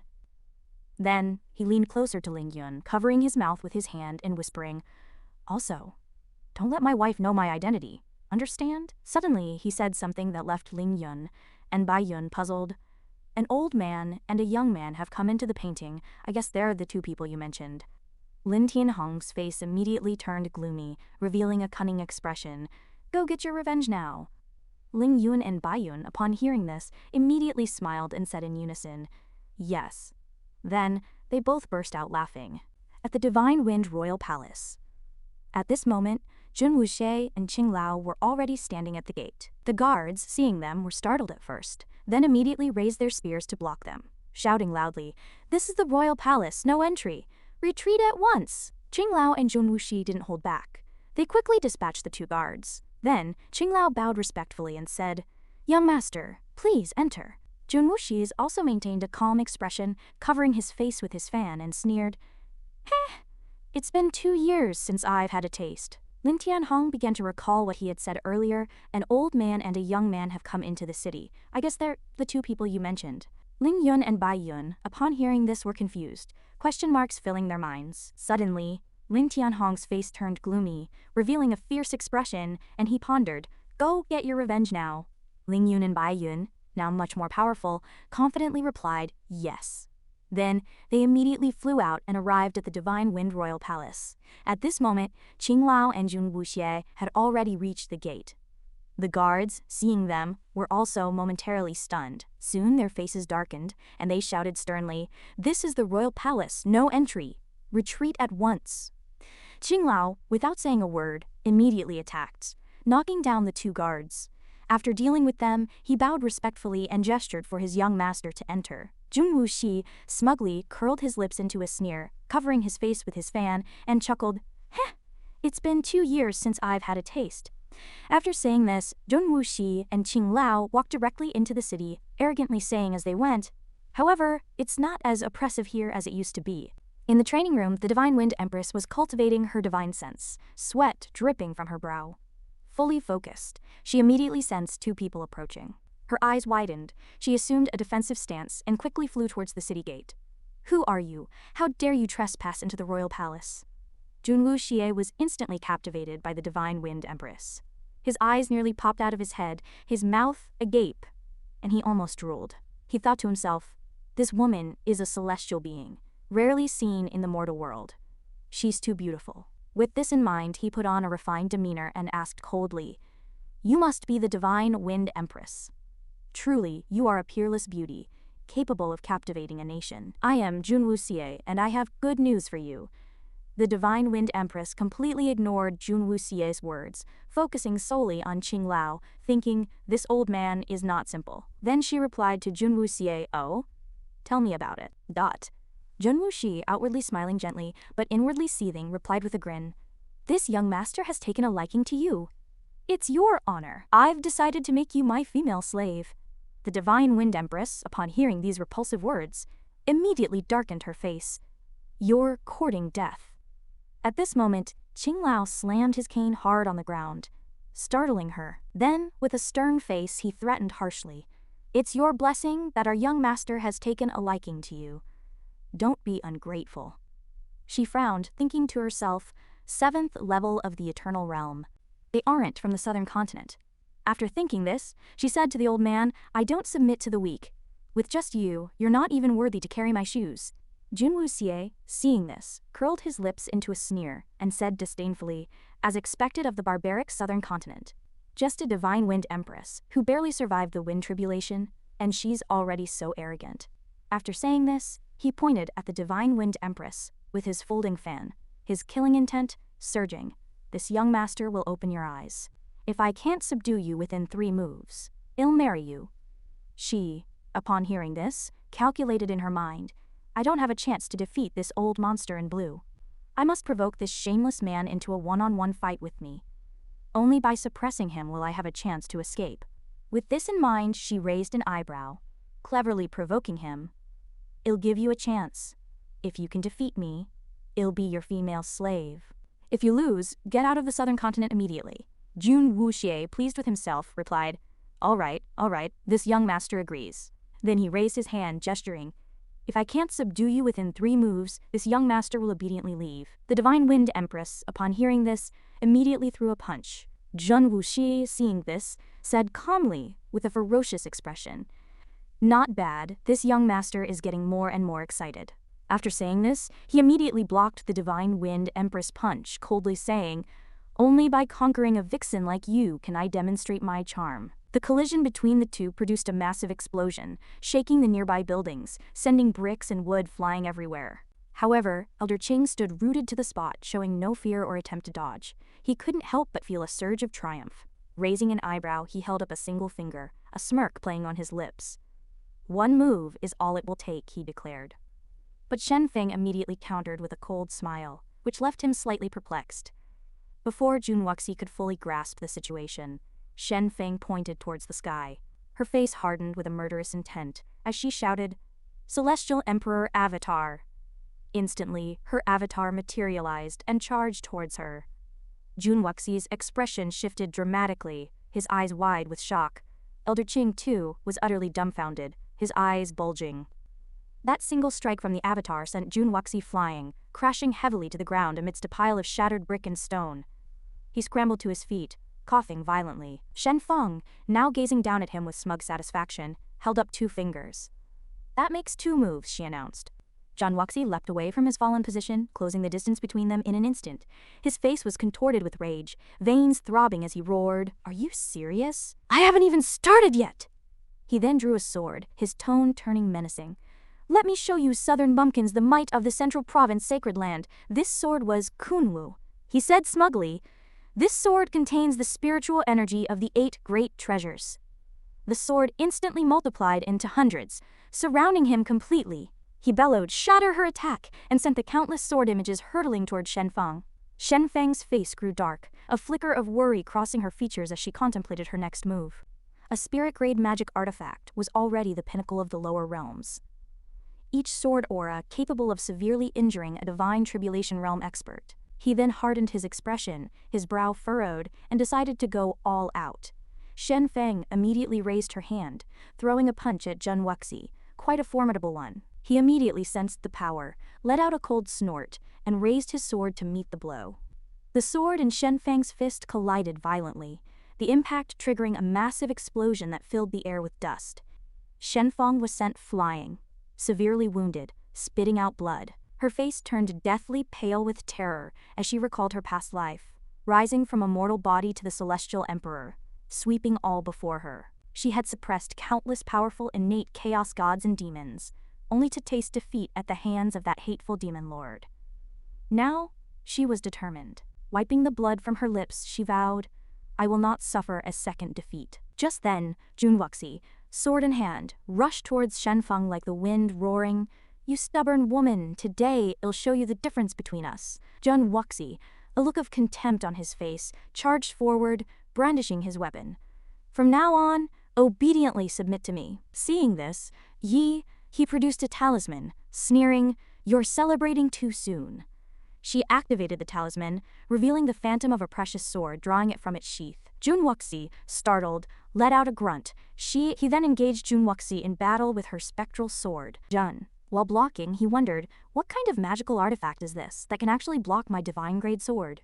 At that moment, Ji felt a surge of triumph. Fortunately, she possessed the Spirit Void Sacred Land's treasured artifact, the Spirit Void Sword. Although it couldn't compare to the Kunwu Divine Sword, it was more than enough to handle him. Subsequently, the two swords clashed, producing a deafening roar. The impact separated them, and he soared into the air, declaring to Jun Wuxi, "I shall show you the true way of the sword."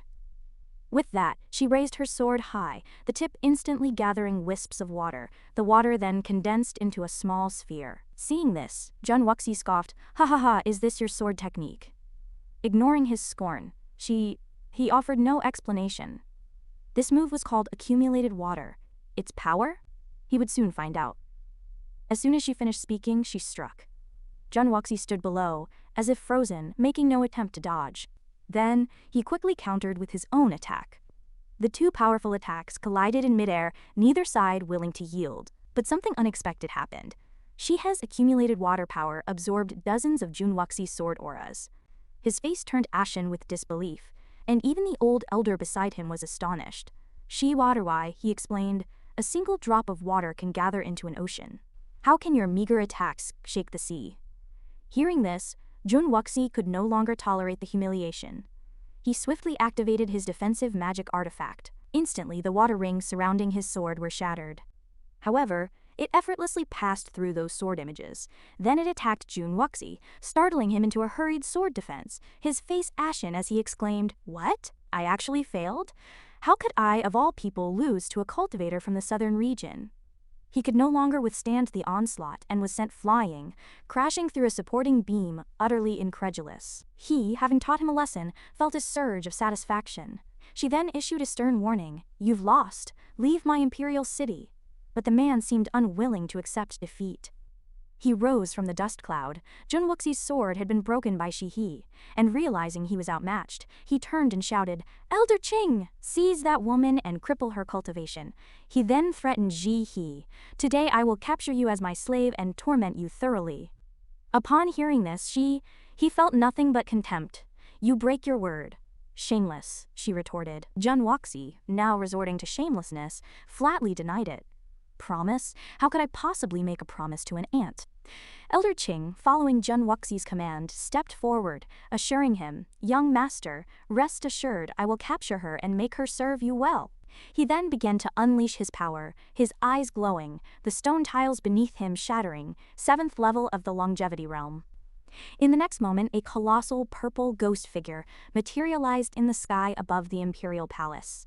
The court officials, witnessing this, trembled and huddled together. What's happening? This aura of the longevity realm? Has Taoist Tianlong fallen?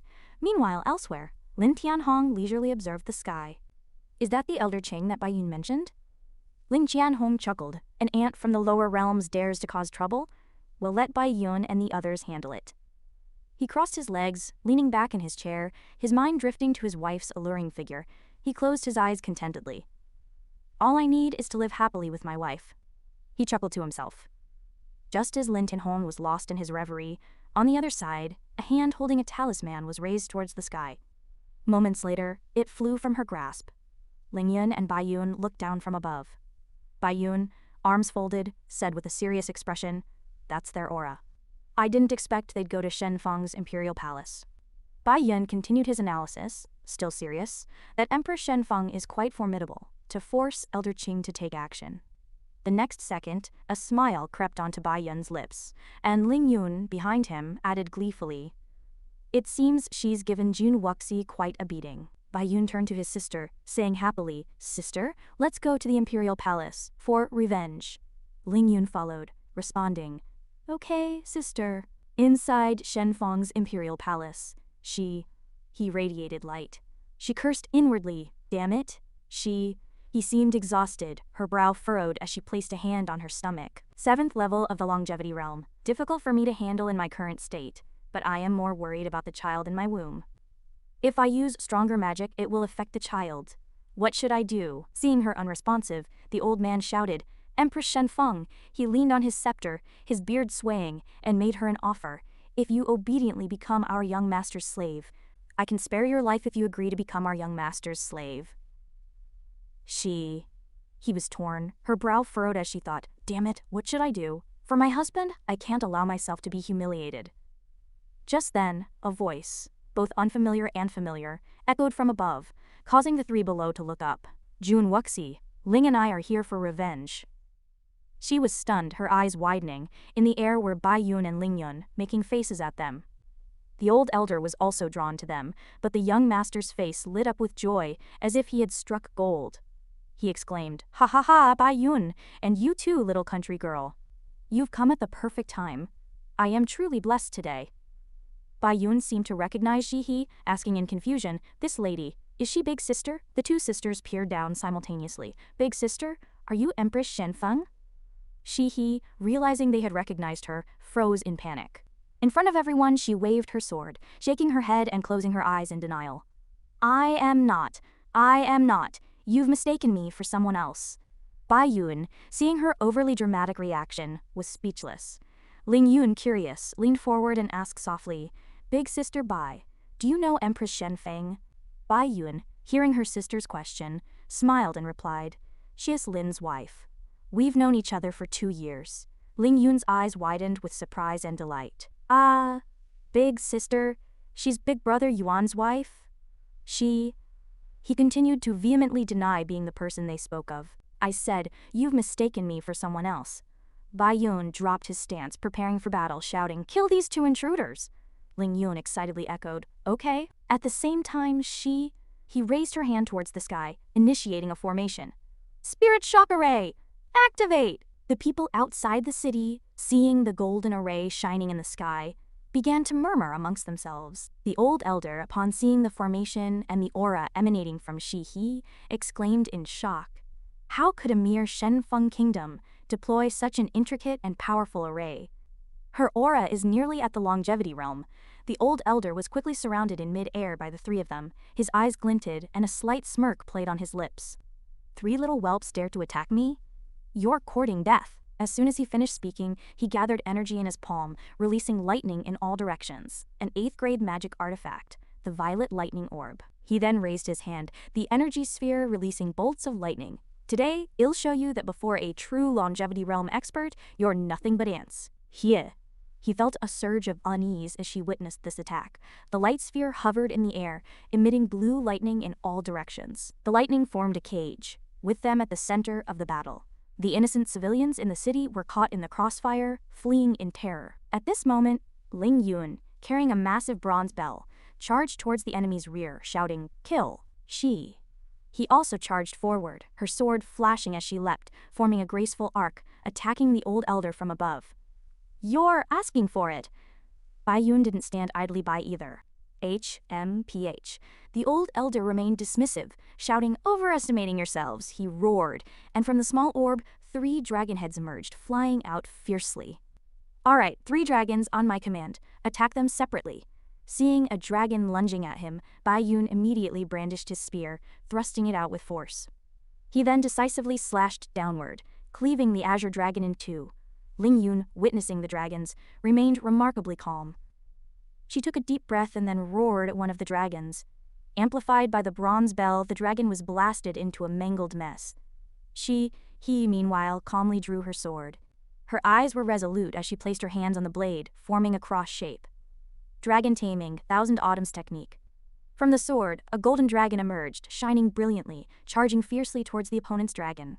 A deafening explosion erupted in midair, shaking the entire imperial palace. The old elder, seemingly unprepared for this turn of events, was slightly flustered. Bai Yun placed his hands before his chest, where a delicate golden lotus suddenly appeared. He began to unleash his power. Thousand-hand Guanyin. A blinding light burst forth behind Bai Yun, revealing a 6-armed bodhisattva standing on a giant lotus, exuding majesty. Thousand-hand Guanyin, half-step longevity. Now it was Shihe's turn to be shocked. This is .an upper realm immortal scripture? How does she know it? But Bai Yun's power didn't stop there. He summoned his true form with all his might. Fire dragon, ice dragon, thunder dragon. 3-headed true dragon, aid me in slaying the enemy. 3 colossal dragons, red, gold, and azure, roared as they charged. Opening their mouths wide, they launched an attack on the old elder. Just as they made contact, a blinding energy sphere exploded, accompanied by lightning. He used only the scepter in his hand to block Bai Yun's dragon claws, not forgetting to sneer. Far from enough. But before the laughter could fade, he suddenly felt darkness enveloping him. Above, a giant bell was poised to strike, the Imperial Zenith Bronze Bell. He roared, using the power of the longevity realm to repel the dragon claws. However, he had avoided one trap only to fall into another, forgetting Shihe's presence. A crimson phoenix danced around the bronze bell. Phoenix! The fire phoenix emitted a piercing cry, and the bronze bell instantly descended, its powerful aura driving the old elder directly into the ground. He spat out a mouthful of blood, the previous look of contempt now completely gone. He wondered, where did they learn these unprecedented and powerful techniques? The old elder glared at them angrily, shouting, "You little brats dare to be so arrogant! You've truly angered me."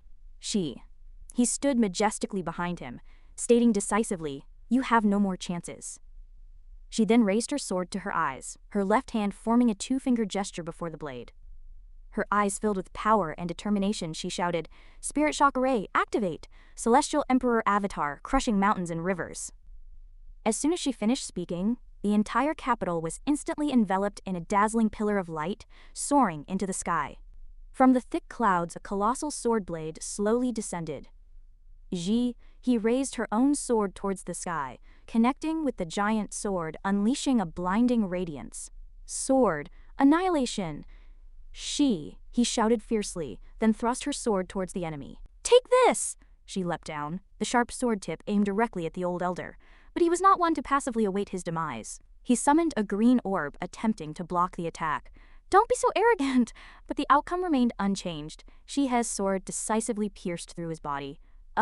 Cracks appeared on the green orb, which then gradually shattered. The old elder watched in horror as it disintegrated before his eyes. "Root and branch! See!" He continued, facing him, and shouted, "Cut down!"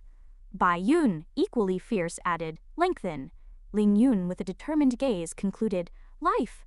As soon as she finished speaking, Bai Yun's Saintess Avatar grasped the giant sword that had pierced the sky. With hands wielding spears and hands holding bells, they seemed to merge into one entity. The old elder looked up at the colossal figure, his eyes filled with terror and bewilderment. Before he could utter a word, he was completely obliterated. The sky instantly cleared, leaving only a wisp of smoke where the old elder had been, gradually dissipating into the void. Only then did he breathe a sigh of relief, her eyes filled with satisfaction, overestimating himself. Then, the 3 of them simultaneously looked down. Immediately afterward, the young master was struck on the head by the old elder's fallen cane. Ouch! Already battered and bruised by Shihe's earlier assault, he had just opened his eyes to see the three of them standing proudly above him, sending chills down his spine. Ling Yuan frowned, hands on hips, and scolded angrily. "You dare to think we would be your slaves? You deserve to die." The young master immediately collapsed to the ground, wailing loudly, even losing control of his bladder in fear. "Don't come any closer." His face twisted in agony. He looked at Baiyun and said to her, with all his might, Baiyun, you know my identity.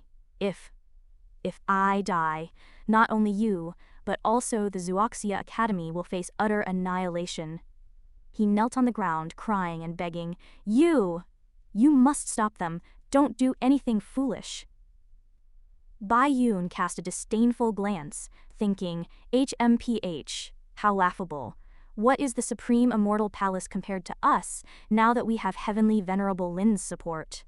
She pointed at him and said loudly, "Incompetent fool, even if you are the holy son of the Supreme Immortal Palace, you will surely die today." This young master still seems to be putting on a tough act, actually resorting to his background to threaten us. You should all think carefully. There will be no good end for those who offend the Supreme Immortal Palace. Zhao was too lazy to waste any more words. She swung her fist down from above, silencing him, and then ruthlessly stomped on him. Anyone who dared to insult her would never have a good end. HMPH, with that young master under her foot, Shihe looked down at him contemptuously and said, "Huh? What is the Supreme Immortal Palace? Merely ants, daring to look down on this emperor." Her anger was burning. She had originally intended to leave him a way out, thinking that this kind of lecherous and vicious person was common in the lower realms, and given her a little more time, no one in the lower realms would be her match. Unexpectedly, the man under her foot was still stubborn, and said again, "Mad woman, if you kill Fourth Master, there will be nowhere in the entire Swantian domain for you to hide." These words directly ignited the anger in her heart, and Shihe raised her foot high, roaring furiously. "Shut up!" Seeing the critical situation, he struggled upwards with all his might, but it was too late. A heavy blow landed on his lower body, ruining him for life. HMPH, but that's still not enough to vent my anger. Shihe continued to stomp on him mercilessly, making him wish he were dead. She stomped and cursed. "I'll teach you to be arrogant. I'll teach you to be lecherous. I'll teach you to dare provoke me. I'll teach you that a toad can't eat swan meat. So ugly, what are you blinking at?" Shihe continued to destroy the young man's vitals, repeating, "Die, die!" Over here the two sisters shrank their necks in fear. Just watching made them break out in a cold sweat. They never expected their ancestral master's wife to be so violent. Where did her usual gentleness go? At this moment, a thought suddenly popped into their minds. Could it be that Shihe transforms into a vicious woman every night to punish her husband? Thinking of this, Baiyun couldn't help but cover her face in fear. Does she usually abuse the ancestral master? Ling Yun also showed a terrified expression. Baiyun hurriedly stepped forward, frantically trying to dissuade her. Madam, that's enough. He's already unconscious. Please take a rest." When Shihe stopped, the young man was already lying motionless, his soul drifting away from his body. Unexpectedly, the next second, Shihe suddenly reached out and grabbed his soul. Burning with anger, she held a talisman in her hand and said, word by word, "That's not enough." Then, Shihe raised her hand and pointed at the young man's soul, shouting, "I will cast him into the 18th level of hell, never to be reincarnated, the extreme punishment talisman." That's that. The talisman adhered to the center of his forehead. Ugh. A cloud of thick smoke suddenly enveloped him, burning fiercely, and his soul scattered. Xiahua, having finished dealing with everything, still looked at them with dead eyes. Baiyun and Ling Yun both shrank into a ball in fear. Having vented her anger, Xiahua walked up to them and lowered her head. "Thank you." She raised her head, looking at them pleasantly. "Thank you so much for your help today." Baiyun quickly waved her hand. "Madam, you're too kind. We also had a grudge against that rogue." Ling Yun also hurriedly echoed, Yes, your majesty is too kind." Xiahua pondered for a moment, stroking her chin as she thought, then said, "Sister Baiyun said that your majesty is the ancestral master's wife. How should I address him?" "Respected ancestor, distant ancestor, great ancestor, high ancestor, forefather." Whatever they wanted to call him. Then she seemed to remember something, her eyes lighting up. "Ah, that's right. She approached them, rubbing her hands together and pleading, "Sisters, I have a favor to ask." Not knowing whether they should speak or not, Baiyun and Lingyun, having witnessed the scene just now, dared not refuse. "Madame, you're too kind. Please speak." Xiaohua turned slightly to the side, covering her mouth with her hand, and whispered, "Please don't tell my husband about my queen identity, okay? When the time is right, I will personally explain everything to him. Consider it a favor I owe you." Upon hearing this, the two immediately agreed.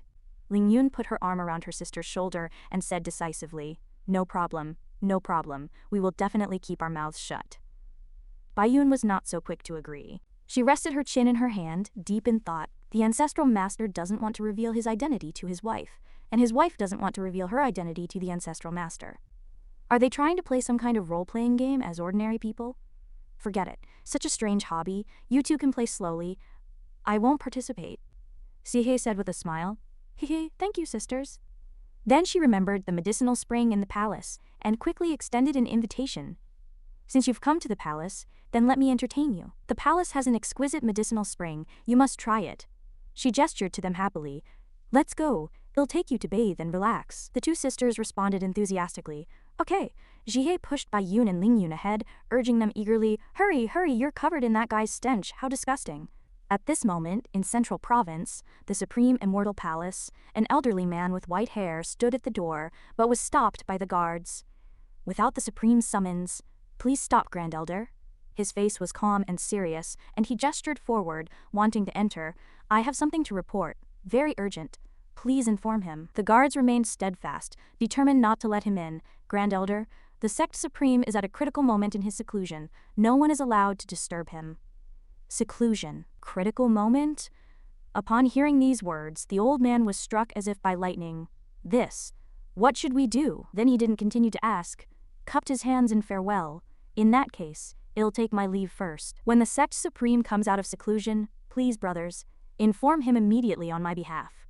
The guards also bowed in return. You're too kind, Grand Elder. This is our duty. Then the old man rode away on a crane, thinking on the way, it seems that the Sect Supreme is about to break through to the true immortal realm. He is a man of destiny. He was lost in thought for a long time, his eyes becoming tense. The life tablet of Holy Sun Jun Wuxi suddenly shattered.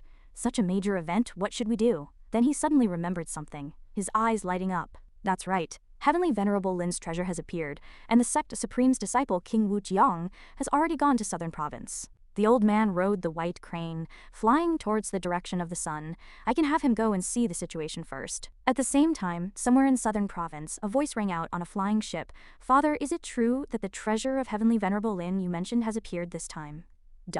The person sitting above replied calmly, the news is absolutely correct. The treasure left by Heavenly Venerable Lin is in Southern Province.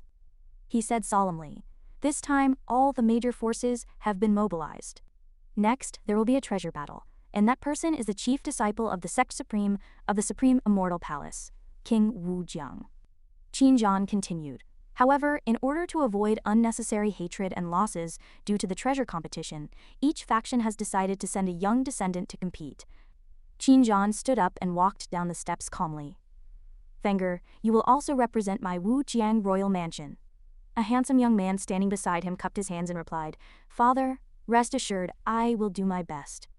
This young man was Qin Zhan's son, Qin Feng, who then expressed his doubts. Who exactly is Heavenly Venerable Lin? Is the treasure he left behind really that attractive? Qin Zhan stroked his beard, looking into the distance with deep eyes. Heavenly Venerable Lin is definitely a peerless genius, one in 10,000 years.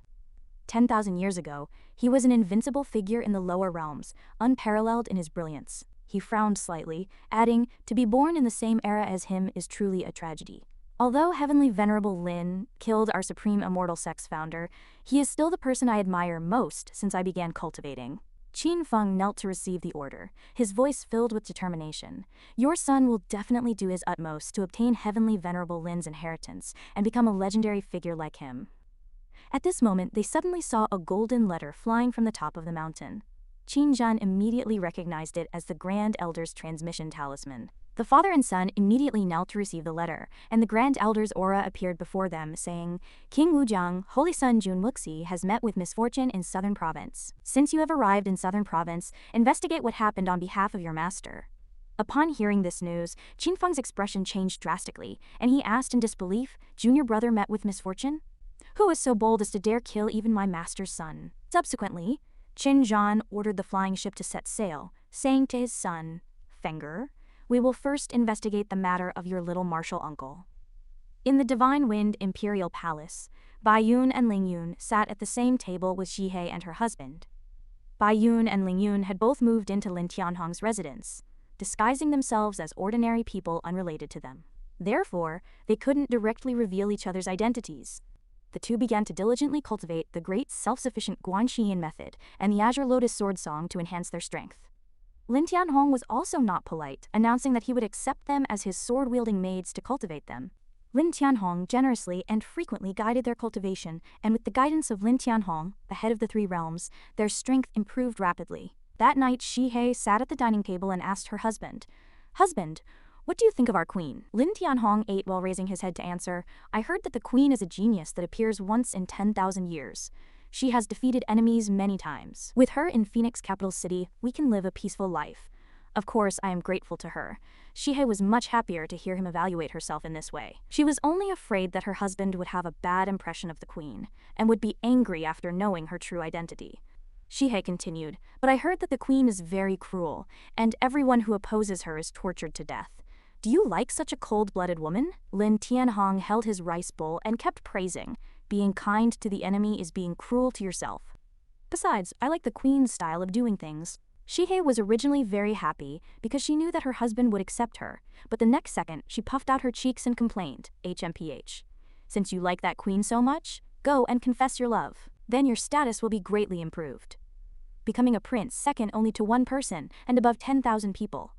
Lin Tianhong was very good at making people happy. He hugged his wife in his arms and whispered, "My good wife, even if that queen is good, she can't compare to 1/10,000th of you. Besides, how could a commoner like me be favored by the queen?"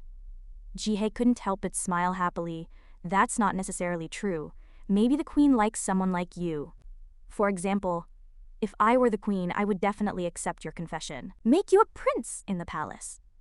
Zhihe placed her foot on her husband's leg and said softly, "Husband, if I were the queen, what would you do?" Lin Tianhong immediately took her foot, lifted it up and caressed it. "Then I would help my wife become the only queen in the 9 heavens and 10 earths." The next second, Lin Tianhong hugged his wife again and lowered his head. "By the way, wife, I also want to ask you a question. If one day you find out that your husband is an invincible expert, what would you think?" Zhihe was stunned for a moment. Not only was she not surprised, but she immediately hugged him and smiled happily. "Of course I'd be very happy. My husband can protect me well." Then no one would dare to bully his wife. Although she said so, Zhihe still denied the assumption.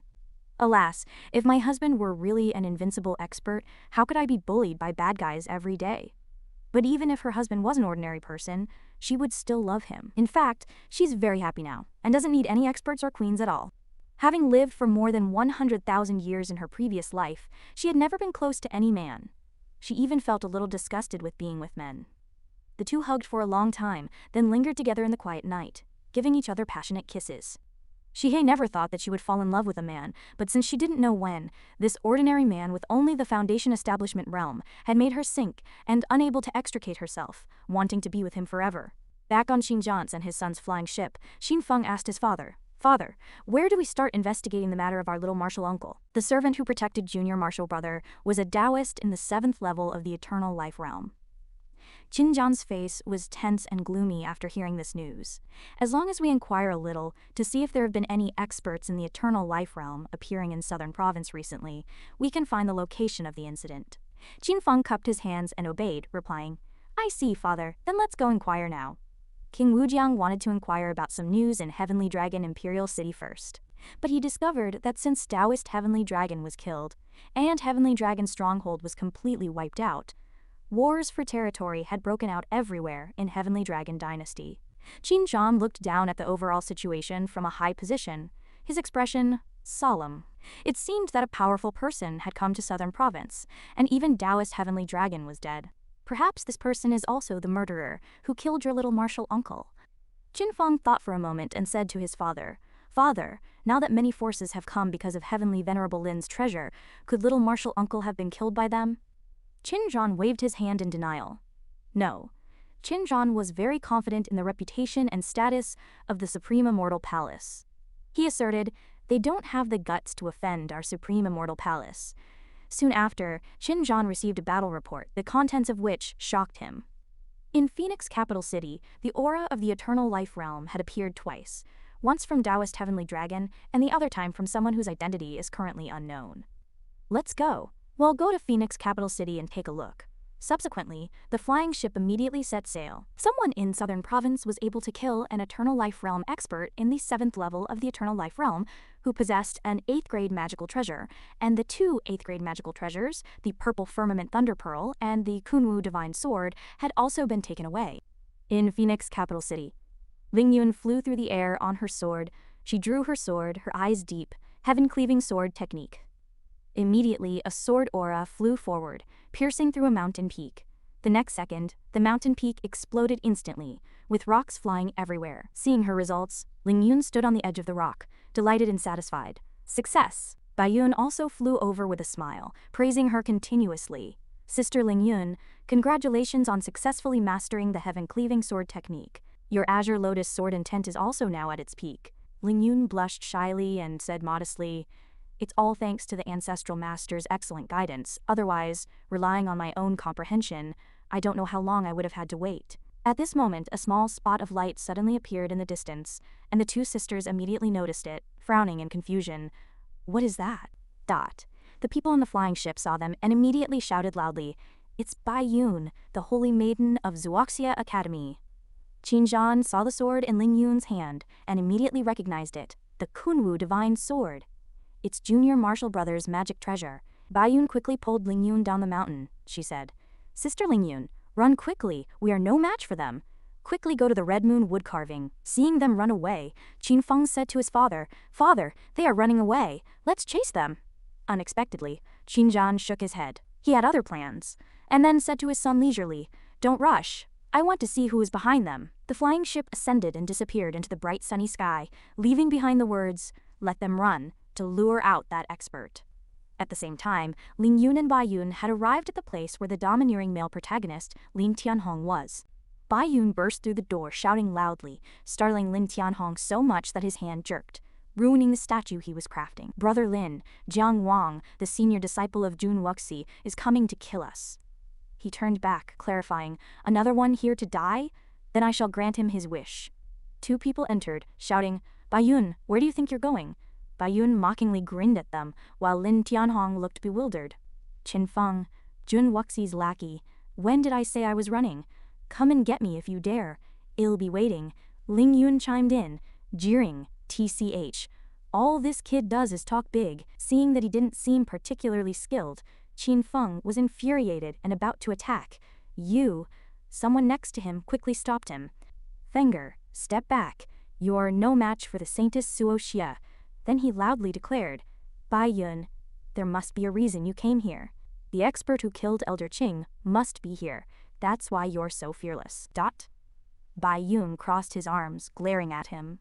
"HMPH." The man continued to command, "Bring him out." Lin Tianhong leisurely asked, "What do you want with me?" Upon seeing him, Qin Feng arrogantly sneered. "You, an ant in the Foundation establishment stage, dare to speak to my father and me?" Before he could finish, he was slapped across the face and sent sprawling. Old fool, so it wasn't his father who taught him this, it was that organization. Truly, if the family doesn't teach, society will. Heh. He roared in rage, "You insolent creature, you dare to ambush my son, it seems you're the mastermind behind this." Lin Tianhong retorted with mockery and provocation, "So what if I hit him?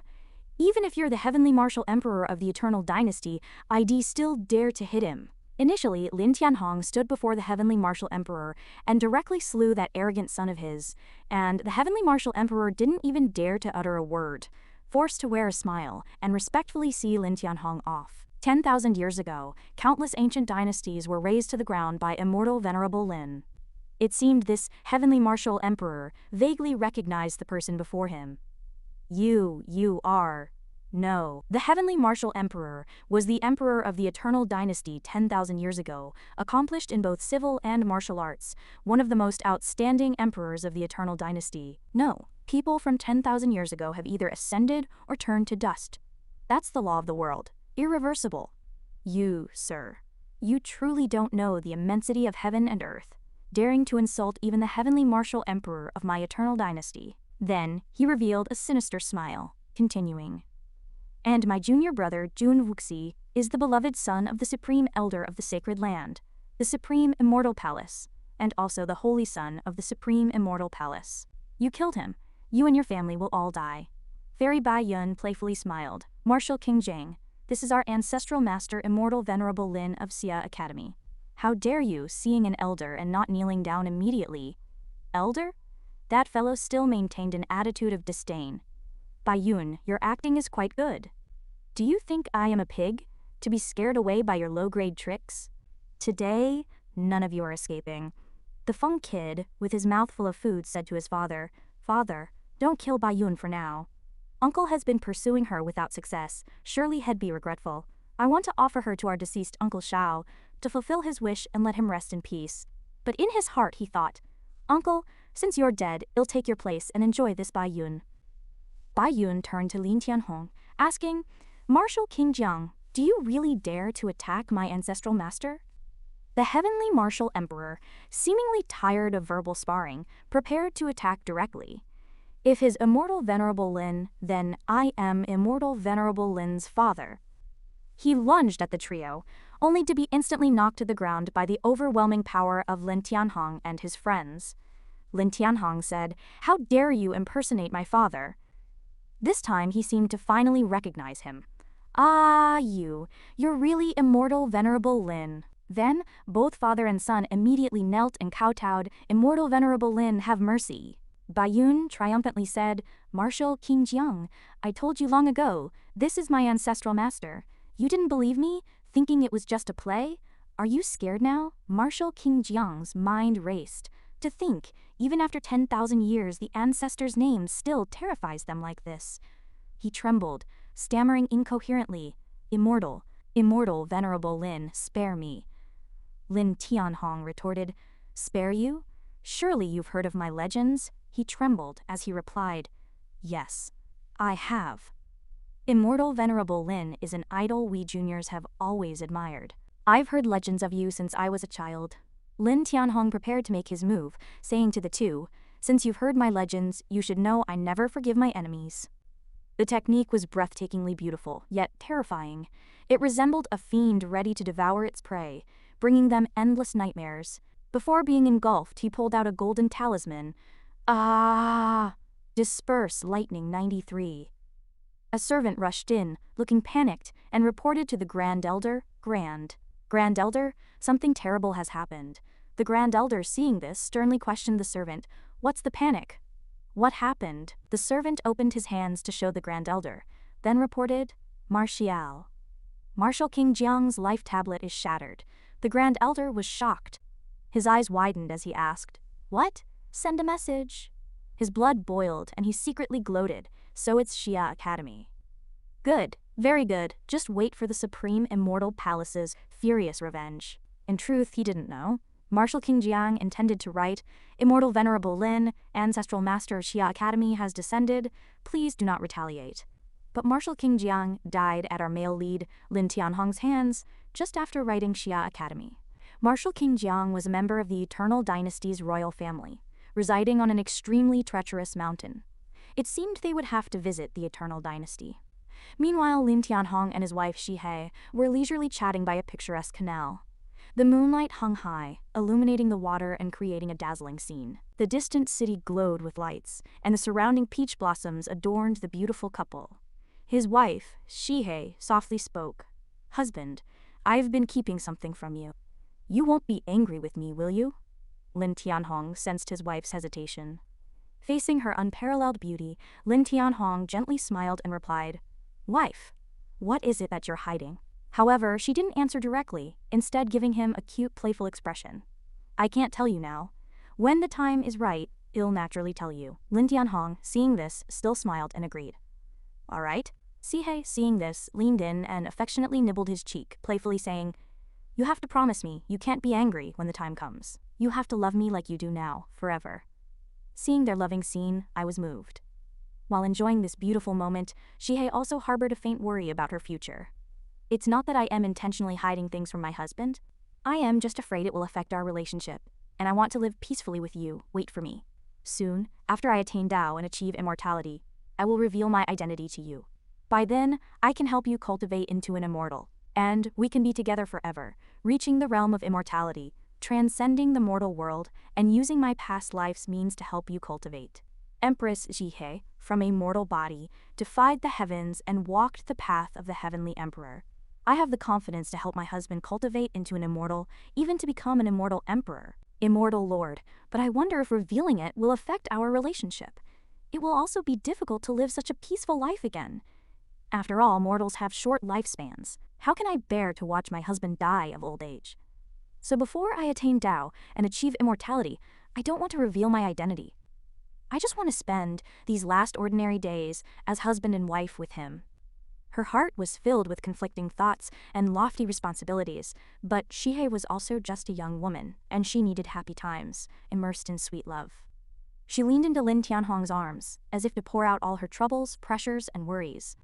To add color to this dreamlike love, Lin Tianhong plucked a peach blossom and placed it in Shia's hair, making a sincere and poetic vow. I will love you forever, until the seas run dry and the rocks crumble. My heart will never change. Lin Tianhong's story was known to all. He was immortal Venerable Lin and the invincible demon lord of the 9 heavens and 10 earths.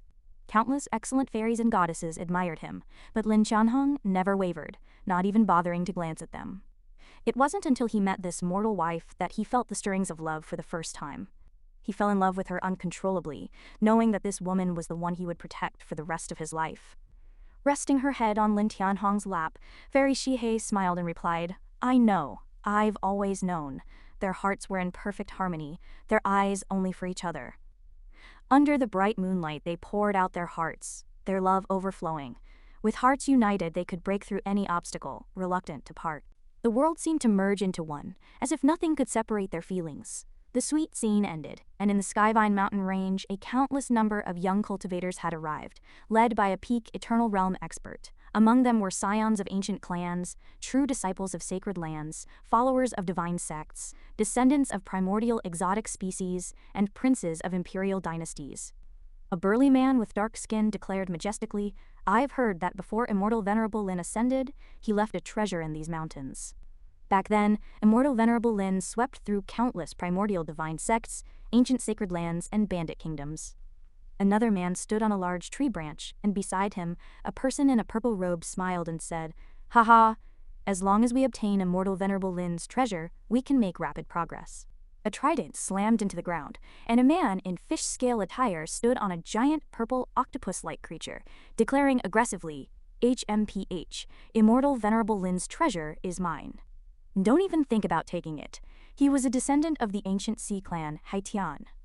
At 42 years old, he had reached the 4th level of the divine tribulation realm, awakening the perfect bloodline of the sea god. A woman's voice rang out, addressing Haitian, as her slender white legs gradually became visible. Haitian, your strength is impressive, but we're not weak either. A beautiful woman sat on an unidentified flying object, hovering in the air. She continued, if you want immortal Venerable Lin's treasure, you'll have to prove you have the ability. The surrounding crowd, hearing this, began to jeer, challenging Haitian. That's right. Haitian, don't be so arrogant. You're just a wet behind the ears kid. Lightning 94. Suddenly, a starlight flashed across the distant sky, and lightning struck the location where everyone was gathered. Then, 2 figures appeared, their beauty stunning everyone into a collective gasp. It's Baiyun. It's Baiyun, the saintess of Xia Academy. Baiyun and Lingyun were like 2 fairies descending to earth, their smiles radiant. Heh, Baiyun said to Lingyun, people from the Wood Clan, Lightning Clan, Taishu Immortal Sect, Dao Heaven Divine Palace, Daye Dynasty, and Primordial Divine Mountain are all here. It seems Ancestral Master's treasure was exposed long ago. It seems these guys have planted many spies in Xia Academy. The 2 held each other's hands tightly, and Baiyun warned, Sister, be careful. This will be a bloody battle. Before the shock subsided, another wave arose. A pair of slender legs slowly walked forward, and a sweet voice spoke. So the people from Xia Academy are here. It seems the rumor of immortal Venerable Lin's treasure in Skyvine Mountain Range is true. It was Jiyu Shi, the saintess of Skyvine Divine Mountain, one of the 5 primordial divine mountains, standing gracefully on a multicolored phoenix. Suddenly, Haitian flew above Bai Yun, pointing his trident at her, and challenged, "Bai Yun, you have some nerve. Aren't you afraid of losing your life?" Facing Haitian's provocation, Saintess Bai Yun displayed her confidence. She raised her head high and declared forcefully, "I am a descendant of immortal Venerable Lin. What is there to be afraid of? You're the ones with the gall, daring to covet the treasure of my Xia Academy's ancestral master." She radiated a dazzling light.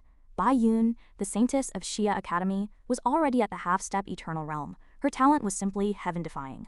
A powerful man, observing from the distance, said to his subordinates, "Enough talk. Let's find the immortal Venerable's cave first. We'll compete for the treasure based on our own abilities." This was Jin Xuan, the 13th prince of the Golden Barbarian Kingdom in the Profound Heaven Domain. The Profound Heaven Domain originally had 5 ancient kingdoms. However, immortal Venerable Lin swept through 3 of them 10,000 years ago, leaving only the Golden and Wood kingdoms. Huo Shanshan of the ancient Fire Clan said, "That's right.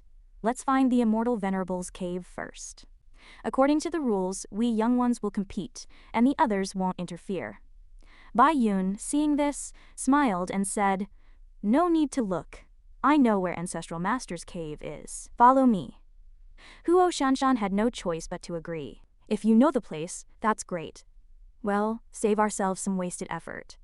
Bai Yun was very confident. She thought that with her and Sister Ling's strength, these young ones were no match. She flew down with Ling Yun, thinking, "However, this secret realm requires the power of the Divine Tribulation Realm to activate.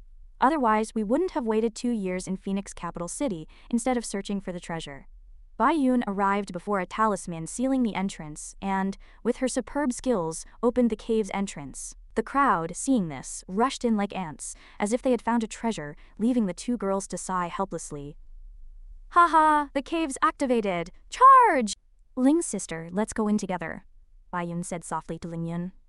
"Okay." The scene inside was breathtakingly beautiful, as if stars and galaxies were intertwined, creating a stunning painting. A bridge appeared before them, surrounded by piles of gold and silver treasures.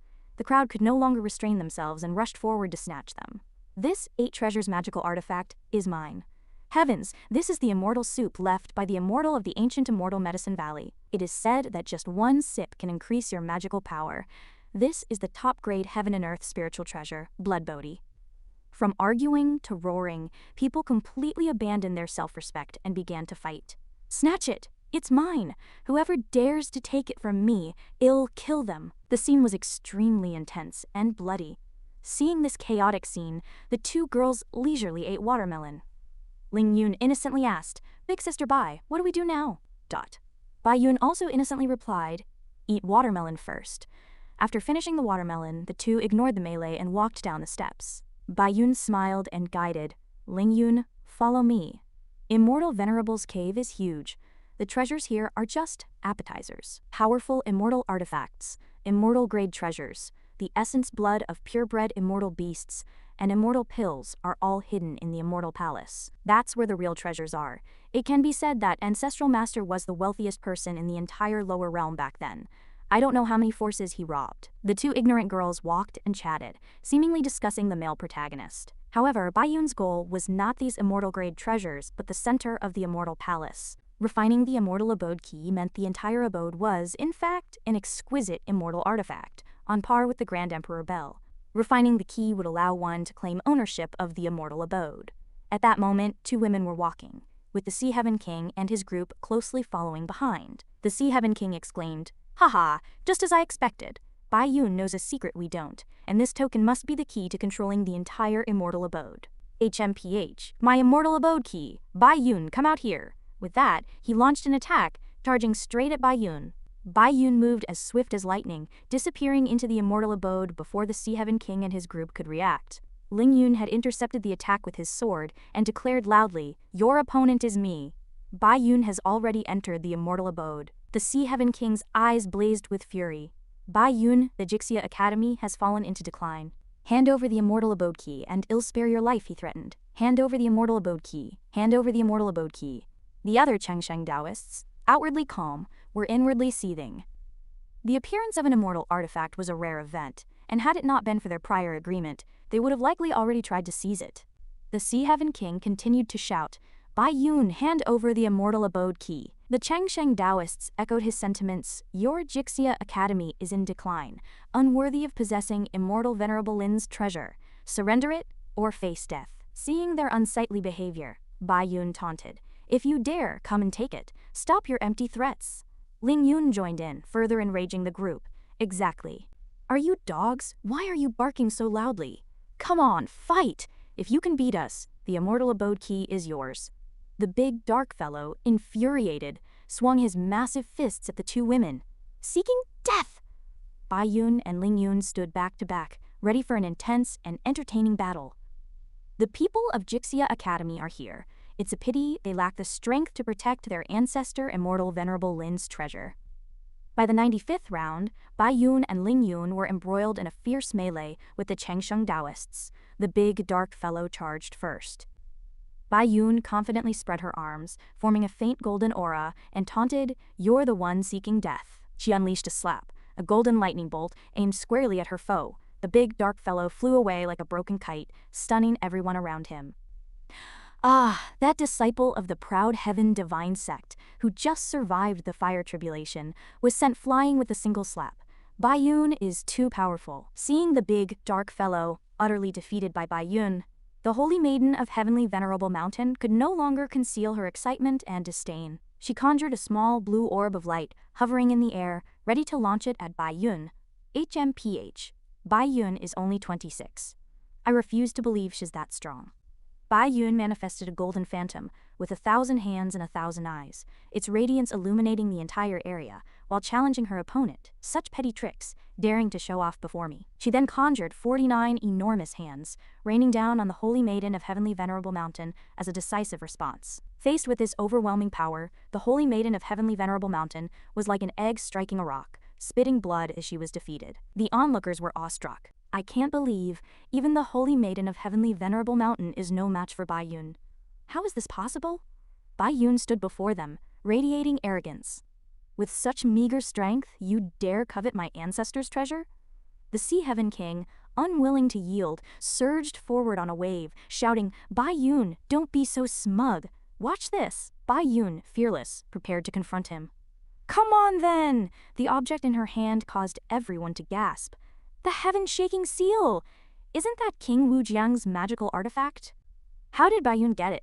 And she's already refined this 8th grade artifact? Bai Yun possessed it because of the domineering Lin Tianhong. A Meng gave it to her, instructing, Yuner, this is King Wu Jiang's 8th grade artifact, the heaven-shaking seal. Use it. Relying too much on immortal artifacts will hinder your growth. It seemed she was resorting to physical attacks.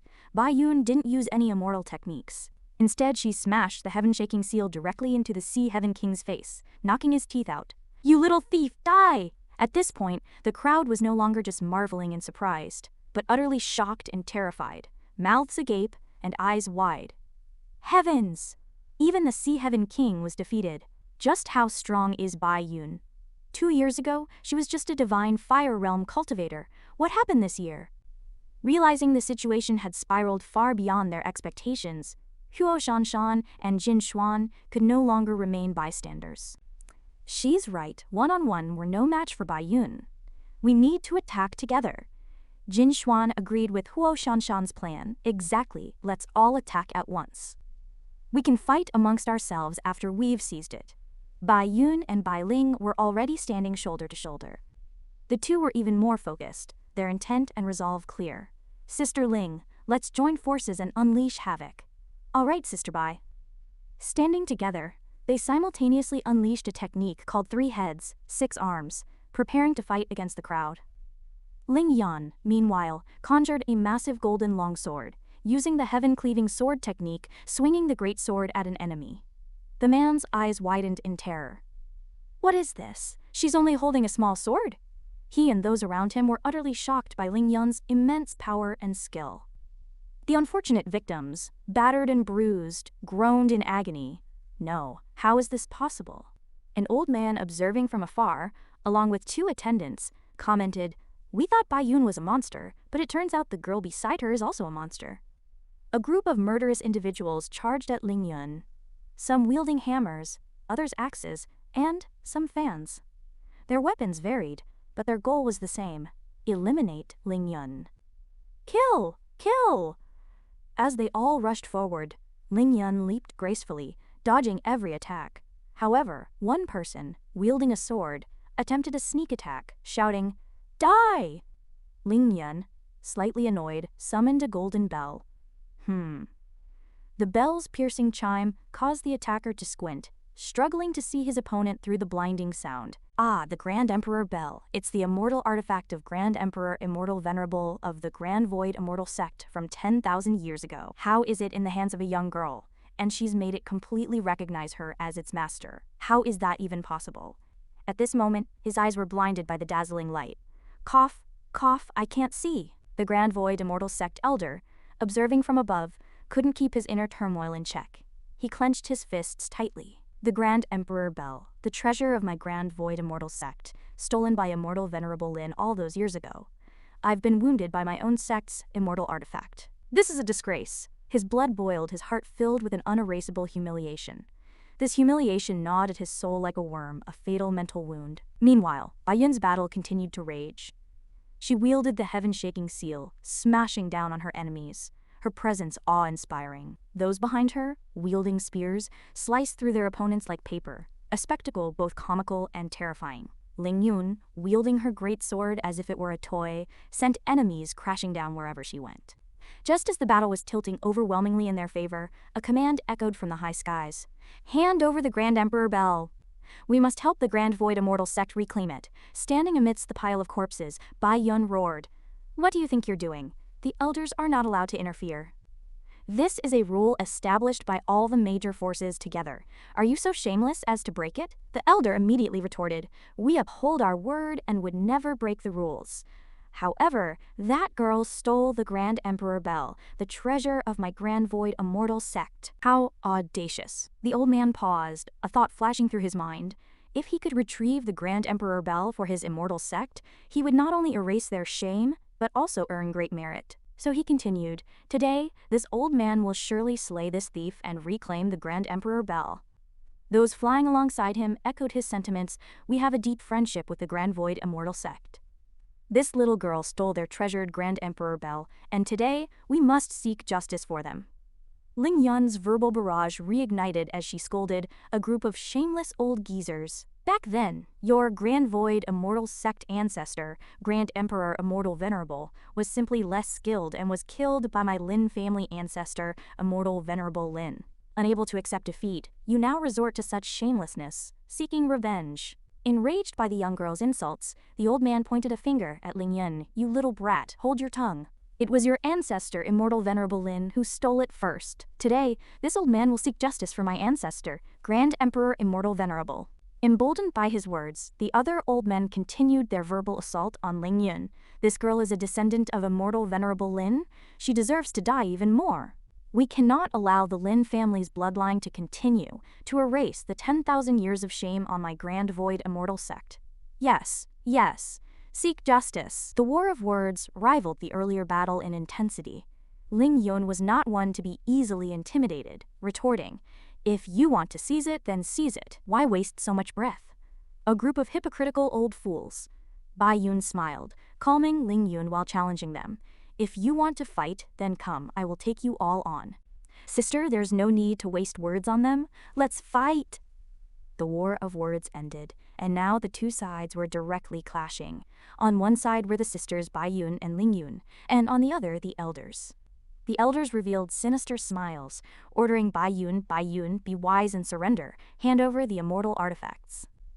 Bai Yun, however, remained exceptionally calm, switching to her verbal attack mode, retorting, "You're truly shameless. You've lived to such an old age, and you've wasted it all." Seeing Bai Yun share her contempt, Ling Yun chimed in, "Sister Bai, please don't insult dogs. This is truly a double sword, no, a double mouth combination."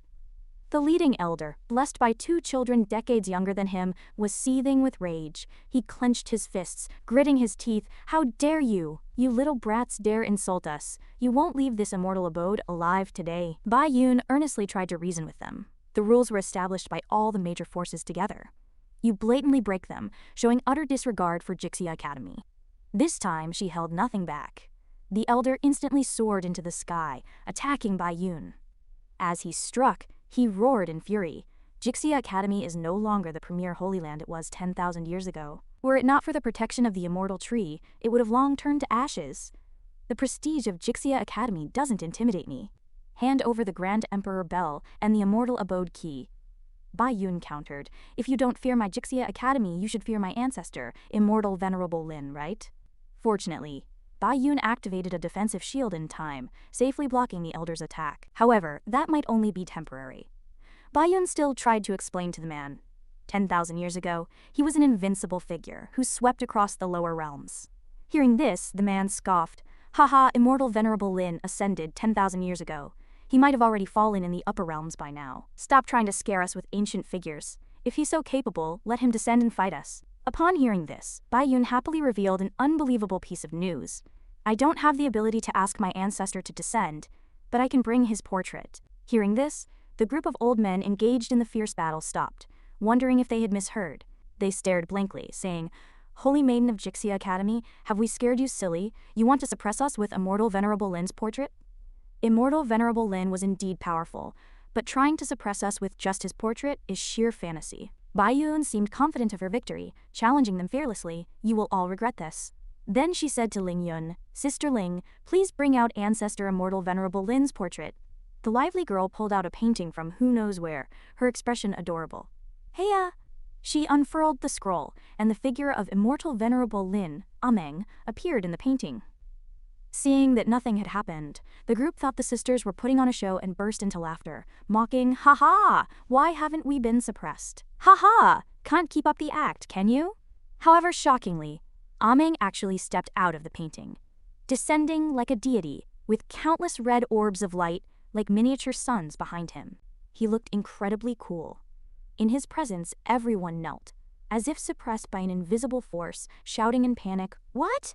What's happening? Didn't Immortal Venerable Lin ascend 10,000 years ago?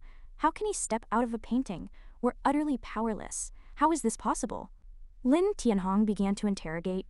Who was it that just called me a thief, stealing the Grand Emperor Bell? The old man was already terrified, his body trembling, stammering, this, I. Seeing Lin Tianhong's handsome figure stepping out of the painting, the two girls' eyes lit up, exclaiming, Ancestor! Great ancestor! So cool! The old man had completely lost his dignity, kneeling on the ground, babbling like a 3-year-old, not daring to look up at Lin Tianhong. Immortal Venerable Lin. It was a slip of the tongue. Please, spare my life. Faced with such humble pleas, Lin Tianhong utterly suppressed them with his immense power. He raised his hand, conjuring a ball of flame, coldly replying, Didn't you say I was a thief? Stealing the Grand Emperor Bell? Grand Emperor Immortal Venerable is worthy of me stealing his things? If I want something, he'll just take it. The people continued to beg for mercy. Immortal Venerable Lin, spare us. Immortal Venerable, spare us. But their words were in vain. Lin Tianhong turned them into charred ashes, one by one, leaving only piles of broken bones. The women were not spared either, their final cries echoing as they died. I don't want to die. The battlefield was stained with blood, now cleaned by Lin Tianhong. His protagonist aura left the two young women in awe. Ancestor is indeed a timeless hero, a being who suppresses all under heaven. Ling Yun, filled with yearning and fervor, said to Bai Yun, Sister Bai, we must cultivate diligently. One day, we'll reach our ancestors' level. Bai Yun smiled and said, Sister Ling, once I refine the immortal abode key, we'll return to Phoenix capital city. Take whatever you like, don't be shy. At that moment, Yu Dong from the ancient academy and the academy elder, Quan Tai, arrived late, having gone to Phoenix capital city to visit their parents. The terrifying power they sensed made them tremble. Such immense pressure. This is a true immortal. Donger, it seems we arrived a step too late, but we've avoided a catastrophe. Who would have thought Immortal Venerable Lin left such powerful means in his immortal abode? It's best we leave. The two turned to flee. Let's go. Forget the treasure. Back in another area, Lin Tianhong was carving a wooden sculpture of Zhao Zhao, saying as he worked, Those fellows from Central Continent are indeed unruly. I was too lenient with them 10,000 years ago. They dared to bully the younger generation. I can't be bothered. Spending time with my wife is what matters most. After finishing the female figure, he began carving the 3 purities, Monkey, Willow, Red Army, and Pangu. If he could carve Pangu, his understanding of the immortal path would reach completion. Each figure he carved added another layer to his comprehension of the immortal path, guiding him towards his own return to it. Central continent is in chaos. Everyone is shocked by the series of earth-shattering events. What's happening? What on earth is going on? The life tablets of the genius disciples and elders from various sects in Central Continent have shattered one after another. Peak longevity realm cultivators, even in the superpowers of Central Continent, hold extremely high positions. After all, the number of immortals is not large. Moreover, those geniuses were all important figures of the superpowers in Central Continent. Their deaths have caused a massive upheaval throughout the entire Central Continent forces. In a certain mansion, a roar erupted. What? The interior resembled a court of judgment. Someone spoke. Was your family also wiped out? Another replied, of course, all dead. He continued, only Bai Yun, the saintess of Zhuoxia Academy, is still alive. Upon hearing this, an angry voice thundered, so Zhuoxia Academy is behind this. At this point, they all shouted in unison, Zhuoxia Academy, damn them! One person declared furiously, destroy Zhuoxia Academy. The others immediately echoed, yes, let's go to Zhuoxia Academy together to demand justice. Zhuoxia Academy was the premier sacred ground established by immortal Lord Lin 10,000 years ago. Wu Hao, a descendant of the martial king's mansion of the Divine Wind Kingdom a few years ago, Wu Hao's grandfather bought a wooden carving of the great sage sacrificing to heaven for his grandson from Lin Tianhong's shop. Later, during Wu Hao's marrow cleansing, Wu Hao's aunt brought people to seize the family property. Wu Hao's grandfather was seriously injured in the struggle to protect Wu Hao, and ultimately died during their escape because no one helped them. At this moment, an elder from Zhuoxia Academy was traveling down the mountain, sensing the Tao resonance within the wooden carving. He had taken Wu Hao as his disciple, and Wu Hao had thus joined Zhuoxia Academy, becoming a disciple of the academy, and willingly addressed the other disciples as senior sisters. A year ago, he unexpectedly sensed the Tao opportunity within the great sage sacrificing to heaven, comprehending the fighting immortal scripture and the law of heaven and earth, thereby growing a supreme bone. His talent soared. Looking at the Monkey King statue in his hand, he glowed with radiance and said, Brother Monkey, thank you for helping me break through to the cave profound realm. Suddenly, a force erupted from nowhere, destroying the mountain behind Wu Hao. At the same time, Shi-He, relaxing in the hot spring, sensed something. Seeing Lin Tianhong staring at her obsessively, she asked Dai, what's happening? Lin Tianhong smiled, waving his hand and replied, nothing, just a few bugs jumping around. But he still couldn't escape the fate of being chased away. He unceremoniously splashed the water basin onto his face, shouting, no peeking! Elsewhere, several cultivators were flying on their swords. The leading man spoke, this is the descent of a true immortal. It seems the means left by our ancestor have killed their people, and now they've all come to demand justice. His expression turned worried. I wonder how Yuner is doing? A white-haired cultivator interjected. Damn those guys, if only our ancestor were still alive. These people all cowered like tortoises, not daring to venture out of the mountain rashly. He responded, now Zhuoxia Academy has become an object of ridicule for anyone. At this moment, Bai Yun emerged from the shimmering hot spring, radiant with joy. Lin Lingyun was also excitedly preparing to soak in the hot spring, a stark contrast to the precarious situation of Zhuoxia Academy. A voice filled with hatred rang out as Bai Yun and Lingyun remained leisurely in the hot spring. Zhuoxia Academy, damn you! Hand over Bai Yun, hand over the treasures! Looking at the monsters before them, the cultivator from earlier said in terror, This is the immortal lord of Mount Tianzun. Suddenly, a massive vortex appeared, from which emerged an immortal with enormous wings, a true immortal from the ancient Tianyao clan. A vortex appeared, accompanied by a voice. My son died in immortal Lord Lin's immortal mansion.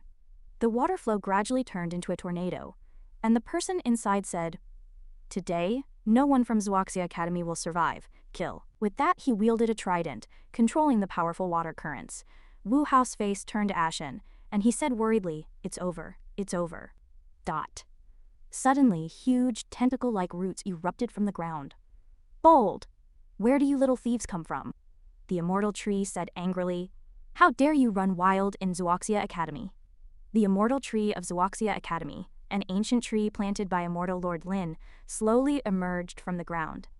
The massive roots transformed into dragon heads, and before Mad Dragon Immortal Lord could react, he was pierced through by the sharp roots and then lightly thrown away. Seeing this, Wu Hao was overjoyed and cheered. The true immortal is dead. We're saved. Long live the immortal tree. The two true immortals, who had appeared so imposing just moments ago, now said in terror, Mad Dragon Immortal Lord was instantly killed by that old tree. It's indeed worthy of being the immortal tree left behind by Immortal Lord Lin. Having lived for 10,000 years, it has become even more powerful. They secretly breathed a sigh of relief. Fortunately, Mad Wave Immortal Lord took the lead, otherwise they would have been the unlucky ones. A true immortal said, "Is this the strength of the immortal tree ancestor?" Killing a true immortal so easily. At this moment, the two true immortals noticed the immortal tree staring at them. They said in terror, "Retreat quickly. That immortal tree is attacking again." Seeing this, Wu Hao said radiantly, they all fled.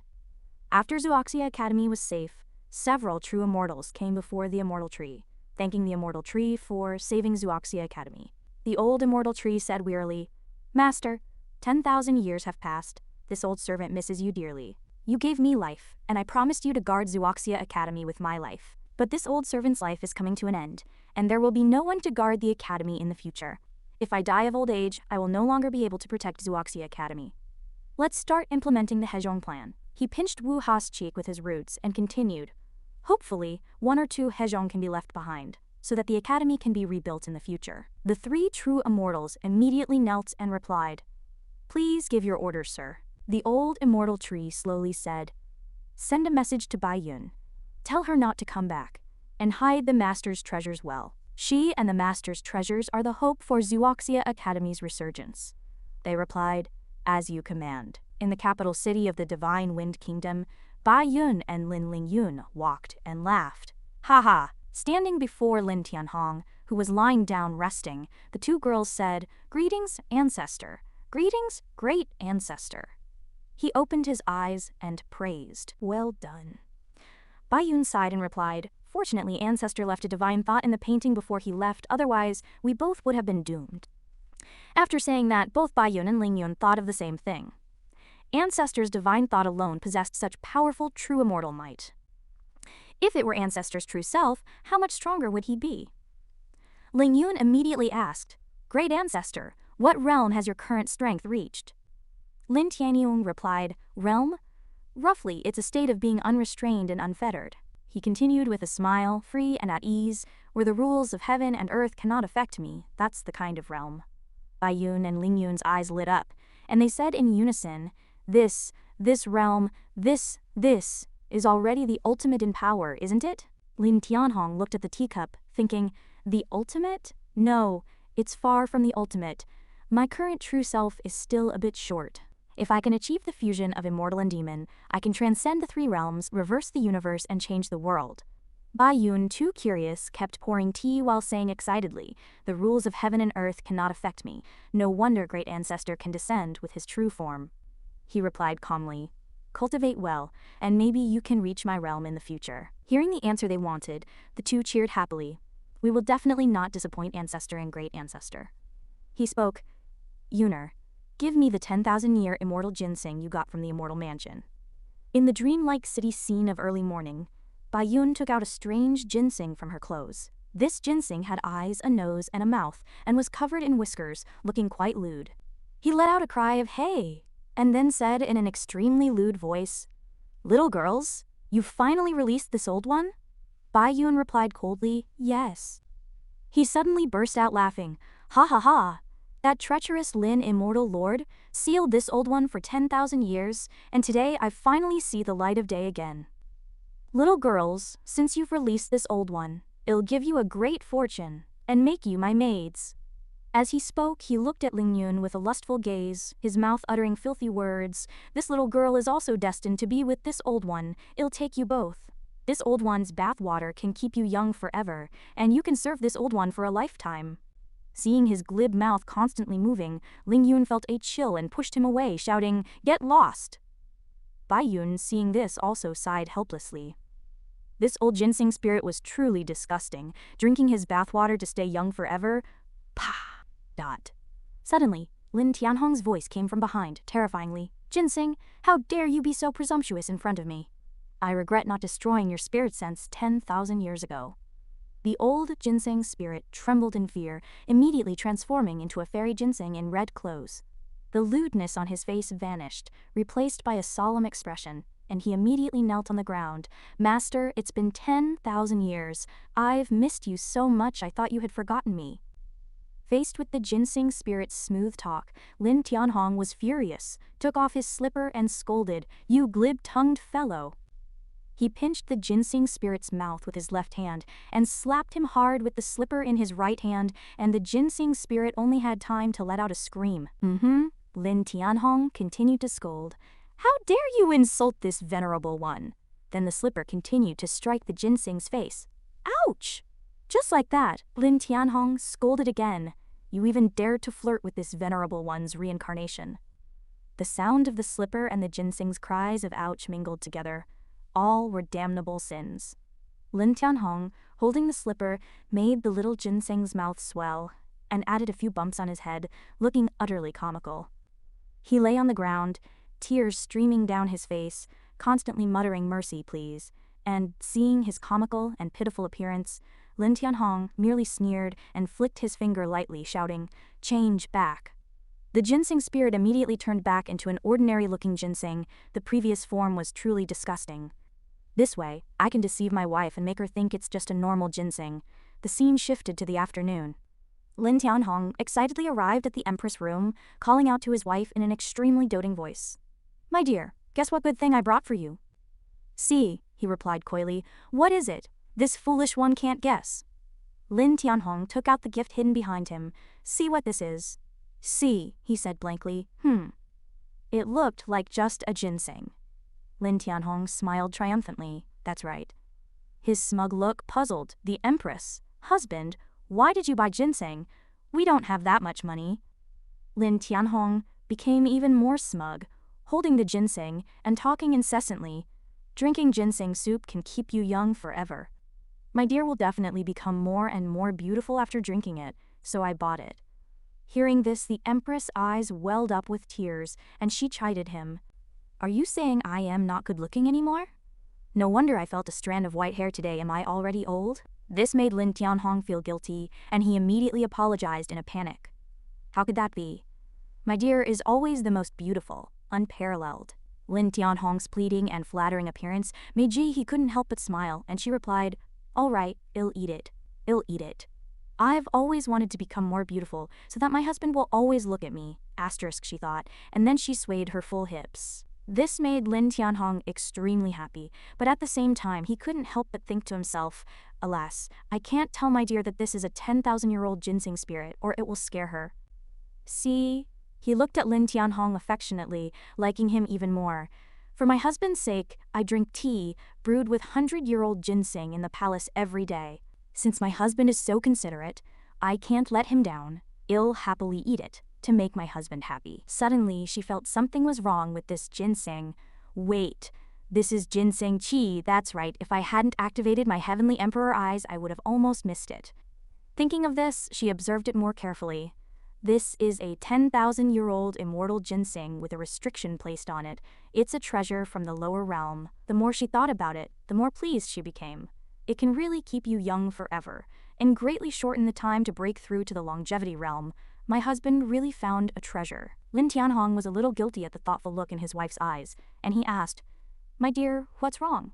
See, his cheeks flushed red, and she replied, "No, nothing. My husband gave me a gift, and I am so moved that I want to cry." Then she shyly opened her arms. "I want a hug."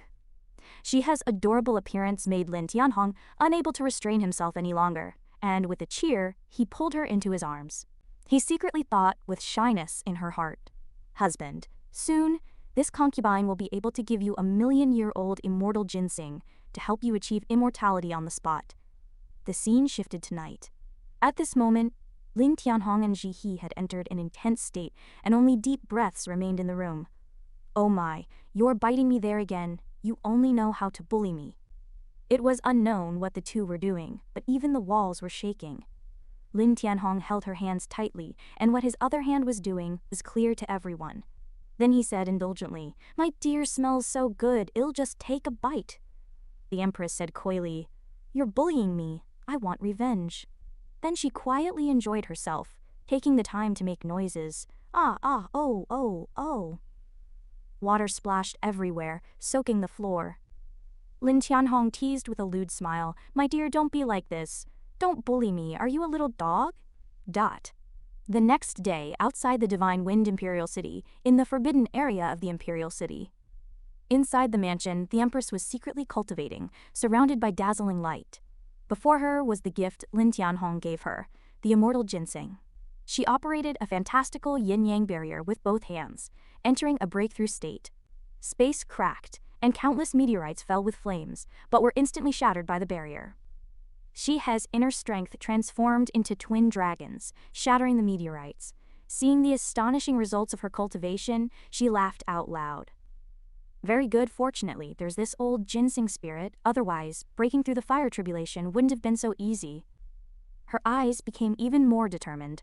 Then let's do it in one fell swoop. The aura she released carried dazzling and mysterious lightning. Suddenly, her inner strength turned into a unique purple. He quickly formed seals, precisely the thunder technique. Heavenly thunder tempered her body, and the energy that erupted at this moment became extremely powerful. He could no longer suppress it, and she had no choice but to spread out a palm to dissipate it. The surrounding purple lightning suddenly shrank and then disappeared, and the ground returned to its original state. The third thunder tribulation had passed. The energy of the 10,000-year-old immortal ginseng was still sufficient, but he was now exhausted and fell to the ground in disappointment, silently chanting in her heart, **. One more time. However, her body was already very tired, and she unconsciously fell into a coma. She felt herself surrounded by gentle water currents, and a fantastical scene appeared before her eyes, the very image of her and her husband Lin Tianhong's family. Her eyes couldn't help but flicker with a happy light. Husband, the children are so cute, who do you think they look like? Suddenly, a suspicious voice came from behind. Of course they look like this venerable one. A blurry figure appeared in the purple mist. Empress Shihe, long time no see. He shouted in terror. Husband? You're actually the demon lord? Lin Tianhong's familiar yet unfamiliar figure sneered, only realizing it now. He couldn't believe her eyes. She fell to the ground and stammered. How could it be? Impossible. How could you be the demon lord? My beloved husband, how could you be the demon lord who killed me? She questioned, tears streaming down her face. Why? Why did you deceive me? Demon Lord Lin Tianhong replied coldly, aren't you also deceiving this venerable one? Shihe, the central heavenly empress. He fell into despair and confusion. Yes, what right do I have to blame him? Haven't I been keeping it from him too? What should I do? How could he be so cold and heartless? Tianhong roared furiously. Empress Yi, how dare you obstruct my conquest of the three realms? Now is your death. Ill break she his heart, make her weep rivers of tears. Must we, husband and wife, reach a point of no return? Tianhong, the demon lord, was ready to strike, merely sneering. What do you think? The empress was still indignant, unable to comprehend why. Why are you the demon lord? Why does fate treat me this way? Ignoring his wife's barrage of questions, Tianhong coldly retorted, from this day forth, we are enemies. It's either you or me. Shihe had completely lost hope, muttering to herself, filled with sorrow, either you or me, how cruel you are. Memories of their past happiness flashed before her eyes. Now shattered, she was heartbroken, gritting her teeth. Then so be it, let us break all ties. The demon lord Tianhong immediately unleashed a suffocating aura of murderous intent. In the last immortal demon war, I failed to kill you, giving you a chance to reincarnate. A fight was inevitable. Shihe, her eyes blurred with tears, could only raise her sword to meet the challenge. Then let this battle end it all. As soon as the words left her lips, they clashed. Their hand techniques were dazzlingly swift, transforming into two streams of purple-gold energy that intertwined, illuminating the entire sky. The demon lord Tianhong struck without mercy, forcing Shihe to dodge in terror, gasping, I almost took a fatal blow. Unbeknownst to her, the demon lord Tianhong stopped, a cold smile playing on his lips. Are you already giving up? This doesn't seem like the enemy I know. Empress Shihe, the invincible empress.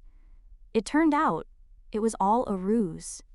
He suddenly struck at Shihe. Fortunately, the empress was vigilant and retreated in time, dodging a fatal blow. Seeing Shihe only evade, Tianhong sneered. What an utter disgrace that I fathered 2 abominations with a wretch like you. Today, I'll eliminate you and those 2 bastards. This 3 realms, I alone shall rule." With that, he immediately changed his target, lunging towards the crib, intent on killing his own children. Shihei cried out in alarm, "Don't you dare harm my children!" She swiftly parried the demon lord's attack with her sword. She rapidly channeled her inner energy, forming a brilliant barrier to protect her 2 children. "How heartless you are! You actually want to kill our daughters!" Shihei, her eyes brimming with tears, was utterly heartbroken. Uttering her final chilling words, "I will never forgive you! Kill!" She then charged at the demon lord with all her might, her palm strikes incredibly powerful, a stark contrast to her initial detachment. Tianhong suddenly wore a gentle smile, standing there, ready to receive her attack, which surprised Shihei greatly. The force of her palm was already unleashed, impossible to retract. Tianhong was sent flying, blood spurting from his mouth. Shihei rushed to him in panic, only to find his form rapidly dissipating. She embraced him in sorrow, crying, "Why? Why didn't you dodge?" Tianhong gently caressed Shihei's tear-streaked face. "Only by your hand could I avenge myself. To break free from inner demons is to transcend the 3 realms." The Empress was left with nothing but endless sorrow and self-reproach. "You fool." Tianhong, with his last breath, uttered his final words, "I had to resort to this. My love, no matter your identity, I love you deeply. If reincarnation is possible, let us continue our destiny as husband and wife." As soon as he finished speaking, his body went rigid, the breath of life gone. Xie let out a heart-wrenching cry of anguish. "No, my love, wake up! I won't let you leave me." She repeated herself like a madwoman, her sorrowful cries echoing through the heavens and earth. "Ah, I won't let you leave me." She held her husband's cold corpse tightly in her arms. A deep sense of regret surged within the Empress' heart. I am sorry. I should have doubted your love for me. My love, no matter how long it takes, I will find your reincarnation." Despite her heart-wrenching pain, she buried Tianhong with her own hands. Before the grave, she placed their respective divine swords, and withstanding the sorrow, she walked forward, striving not to turn back. "If I cannot find you, I shall never transcend." Suddenly, Shihei awoke from an endless nightmare. Everything she had just experienced was so real, it filled her with terror, tears streaking her face. I just killed the man I loved most with my own hands." Then she felt a surge of relief. Thankfully, it was just an illusion of inner demons. Otherwise, if it were all real, I couldn't bear it. She felt an increasing dread of the illusion she had just experienced. The illusion of inner demons is truly terrifying. It unleashed the deepest fears of one's heart. The illusory space gradually closed. She wiped the tears from her face, constantly reassuring herself, "To think my husband turned into my mortal enemy, the Demon Lord. My husband was just an ordinary man. How could he be the Demon Lord? Besides, how could the arrogant Demon Lord fall in love with an ordinary woman?" Pacing around her residence, realizing she still couldn't shake the shadow of the terrifying illusion, Xie felt a surge of anger. "I was only 1 step away from attaining immortality. This progress is too fast." With that thought, she headed for the hot springs, seeking relaxation. Just as she undressed, Xie remembered her husband, Tianhong. I suddenly miss my husband. I should go back and find him." The more she thought about it, the more excited she became, anticipating a passionate night together. "I'll cleanse myself and embrace my husband." Her rosy lips trembled slightly, and she said triumphantly, "I don't want my husband to leave me. I must become stronger quickly, so my husband can ascend with me." Meanwhile, at the Martial King's mansion, Wu Dong made a grand entrance, welcomed by his family's enthusiastic greetings. A line of maids bowed in unison, respectfully greeting him, "Welcome home, young master." The Martial King's steward also bowed respectfully, beaming, "Young master, you've finally returned." Hearing the commotion in the courtyard, the Martial King hurried out to welcome his grandson's return. "Ha ha ha, my Donger is back." The grandfather was overjoyed. Seeing his grandfather, Wu Dong immediately knelt and bowed. "Greetings, grandfather. Congratulations on your advancement to the 4th stage of the Divine Tribulation Realm." The Martial King laughed heartily. Good. What's the 4th stage of the Divine Tribulation Realm? It's nothing compared to my grandson's return." Seeing his parents slowly approaching from behind, Wu Dong bowed once more. "Greetings, father, mother." Wu Dong's father proudly remarked. Tisk. Donger is truly remarkable, passing the wind tribulation at just over 20. Suddenly, the rumble of a carriage approached, accompanied by a loud shout from within. It was Wu Dong's maternal grandfather, the martial king. He lifted the carriage curtain, stepping onto a servant's back, and descended with an air of grandeur. "My dear grandson is back. Grandpa has come to see you too." Wu Dong hurriedly bowed respectfully. "Greetings, grandfather." Wu Dong's mother smiled broadly. "What are you all doing? Making such a racket outside? Let's go inside and talk." The martial king heartily put his arm around his grandson's shoulder, laughing. "Yes, yes, let's go in. Prepare a feast, prepare a feast." Behind them, a line of servants had already arranged a table, laden with sumptuous dishes. As soon as the feast began, Wu Dong couldn't wait to ask the martial king, "Grandfather, I heard that Divine Wind Empress has already cultivated to the Divine Tribulation Realm, and even killed a yin fiend in the second stage of the Divine Tribulation Realm." Seeing his grandson's eagerness, the martial king quickly waved his hand, advising, "You and she are around the same age, and you've been cultivating in a sacred place like the ancient Academy of Central Continent since childhood, with extraordinary talent. Passing the wind tribulation is already quite an achievement." At this point, the martial king also felt something was amiss, and hesitated. But this Li Siyu, in a barren land like Southern Continent, with scarce resources and spiritual energy far thinner than Central Continent, to actually reach such a realm, it's truly terrifying. Wu Dong's question also piqued his maternal grandfather, the martial king's curiosity. "Donger, why do you suddenly bring up the Empress? What are you thinking?" Wu Dong gazed at his wine cup, his eyes deep, without resources to help. To pass the wind tribulation at such a young age is impossible. Perhaps this divine wind empress received some mysterious inheritance? As soon as he finished speaking, the martial king revealed a sinister expression. Wu Dong seemed to have an idea. Sensing the martial king's implication, Wu Dong quickly waved his hand to stop him. "Number. Although we four great royal houses don't pay much attention to imperial orders, we are still subjects of the Divine Wind dynasty after all. How can we be unfavorable to Her Majesty the Empress?" Wu Dong simply sneered. "Grandfather, how dare your grandson be unfavorable to the Empress? It's just." He revealed an even more despicable smile, continuing. "It's just that your grandson and she are of similar age, and both are paragons of heaven. Why don't grandfather and grandfather-in-law join forces to propose marriage to the Empress?" The martial king picked up a piece of meat, his voice even more insidious. "Tisk, tisk. Our Donger has grown up and it's time for him to marry. Our Donger is the chief disciple of the ancient academy, and with the backing of our two great royal houses, this Divine Wind Empress and Donger are a match made in heaven."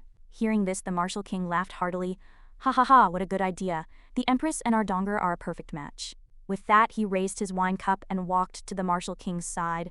"Time is of the essence. Brother martial king, let's go to the palace to propose marriage tomorrow." A chorus of toasts and laughter erupted in the mansion. "Good, good, good. It's settled then, ha ha ha. Today is truly a day of double celebration. Cheers." Wu Dong thanked his two grandfathers triumphantly. "Thank you, grandfather and grandfather-in-law, for your trouble on my behalf." At the same time, in Lin Zi's backyard, Shihei and Tianhong, a couple, were practicing martial arts intimately. Their movements were seductive, and their passion was fiery. Tianhong suddenly cried out, "Ouch!" accompanied by a sharp cracking sound. Seeing this, Shihei quickly helped him up and asked with concern, "My love, what's wrong?" Seeing Tianhong hunched over, his hand tightly clutching his waist, the Empress' eyes welled up with tears. "Is your back hurting again? Have you been too active lately?" Tianhong could only force a bitter smile, trying to shout out his unwillingness. "Ah, I am fine, I can manage." So the couple went to the study to rest together. Night fell quickly, and it's unknown how they rested, but they were wrapped in the bed like silkworms. Shihei, wearing a sexy nightgown, called out in a husky voice, "My love?" Tianhong responded softly, "My dear?" Shihei immediately pounced on Tianhong, adopting a woman on top position, causing Tianhong to break out in a cold sweat. "My dear, did you take the wrong medicine today? Why are you suddenly so passionate?" As if she had just experienced a life or death separation, a chill ran through his body. Hiss, hiss, hiss. Tianhong gently caressed Zihe's flushed cheeks, asking in confusion, "My dear, what's wrong with you today?" Shihei's cheeks turned crimson, and she leaned in close to him. Nothing. I just missed you, especially today." She shook her head vigorously, thinking to herself, "How could my husband be that despicable demon lord? Has not even worthy to carry my husband's shoes." Shihei hugged her husband tightly, giving him a passionate kiss, leaving Tianhong bewildered. "Ah, again?" Then she playfully pouted, "So, do you want more?" Tianhong replied helplessly, I am at your service. And so, the young couple began another intense exercise. In Tianhong's warm embrace, Shihei blushed with shyness. My love, promise me, no matter what happens in the future, you will never leave me. Faced with such a blissful scene, Tianhong solemnly pledged, Rest assured, my love, I will never leave you. I will always be by your side. The next day, inside the imperial palace, the voices of soldiers announcing arrivals echoed. Marshal King and Yu King request an audience with Her Majesty the Empress. Quickly announce them, where have the royal carriages taken the two kings? Immediately the announcement rang out, Marshal King and Yu King have arrived, quick, announce them. The two kings' carriages exuded a powerful aura of dominance, intimidating even the guarding soldiers. The Marshal King and Yu King's houses are truly unfathomable. They can bring 3 experts of the divine tribulation realm wherever they go. When did they become so powerful? Inside the carriage, Yu King revealed a sinister smile.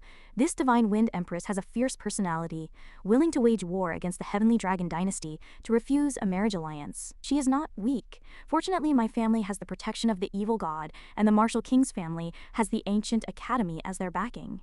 Coupled with Donger, 7 experts of the divine tribulation realm are acting this time. With such a massive deployment, Her Majesty the Empress should understand the strength of our 2 houses and obey us, right? Before long, the carriages arrived at the imperial study, and Tianyu hurriedly reported, Your Majesty, Marshal King and Yu King have suddenly requested an audience. Shihei praised, Tianyu, under my guidance and with the aid of resources, has already entered the divine fire realm. His talent is not weak. Then she wondered, They have come to see me? These 4 kings of different surnames have not attended court for over 20 years. Why have they suddenly come? I don't know either. They didn't send a message ahead of their arrival, Tianyu replied, puzzled. Shihei sensed a powerful aura emanating from afar, and her expression immediately turned grim. They've brought a team of divine tribulation realm experts. They've concealed such formidable strength for so many years. Such power has been hidden right under my nose. What are they planning? She waved her hand, ordering Tianyu, bring them in. Tianyu respectfully accepted the command. As you wish, by the Empress' decree, summon Marshal King and Yu King to the palace for an audience. The 2 kings entered the hall, their presence imposing, Your humble servants greet Your Majesty the Empress. The Empress said calmly, Spare the formalities, please be seated. She asked with a smile, What brings you 2 esteemed ministers to see me? Marshal King didn't beat around the bush and went straight to the point. My grandson, Wu Dong, has just returned from the ancient academy. I brought him to pay his respects to Your Majesty. Shihei waved her hand. Oh, is that so? Then let him come in. Wu Dong walked into the hall arrogantly, offering only a perfunctory greeting. Greetings, divine wind empress. His insolent attitude displeased Shihei. He dares to be so rude to me, relying on his status as a disciple of the ancient academy. Her gaze suddenly fell on his forehead. A natural third eye? I sense a familiar aura. Could he be a reincarnation of an immortal from the upper realm? As Jihai pondered, Marshal King's voice broke the silence. Your Majesty, my grandson, Wu Dong, passed the wind tribulation before the age of 30. He is a high-achieving disciple of the ancient academy in Central Continent, and a natural prodigy. We believe that Donger would be a suitable match for Your Majesty. You have come specifically to propose marriage. Before Marshal King could finish speaking, Shihei sighed, I have no intention of marrying.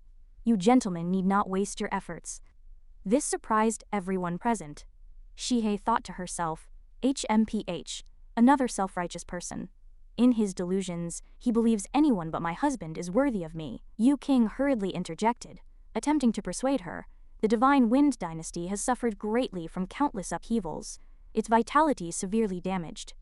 Looking around, our Donger is the chief disciple of the ancient academy in Central Continent, a paragon of heaven. With the assistance of our Marshal King and Yu King houses, if a marriage alliance can be formed, the Divine Wind Empire will surely regain its glory. Does Your Majesty not see the situation clearly? Marshal King also quickly added, Your Majesty, we brought our sincerity before this visit. Please do not disappoint your old ministers. Hearing his grandfather's words, Wu Dong thought arrogantly, I've already lowered myself. Are you still putting on airs? Contrary to everyone's attitude, the Empress smiled faintly and asked, Marshal King, you said you came to propose marriage for your grandson, but Wu Dong is not your grandson. For which disciple are you proposing marriage? Marshal King asked in surprise. What are you talking about? The Empress said calmly, Yu King. Have you not told Marshal King about your daughter Yufeng and your cousin Yufeng? Yu King panicked and interjected. She's talking nonsense, there's no such thing. Is your majesty trying to sow discord between our two houses?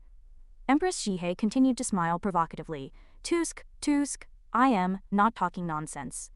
A blood test will reveal the truth. The king's face changed drastically. Seeing the infuriatingly mocking expression on the other person's face, Wudong shouted sharply, "Blood relation test it is." Your majesty, stop talking nonsense. Don't think it's so easy to drive a wedge between the Wu royal house and the Wu family royal house. With that, he unhesitatingly squeezed a drop of blood from his fingertip and let it fall onto his chest. The empress completely ignored him, turning to look at King Wu with a cold sneer. King Wu, your turn. If your grandson isn't afraid, are you, the dignified King Wu, afraid?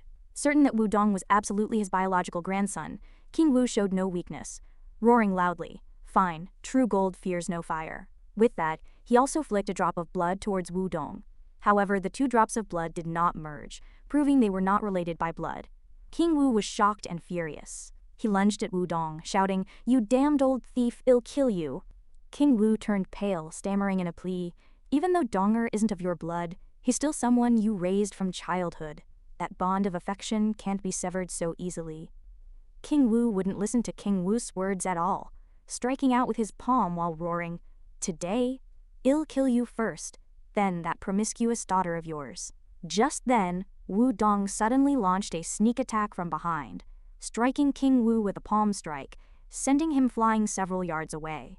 King Wu stared in disbelief, unable to believe that the grandson he doted on was a traitor. Ignoring his heavily injured grandfather, Wudong coldly pointed at him, shouting sharply, "We have no blood relation. You are no longer my grandfather. I am not a member of the Wu family either. Don't even think about harming my maternal grandfather. For the sake of our past relationship, I'll spare your life today. Now, get lost." The empress stood at a distance, leisurely sipping tea, sighing, "What a spectacle, truly a spectacle." Overwhelmed with shame, King Wu turned and hurriedly left the residence, laughing loudly as he departed. "Ha ha ha, you abomination. From this day forward, my Wu family severs all ties with your Wu family." The empress continued to smile and wave as King Wu left the residence, while Wudong suddenly glared at her with a fierce expression. "It's all your fault, woman, that my Wu family and the Wu royal house have severed ties, that I've been reduced to a bastard." King Wu quickly echoed, ordering Wudong to kill her immediately. Seeing the tense situation, Tianyu swiftly drew her sword from behind the screen, standing in front of the empress to protect her. The empress, however, remained unconcerned, pushing Tianyu aside and saying softly, "I've just entered a new realm. It's perfect timing to test my skills on you little clowns." As soon as she finished speaking, a strange golden light erupted from her hand, and both Wudong and King Wu exclaimed in shock, "Half-step eternal realm? How is it possible? You've actually broken through to the half-step eternal realm." Tianyu, standing beside her, couldn't help but click her tongue in admiration. In the distant imperial city, King Wu couldn't help but look back, witnessing the descent of the dragon god, and the dragon couldn't help but marvel, Her Majesty the Empress has become so terrifying. Faced with such a situation, even with fear gnawing at their hearts, Wudong and King Wu still arrogantly shouted, believing that no matter how powerful the Empress was, she couldn't defeat the combined might of 4 Divine Tribulation Realm experts. The scene shifted to the ancestral hall of the imperial city, where 2 dark figures suddenly appeared, and a woman's voice faintly echoed, "This Divine Phoenix Empress is such a troublemaker. That little vixen, a femme fatale, is even more beautiful than me. Should I consider disfiguring her to prevent her from disturbing the peace of Phoenix City?" Tian Hong sighed, supporting his head with his hand, thinking, "Why is this Divine Phoenix Empress so attractive, constantly stirring up trouble?" A cold glint flashed in his eyes, his brow furrowed with a hint of sternness. "Should I consider disfiguring her so no one causes trouble in Phoenix City?" He recalled the gazes of others on his wife and the relief he felt when he secretly protected her. "If I hadn't secretly protected my wife, she would probably be coveted by many men." Thinking of this, a faint smile appeared on the corner of his mouth, and his cheeks flushed slightly. "In that case, my wife is truly fortunate to have me." On the other side, he was angrily shouting, 4 Divine Tribulation Realm cultivators? But then, her eyes filled with confidence, and she said, 4 wastes are still wastes. What do I have to fear?" Donger retorted without yielding. "An emperor from a poor little country in the southern continent dares to speak such arrogant words?" Suddenly, A woman named Consort Wu couldn't suppress her anger any longer, screaming shrilly, "You vile woman, how dare you tarnish my daughter's reputation!" Everyone turned back in surprise at her arrival. Before anyone could react, she pointed at Shihe's nose and cursed, "You lowly thing." Her face was dark, burning with anger. "You dare to be so arrogant even when death is imminent. You're not even worthy to be a slave to your grandson." He naturally wouldn't let her speak nonsense. Her eyes flashed with the fire of anger. She released a powerful surge of energy, striking at her while shouting loudly, "Support!" She was knocked to the ground, motionless, her entire body blackened, as if she had just been struck by lightning. The two people beside her shouted anxiously, "Mother! Grandmother!" Seeing their mother crippled, the two were enraged and turned to Shihe, saying sharply, "How dare you?" Shihe, however, didn't care, simply smiling calmly. Her demeanor made them even angrier. "Vile woman," he said, releasing a powerful force that shattered everything around them and tore apart the sky. "I will kill you." He calmly observed his every move, while he, after releasing his power, was engulfed in raging flames, his eyes bloodshot. She raised a finger to her lips, gesturing for him to be quiet, and then said, "The aura of the demon realm. So your Wu royal house is a lackey of the demon realm? Then you deserve to die even more." He raised his hands, channeling the black aura of the demonic cult, preparing to attack Shihe. "Vile woman, die." As he spoke, a wave of demonic energy rushed towards Shihe, as if to devour her. "Die!" Facing his attack, Shihe simply sneered, then raised her palm. HMPH, ill play along. Thus the two forces, one gold and one black, collided violently, neither giving way. Before unleashing the decisive blow, Shihe said to him, "With your abilities, you overestimate yourself." As soon as she finished speaking, a lightning-like light erupted, striking his body and sending him flying at an incredible speed. His eyes turned deathly white, and blood spurted from his mouth, indicating that this attack had sealed his fate. He flew straight towards Donger, who shouted in terror, "Grandfather!" Hearing Donger's voice, He quickly turned around and shouted at the Divine Tribulation Realm cultivators, her voice filled with worry. "What are you waiting for? Do it!" The four of them flew up at the same time, also charging towards Shihe, deciding to join forces. She was too powerful. She looked at the group of them, a cold sneer curling at the corners of her lips, her brows slightly furrowed, seeking death. As soon as she finished speaking, she waved her hand sharply, a sword-like energy slashing towards them. Sky Dragon Slash. Donger was so frightened that he broke out in a cold sweat, shouting in terror, "No good, retreat quickly." However, it was too late. Those four so-called Divine Tribulation Realm experts were instantly cut into pieces, blood splattering and corpses flying. Erg! And Donger collapsed to the ground, barely escaping with his life. He thought his maternal grandfather was dead, but to his surprise, he stood up, looking at his grandson lying on the ground, and shouted, "Donger, we're no match for her, run!" However, at that moment, Jihe's foot appeared in front of him. She looked coldly at his terrified eyes, and said, "Want to run?" She looked at him calmly, saying, "Without my permission, none of you can escape." Donger had to find an excuse to prolong his life, saying to her, I am a true disciple of the ancient academy. How dare you kill me?" He was too lazy to waste words, directly stomping on his back, the intense pain causing him to vomit blood incessantly. She frowned, somewhat impatient. The mere ancient academy. What do I dare not do? The eye on Donger's forehead flashed with light. He gritted his teeth, filled with unwillingness. "I won't accept this. I, Wudong, am a favored son of heaven. How can I die here?" His bloodshot eyes were filled with rage, his aura violent, as if about to explode. "I won't accept this!" he roared incessantly, his third eye flashing. "I won't accept this! His body rose with a golden beam of light, surprising Shihe. He hovered in midair, his third eye seemingly fully opened. "I remember now. I am a third-generation disciple of the Elucidating Immortals sect, Three-Eyed Heavenly Emperor." At this moment, a huge guardian figure appeared behind him, and a thought flashed through his mind. Died in the Immortal Demon War. Reincarnated here. Seeing this scene, he found it somewhat amusing, blurting out, "So, you're a reincarnated disciple of the Elucidating Immortals sect. No wonder you seem familiar." At this moment, Wudong's eyes were vacant, and he murmured, "Heavenly Eye, Divine Pupil. Nightmare." A huge eye appeared before Shihe, radiating an extremely intense light. Ribbon-like aura emanated from the eye, enveloping Shihe's body. He was swallowed by it, her body gradually disappearing. When the eye completely swallowed her body, leaving no trace, Wudong seized the opportunity to pull his maternal grandfather away. "Grandfather, run!" This move won't trap her for long. Inside the eye, she has power intertwined and tangled, and at the same time, the figures of Wudong and his maternal grandfather disappeared. Her body reappeared, her feet touching the ground again. She gripped her sword, realizing they had vanished, and said, "Tianyu, lead the heavenly strategy army to annihilate the Wu royal house." Tianyu said nothing, cupped her fists in her hands, and immediately accepted the command, "Your subordinate obeys." A fire phoenix soared above the entire city, tracking their traces. The Wu royal house, plotting treason, has committed heinous crimes.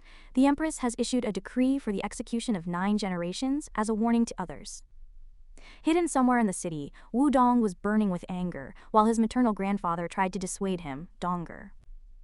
Despite the city's residents constantly shouting, "Die, you dog thieves," they both tried to persuade each other, "Don't be impulsive." The scene shifted to 1,000 miles outside Phoenix City, on the peak of a mountain where a figure flew past, easily destroying the mountain. As the dust settled, the person appeared, and a voice rang out, "Li Si Yue." It was Wudong and his maternal grandfather, standing behind him, roaring angrily, "Wudong will never coexist with you." Faced with his anger, his maternal grandfather was unusually calm, patting him on the shoulder, and said, "Donger." After he regained his composure, he instructed, "You go back to the academy first, and seize the opportunity to sow discord between the academy and the Divine Phoenix Empress." He regained his usual calmness, cupping his hands, and said, "Grandfather, let's go together." However, his maternal grandfather turned and stood on a rock, gazing into the distance, and said, "This old man has other plans. A great man knows when to yield and when to stand firm." His eyes flashed with anger, and a sinister smile appeared on the corner of his mouth. "The next time we grandfather and grandson meet, it will be when the Divine Phoenix is destroyed." Helpless, Wudong had to fly away, leaving his maternal grandfather alone. "Grandfather, take care." Donger takes his leave. When he was alone, a special envoy appeared behind Wudong's maternal grandfather. The envoy's appearance made him ecstatic, and he turned to ask, "Envoy, has the leader agreed to my request?" The special envoy stepped forward, reaching out to lift his chin, reminding him, "The leader, seeing your unwavering loyalty, will surely help you take revenge with your own hands, as long as you complete the leader's task." Hearing this, his smile became even more smug and sinister, his expression utterly despicable. "Thank you, leader." The scene shifted to Lindsay, where the moon was high in the sky. Inside a room, his gentle voice rang out, "My dear." He was massaging him, but he was cupping his chin, lost in thought. This Divine Phoenix Empress, she's either suppressing rebellions or on her way to suppress rebellions. He lay there, sighing. The commotion is too great. Doesn't she know how to govern a country? Hearing this, he immediately pouted, her cheeks puffed out in anger. Without thinking, she kicked him hard in the back with her heel, right on his spine, making him cry out in pain, "Ouch!" Tianhong trembled, slowly getting up, forcing a smile, "Hey. But before he could get out of bed, he lay down, hugging him tightly, and said, "You're not allowed to speak ill of Her Majesty the Empress. Without the Empress protecting us, how could we have peaceful days? Otherwise, the country would have been destroyed many times over." Kicked until he was bruised all over, he had no choice but to agree repeatedly, I was wrong, my dear is right. I will also work hard to do business, pay more taxes, and contribute to the Empress. He smiled and praised, such a good husband. And so, they whispered throughout the night until he wailed, It's coming again." At this time in the ancient academy, a figure sat cross-legged, cultivating diligently. Suddenly, the sky seemed to tear open, a spatial rift appearing, and a voice rang out. "Someone from the upper realm has arrived." A woman dressed in blue appeared from the rift, and Wudong, seeing her, asked, "Who are you?" His eyes were probing, with a hint of worry. Could she be an immortal sent by the Divine Phoenix Empress to hunt me down? If an immortal intervenes, I am doomed. To his surprise, the woman cupped her slightly flushed cheeks, her eyes sparkling with affection, and said, "Senior brother, I am Ziling, a newly recruited disciple of Golden Cauldron Immortal Emperor, your junior sister." Before Wudong could figure out what was happening, she leaned closer and said, "Senior brother, you're the most outstanding third-generation disciple of our elucidating immortal sect. Everyone has been eager to meet you." Hearing this, he asked in surprise, You're the teacher's youngest disciple?" The two quickly sat on a nearby rock to talk, and the woman introduced herself, "I am your junior sister, senior brother." Her eyes sparkled with affection as she recalled an elder's words. When you awakened your immortal consciousness, the teacher sensed it. She excitedly held up a treasure pouch in her hand. He specially sent me down to see you and give you this. At this point, Wudong finally relaxed and asked calmly, how were you able to bypass the restrictions of the laws and come to the lower realm? Ziling excitedly held up 2 fingers and replied, these laws only apply to heavenly immortals. As she spoke, she moved closer to Wudong, saying intimately, my cultivation is too low. She only reached the void immortal realm at the age of 20, so the master sent me here. Hearing this, Wudong was speechless, but he still smiled and said, 20 years old, void immortal, tisk tisk, junior sister, you're too modest. But in his heart, he thought, did she come here to show off? She turned away, lowered her head, and mumbled dejectedly, in your previous life, senior brother, you were already way ahead of me, and now you're making fun of me. Wudong was helpless and had to coax her, patting her head. What good things did junior sister bring for me? Let me see. As if waiting for these words, her eyes sparkled with excitement. Of course, they're the treasures you left in the upper realm, senior brother. She took out a long object from her bag and shouted, shine, big treasure! When he got that object, Wudong said in surprise, this is... It turned out that he was holding a long spear with a sharp tip, burning with raging flames. Its name was Blazing Fire Halberd. Wudong excitedly flew up and performed a few basic spear techniques. Looking at the spear in his hand, he couldn't help but sigh, I didn't expect we would meet again. After finishing his spear dance, he put the spear back into his body, while she stared at him with admiration. Remembering something, Wudong turned back and asked, junior sister, can you do me a favor? She immediately agreed, her eyes sparkling with affection. Just tell me what you need, senior brother. Wudong was filled with anger, remembering everything he had done, and gritted his teeth. There is a demoness who does all kinds of evil, destroying my home. I swear I won't rest until she's dead. Hearing this, she was so moved that she covered her chest and choked up. The mortal realm is a chaotic mix of dragons and snakes, yet there exists such a vicious demonic woman. She spoke while weeping, a strange smile on her face. Senior brother, rest assured. This is but an ant in the mortal world, committing heinous acts. This junior sister will surely help you destroy that demonic city and avenge you. Needless to say, Wudong was overjoyed upon hearing this. Thank you, junior sister, he said, grinning from ear to ear. Gazing at the shimmering divine artifact in his hand, he was filled with anticipation and confidence. With this divine artifact in my grasp, and with my junior sister, a cultivator of the void immortal realm, Divine Wind Empress, you are doomed this time. She suddenly seized his hand, pulling him into a swift flight. Let's go, senior brother. Before he could react, she whisked him away with lightning speed, leaving only his eyes and hair to flutter wildly in the wind, accompanied by a startled ah! In midair he wailed, shouting, slow down, junior sister.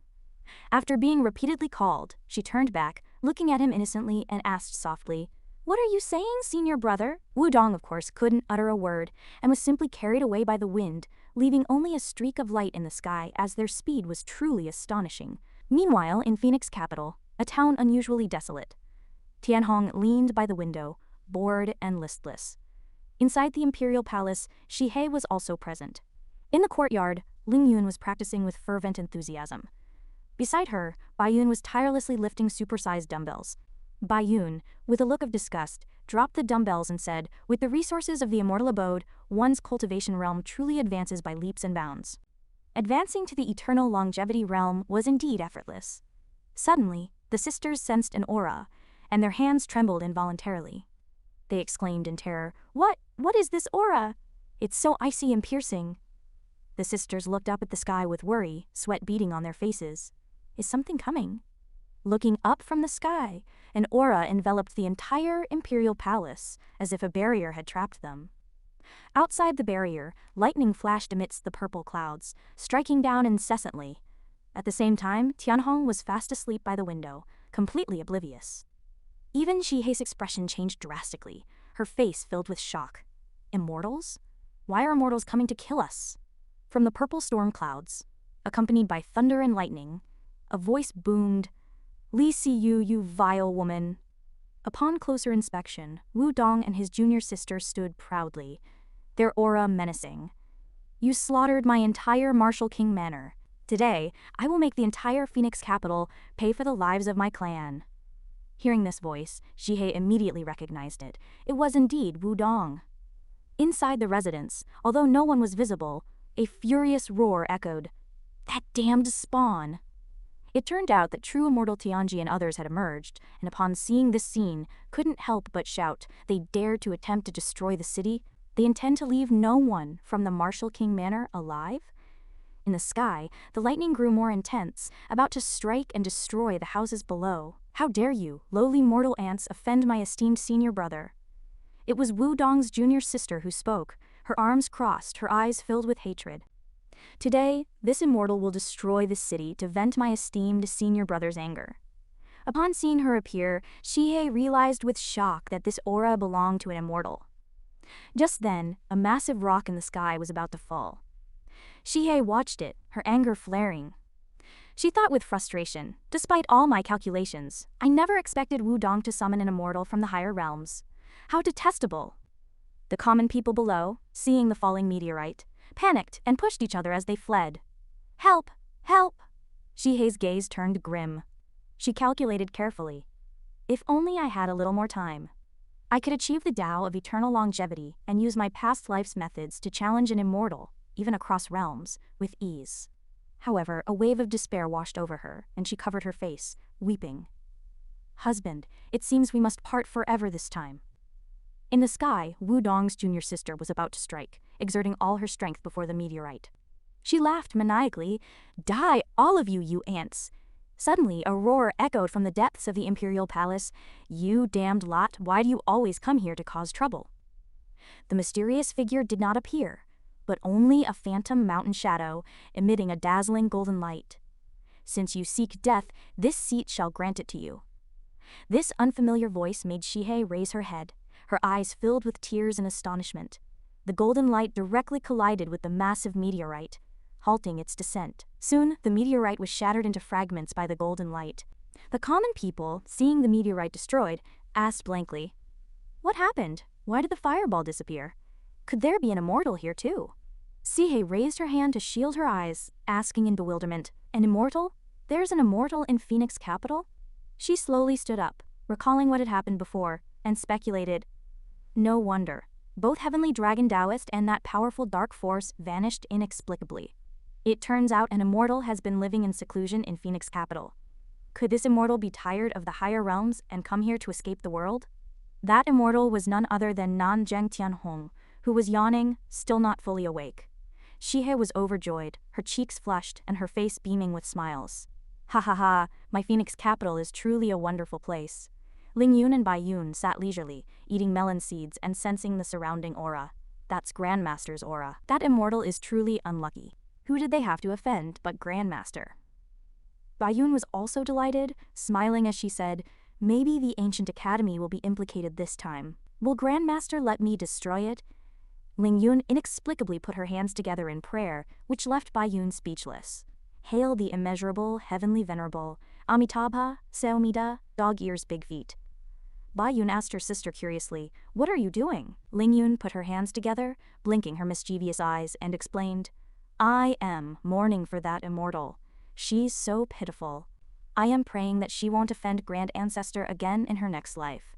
Bai Yun understood her sister's meaning and chuckled. Suddenly, Bai Yun extended her slender hand. That hand directly slapped Ling Yun's pert bottom, causing her to let out a shriek. Oh my goodness! Ling Yun hurriedly ran to the side, covering her bottom in embarrassment. Sister Bai, what are you doing? You actually hit me there? Bai Yun found her utterly adorable and blinked, saying, Sister, you're too naughty, I just couldn't resist. She even covered her mouth in praise. It's so bouncy, I couldn't help myself.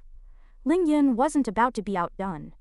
She raised that restless hand, glaring at her sister. HMPH, you lecherous woman, take this. That restless hand reached directly for Bai Yun's ample chest, giving it a forceful squeeze. Bai Yun quickly covered her chest, exclaiming, Sister, you're too lewd, ambushing your own sister. And so, the two sisters refused to yield to each other, their playful voices echoing through the sky. I won't take a loss. Good sister, let me touch you again. It's so itchy, so itchy. Wudong and his junior sister were both stunned, unable to comprehend what was happening. WH? What's going on? Wudong asked, somewhat frightened. How could there be an immortal in distant southern continent? And in Phoenix capital, of all places. His junior sister grabbed his hand, her voice trembling. "Senior brother, this immortal is too powerful. I feel my soul trembling." She looked timidly at Wudong, wanting to leave. "Let's leave quickly." Wudong frowned, looking at her unwillingly. "Junior sister, you're no match for him either?" Overcome by fear of what might happen, she pushed Wudong, turning him around. "Let's go quickly." Though unwilling, Wudong had no choice but to accept, his eyes filled with resentment. The two flew away at a speed even faster than when they arrived. However, before they could get far, a figure appeared before them, leisurely resting his chin on his hand while sitting in a chair. This person was none other than Tianhong, who sat there with an air of dominance, flames roaring behind him. "Where do you think you're going?" he asked. Seeing this, the two were so frightened that their souls nearly left their bodies. Wudong quickly hid behind his junior sister's skirt, shamelessly pleading, "Junior sister, save me!" Tianhong's gaze was icy, his tone sharp. "How dare you two be so bold, attempting to slaughter a city?" Though afraid, she wanted to protect her senior brother, so she braced herself and said, "Tisk, you, a mere mortal, dare to obstruct this immortal?" Tianhong was unfazed. He simply said, "Oh," and casually asked, "Oh, you're from the higher realms?" Seeing that he seemed surprised, she quickly boasted of her background.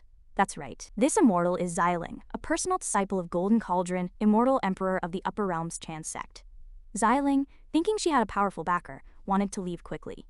"If you know what's good for you, step aside and don't interfere with this immortal's business." Tianhong sneered upon hearing this, and bluntly told her, "Golden Cauldron is nothing. Even your Cloud Palace's grand ancestor, Old Man Hongtian, wouldn't dare to be presumptuous before me." His smile gradually turned sinister, and he began to channel his power. "You, a mere junior, dare to threaten this seat?" Hearing him mention her grand ancestor, she was even more shocked and terrified. "You, a mere mortal, how could you possibly know my grand ancestor?" She recalled her grand ancestor's awe-inspiring figure and boasted, "He is one of the strongest in the 3 realms, he." Seeing her hesitate, Tianhim asked what she wanted to say. "Continue." Xiling paused, then smiled confidently, thinking he feared her grand ancestor. "Since you know my grand ancestor, you still dare to touch me?" She clenched her fist, threatening him with a vicious grin. "Aren't you afraid of my grand ancestor's wrath, making you suffer eternal damnation?" Tianhong couldn't help but burst into laughter. He raised his hand, conjuring a flame before his eyes, and said with an icy gaze, "If Hongtian hadn't run so fast back then, he would have long since turned to ashes beneath my palm." Xiling retorted in disbelief, "Nonsense! In all the 3 realms besides that villainous demon lord, who dares to speak such arrogant words?" She pointed at him, threatening, "Now that you've spoken insulting my grand ancestor, no matter who you are, you will die a gruesome death." At this moment, familiar faint purple light flickered in Tianhong's eyes, and he countered, "Oh, the villainous demon lord?" Those purple eyes blazed with anger as he looked at them. Instantly, a grand formation unfurled, enveloping everyone in a massive circle. Xiling asked in terror, "WH, what do you intend to do?" Helpless, she turned to her senior brother, who was hiding under her skirt. "Senior brother, WH, what should we do?" Of course, her senior brother Wudong was sweating profusely at this moment, daring only to curse inwardly. "Foolish! You should be trying to appease him, yet you dare to provoke him further." Tianhong raised his hand, gently emitting an aura that drew them towards him. He first targeted Xiling, as she was the most insolent towards him. "Not only did you attempt to kill my wife, but you also dared to insult this seat."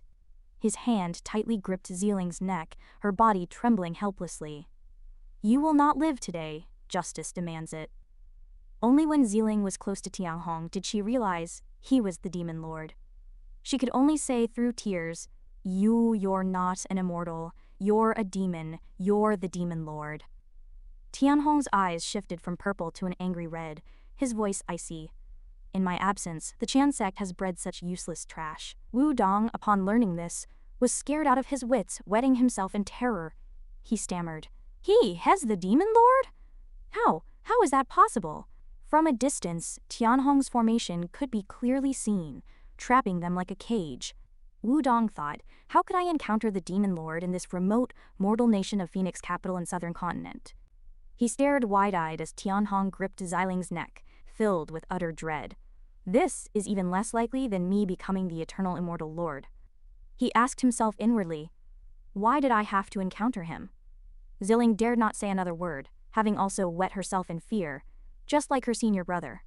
Her eyes were bloodshot from lack of oxygen, and she could only blame herself. Ah, I actually cursed the demon lord. My foul mouth. Tianhong looked at her coldly, speaking each word with precision. If you have a next life, be smarter and show some respect to others.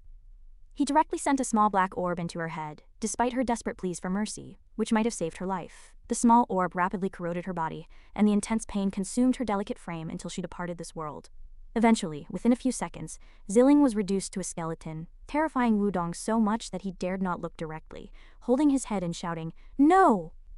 His face had turned blue and purple, and he pleaded incessantly, "No! Don't kill me!" As soon as he finished speaking, he hurriedly flew away, leaving only a faint trace of his aura. Tianhong watched him, resting his chin on his hand, and said with displeasure, "That little ant is truly troublesome." He immediately called out, "Yuner, Ling Yun." The two girls, who had been entangled in a tireless brawl, looked up upon hearing his call. They were about to tear each other's clothes when he continued, "Bring me that ant's head." They quickly sat up, scratching their heads in embarrassment, and laughed, "Yes, sir." They continued to tease each other, "I'll settle the score with you after we're done with this, The two girls flew directly towards the portal. Wudong, sensing two auras rapidly approaching, stopped to observe. Baiyun and Lingyun had appeared behind him, startling him. He immediately turned around, shouting angrily, "Baiyun, how dare you obstruct me? Aren't you afraid of bringing calamity upon the Soha Academy?" Baiyun raised her hands, channeling two auras, and looked at him with disdain. "Ha ha ha, you're facing death today and you still dare to threaten me with the ancient academy?" Baiyun swiftly flew towards him. "Wudong, your life is forfeit." Wudong prepared to attack with his third eye, arrogantly roaring, "You think you can capture me?" The two forces collided, and Wudong's divine eye seemed to suppress Baiyun, forcing her to defend. As she blocked his attacks, she sensed, "Has only a divine tribulation level 1, yet he can repel several layers of my power." Then, she produced a magic seal, gritting her teeth and furrowing her brows. "True dragon magic seal." Baiyun stood proudly before him, telling him, "Force me to get serious, and you'll only die a more miserable death." Wudong was equally unyielding, brandishing his long spear, his eyes filled with confidence. "Baiyun!" He swung his spear a few times, threatening, "You dare to attack me? You'll regret it." Without wasting any more words, Wudong charged at Baiyun with his spear. "Die!" Seeing him wield the spear, Baiyun exclaimed in surprise, "You actually possess a divine artifact too? I underestimated you." She put her hands together, forming a lotus flower in between, preparing to unleash her technique. Law manifestation, divine strike emerge. Behind her, the figure of a guardian immortal appeared. Baiyun drew a long blade that was no less impressive than his spear, ready to strike. The two immediately engaged in battle, their techniques clashing fiercely. Their power caused everything around them to explode, and the river below the valley surged violently under the pressure of the battle. Wudong was blasted down to the foot of the mountain, scattering rocks in all directions. He slowly sat up, wiping the blood from the corner of his mouth, watching her with increased vigilance. "How long has it been? How have you become so terrifying?" Seeing the figure of a fairy and a bell appear behind her, he exclaimed in shock, There's even celestial energy." Lingyun, growing a little impatient, smiled at Baiyun and said, "Sister, it seems you can't capture him alone. Let me help you." Baiyun happily agreed. "Good. Let's join forces, sisters, kill him, and return to report our mission as soon as possible." Lingyun and Baiyun rushed forward eagerly. Lingyun used her celestial artifact, a bell, chanting a spell that instantly enlarged it. Baiyun coordinated with her younger sister, striking the bell with their weapons. The celestial energy of the two sisters poured down, directly hitting Wudong. Wudong, unable to dodge, took the full force of the blow, spitting out blood. The eye on his forehead widened, and he gritted his teeth. "I'll fight to the death." He raised his weapon, concentrating all his power into one strike. "I, Wudong, am a gifted individual, a reincarnated immortal, a veteran of 100 battles. How could I die here?" However, his strongest attack couldn't withstand the combined power of the two sisters, and the force quickly rebounded onto Wudong. By then, he had lost consciousness, his eyes a blank white, leaving behind a final, unwilling word, "impossible." The combined power of Baiyun and Lingyun illuminated the entire sky. Smoke and dust filled the surroundings. After a moment, the smoke cleared, and the sky returned to its clarity. A charred corpse, unrecognizable, lay before them. Baiyun clutched her head, her face pale, and said, "Oh no! Grandmaster said we needed to bring back his head as proof of our mission." Lingwen, standing behind her, also covered her face and cried, "Yes, what are we going to do? Grandmaster will scold us if we go back like this." Bai Yun forced a smile, then quickly slipped away. "Right, I just remembered I need to go back to the academy for a moment. Something came up." "You go back and report first, little sister. I'll be back later." Lingwen, unwilling to bear the burden alone, stepped forward and grabbed her sister's neck. "Don't even think about running away, sister. Didn't we agree? Good fortune shared, hardships borne together." With that, she hugged Bai Yun tightly, floating into the air. "Come back with me now." The door creaked open. Bai Yun pretended to be nonchalant, waving happily. "Grandmaster, ancestor, Wu Dong has been killed." Qian Hong, who was sawing wood, turned his head excitedly, asking, "Oh, where's his head?" Bai Yun immediately hid behind Lingwen, trying to avoid her master's gaze. "We tried to put him back together, but the power was too great," he turned to ashes. She quickly changed the subject, conjuring Wu Dong's weapon. "Grandmaster, this is a top-grade celestial artifact we obtained from Wu Dong." Qian Hong reached out, and the miniature spear flew into his hand. "Oh? Where did Wu Dong get this thing?" Bai Yun, resting her chin on her hand, said he was a true disciple of the first academy of the ancient central province. Qian Hong played with the spear in his hand. "Though it's just a projection of a celestial emperor's aura, it's still a decent item." He handed the spear to Bai Yun. "Take it and use it," Qian Hong said, continuing his woodworking. "You cultivate the 3 heads and 6 arms technique. If you use 6 celestial artifacts simultaneously, your strength will greatly increase." Seeing that his grandmaster wasn't pursuing the earlier matter, Bai Yun happily raised her hand. "Thank you, Grandmaster." Ling Yun followed suit, trying to create a harmonious atmosphere. At that moment, Qian Hong gripped the wood tightly, his face turning grim. "They dared to try to kill my wife? They'll pay for this. The ancient academy, is it? Very well." He turned to his 2 disciples, reminding them, "You 2 go back to your cultivation. Strive to enter the path of eternal life as soon as possible." Bai Yun and Ling Yun left together, saying, "Yes, Grandmaster, ancestor, farewell." Qian Hong peeked out to make sure they were gone, then paced back and forth in the room. To destroy the ancient academy from thousands of miles away, a celestial immortal can't do it. "I'll have to unleash a bit of my demonic path power, and quickly before I am discovered." Suddenly, he seemed to think of something amusing, clapping his hands together. Qian Hong rubbed his forehead. Somewhere far away, a tiny crack appeared in the sky, rapidly expanding. Qian Hong stepped out of the rift with a calm expression. He formed his hand into the shape of a pistol and made a bang sound. A violent explosion immediately occurred in the distance, engulfing the area in smoke and dust. Qian Hong turned and flew away, pleased. Job done. His face darkened, and he said with displeasure, "Clarion Immortal Sect, HMPH. Once I bring my wife back to the upper realm, I'll annihilate you all." Moments earlier, at the Clarion Immortal Sect, a disciple ran in, panicking, to deliver a message. "Great Elder, something terrible has happened. Wu Dong's life tablet has shattered."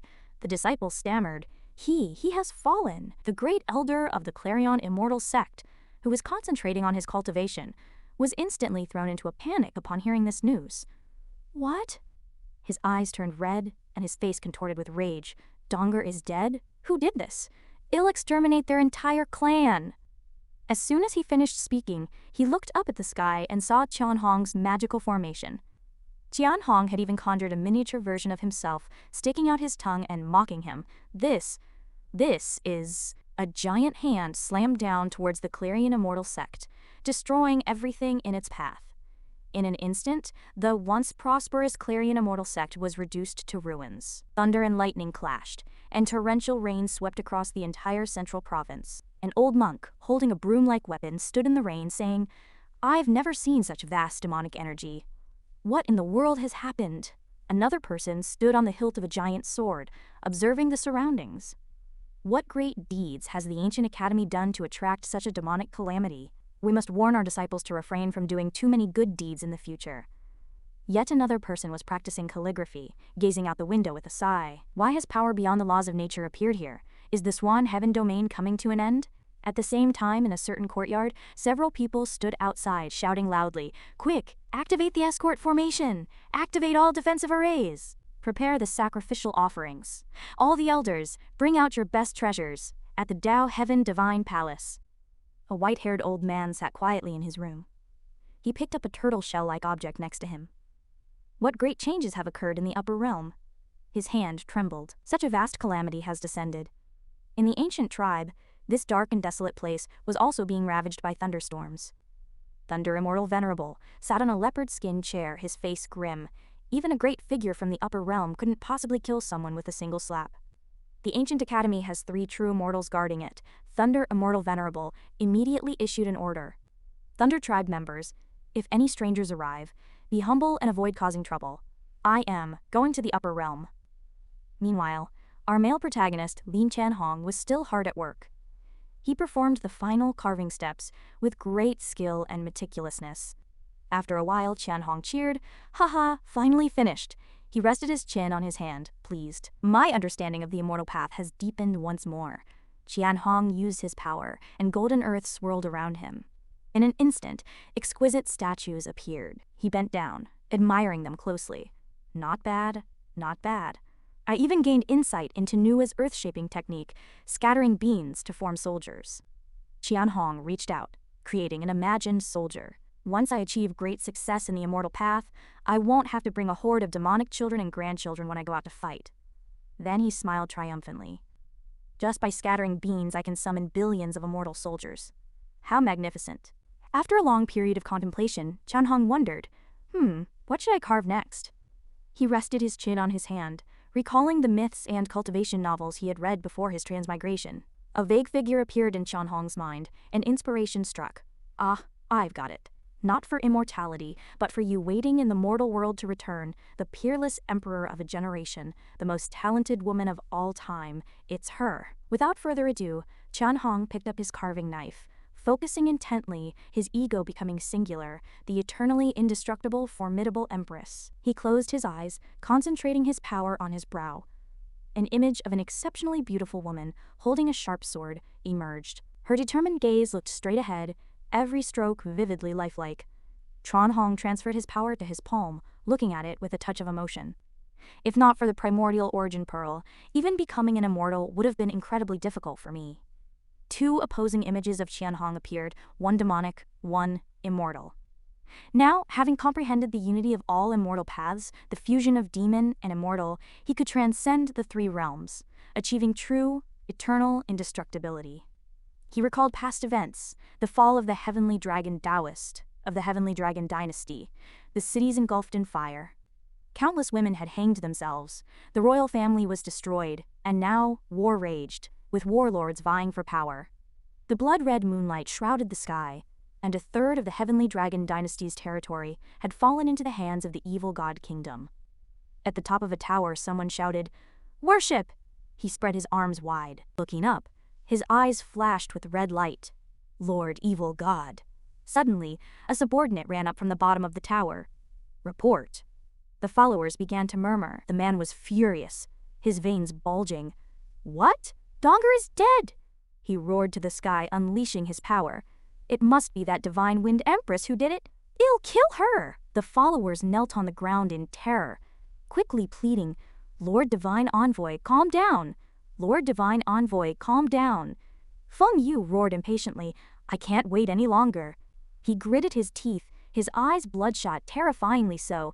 "That bitch Li Siyu must die!" He stepped forward, his blood boiling, and headed straight for the cave. "Die immediately. She stole everything from me." With that, he stepped forward and turned the compass to the correct formation position. Feng Yu stood at the cave entrance and used his demonic power to open the cave door. Open! He walked deep into the cave, where huge tree roots grew, densely intertwined, blocking the path. The deeper he went, the more intense the red light at the end of the cave became, and the heavier the air grew. Feng Yu stopped when he saw the demonic statue covered in talismans and tightly wrapped in black cloth. The tree roots around the cave earlier had grown from it. He stepped forward and touched the demonic statue with his demonic power, and the light from the talismans grew brighter and brighter. Feng Yu seemed to have found what he was looking for, and a look of excitement spread across his face. The scene shifted to a few days earlier, when the special envoy appeared, flying in front of Feng Yu, saying, "This is the reward Lord Evil God gives you." He used his long arms to forcefully press Feng Yu to the ground. He tempted the prey before him, pointing a finger at the sealed demonic statue. As long as he poured his mental power into the statue, he could see the great evil god. Feng Yu recalled the words of the envoy he revered with hope. As long as you sacrifice your soul, you can obtain the powerful strength bestowed by the Lord Evil God. So he transferred his entire soul, including all the power he possessed, into the demonic statue. His eyes widened, his teeth clenched, the veins on his face bulged, and the blood vessels in his eyes were clearly visible. "Welcome!" he shouted. "Lord Evil God, your divine presence!" Instantly, thousands of red eyes opened, the crimson color turning everything around them dark. The evil god's myriad eyes stared directly at Feng Yu, who was kneeling and bowing. "This humble servant greets Lord Evil God." Under the shroud of the myriad eyes, a voice rang out. "Insignificant ant, sacrifice your soul and become my servant." To increase the temptation, it continued, "I will grant you great power." Seeing what he desired, Feng Yu immediately opened his arms to welcome it. "I am willing to give you everything I have, to be your servant for life," he pleaded. "Please grant me power." Powerful energy surged into his body, and feeling this power, he was ecstatic. "Ha ha ha, very good." Immersed in the new power, his entire body was gradually swallowed by the cave, and he roared, "Ah!" His body had deformed, and horns had grown on his face. His one eye had been replaced by a long, sharp horn, and his hands were no longer human. One of his hands had been eroded by demonic power, and his half-human, half-demon form was complete. He shouted, "Li Siyu, you bitch, your death is near!" Feng Yu stepped with his giant feet, heading towards the cave entrance. Outside the cave, a crimson glow enveloped the vast sky, and the followers below asked in confusion, "Has Lord Evil God descended?" From the red light, a dark shadow emerged, saying, "I cannot be impulsive." Tianling Taoist and Donger, and the immortals Donger invited, all met the same end. "I must continue to strengthen my power. I must kill with one blow. Followers, sacrifice everything you have." With that, he reached out and sucked away the souls of everyone below. All were drained, leaving only withered corpses on the ground. Seemingly, these souls were not enough for him, and he continued to roar, "Not enough, not enough, I need more, much more." It turned out that the dark shadow from before was Feng Yu after his transformation. He was no longer his original self, but a terrifying monster. He reassured himself, "I must be patient. After a while, when I am stronger, I will find you." The scene shifted to a vast area of mountains and rivers, where a ship propelled by golden demonic power was flying in the sky. On the ship, a voice rang out, "This is Southern Province. The spiritual energy is so thin." The people on the ship were discussing, "To seek longevity here, it's absolutely impossible without a great stroke of luck." The two elders had completely opposite mindsets. In stark contrast to his height and demeanor, the worried-looking man appeared unusually relaxed about what his friend had said. "If it weren't for capturing Baiyun, I wouldn't want to stay here for a moment longer." Another elder chimed in, "Do you think Baiyun has left Southern Province? Our 23 sects have each sent a Taoist of longevity to search for her. Even if she flies to the ends of the earth, they'll find her." Inside the ship, the atmosphere was unusually heavy and gloomy. Inside the flying ship artifact in Central Province, Thunder Immortal Venerable, after reading the memorial, said angrily, "I never expected such bizarre things to happen in Phoenix City. Even an immortal has appeared." Seeing the name of the immortal also appear on the memorial, excitement flickered across her face. A member of the War Dragon clan, seeing this, said, "HMPH. It's just an immortal, what's so surprising? When have you sect Taoists not had one or two immortals guarding your sects? What's so frightening about a hidden immortal who can only lurk in Southern Province?" Another person added, "Ha ha ha, but that Divine Wind Empress is indeed a good seedling. In Southern Province, with its thin, spiritual energy, she cultivated to the Divine Tribulation realm at just over 20 years old." She glanced at the two of them and said, "With her talent and fortune, she's qualified to enter the Tao Heaven Divine Palace." The elder sitting opposite her, seeing her arrogance, said, displeased, "HMPH, you Tao Heaven Divine Palace are too arrogant. Our Supreme Void Immortal Sect has also taken a fancy to her. Don't even think about competing with our Feather Ascension Immortal Sect." The people from the Feather Ascension Immortal Sect immediately stood up to retort. A fierce quarrel ensued among the various sect masters and elders, with neither side willing to yield, and they were about to come to blows. Yes, our sect witnessed the same struggle. The only wise elder stepped forward to mediate, as all the elders are highly respected figures, and such behavior would bring shame to the sect if it were to spread. Everyone immediately stopped fighting and asked the elder for a solution. "So what do you suggest we do now?" After some deep contemplation, the elder said, "Here is an idea. To ensure fairness, let's all travel to Phoenix capital city. Then, which sect the Divine Wind Empress joins will depend entirely on each sect's own abilities. The elder envisioned the Divine Wind Empress sitting on her throne, looking down upon them all, and continued to ask about his proposal. How does that sound? Everyone raised their hands in agreement. Good, let's depart immediately. The warships accelerated towards their destination. At this moment, on the bitterly cold Thunder Peak, the sky was overcast. A pair of twins were cultivating their chi, surrounded by a faint golden aura like a sphere. Ling Yun and Bai Yun were concentrating intently on their cultivation. After a while, Bai Yun reached the Eternal Life Realm, and a unique symbol appeared behind her. She soared into the sky, weaving through the lightning, the symbol of the Eternal Life Realm becoming increasingly clear. Bai Yun smiled faintly, gently stroking her long hair as she descended slowly. She took a deep breath, and a radiant smile immediately bloomed on her face. Ling Yun stepped forward from behind and said, "Congratulations, Sister Bai, on reaching the Eternal Life Realm. You can now become a powerful figure in the lower realms." Bai Yun gently caressed her younger sister's slender waist, saying affectionately, "Little sister, now that you've overcome the lightning tribulation, once you reach the Eternal Life Realm, we can be together forever." She hugged her younger sister's slender waist, a look of contentment on her face. Seeing her sister like this, Ling Yun also happily touched that slim waist and muttered, "You're so annoying. You lecher, you're not a man, I don't want to be with you forever." Bai Yun turned back, stuck out her tongue at her sister and teased, "Oh, does my dear sister want a man?" Ling Yun's cheeks flushed instantly. She chased after her sister angrily, "You're so mean. How dare you make fun of me?" Ling Yun shouted, "See how I deal with you?" As they were chasing each other playfully, they suddenly saw a lightning-like flash of light overhead. They immediately stopped their playful chase and looked up. Wow. This is the first time I've seen such a huge, flying, magical artifact.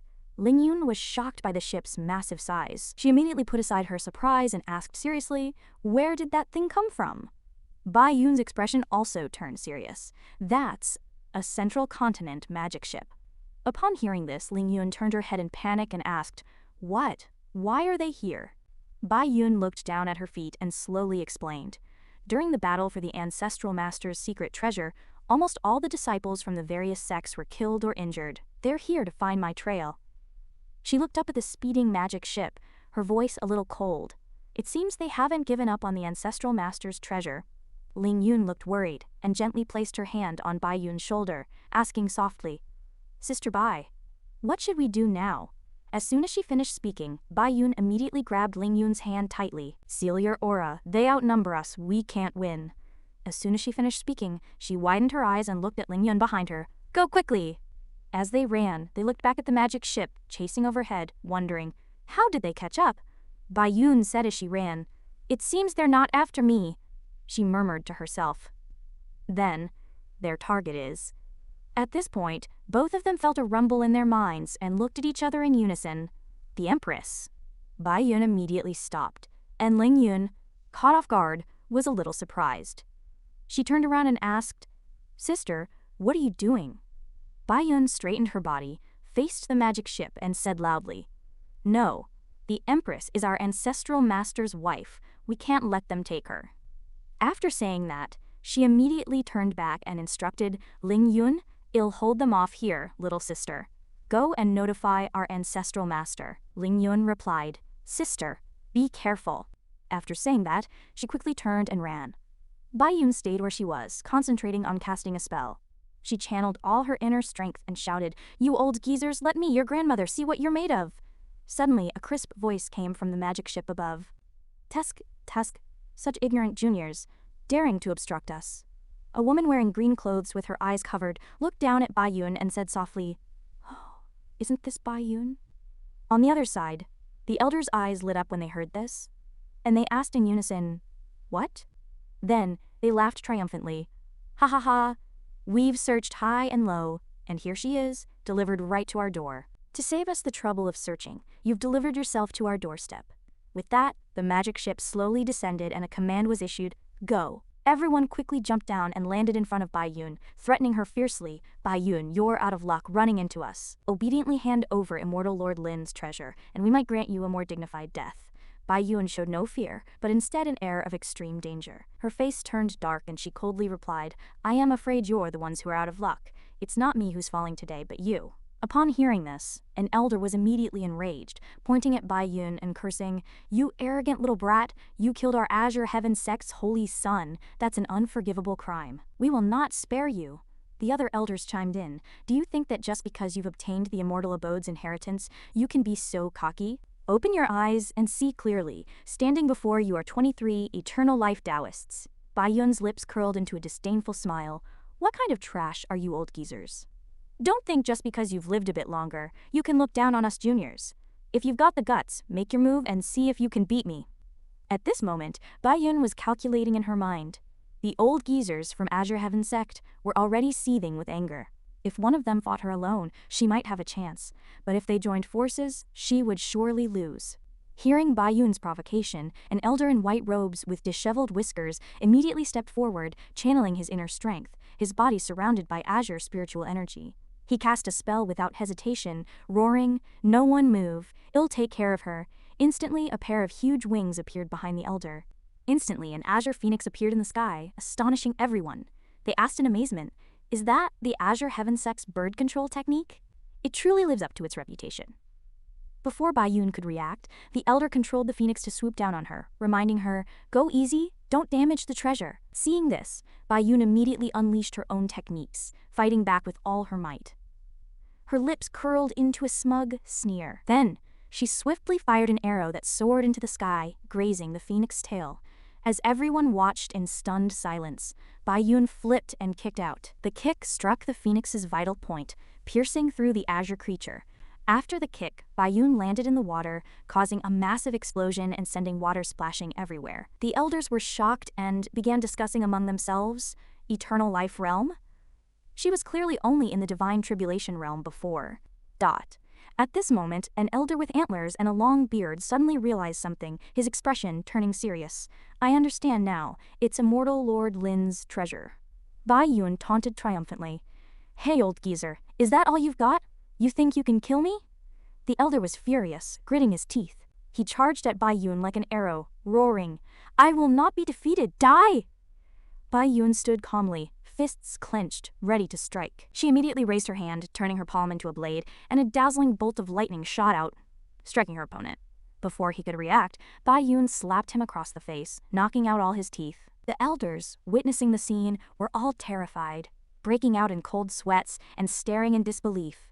Ouch! Bai Yun kicked him in the abdomen, shouting, "Lineage-severing kick!" The elder cried out in agony, his face contorted.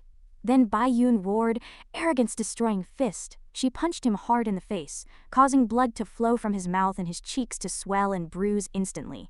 Teeth and blood splattered out. Ugh! Ah! Bai Yun, burning with anger, relentlessly pummeled the elder's head, causing him to scream and his face to become unrecognizable. She shouted as she hit him, "Useless! Useless! Useless!" The elder could only take the beating, crying and begging for mercy. The other elders were drenched in cold sweat, their faces ashen, pointing at Bai Yun in terror. She doesn't seem to be using her full strength, and she's already broken the Azure Heaven sect elder's ultimate move. What do we do? I don't think I can beat her either.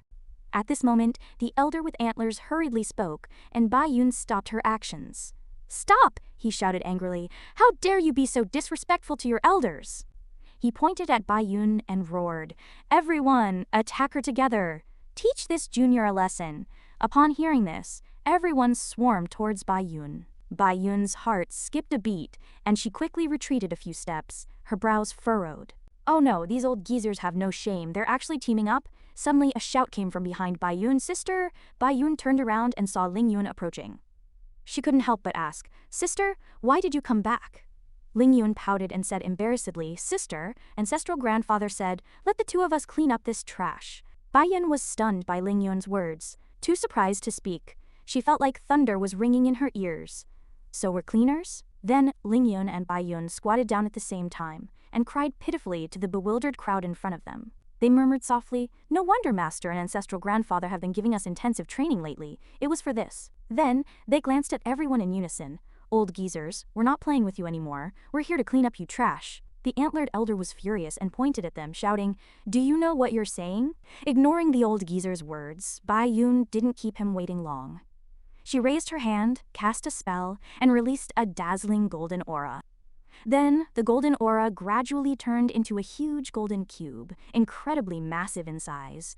The elders immediately tried to block it, shouting, "Block it quickly!" The elders tried their best, channeling their inner strength and blasting towards the huge golden light. Ah!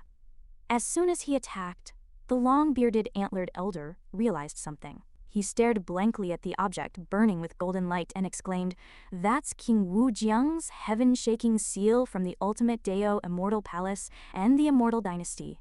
He really did die at the hands of Jaxia Academy. Hearing this, Bayun's lips curled into a cold smile, and she replied, "The guy's crimes were countless. He died a miserable death." Do you want to hear a live reenactment? Below, the elders immediately shouted, "Everyone, unleash your power together. Destroy that mark, and tear those two little brats' mouths apart." Bayun said, "Damn it, with over 20 eternal life Taoists joining forces, we'll have a hard time dealing with them." Ling Yun, however, seemed unusually excited. She immediately replied, "Don't panic, sister. Ancestral grandfather gave me something that can help us clean up this trash." Bai Yun seemed to see through Ling Yun's intentions and glanced at her casually. "Your storage pouch still has room for things?" Ling Yun, feeling embarrassed, muttered, "This is no time for jokes, sister." After speaking, Ling Yun immediately took out the statue from last time and said to the elders, "I have a weapon of mass destruction. Choose your way to die." The entire space fell silent at this scene, and everyone was stunned, seemingly at a loss. Suddenly, the antlered elder burst out laughing. "Ha ha ha, little kid, are you out of your mind?" Ling Yun ignored him and immediately activated the statue, emitting golden light in all directions. Then she said, "I love seeing you old geezers still gloating when death is imminent." After speaking, Ling Yun raised her hand and shouted, "Take this! Immortal technique. Scattered beings become soldiers. I invite the great sage immortal general to descend." Instantly, the wooden statue emitted powerful spiritual energy. Then, a huge staff appeared in the sky. Golden light flashed, and the huge staff slammed down on the elders below.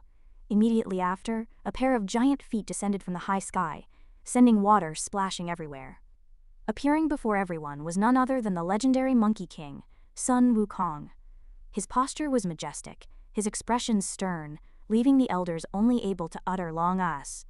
The elders' faces were ashen, cold sweat poured down like rain, and they muttered to themselves, This is... At this moment, the Monkey King's lips curled into a slight smile, his eyes filled with murderous intent, and he snorted coldly, as if to burn everything before him to ashes. One hand on his hip, the other gripping the massive golden staff, he stood imposingly before the antlered elder. The antlered elder was so frightened that his jaw dropped, his lips trembling as he murmured, "How is this possible? This monkey is actually emitting the aura of an immortal." The elders began to discuss amongst themselves. How could the laws of the realm be broken so easily? The Monkey King, burning with anger, shouted sharply, "I am here by the order of the Venerable One to send you to your deaths." As soon as his voice fell, the Monkey King channeled his inner strength, and spiritual energy surged out like a storm. The elders were terrified, their souls scattering, and they turned to flee, shouting as they ran, "Run!" The Monkey King gave them no chance to escape.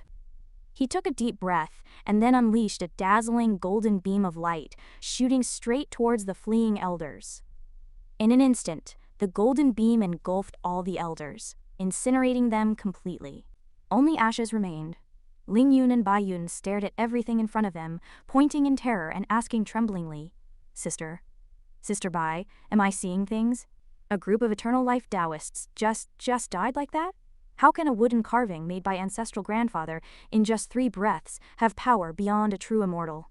Bai Yun immediately replied, "Ancestral grandfather's realm is probably far beyond our imagination." Sister, I feel like I am dreaming." Ling Yan reached out, her cheeks slightly flushed as if wanting to do something. She thoughtfully rubbed her chin and suddenly reached out to pat Bai Yun's backside. Bai Yun shouted in embarrassment, "Ouch!" Then she roared angrily, "What are you doing?"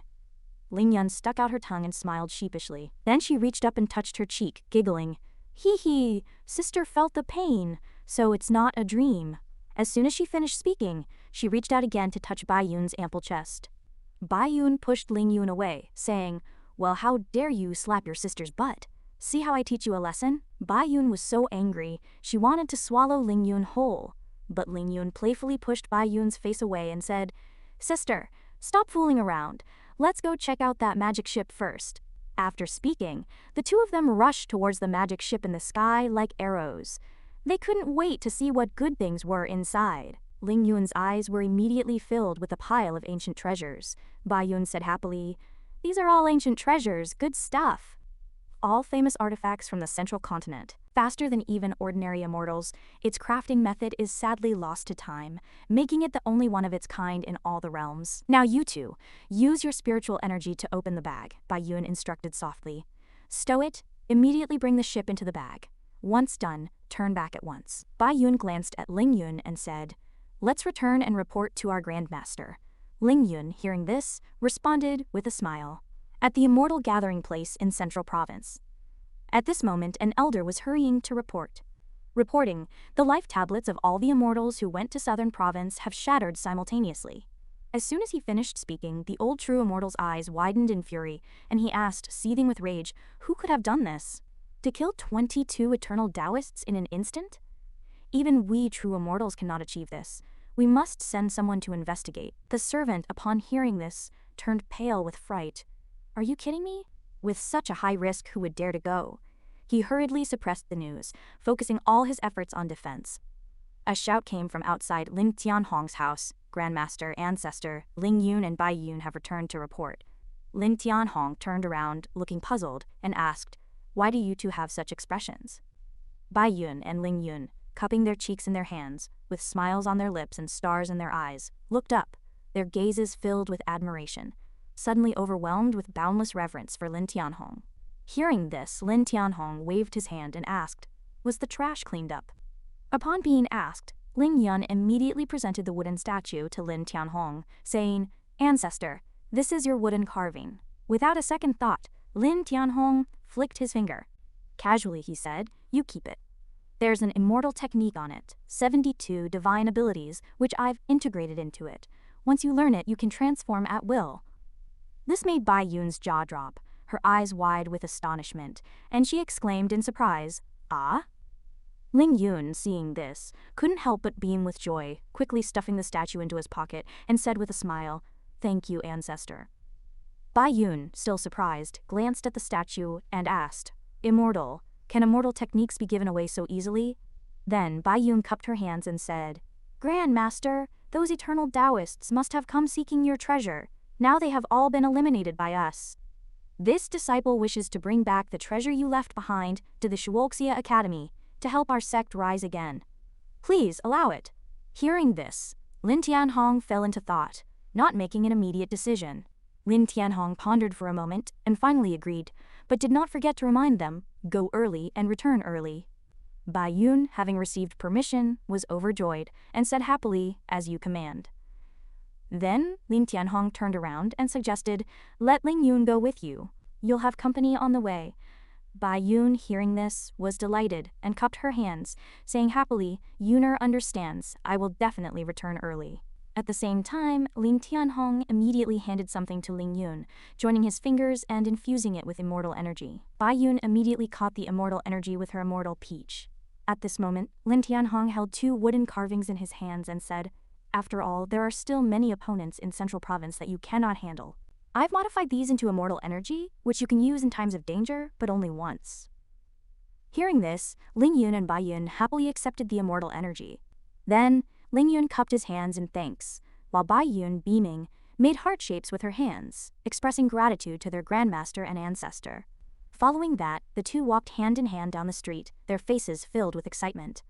Bai Yun whispered to Ling Yun, "With grandmaster around, well never lack treasures." Ling Yun, hearing this, also became happy and said, "Before, I was constantly hunted and lived in fear, but now I feel like I can roam the world without fear." In the evil god kingdom, a servant was reporting, "Lord Tuo, as you commanded, the followers have discovered an extremely yin cave." Hearing this, the evil god's lips curled into a slight smile, and he replied, "Very good."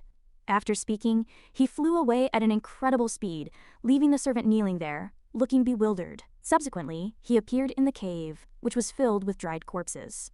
He stared into the depths of the cave, muttering to himself, "This cave actually has such rich yin and evil energy. Even if I advance to the demonic immortal realm, It will be of great benefit."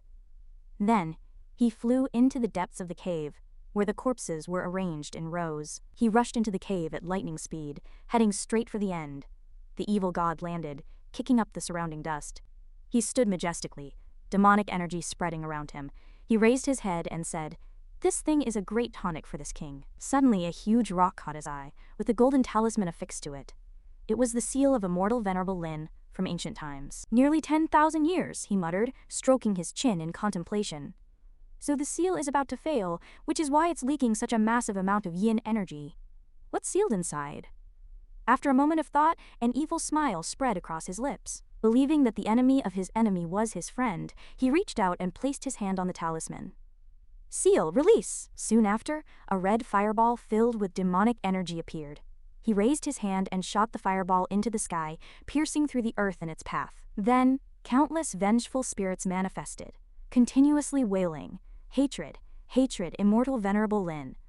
Hatred, hatred." The evil god stood below the cave entrance, muttering to himself, This is the demonic resentment left over from ancient times, and there are so many." Then he couldn't help but marvel. The resentment is so strong. If I can harness it, my power will greatly increase. With that, he bared his sharp teeth and said triumphantly, "Perhaps I can dominate this world." Then, he soared into the air and shouted, "Do you all hate that damned immortal venerable Lin, the one who founded the Shuoxia Academy?" Below, the vengeful spirits continued to roar, "Hatred, hatred, immortal venerable Lin." Seeing the spirits' reaction, the evil god seized the opportunity. "As long as you are loyal to me, become followers of Lord Evil God, I can avenge you." Hearing this, the vengeful spirits all agreed, clamoring to say, "Revenge, yes, revenge. As long as he is reduced to ashes, we are willing to become followers of the evil god." Then, the evil god pointed towards the imperial city and commanded, "Go. Our evil god cult followers are all around. Find the vessels you desire, possess them, and be reborn." Hearing this, the vengeful spirits didn't hesitate, rushing towards the imperial city like arrows. Then they all burst into laughter. "Ha ha ha, we are reborn!" At this moment, the evil god was ecstatic, raising his hands in triumph. "How fortunate! My combat power has instantly increased tenfold." On a flying artifact cutting through the wind and waves, speeding forward, Baiyun stood happily at the bow, looking around. She thought, who would have thought that after so many years away from the Shuoxia Academy, I would finally be able to return and see my master and fellow disciples. Suddenly, a man's figure slowly approached from behind. He pounced, hugging Baiyun tightly from behind, and said with a cheeky grin, "Beauty, what are you thinking about?" Baiyun was startled and turned back, exclaiming, "Ah, how annoying, it's a man." Baiyun hurriedly pushed him away, jumping to a distance, and questioned in alarm, "Who are you? How did you get on the ship?" The man stroked his chin, grinned, and said, "Of course, I was attracted by your beauty and couldn't help but follow." He opened his arms, pretending to pounce. "With such a beautiful scene, why don't you come with me, beauty?" Baiyun hugged her chest in fear, stammering, Don't come any closer." Suddenly, Baiyun's gaze fell upon a familiar earring. Her eyes widened. "Humph." Then Baiyun immediately approached the man, pointing her finger at his chest and scolding, "You lecherous fellow, how dare you flirt with me?" "What? Sister Bai, you actually recognized me?" Baiyun curiously moved closer to Ling Yun's chest, reaching out to touch it, and found no breasts. "How did you turn into a man?" Ling Yun proudly spread her arms, showing off, "Just now, I comprehended one of Ancestor's 72 divine abilities, the yin-yang transformation. That's why I changed like this." Ling Yun reached out and pinched Baiyun's chin, pulling her closer. "How about it, little beauty? Now we can finally cultivate together. This gentleman will take good care of you." "Humph." Baiyun snorted coldly, immediately extending her claws towards Ling Yun's face. Ling Yun cried out in fright, "Ouch!" Her face flushed red. She covered her crotch and hurriedly jumped away, stammering, "Sigh, sister, what are you doing?" Baiyun stroked her chin, staring at Ling Yun. "Even though your upper body has changed, your lower body hasn't. How can we cultivate together?" Ling Yun's body returned to its original form. She covered her chest with one hand and her crotch with the other, stammering and scolding, how annoying, I haven't learned it all yet." Baiyun put her hands on her hips, smiling happily. She waved her hand and said regretfully, "Then we can only try again after your lower body changes too." Ling Yun admitted defeat, turned around, and ran into the cabin. "Humph, sister is too mean. I am ignoring you." Leaving Baiyun standing there, watching her with a triumphant smile. At this moment, the flying artifact had already flown over the rolling mountains, faintly visible in the clouds, having reached Central Province. Below the mountains, a long river meandered, like a white ribbon. Baiyun shouted happily, "We're home, Central Province. Let's report the news first." With that, she placed her hand on her chest. With a gentle incantation, a light flashed from her forehead, and the scene shifted to the Shuoxia Academy. A pair of sharp eyes stared ahead, a light similar to Baiyun's flashing on his forehead as well. He thought, Baiyun is returning soon. Through the light, he saw Baiyun's figure on the ship, and that she was bringing back immortal Venerable Lin's treasure. With this treasure, the Shuoxia Academy could finally have an immortal Venerable. The current Shuoxia Academy consisted of Palace Master Feng Jingtian, the red-haired immortal Lei Yan, the veiled immortal Han Ye, the gray-haired immortal Bai Chan, the immortal Zhu Dao with a wooden shield on his face, and the red-haired immortal Hong Hu with his beard braided. The scene shifted to the Han Yi Palace. Inside the ice hall, a subordinate knelt on the ground, asking respectfully, "Master, why have you summoned me?" Immortal Han Ye opened one eye halfway and said coldly, "Baiyun is returning soon. Send someone in secret to kill her and bring back immortal Venerable Lin's treasure," the subordinate asked, puzzled. "Master, why?" Immortal Han Ye turned to look at the withered tree beside him, explaining slowly, "Lord Immortal Tree's lifespan is coming to an end. When that happens, other forces will definitely join hands to slaughter us." He spread his hands, declaring, "The destruction of the Shuoxia Academy is inevitable. I am unwilling to be buried with this crumbling Shuoxia Academy. If I obtain the treasure, I will take you all away from here. It is only a matter of time before I become an immortal. When that time comes, I will lead you to establish our own sect." Hearing this, the subordinate cupped his hands and accepted the order. "Your disciple understands. I will go and do it."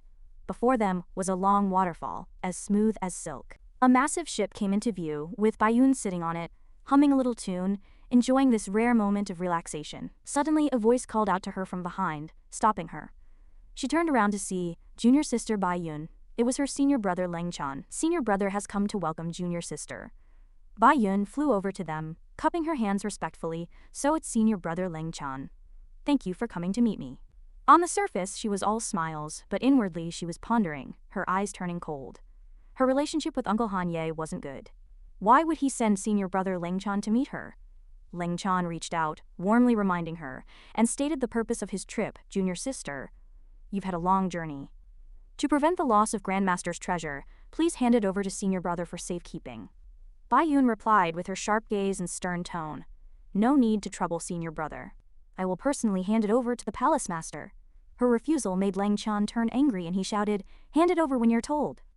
The people behind him also joined in, jeering and saying harsh words, "What's taking so long?" "Exactly."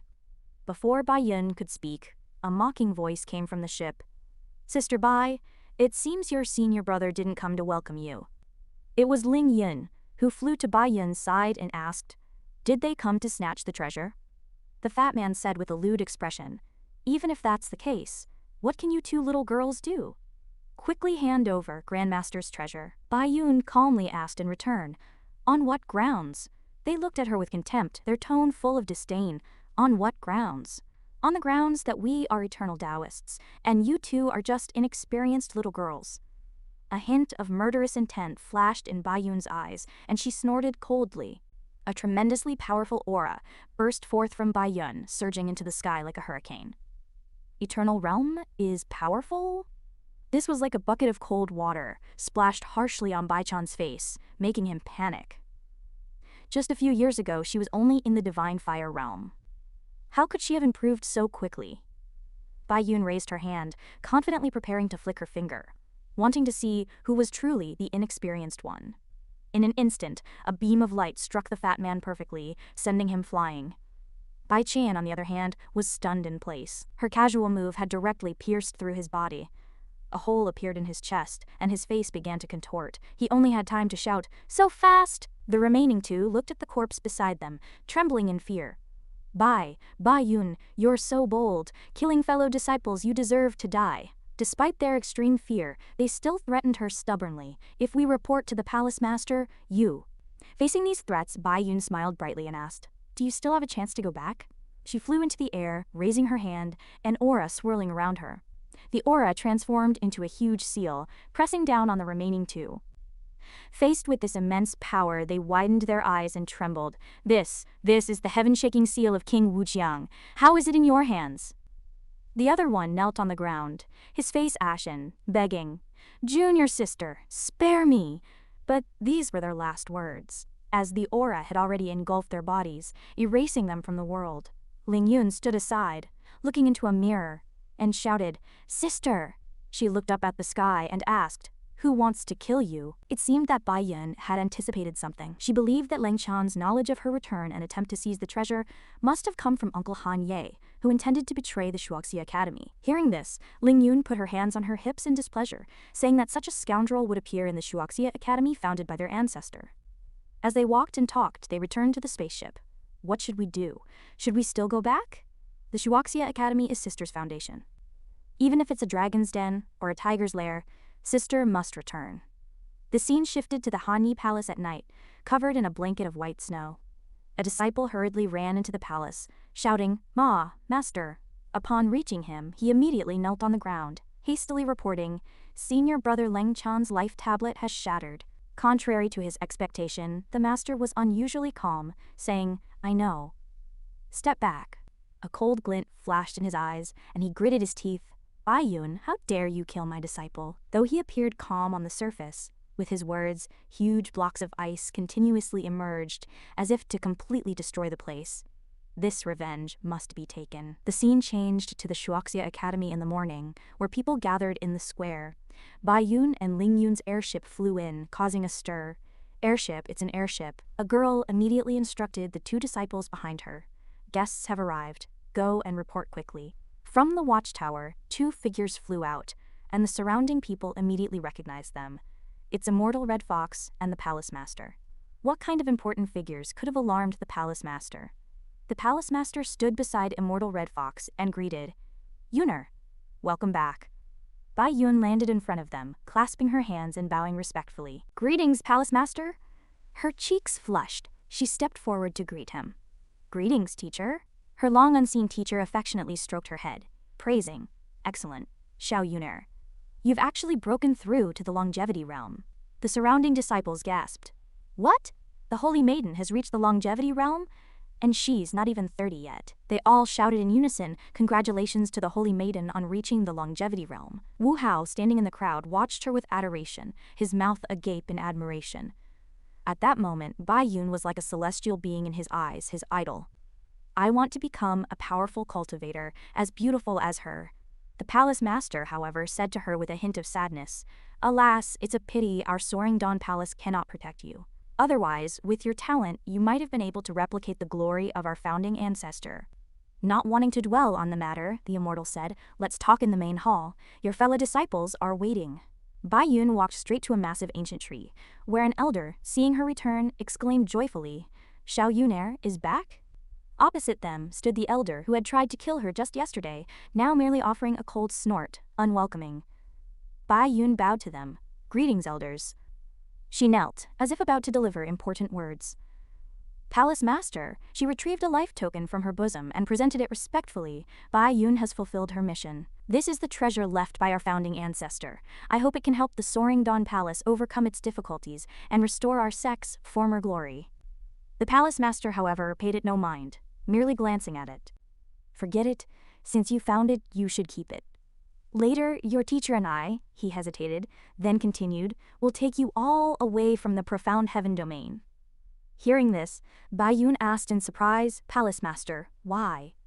That senior ancestor, who had been holding back his anger, finally couldn't restrain himself and shouted, "Isn't it because you killed so many elders and disciples from the super sects of the central continent in the immortal abode?" He could no longer maintain his composure, roaring, "The day the immortal Tree Lord passes away will be the day the Soaring Dawn Palace is destroyed."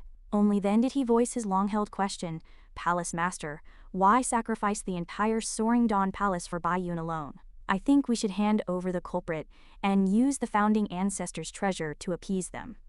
Perhaps the Soaring Dawn Palace can still survive this calamity." Seeing his terrible attitude, the Immortal reminded him, "Han Ye, do you have any shame? As an elder, you're so afraid of death that you want to sacrifice a junior." "However," Han Ye retorted, "Red Fox, this trouble was caused by your disciple. Why should we be implicated? Seeing their irreconcilable dispute, the palace master had no choice but to speak up. Yunur obtained the treasure for the Soaring Dawn Palace. She has rendered meritorious service. A group of robbers tried to seize the treasure. They deserved to die. What does it have to do with her? Even if it means sacrificing the entire Soaring Dawn Palace, this palace master will protect her. Han Ye was still indignant, and another senior ancestor stepped forward to speak for him, palace master. Is it worth it to implicate the entire Soaring Dawn Palace for Bai Yun alone? I agree with junior brother Han Ye's opinion. He was immediately glared at by an elder beside him, who was seething with anger. The elder raised his hands, defending her. What did Bai Yun do wrong? Those people wanted to lay their hands on the founding ancestors' treasure. They deserved to die. He smiled, praising her repeatedly, appearing very satisfied. Well done, it only proves that Bai Yun is superior to them. However, Han Ye snorted coldly, stating his reason. HMPH, the incident in the immortal abode can be overlooked. But what about the holy son of the supreme Dao Palace, Jun Wuxi? Because of that, the two great holy lands are now at odds, irreconcilable enemies. That's her personal matter. After speaking, Han Ye looked at the senior ancestor beside him, seeking support. Junior sister Bai Chan, am I right? Bai Chan didn't answer, simply closing her eyes in silence, offering no opinion. At that moment, Ling Yun walked in, her voice strong and clear. Bai Ji risked everything to retrieve the treasure, and you immortals of the Soaring Dawn Palace treat her like this? It's outrageous! Han Yi interrupted, angrily scolded. Old. Who dares to interrupt the Elders' Council? Ling Yun replied fearlessly. It's your grandma. Bai Yun saw her, a hint of joy flashing in her eyes. Ling Yun didn't stop, pointing at Han Ye and cursing. Especially you old thing. That old mouth of yours only knows how to slander. Han Ye, enraged, raised his hand, revealing sharp nails, and said through gritted teeth, What are you, daring to interfere in the affairs of our Soaring Dawn Palace? Are you tired of living? Ling Yun remained calm, taking out a small bell, which emitted a dazzling golden light. The bell grew larger in her hand, and circles of sound waves spread out in all directions, centered on that spot. The bell's sound reverberated through the valley, and everyone was shocked to discover that it was actually the Supreme Emperor Bell. Just then, something unexpected happened. The old tree, which had appeared to be dead, began to tremble, and an ancient voice echoed. The descendant of my master has arrived. The old tree rasped, Master, although this old servant can no longer see you, I have no regrets in this life, having seen your descendant today. The old tree took the lead, saying, The Soaring Dawn Palace welcomes the second holy maiden. All disciples, pay your respects. The palace master and the Red Fox Immortal also clasped their hands and bowed. Bai Chan also bowed, her clear voice ringing out, Disciples of the Soaring Dawn Palace greet the descendant of the Immortal Venerable. The second holy maiden, the masked person, looked around, and seeing everyone bowing, hurriedly followed suit. He bowed hastily, saying respectfully, Greetings, descendant of the Immortal Venerable. Han Ye, seeing him break their agreement, shouted angrily, You. Bai Yun, seeing that only Han Ye remained motionless, reminded him, Elder Han Ye, why haven't you paid your respects? Han Ye took out a ball of blue crystal, saying disdainfully, A mere child, how dare you ask this old one to bow? The blue crystal rapidly expanded, and he shouted, The 36 Heavenly Dipper Immortal Binding Formation. Then he took out several rectangular yellow talismans, throwing them forward, and roared, Vitality sealed. The old tree's body shook, as it was bound by red iron chains, which were also affixed with those yellow talismans. It shouted loudly, Enemy intrusion!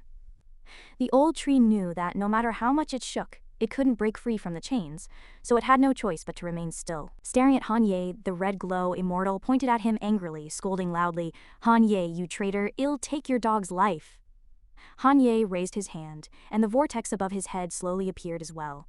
He said disdainfully, Do you think you're worthy? Today, none of you will leave here alive. At that moment, a man appeared, smiling in satisfaction as he praised, Han Ye, well done. He stood on the ground, looking arrogantly at everyone, slowly closing his eyes and releasing his pressure. The palace master recognized him, saying in surprise that pressure, it's the sacred Void Immortal Venerable of the Grand Void Immortal Sect. As he spoke, he raised his hand to stop the people behind him from rushing forward, making a decisive decision.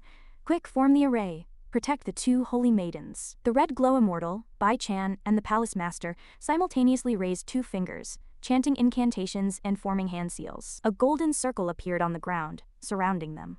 Seeing the situation was dire, the masked person quickly ran to Han Ye's side, flattering him, "Brother, we're in the same boat, you must protect me." Han Yi glanced at him, then smiled, "Ha ha ha, of course."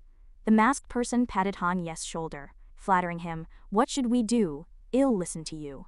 Han Yi sneered, "Ha ha ha, with the Immortal Venerable taking action, we just need to watch the show. Sealing the old tree is already a great achievement. Once the Immortal Venerable gets the treasure, he'll reward us with some treasures."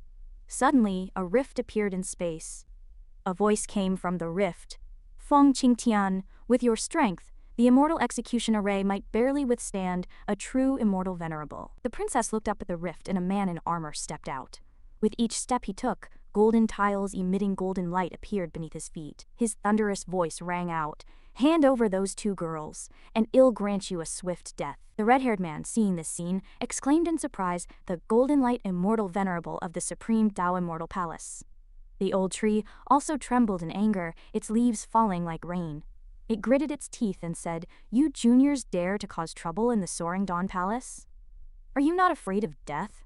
The blue-clad man turned his head, saying provocatively, "Senior old tree, don't get excited. You can't break this formation in a short time, which is enough for us to take the people away." Seeing the 2 of them approaching, the Red Glow Immortal turned back to the people behind him, instructing, "Yuner, Liner, you 2 go quickly, well, hold them off." However, he stopped before finishing his sentence, exclaiming in astonishment, "What are you 2 doing?"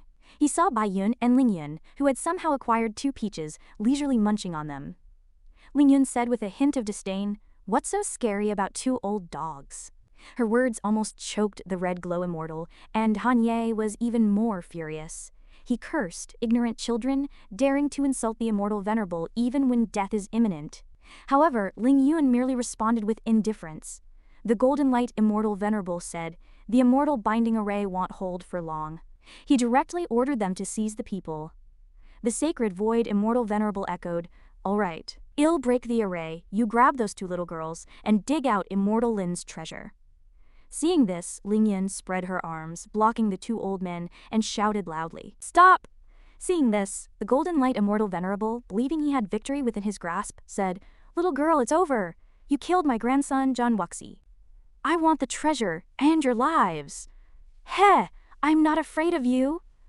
Ling Yun raised her face, laughing loudly. "Heh, I'm not afraid of you. I just wanted to say."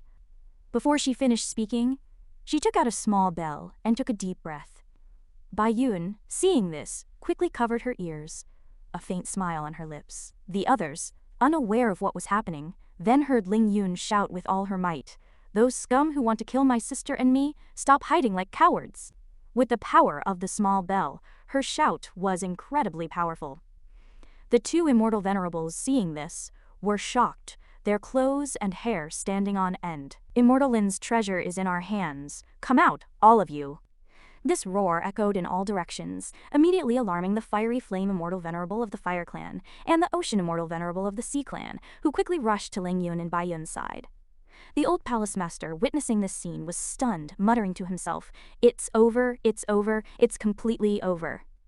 Ling Yun remained confident, taking out a wooden puppet and saying boldly, "Everyone's here. I, a humble one, will send you seniors on your way."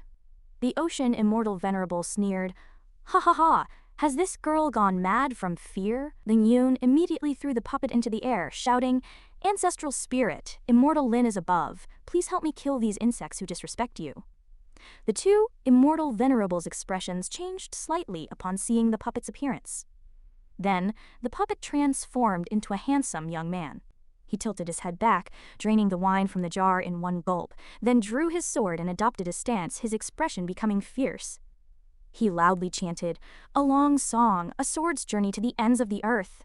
Everyone, drink this fine wine and depart in peace." Then he hurled the wine jar at the old men. Seeing this, the Golden Light Immortal Venerable raised his hand and shattered the jar, scolding angrily, "HMPH, a mere piece of wood, daring to flaunt your literary skills. Die." He swiftly rushed towards the youth, unleashing a massive palm strike. The wooden youth remained expressionless, saying calmly, What a pity, what a waste of good wine. He quickly unleashed a dazzling golden sword light, cleaving the golden light immortal venerable's palm strike in two, with a single strike. He formed hand seals, chanting, "Do you not see the yellow river's waters coming from the sky, rushing to the sea, never to return?" Then he pointed his sword at the sky, and a spatial rift appeared, from which countless lightning bolts poured down, illuminating half the sky. Immediately after, the tip of a sword emerged from the spatial rift. The old men, seeing this, exclaimed in unison, "Not good!" The wooden youth still held the wine jar leisurely, continuing to chant, "The grand river sword intent." Soon, countless sword lights descended from the sky, obliterating the four old men into ashes. The two people standing behind them seemed unable to believe their eyes. "What happened?" Bayun turned to the palace master, smiling. "Palace master, it's over. Let's go deal with the traitors." The old palace master was still bewildered. "Oh, all right, all right. What should we do?" "As long as we're alive, we can start over." "Let's run!"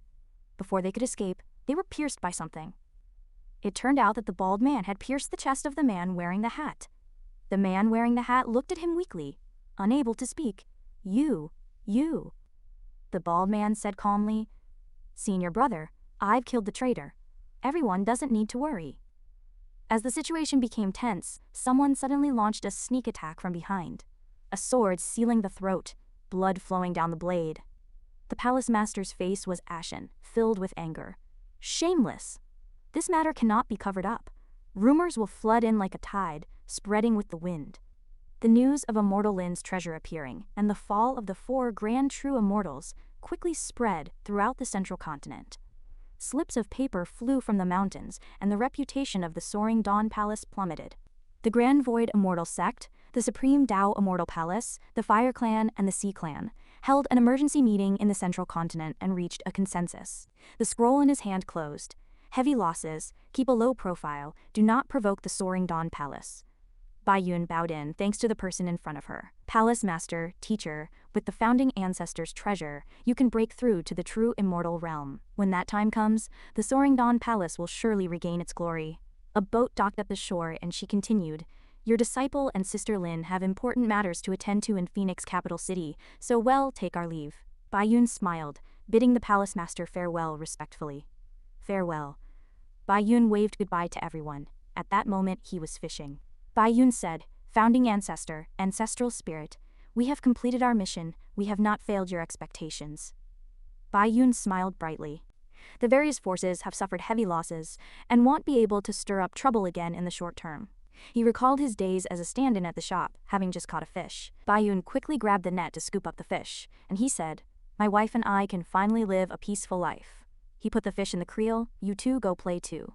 He walked calmly, reminding the Bayun sisters, "Come back later tonight, or, better yet, don't come back at all." The Bayun sisters bowed, "Yes, grandfather, ancestral spirit, rest assured." Then they happily turned and left. The demon lord ran back excitedly, shouting, "Wife! See?" He was drying clothes in the courtyard, and hearing his voice she turned around and wiped the sweat from her face. She looked at him, a gentle smile on her face. "What good thing happened to make you so happy?" As soon as he saw his wife, he rushed over like a happy child. The demon lord picked her up, his face filled with a happy smile. "Nothing, I just feel like we can finally live a peaceful life." She smiled helplessly, thinking something big had happened. Hearing the demon lord's words, he was also very happy, and she agreed, "Really? I feel that way too." He gently put her down, saying softly, "To celebrate this wonderful day." His eyes were gentle, but his words carried an obvious hint, "Let's go inside." He felt someone pinch her from behind, her face immediately turning red, but she quickly regained her composure and didn't react. She didn't refuse him either, just blushing and pretending to be reserved. With her cultivation, making love with her husband wouldn't affect the child, and she was also looking forward to it, clasping her hands together. All right. He had been waiting for these words, and immediately carried his wife into the room. Behind closed doors, a scene of intimate entanglement unfolded. Under the broad daylight, they acted so brazenly. Why not open a window? Heavens above, one might scold this amorous couple. Time flowed relentlessly, and 3 years had slipped by. Even the heavens seemed weary with the passage of time, yet this couple remained inseparable, wandering together, their affection deepening. Lin Tianhong and his wife grew more devoted each day, wishing they could be glued together, never to part. They sang, danced, and frolicked, their bond strengthening with each passing moment. One day after their shared intimacy, they lay entwined in each other's arms. She softly murmured, "My lord, I." He, slightly impatient, asked his wife, "Why do you hesitate?" She propped herself up, leaning over him, her slender legs swaying gently in the air. "I've been asking you to inquire about my lost family," she began, "and yesterday there was news." Her brows furrowed, as if reluctant to leave his side. She elaborated, "They say someone saw them in Nye City. I need to go and confirm." He smiled tenderly and agreed, "Very well, we'll go together." She quickly sat up, explaining, "How can we? We need someone to watch the house, and your shop is our main source of income." He listened quietly as she finished, and she gave a helpless smile. "If we close the shop, we'll have nothing to live on." Understanding his wife's concerns, he gently cupped her face. He then arranged for Bai Yun and Ling Yun to secretly protect her, allowing her to search for her family with peace of mind. He had already made plans, determined to protect her with all his might. He simply reminded her gently, then return quickly and bring them back as soon as possible. Finally, he added, comforting his wife, "Your husband will work hard and buy a bigger house." They reached an agreement, and she kissed his forehead, whispering gratefully, "You're so good to me, I'll return as soon as I can." He accepted her affection, then suddenly he leaned close to her ear and whispered, "If you're gone for many days, then let's have one more time." She was equally eager, her hand caressing his strong chest. All right. They were once again lost in their passionate embrace, the room seeming to be swept up in a whirlwind. Even the heavens seemed to shy away. A look of satisfaction spread across her face. A few days later, the carriage was ready, and the demon lord bid farewell to his wife at the rear. He waved goodbye to she, who reluctantly turned back to look at him. "Take care, my wife. I'll await your return."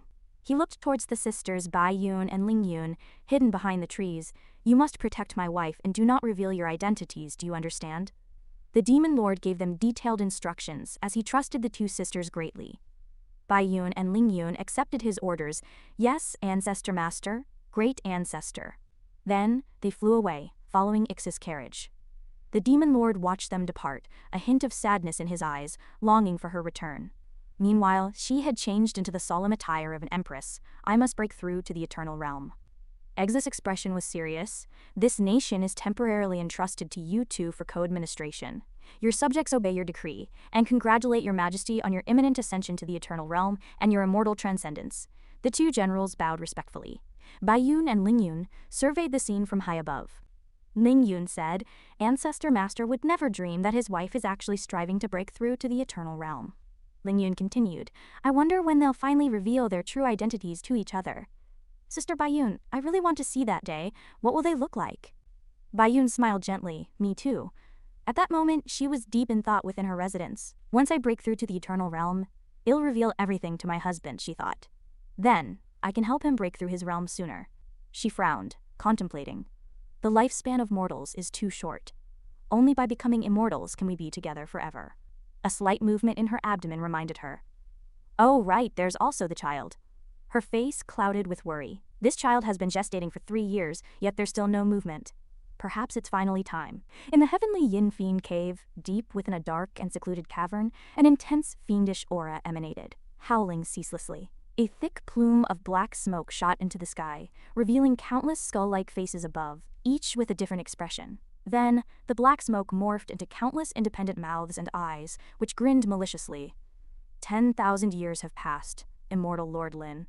Countless monstrous creatures have emerged from the cave, their faces contorted in rage. We cannot avenge ourselves upon you, but this time, we will destroy everything you left behind in the lower realm. The ground cracked open, and a purple light rose from the depths. The ghosts seemed to have discovered something. A lantern-like face spoke with a grave expression, and a monster burst forth, its wings unfurled, its black hands tipped with sharp claws, and a long tail trailing behind it. "Hail, Lord Sietuo!" The monsters below roared in unison. Sietuo revealed a chilling smile, his fangs almost touching. "You need not worry. When I achieve nirvana and become a phoenix, unifying the southern continent, I will lead you to conquer the central continent." He recalled the demon lord's smile, and his anger flared. "We must destroy everything Lin Immortal Lord left behind." The monster wore a triumphant expression. "I am the most loyal follower of Lord Evil God.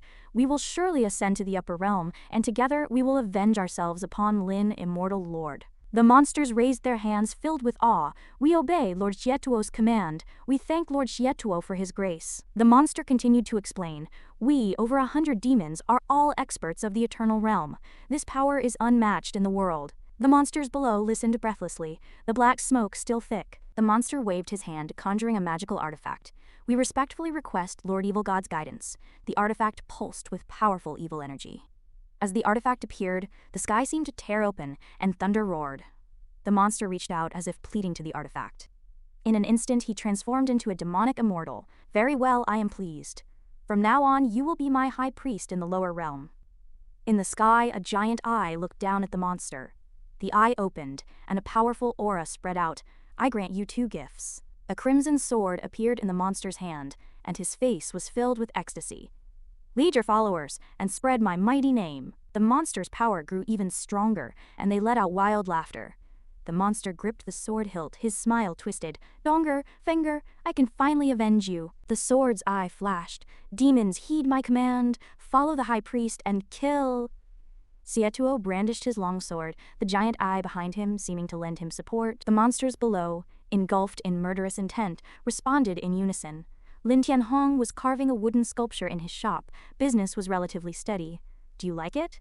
he asked the child beside him. The animal's shape piqued the child's interest, and the child tugged at his mother's sleeve, pleading, "Wow, Mom, I want it! I want it!" The gentle mother looked at her child helplessly. Just as the child and mother left, a person rushed in from afar, shouting, "Boss!" The young man burst into the shop, his expression flustered.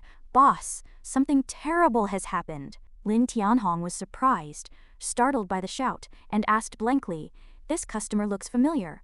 Are you a regular?" The young man quickly explained, his tone calm. "My grandfather bought a wooden sculpture from you 100 years ago and gave it to me." He wasn't that old, and this young man was quite burly.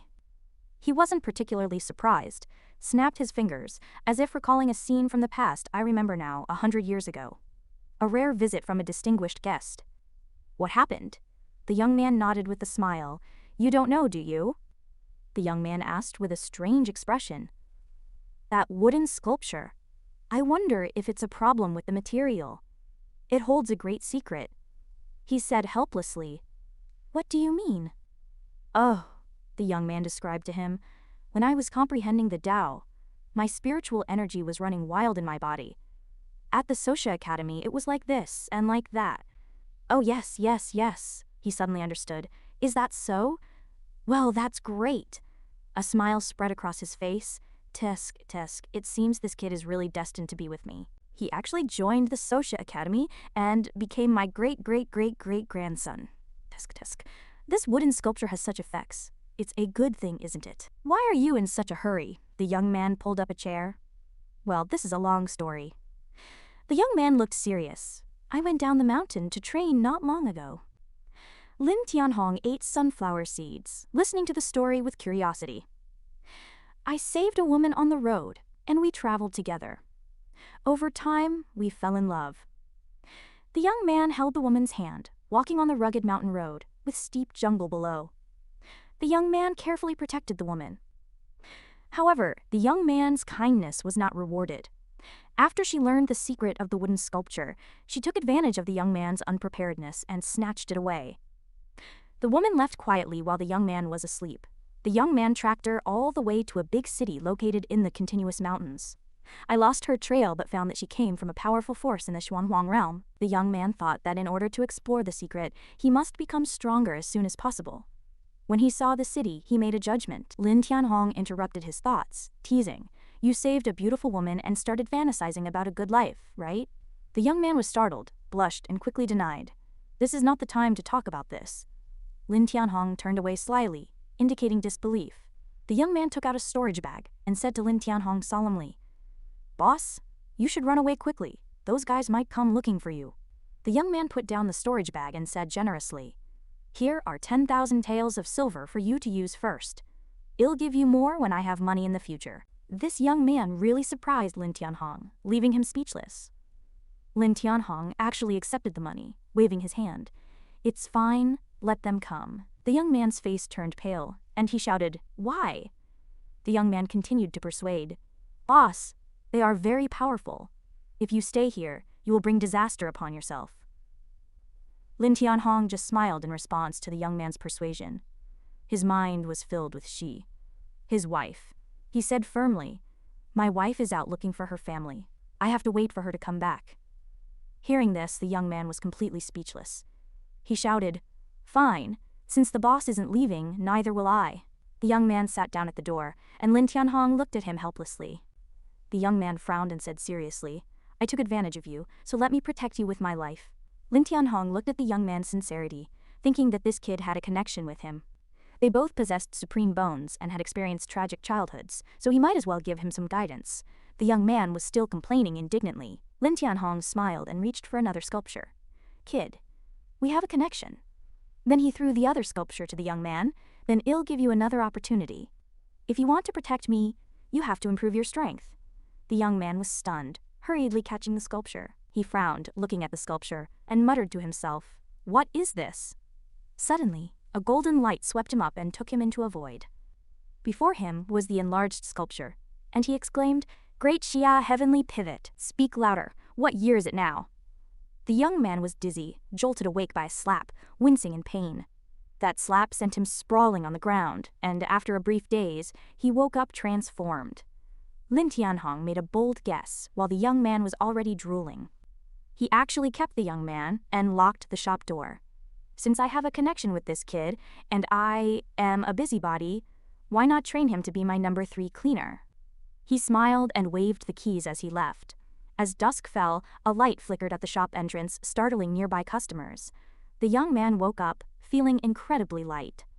He had actually survived a tribulation of thunder in his dream, and comprehended a cursive sword technique called Astonishing Genesis. He went to the shop door, about to open it, when someone came to report, "Boss, you should report to the authorities. It seems there's a thief in your shop." The customer looked flustered, pointing inside the shop. After listening, he smiled and reassured, "Thank you for the reminder. He's a new apprentice I hired. Sorry for the disturbance. I'll teach him a lesson later." Then he walked into the shop and closed the door. He saw the young man and deliberately praised, "Woke up so quickly?" The young man still had the glow of the magical artifact on him. "Boss," the young man was overjoyed, his face radiant. The young man quickly changed his address. "No, no," the young man knelt at his feet with lightning speed. This junior's eyes failed to recognize Mount Tai, not knowing senior is a great master. "Thank you for senior's kindness." He was startled by the young man's sincerity. The young man began to fumble around. "I have nothing to repay. Only." Lin Tianhong simply watched the young man perform in front of him. Lin Tianhong gently lifted Wu Hao by his collar and stood up.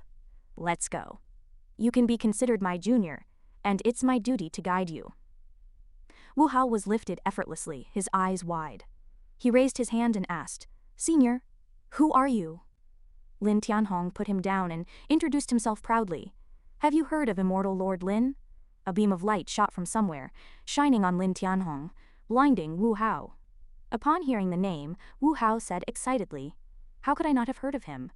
As the founder of our Sosha Academy." In Wu Hao's imagination, he was an old man with white hair and a kind face. He continued, "The most powerful existence in the history of the Xuan Heaven Realm, sweeping through the ages, unparalleled in his time, Wu Hao praised him to the 9th heaven. The demeanor of the ancestor from 10,000 years ago was the goal of every junior's lifelong pursuit." Lin Tianhong stood aside with his arms crossed, beaming with pride, enjoying the praise. Wu Hao turned to him and asked, "Could it be that senior is also from the Sosha Academy?" Lin Tianhong raised his chin and cleared his throat. "I am Immortal Lord Lin, and Immortal Lord Lin is me." Lin Tianhong suddenly became taller, with a divine halo appearing behind him. Wu Hao exclaimed in surprise, "Wow!" Wu Hao curled his lips, disbelieving. "Impossible! The ancestor ascended to the upper realm 10,000 years ago. Don't lie to me." He shook his finger. "And you don't have a beard." Lin Tianhong was angry. "Huh?" He knocked on his head hard. "Can't I come back to play after ascending to the upper realm? You stupid kid! I thought you were a diamond in the rough." Wu Hao's head had a big bump, and he asked, crying, "Are you telling the truth?" Lin Tianhong touched his nose. "Hey, of course it's true." Wu Hao thought for a moment. "That's right, senior. You have such supernatural powers, and gave me such a great opportunity. Why would you lie to me?" He immediately knelt down, his head deeply touching the ground. "Wu Hao, a grand disciple of the Sosha Academy, greets Grand Master Ancestor. Lin Tianhong waved his hand happily. From now on, you will be my number 3 cleaner. Come with me. Wu Hao stood up, excitedly muttering to himself, yes, Wu Hao is Grandmaster Ancestor's cleaner. He felt something was wrong and frowned. Why number 3? Lin Tianhong knocked him on the head again. This time, Wu Hao's head went straight into the ground. That's because there are number 1 and number 2. Blood seeped from Wu Hao's forehead. He rubbed his wound and said with a smile, oh, I see. Number 1 and number 2 cleaners are lucky to serve Grandmaster Ancestor so early. Lin Tianhong waved his hand. All right, you can go take care of your own business first. I'll find you if I need you. Wu Hao bowed. Yes, Grandmaster Ancestor. Suddenly, his face darkened, and a sinister smile appeared at the corner of his mouth. Just in time, I'll go get my revenge first. Lin Tianhong didn't stop him. Instead, he kicked him out onto the street. Go ahead, handle this little matter yourself. A moment later, Wu Hao stood in front of the Wu royal mansion. His family was a branch of the Wu royal mansion, and his grandfather was the strongest in the Wu family. At this moment, Wu Hao was aggressive, with powerful red spiritual energy emanating from his body. Wu Hao clenched his fists, his anger burning, the past flashing before his eyes. The hateful second madam coveted his supreme bone.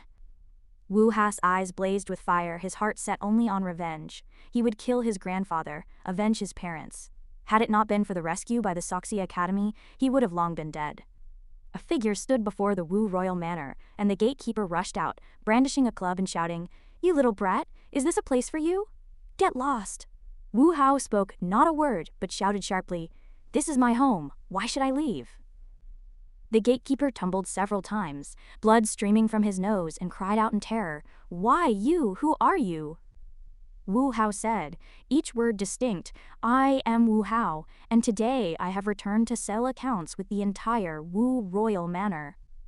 Upon hearing this, the gatekeeper scrambled into the manor, T3rd young master, M master.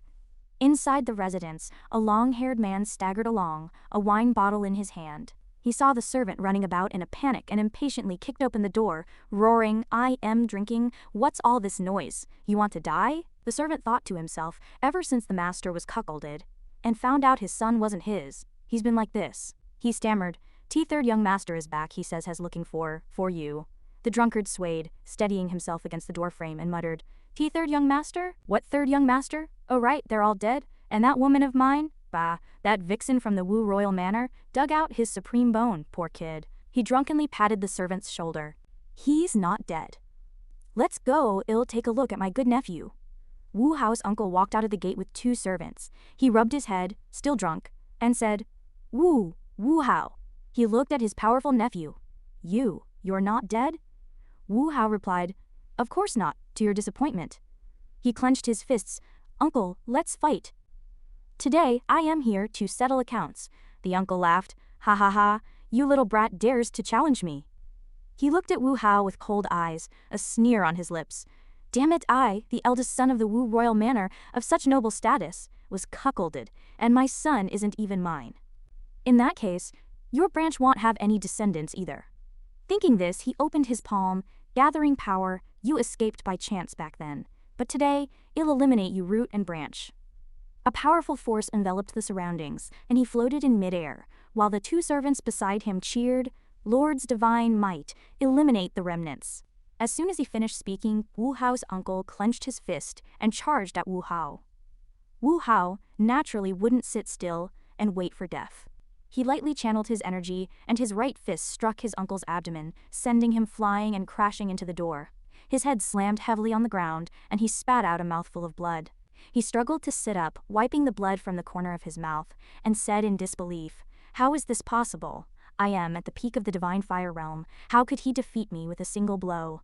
The servants had already fled far away.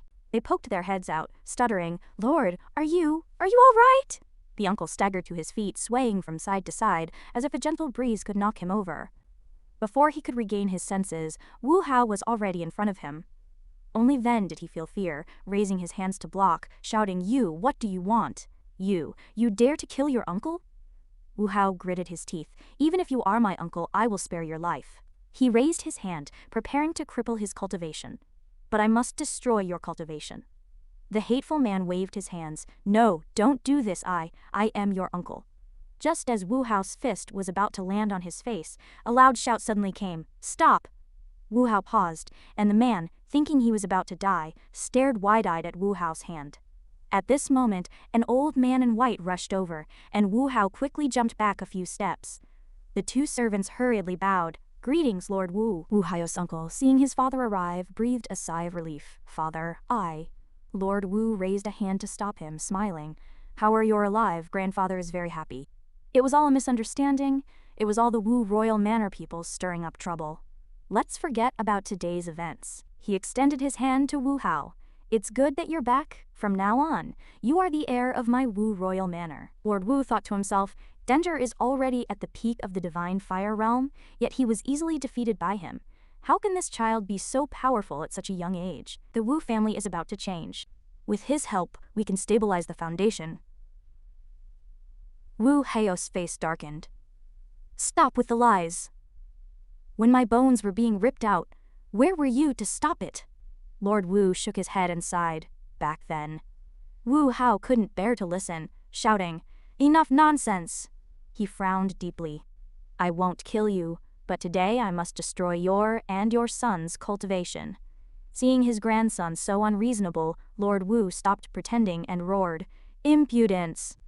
How dare you speak to your grandfather like this? He couldn't hold back any longer, channeling his inner strength, preparing to attack. Since you're so stubborn, don't blame me for disregarding family ties. A loud explosion erupted from the Wu royal manor. The surrounding residents poked their heads out to watch. That's the direction of the Wu royal manor. What's happening? It actually forced Lord Wu to take action? The crowd exclaimed, Wow, that's the peak of the divine tribulation realm, one step closer to immortality, truly worthy of being Lord Wu.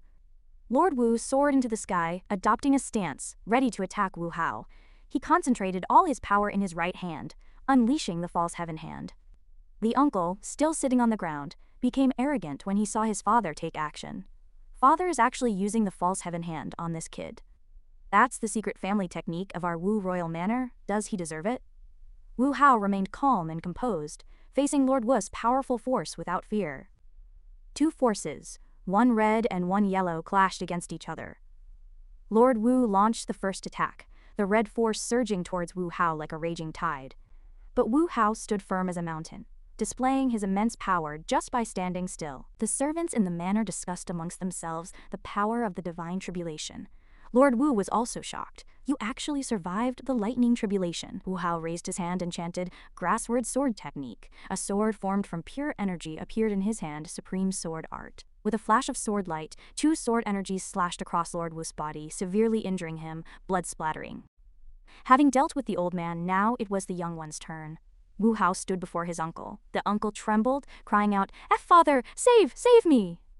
Unfortunately, his father was already lying to the side, unable to protect himself. Wu Hao continued his path of revenge, raising his fist high, his face grim. I said, I won't kill you. The uncle was terrified, turning to flee, ordering the servants, Stop him, stop him! The servants, unwilling to sacrifice themselves, scattered, leaving the uncle to let out a piercing scream, Ah! At the same time, outside Phoenix City, a golden teleportation gate appeared out of thin air, and a flying ship, a azure dragon and a crimson fox slowly emerged. We've finally arrived. This is it, Phoenix City. A voice came from the Heavenly Fox Clan sedan chair. HMPH, we, the Heavenly Fox Clan, obtained this information. How dare you try to steal it? Have you no shame? The elder of the War Dragon clan stroked his beard, replying sternly, You only obtained the information by seducing a child. You're the shameless ones. The two sides glared at each other, swords drawn. At this moment, someone from the Spirit Void Immortal sect interjected. There's no need for you two to quarrel. There's bound to be more than one of these wooden carvings. Everyone will get a share. Why quarrel? The two finally calmed down, and the people from the Spirit Void Immortal sect pulled them away. Finding the wooden carving is the priority. Let's go. Inside the city, the people from the Heavenly Fox clan saw a child in the distance, holding a wooden carving, the very thing they were looking for. Their eyes lit up and they shouted in unison, The wooden carving. The Heavenly Fox clan member quickly stepped forward, snatching the wooden carving from the child's hand. Give it here! The child cried out, You bad guys, give me back my Charmin! Seeing the large number of them, he had no choice but to swallow his anger. The Heavenly Fox clan member held up a talisman, sticking it to the wooden carving. That's it. It's exactly like the Monkey King. The Heavenly Dragon Clan members crowded around, asking the child, "Where did you buy this? Tell us!" The child cried even harder, stammering, "Our Red Moon wooden carving shop." The three groups vanished instantly. "Let's go!" The scene shifted to the Divine Wind Imperial Palace. A golden light soared into the sky, illuminating the entire palace. A familiar figure stood within the light, while Tian Wu and Tian Hao knelt on the ground, shouting in unison, "Congratulations, Your Majesty, on attaining immortality." Ling Yun hid in the nearby bushes, secretly rejoicing. "Great, she finally broke through. Our mission is complete." The person who had broken through was none other than Ji He. She walked through the air, gently waving her left hand, and a magnificent red and white robe appeared on her body, her hair neatly styled. Bai Yun observed closely, noticing something unusual. "Sister Ling, the imperial aura emanating from our grand ancestor is even stronger than those human emperors from the central continent." Ding Yan also sensed this and said, "That's right, sister, I have an urge to submit to her. Is this the legendary aura of a king?" "Ji," he said to Tian Wu and Tian Hao, "you may leave." The two immediately obeyed, bowing their heads, yes. She entered her room, a faint light flickering in her hand, and murmured to herself, "It's been so long since I've seen my husband. I miss him." A hint of anticipation appeared in her eyes. "Now that I have attained immortality, it's time to reveal my identity to him." She happily lifted her skirt. "Well, go see my husband now and give him a surprise." At Tianhong's shop, the people from the Heavenly Fox Clan, the War Dragon Clan, and the Spirit Void Immortal Sect had also arrived. "It's here." Wu Hao heard someone enter the shop and turned around. "Huh?" The Heavenly Fox Clan member immediately recognized him. "Tisk, isn't that Wu Hao kid?" Wu Hao pointed at her. "It's you. You and that woman stole my Monkey King statue." The War Dragon Clan member looked at him, puzzled. This kid is only a teenager, and he survived the lightning tribulation? The Heavenly Fox Clan member was also surprised. Not long ago, this kid was only at the Divine Fire Realm. How did he suddenly break through? She pointed at Wu Hao with her fan. That's right. He must have obtained the inheritance of an ancient powerful being. I guessed right." Everyone's attention was focused on the statue in Tianhong's hand. The Spirit Void Immortal Sect member stroked his beard and said, "This is just an ordinary foundation. Establishment realm, mortal. His realm is so low that I can't even determine his exact cultivation. Whoever he is, as long as we have the wooden carving, why should we, immortals, be so timid?" he said excitedly. "To possess such treasure is to invite disaster. Well, snatch it and divide it equally. After it's done, this Phoenix City, will disappear without a trace." The Spirit Void Immortal Sect and the Heavenly Fox Clan smiled sinisterly. He. The War Dragon Clan pointed at Tianhong, ordering, "Hey kid, hand over all your wooden carvings, this venerable one wants them all." The Heavenly Fox Clan echoed, "And tell us where you found the wooden carvings, or you'll die." Wu Hao frowned. "Try me." Tianhong, however, remained unusually calm, gently tapping Wu Hao's head. "Kid, don't panic." Tianhong counted on his fingers, thinking, "These guys are in such a hurry to die, it's perfect. I haven't seen my wife in a long time, and I am a little upset, so ill grant their wish. How can I make them suffer the most?" Suddenly, a voice rang out. "Impudence! How dare you threaten him? Are you courting death?" The group shrank back in fear. The Heavenly Fox Clan member turned pale. This is the Eternal Life Realm? How can there be an Eternal Life Realm expert in such a remote place?" Tianhong was stunned. Isn't this his wife's voice? He was confused. How did she suddenly become so domineering? Tianhong was still trying to figure out what was going on, and it was the Eternal Life Realm. The War Dragon Clan member was still shouting, "Who cares what he is, just kill him." He walked into the room, her aura chilling. The Heavenly Fox Clan member was terrified. Such a powerful Imperial Dao aura. Grand Ancestor, who is she? She's so powerful. Tianhong's eyes widened. Wife. He was surprised. Is it really her? Am I seeing things? In that instant, he truly felt as if he saw the peerless magnificence of Shi, the Empress of the Immortal Realm, her imperial aura reaching the heavens. Chapter 127. Tianhong gently lifted Wu Hao's collar. "Get up, you're considered my descendant. It's only right that I help you." Wu Hao was easily lifted up, his eyes wide, and he asked, "Senior, who are you?" Tianhong put him down and proudly introduced himself. Have you ever heard of the miserly, immortal venerable? A light shone directly on him from nowhere, dazzling Wu Hao. Ouch. Upon hearing the name, Wu Hao said excitedly, how could I not know? Hez, the founding ancestor of our Soxia Academy. In Wu Hao's imagination, he was a white-haired, kind-faced old man. He continued, the most powerful being in the Xuan Heaven Domain's history, sweeping across the ages, unmatched in the world. Wu Hao praised him to the skies. The grandeur of his ancestor 10,000 years ago was the lifelong pursuit of their generation. Tianhong stood aside, arms crossed, beaming with pride, enjoying the praise. Wu Hao turned to ask him, could it be that Senior is also from the Soxia Academy? Tianhong raised his hand, stroking his chin, and cleared his throat. I am the miserly immortal venerable, and the miserly immortal venerable is me. Tianhong suddenly became majestic, with a halo of sacred light behind him, making Wu Hao gasp in amazement. Wu Hao curled his lips, disbelieving, impossible grand ancestor ascended to the upper realm 10,000 years ago. Don't try to fool me, he wagged his finger, and you don't have a beard. Tianhong angrily went, huh? And smacked him hard on the head. Can't I come back to play after ascending to the upper realm?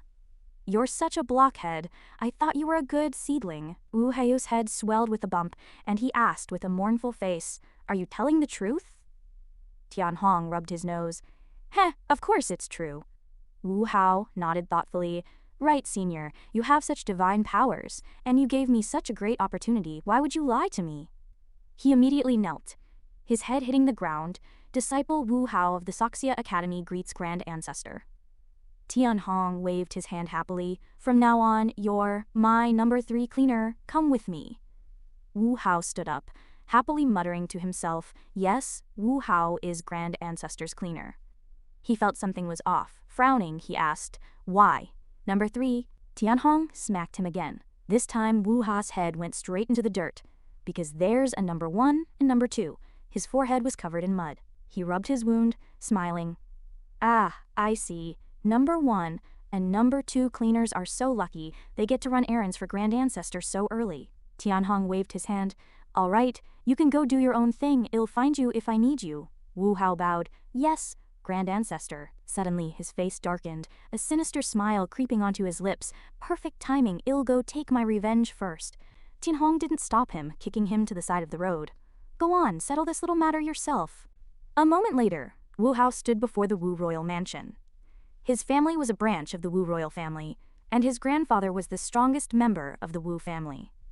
At this moment, Wu Hao emanated a powerful red spiritual energy, his aura fierce.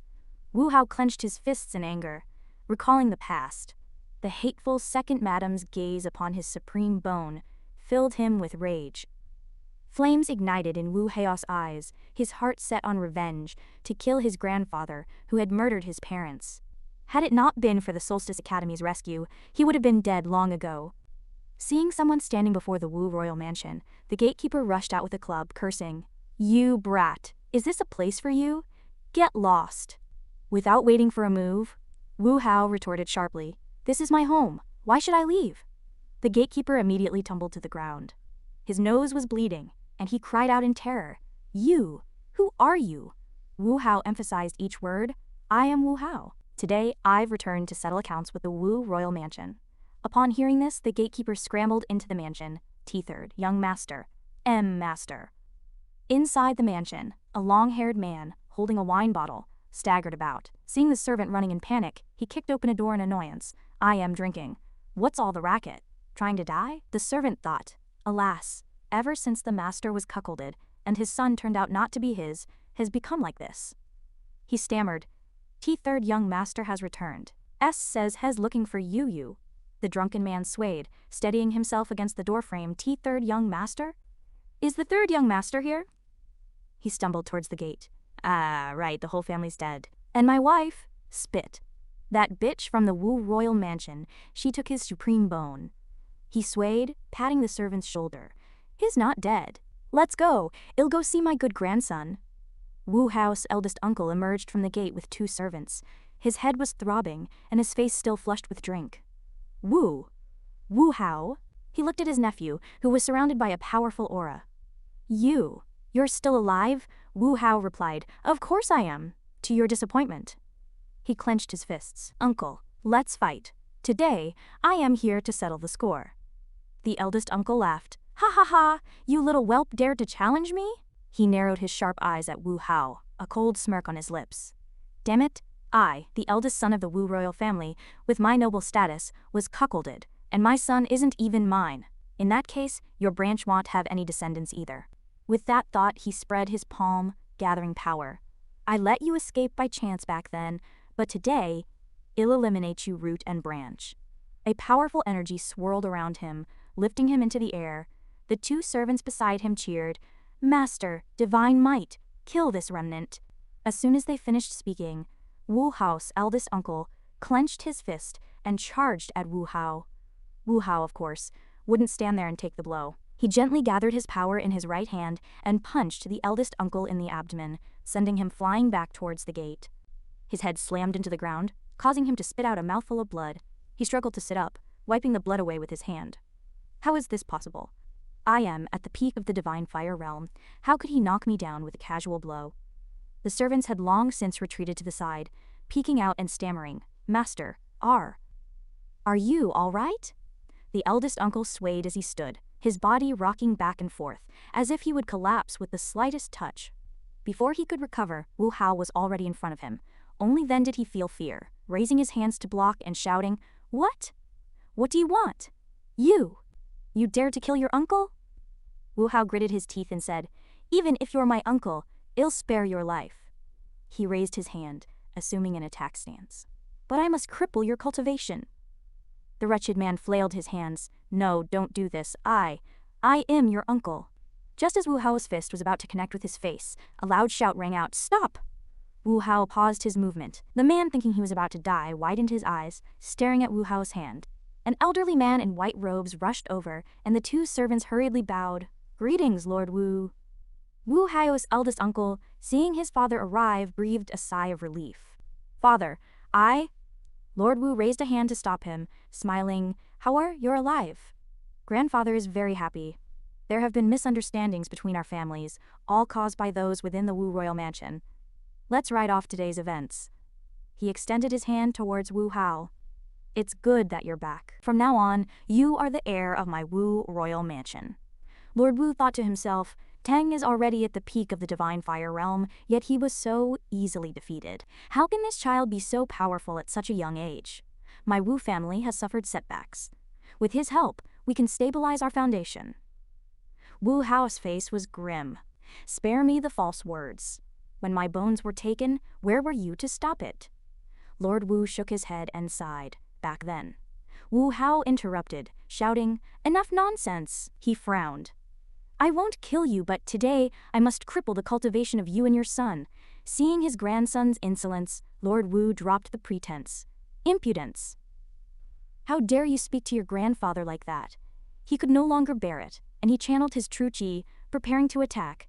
"If you persist in your folly, don't blame me for disregarding our kinship." A loud explosion erupted from within the Wu royal mansion. The surrounding residents came out to see what was happening. "That's from the Wu royal mansion.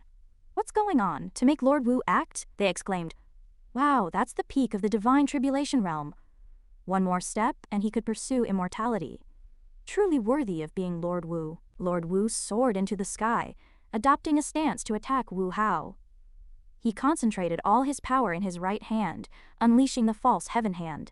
The eldest uncle, still sitting on the ground, became arrogant upon seeing his father. "Father is using the false heaven hand on this brat? That's our Wu royal mansion's secret technique. Does he deserve it?" Wu Hao remained calm. Facing Lord Wu's overwhelming power, Wu Hao showed no fear. The two forces, one red and one yellow, clashed. Lord Wu launched the first attack with red energy, while Wu Hao simply stood his ground, revealing his strength. The servants in the mansion began to whisper amongst themselves, "Divine tribulation 3 steps." Lord Wu was also surprised. "You actually survived the lightning tribulation." Wu Hao raised a hand to his lips, grass character sword technique. A sword, formed from his own energy, appeared in his hand. Supreme sword art. As fast as lightning, in a flash, Wu Hao streaked past Lord Wu's body. Lord Wu was struck, blood splattering, with the old geezer dealt with. Now it's the little one's turn. Wu Hao stood before his eldest uncle. The eldest uncle trembled, crying out, "Father, Lord Wu, save! Save me!" Alas, his father had already fallen to the side. Wu Hao continued his revenge. He raised his fist high, his face grim. "I said I wouldn't kill you, uncle." The eldest uncle fled in terror, ordering the servants, "Stop him! Stop him!" But the servants were unwilling to die for him. They scattered, leaving the eldest uncle to wail in agony, "Arg!" At the same time, outside Phoenix capital city, a golden portal appeared, and a flying ship, Azure Dragon, and Red Fox emerged. Finally, we've arrived. This is Phoenix capital city. A voice came from the Heavenly Fox Clan's sedan chair. HMPH, we, the Heavenly Fox Clan, obtained this information. How dare you try to snatch it? Have you no shame? The War Dragon Clan elder stroked his beard, replying sternly, "You only rely on your beauty. Lying to children for information? You're too shameless. Do you have any sense of decency?" The two sides glared at each other. Suddenly, the Spirit Void Immortal sect intervened. "You two, stop arguing. There's definitely more than one wooden carving. Everyone will get a share. Why fight?" The two barely suppressed their anger, and the Spirit Void Immortal sect pulled them away. "Let's go find the carvings quickly. Let's go." Inside the city, the Heavenly Fox Clan spotted a child holding a wooden carving not far away, the very thing they were looking for. Their eyes lit up and they exclaimed in unison, "The wooden carving!" The Heavenly Fox Clan quickly stepped forward, snatching the carving from the child. "Give it here?" the child cried. "You bad guys, stealing my dad's stuff." Seeing the large number of opponents, his mother could only swallow her anger and comfort him. "Don't cry, don't cry." The Heavenly Fox Clan raised a talisman, placing it on the wooden carving. "That's it. It's exactly like the Monkey King." The Heavenly Dragon Clan approached the mother and child, asking, "Where did you buy this? Tell us." The child cried even harder, stammering, Red Moon wood carving shop." The three groups vanished instantly. "Let's go, let's go, let's go." The scene shifted to the Divine Wind Imperial Palace. A golden light suddenly erupted, shooting into the sky. A familiar figure stood within the light. Tianwu and Tianhao knelt on the ground. "Congratulations, Your Majesty, on attaining immortality." Ling Yun hid in the nearby bushes. "Great, she's finally broken through. Our mission is complete." The person who had broken through was none other than Shihi. She walked through the air, with a gentle wave of her left hand. Instantly, a beautiful red and white dress appeared on her, and her hair was neatly styled. Baiyun observed carefully, noticing something was off. "Sister Ling, the imperial aura emitted by Grand Ancestor is even stronger than those human emperors in Central Continent." Ling Yun also sensed this. "That's right. I see Kami. I have an urge to submit to her. Is this the legendary kingly aura?" "I see." He said to Tianwu and Tianhu, "You may withdraw." The two immediately obeyed. "Nachen Morin?" They cupped their hands and bowed their heads. "Yes, on Morin." She entered her room, a faint light flickering in her hand. "It's been so long since I've seen my husband. I miss him so much." A hint of anticipation flickered in her eyes. "Now that I've attained immortality, it's time to reveal my identity." Sigh. She happily lifted the hem of her dress. I'll go to my husband's shop now and give him a surprise. At Tianhong's shop, the Heavenly Fox Clan, War Dragon Clan, and Spirit Void Immortal Sect had also found their way there. This is the place. Seeing someone enter, Wu Hao, who was in the shop, turned to look. Ass. The Heavenly Fox Clan immediately recognized him. "Tisk, isn't that Wu Hao kid?" So Wu Hao pointed at her. "It's you. You and that little vixen stole my Monkey King statue." The War Dragon Clan looked at him, puzzled. This kid is only a teenager, and has already survived the lightning tribulation? The Heavenly Fox Clan was also confused. Not long ago, this kid was only in the Divine Fire realm. How did he suddenly break through? "Lueg!" She pointed at Wu Hao with her fan. That's right. He must have obtained the inheritance of an ancient powerhouse." I knew it. All eyes were on the wooden carving in Tianhong's hand. The Spirit Void Immortal Sect elder stroked his beard and said, "HMPH, just a Foundation Establishment realm commoner. His realm is so low, I can't even gauge his depth." The War Dragon Clan crossed his arms and boomed, "Who cares who he is, as long as he has the carvings? Why should we, immortals, be timid?" He exclaimed excitedly, "An innocent man is guilty of possessing treasure. Well, snatch them and split them." After that, this shop, no, this Phoenix capital city, will disappear without a trace. The Spirit Void and Heavenly Fox clans grinned sinisterly. He. The War Dragon clan pointed at Tianhong and ordered, "Hey, kid, bring out all your wooden carvings. This lord wants them all." The Heavenly Fox clan echoed, "And tell us where you found the carvings, or you'll die." Wu Hao frowned. "Try moving, and you'll see." But Tianhong behind him was unusually calm. He gently tapped Wu Hao's head. "Kid, don't panic." Tianhong cracked his knuckles, thinking, "These people are so eager to die. I haven't seen my wife in a while, and I am a little restless. I'll grant them their wish. How should I make them suffer the most?" Suddenly, a voice rang out, "Impudence! How dare you threaten him? Are you courting death?" The group immediately shrank back. The Heavenly Fox clan turned pale. This is the aura of an Immortal Realm expert. How can there be an Immortal Realm expert in this remote place? Tianhong was stunned. "Isn't that my wife's voice?" He was dumbfounded. How did she suddenly become so domineering? Tianhong was still trying to figure out what was happening. Even though she is an Immortal Realm expert, the War Dragon clan still yelled, "Who cares who she is? Let's just eliminate her." He entered the room, her overwhelming pressure sending chills down everyone's spines. The Heavenly Fox clan said in terror, "The Imperial might is too strong." Wu Hao nudged Tianhong with his elbow. "Grand Ancestor, who is she? She's amazing."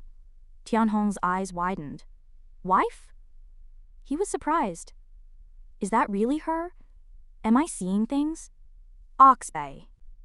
In that instant, he seemed to see the unparalleled elegance of Shi He, the immortal empress of the celestial realm. Seeing Tianhong's astonished expression, "Empress Shi," he thought shyly, "was my entrance too dramatic? Did I scare my husband? Is he shocked? Is he? Huh."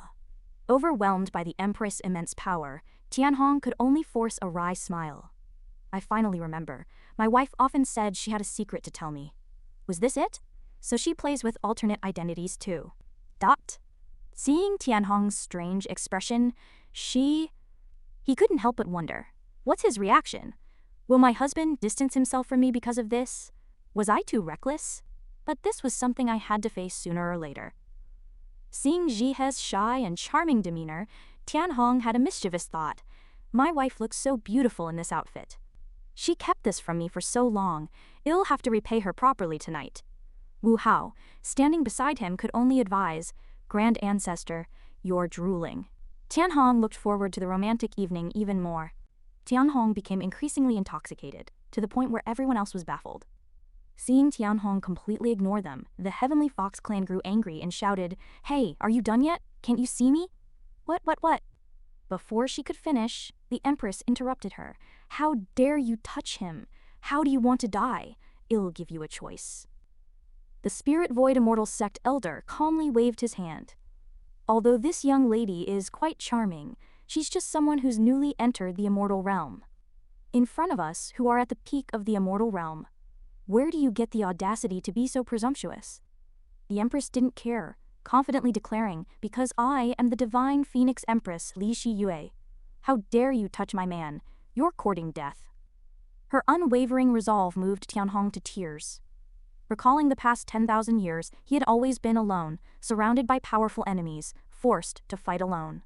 This was the first time he felt someone protecting him. Wu Hao was utterly confused. One moment you're drooling, the next you're crying. "Grand Ancestor, what's wrong with you?" Although he was happy, Tianhong couldn't help but worry about her. "My wife suddenly became so domineering. It feels good, but can she really beat them?" At this moment, the Heavenly Fox clan shouted, "HMPH, ignorant youngling, so arrogant after just breaking through. No wonder you don't know humility even after entering the Immortal Realm. Do you know what despair is?" As soon as she finished speaking, dark figures appeared behind her. Wu Hao stammered, "N9 Immortal Realm experts." Seeing the imminent clash between the two sides, Tianhong clenched his fists, secretly channeling his inner energy. He thought to himself, "I should secretly assist my wife. I absolutely cannot let her be defeated." Outside the door, Ling Yun exclaimed, "Wow, Sister Bai, the Empress protecting her husband is so cool. I think I am falling for her." Hearing this, Bai Yun playfully patted her bottom and teased, "Little one, are you changing allegiances? Your sister will protect you when you're in danger too." Ling Yun blushed and retorted, "How annoying."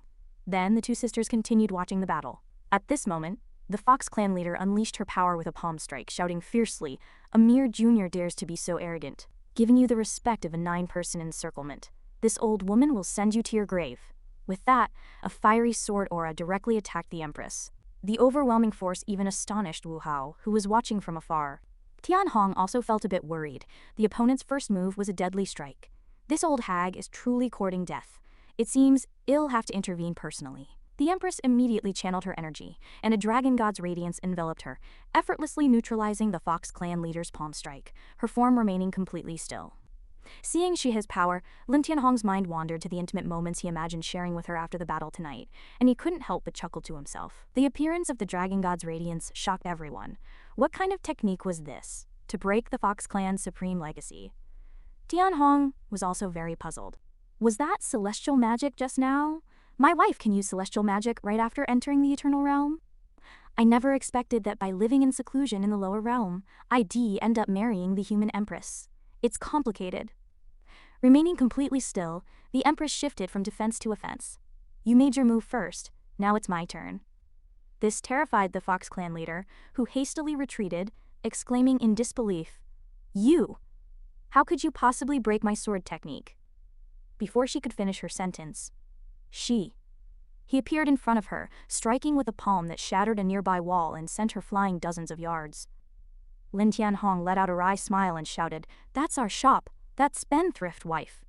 Hearing this, Xia's eyes welled up with tears of grievance as she looked at him. The astonishing power displayed by the Empress left everyone around in awe. In the distance, Bai Yun and Ling Yun were amazed.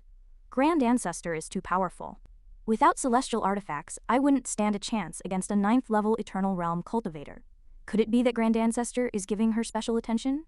Wu Hao was also incredulous. How did Grand Ancestor achieve that?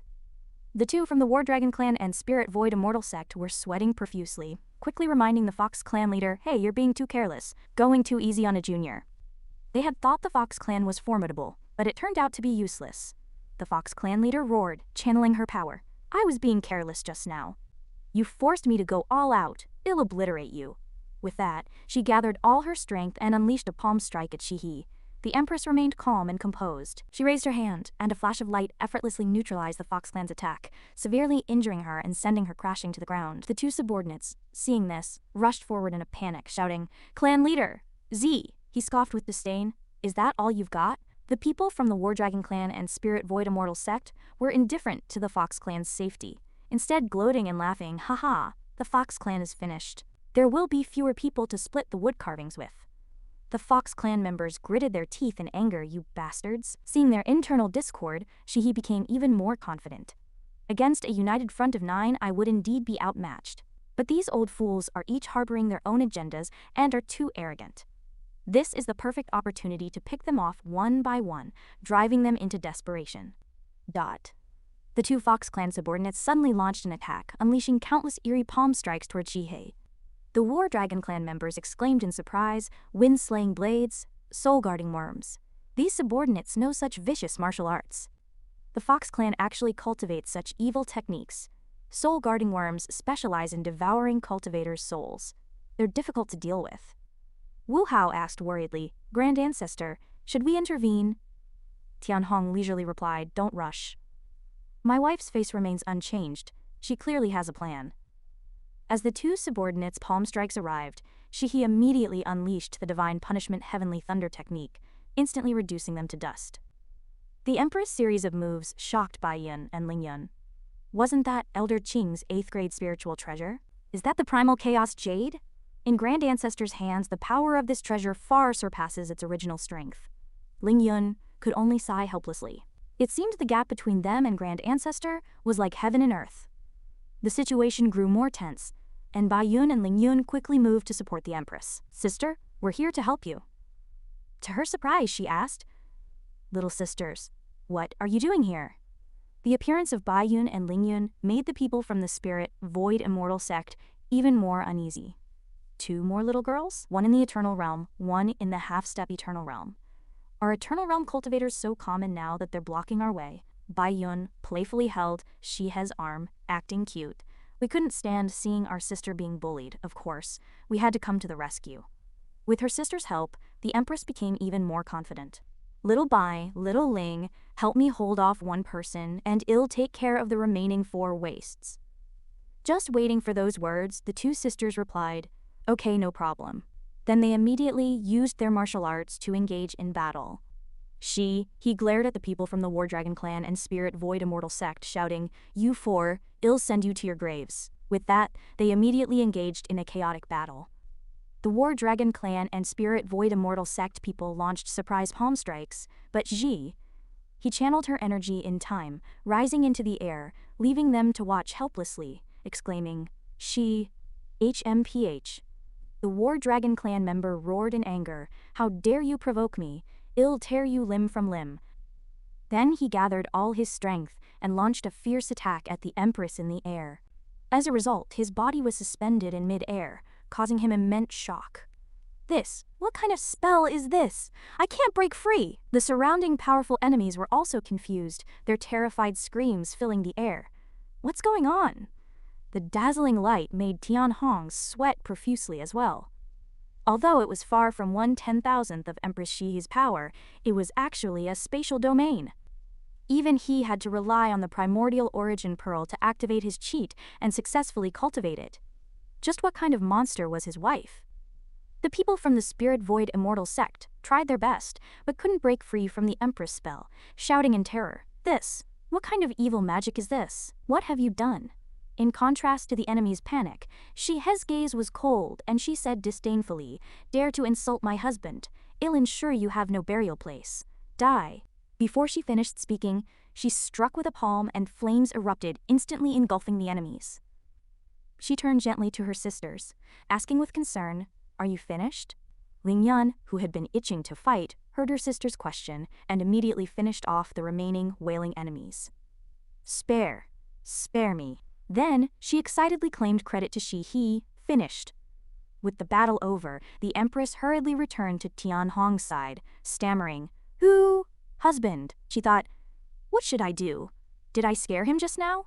I lied to him. Now that he knows my identity, will he be angry? Will he feel inferior and afraid to face me? Alas, was I too reckless just now? A cold wind blew, and Lin Tianhong and he stood there in silence, looking at each other without saying a word. Lin Tianhong crossed his arms, staring at his little wife with a stern expression. He, feeling guilty, didn't dare to meet his eyes, her fingers twisting nervously. Suddenly, Lin Tianhong strode towards Shihi, startling her into opening her mouth wide. He raised his hand and poked her forehead, scolding, hey wife, you're too extravagant. He angrily pointed at the mess behind him. This is our family's property. How am I supposed to support you in the future? Shia's eyes welled up with tears, and she covered her head with her hands, her body trembling slightly. She peeked through her fingers and, seeing her husband's furious face, screamed in terror. Ah, are you done acting? Lin Tianhong sighed helplessly. He covered her mouth, revealing a sly smile. Husband is afraid I'd be embarrassed, so you're giving me a way out, right? Lin Tianhong pinched Shia's cheek, saying indulgently, you little rascal, you're still smiling, and you dared to hide this from me for so long. He immediately transformed into a little kitten, hugging Lin Tianhong's arm and rubbing her cheek against his shoulder, pleading, I am sorry, husband. I'll support you from now on, you just need to serve me. Hearing this, Lin Tianhong pulled Shihi into his arms and said, you said it. It's not easy for me to earn money out there, so I'll leave it to my wife to take care of me from now on.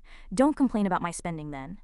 He confidently patted her chest and replied, don't worry, I swear, that's good. Lin Tianhong gently tapped Shihe's nose with his finger, his cheeks slightly flushed, and said shyly, all right, I haven't seen my wife in a long time. Tonight, I'll serve you well until you're satisfied. He playfully retorted, how annoying, there are others here. The bystanders, mentioned, shuddered in fear. Lin Tianhong coldly glanced at them and asked, what? Did you hear something? Everyone immediately pretended to be deaf and mute. We didn't see anything. We didn't hear anything.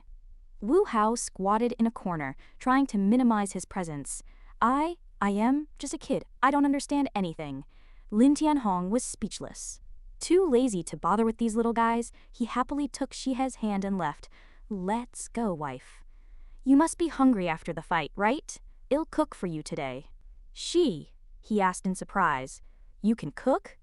Lin Tianhong patted his chest with a smile, confidently saying, You've taken such good care of me, you haven't given me a chance to show off my cooking skills. I'll show you what I've got today. As soon as they heard about food, the bystanders seized the opportunity to freeload, rushing over to claim credit. Landlord, we helped out too. Please let us eat with you. Wu Hao also shamelessly begged, I am still growing. I need to eat too. At the shop entrance, passers-by saw Shi He and began to gossip. Wow, that's the Empress. The owner of this shop is actually the imperial consort. A steward suddenly appeared with a cleaning crew. Holding a megaphone, he announced loudly, Everyone move aside. Don't interfere with our work. By order, this place must be restored to its original state by tomorrow. Okay. The camera shifts to Lindsay. The bowls and plates on the table are sparkling clean, without a single speck of food left. So delicious. Wu Hao savored the taste, burying his face in the plate, wanting to lick up every last bit of the remaining flavors. It's absolutely divine. Lin Tianhong watched him speechlessly, then looked at the two hippos lying on the ground, one red and one purple. Both had round, bulging bellies. Feeling Lin Tianhong's gaze, the red hippo scratched his head embarrassedly. Landlord's cooking is truly amazing. I've never had anything so delicious in my life. The purple hippo, with food residue still on her face, quickly chimed in, giving Lin Tianhong a thumbs up. To only taste landlord's cooking now, I've missed out on so much in my life. A sarcastic voice interrupted, Are you finished eating? The two shuddered in fear and immediately shut their mouths. Lin Tianhong, radiating a murderous aura, sent them off with a stern face. If you're done eating, stop being an eyesore here. This landlord wants to reminisce with his wife. It's not convenient for children to listen. The freeloading squad immediately stood in a line and gave a crisp military salute. Yes, we'll take our leave, you two enjoy your time. Then they dashed away, leaving only a cloud of dust behind in Lindsay. The room was left with just Lin Tianhong and Shi He. She snuggled up to Lin Tianhong, trying to please him. Husband, where did you learn to cook? You're even better than my royal chefs. As she spoke, she cupped Lin Tianhong's face in her hands, the distance between them closing, and the atmosphere gradually became intimate. White clouds drifted lazily under the bright, pleasant sun, but the atmosphere inside the room was as cold as ice. Lin Tianhong pushed Si He's face away, and he called out in confusion, Husband! Si. His eyes welled up with tears of grievance as she asked, What are you doing? Lin Tianhong avoided looking at her, closing his eyes and feigning anger as he asked, Wife, may I ask which country's empress you are? You've kept this from me for so long. He glanced at her with a resentful look. He nervously twisted her fingers, stammering, It's our divine sovereign dynasty. As soon as she finished speaking, Lin Tianhong jumped up, slamming the table in shock. What? You're that lunatic? He glared at him with a dark expression.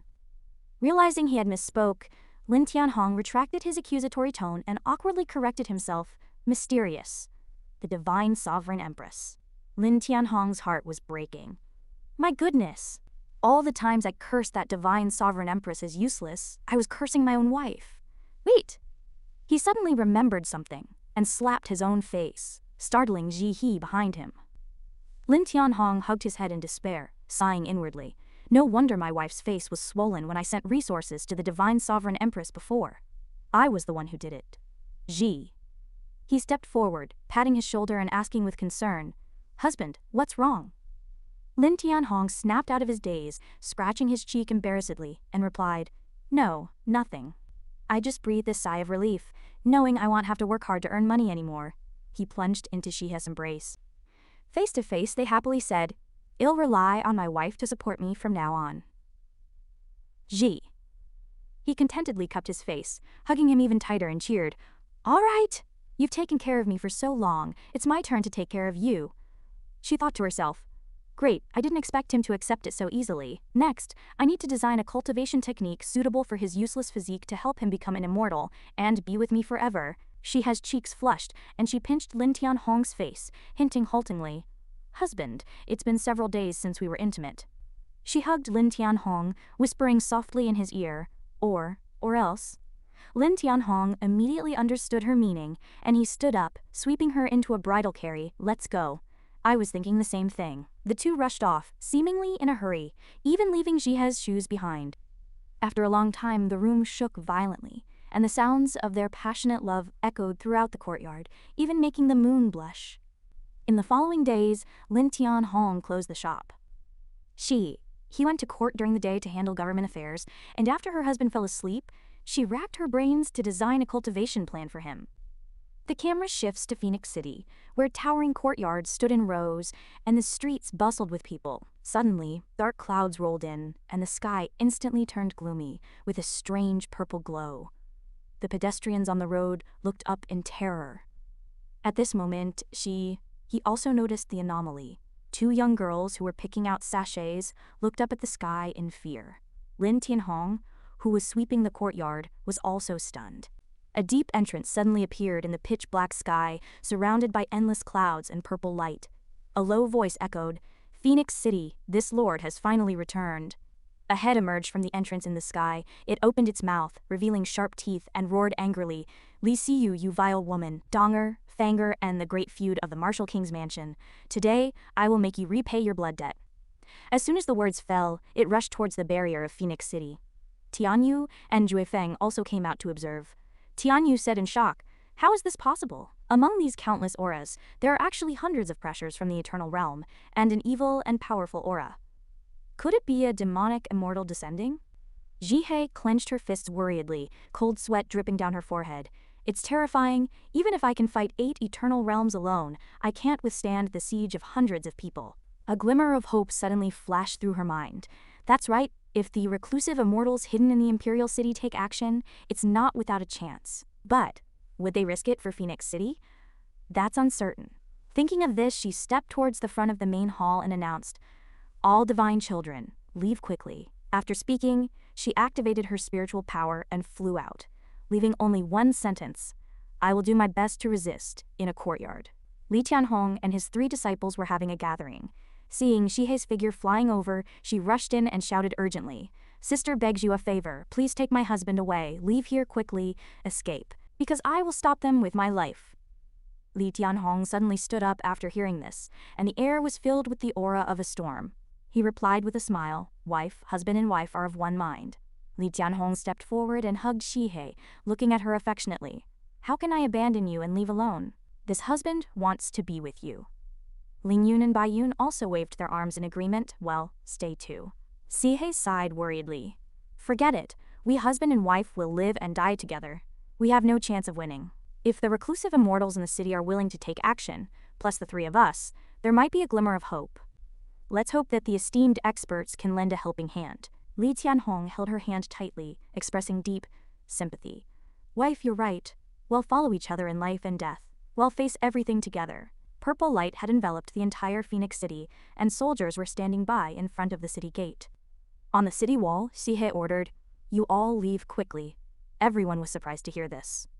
They quickly knelt down, trembling as they said, "It's not that we are greedy for life and afraid of death, it's just that we are mere ants. Even if we fight with our lives, it will be in vain." "Thank you, Empress Shihe."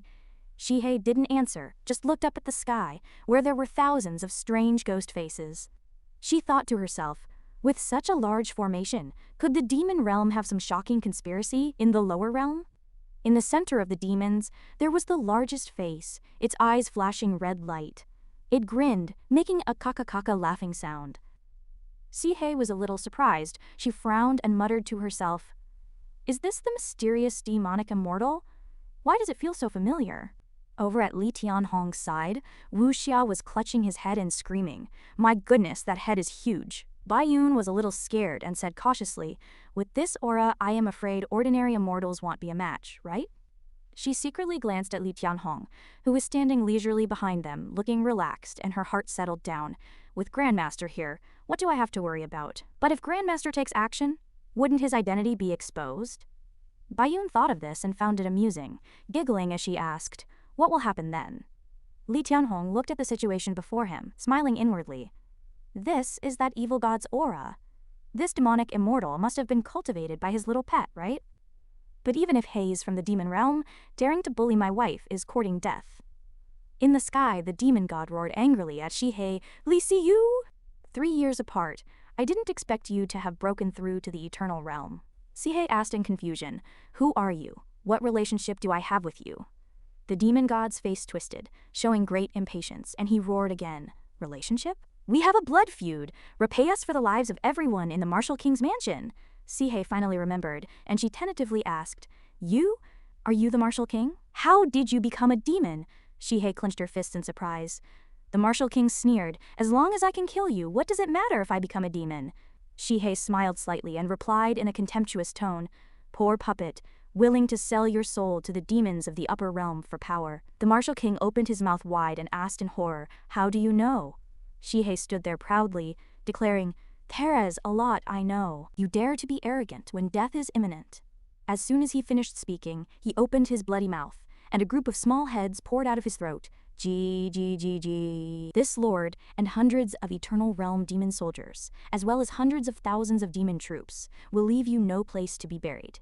At this moment, the Martial King had revealed his true form, transforming into a half-human, half-beast monster with 2 sharp red horns on his head, sharp claws on his feet, and a long tail dragging behind him. G. He kept laughing, threatening, "This lord won't let you die so easily."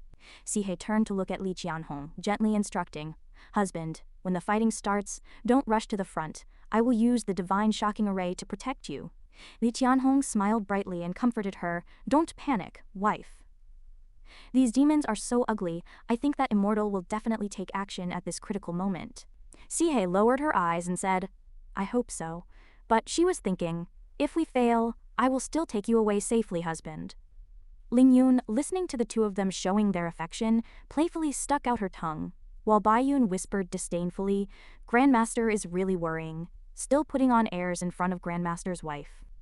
In the sky, the Martial King had completed his transformation, and he licked his lips excitedly, shouting loudly, "All demon lords, listen to my command! First, slaughter Phoenix City, then destroy the Divine Wind Kingdom." A zombie crawled out of the demon horde. "I am the Destroyer Demon Lord. The dog thief Immortal Lin sealed us for 10,000 years. Today, I will kill to my heart's content. Kill, kill." A ghost also appeared from somewhere, his body huge and red, looking like a sand monk from hell. "This one wants to eat human flesh. I am starving." They turned into purple smoke, roaring as they rushed towards Phoenix City, their roars echoing, "This one will also destroy the lower academy." Shihei stared worriedly at the demons, feeling overwhelmed. That Immortal Lin was indeed unparalleled, to be able to seal 100 demon lords single-handedly. Li Tianhong was a little surprised, thinking, "So this is the karma I incurred 10,000 years ago. What a narrow escape. It seems I have to completely eliminate them this time." The Martial King, now in a strange demonic immortal form, began to surround Li Siyu with black smoke, roaring incessantly, "Li Siyu, die! Don't think that reclusive immortal can save you. In the face of this Lord's army of world destroyers, if he shows himself, he will die too." As soon as he finished speaking, the demon army roared in unison, their aura menacing. Faced with the Martial King's threat, Li Siyu was indeed a little worried. "It's over," she thought. "I can't feel the Immortal's aura. Does he really not want to take action?" She glanced at Bai Yun behind her, wondering, "Relying only on myself and Bai Yun, we are definitely no match." The more Li Siyu thought, the more chaotic her mind became. She scratched her head, screaming inwardly, "What should I do? How can I help my husband escape from here?" Seeing their ancestral master's strange behavior, Bai Yun and Ling Yun were stunned, not understanding what was happening. Just then, Li Qianhong's familiar voice rang out, "I just wanted to be an ordinary person and live a peaceful life with my wife, but you keep bullying us." He raised his head and chest, stepping out to face the troublemakers. With a tone of obvious disgust, "A bunch of ignorant fools." Seeing Lin Tianhong appear, Li Shihei said even more worriedly, "Husband, what's wrong with you? There's no use in being brave now." Understanding his wife's worries, Tianhong simply walked gently to her side and comforted her softly. "Wife, I was very moved by your heroic protection of me not long ago. Today, let me protect you." After speaking, he rushed straight forward, his body gradually enveloped by an indescribable powerful force. Lin Tianhong slowly flew into the air, approaching the nest of the demons. Seeing this, one of the demons couldn't help but blurt out in surprise, "That's." Even Li Shihe was surprised and speechless, stuttering, "Husband, you." As if he had expected her reaction, Lin Tianhong looked at Li Shihe gently and then said calmly, "I'll explain to you after I kill these demons." Hearing this, Li Shihe had no choice but to watch her husband step by step towards the nest of the demons. Her eyes were full of confusion, and she turned to ask Baiyun and Lingyun, "My husband."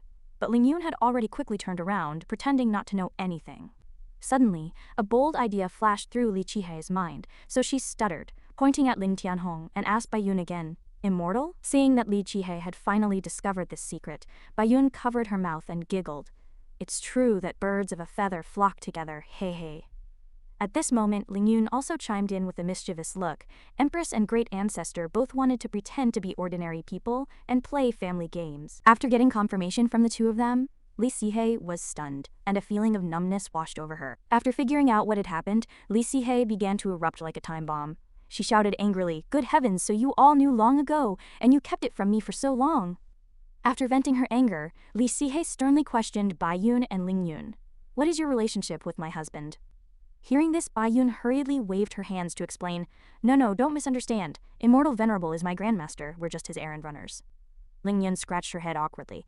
Seeing Li Shihe's gaze turn to her, Wuxia consciously confessed, "I am also an errand runner."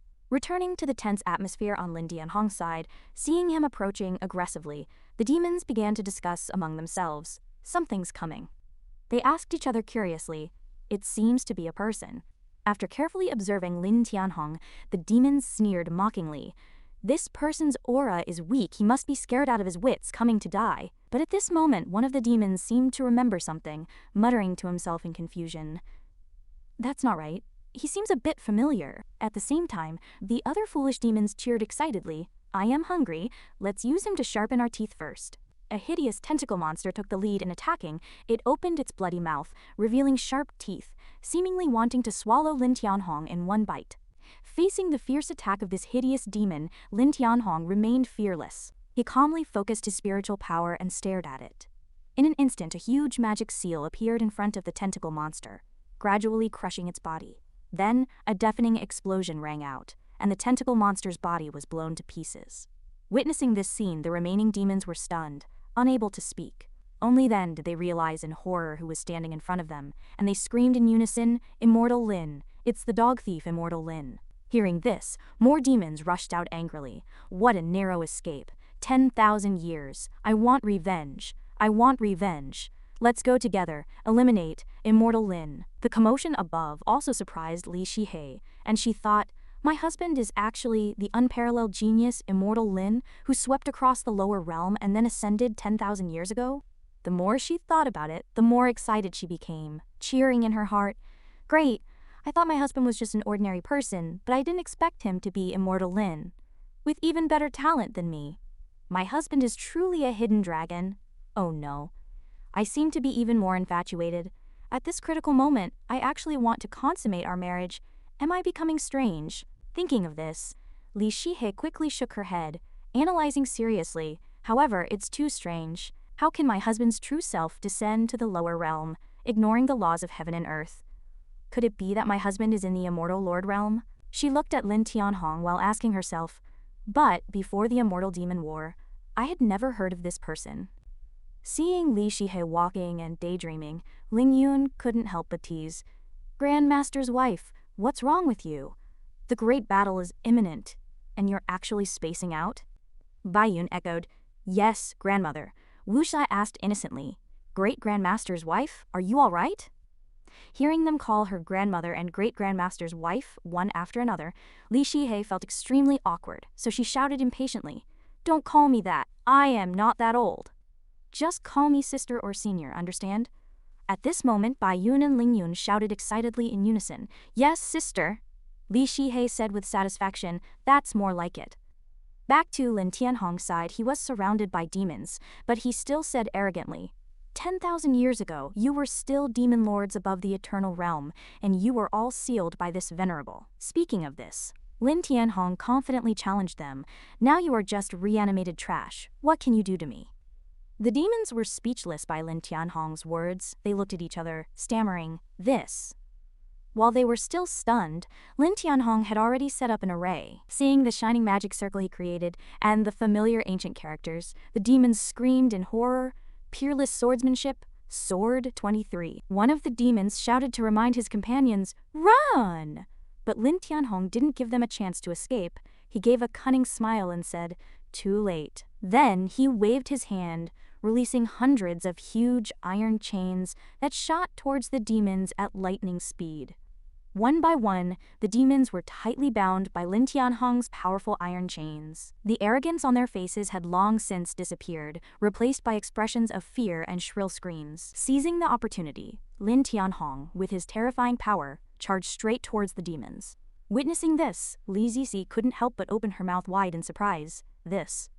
This is the swordsmanship that can pause time and space? Even the immortals in the heavens can't do this. She stared blankly at her husband, who had been by her side for so long, and countless questions flooded her mind. Even if my husband is immortal Lin, he has only ascended for 10,000 years. Has he already cultivated to the immortal Lord realm? In the blink of an eye, the black aura that had just covered the sky was shattered by Lin Tianhong's single move, and even the demon army's Martial King widened his eyes in horror. This. Then, he trembled as he looked at Lin Tianhong, muttering to himself, "How can he be so strong? How can a powerhouse of this level appear in the lower realm?" Just as the Martial King was stunned, Lin Tianhong had already approached him. The Martial King stuttered in horror, What do you want to do?" Unlike the Martial King's trembling, Lin Tianhong seemed rather excited, a cunning smile curving his lips as he replied, "I should be the one asking you that. Since you have the fate to enter the demonic path, you should cultivate quietly. How dare you come out and cause trouble when your strength is insufficient?" At the same time, Lin Tianhong's iron chains had completely surrounded the demon army's Martial King. Seeing this, the Martial King quickly retreated, then roared angrily, "It was Li Ziyu who exterminated my entire clan. Is it wrong for this lord to take her life?" As soon as he finished speaking, Lin Tianhong immediately controlled the iron chains to pierce his heart, and the Martial King screamed in agony, "Ah!" Witnessing the formidable techniques in Lin Tianhong's hands, even Bai Yun, who was quite familiar with him, was wide-eyed. Li Siwei, on the other hand, was shocked, thinking, This is demonic sorcery." This realization filled her with anger. She made a mental note. How could my husband learn demonic methods? After this is over, I absolutely must have a family meeting with him. I can't let him be exposed to demonic influence, lest it corrupt his nature. Seeing the demon official Martial King writhing in agony as countless iron chains pierced his heart, Lin Tianhong issued a cold warning, "Dare to harm my wife, even in thought, and you will pay." Only the Martial King's agonizing screams echoed through the air. Then a viscous, wriggling creature erupted from his body, covered in tens of thousands of blood-red eyes. He snarled defiantly, "Immortal venerable Lin, don't be so smug. My lord hasn't lost yet." He began to devour the withered corpse, shouting arrogantly, I offer my life's blood essence to summon the evil god to descend and destroy this world." In an instant, his body morphed into a grotesque shape, sprouting long tentacles and hundreds of nauseating eyes bulging from its center. The monstrous form immediately attacked the city. Fortunately, Bai Yun swiftly conjured a protective barrier. Struggling to withstand the sudden onslaught of the celestial demon, Bai Yun exclaimed, "The demonic power is too strong, too terrifying." Wu Hao quickly joined in, reinforcing the barrier and marveling, a great demon from the higher realm has actually descended. Even a powerful cultivator like Li Shiyue couldn't help but feel a sense of dread in the face of the celestial demon's might. A mere thought from this demon can cause celestial phenomena.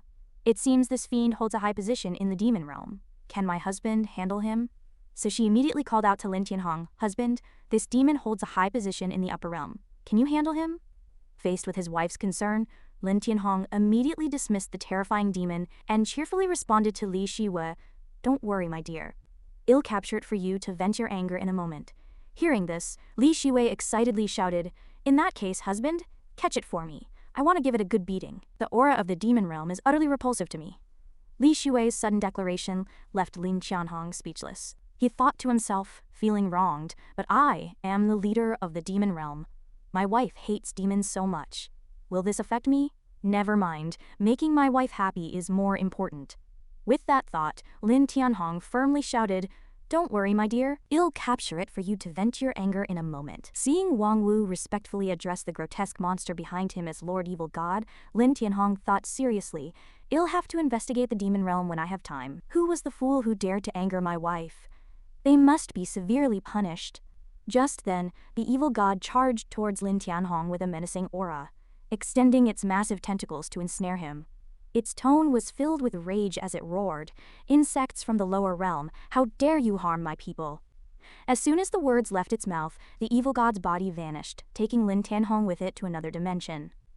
When the dark energy surrounding Lin Tianhong dissipated, he remained calm, facing the evil god. Over there, Wang Wu sneered maliciously at Lin Tianhong. "Ha ha ha, this is Lord Evil God's demonic divine space.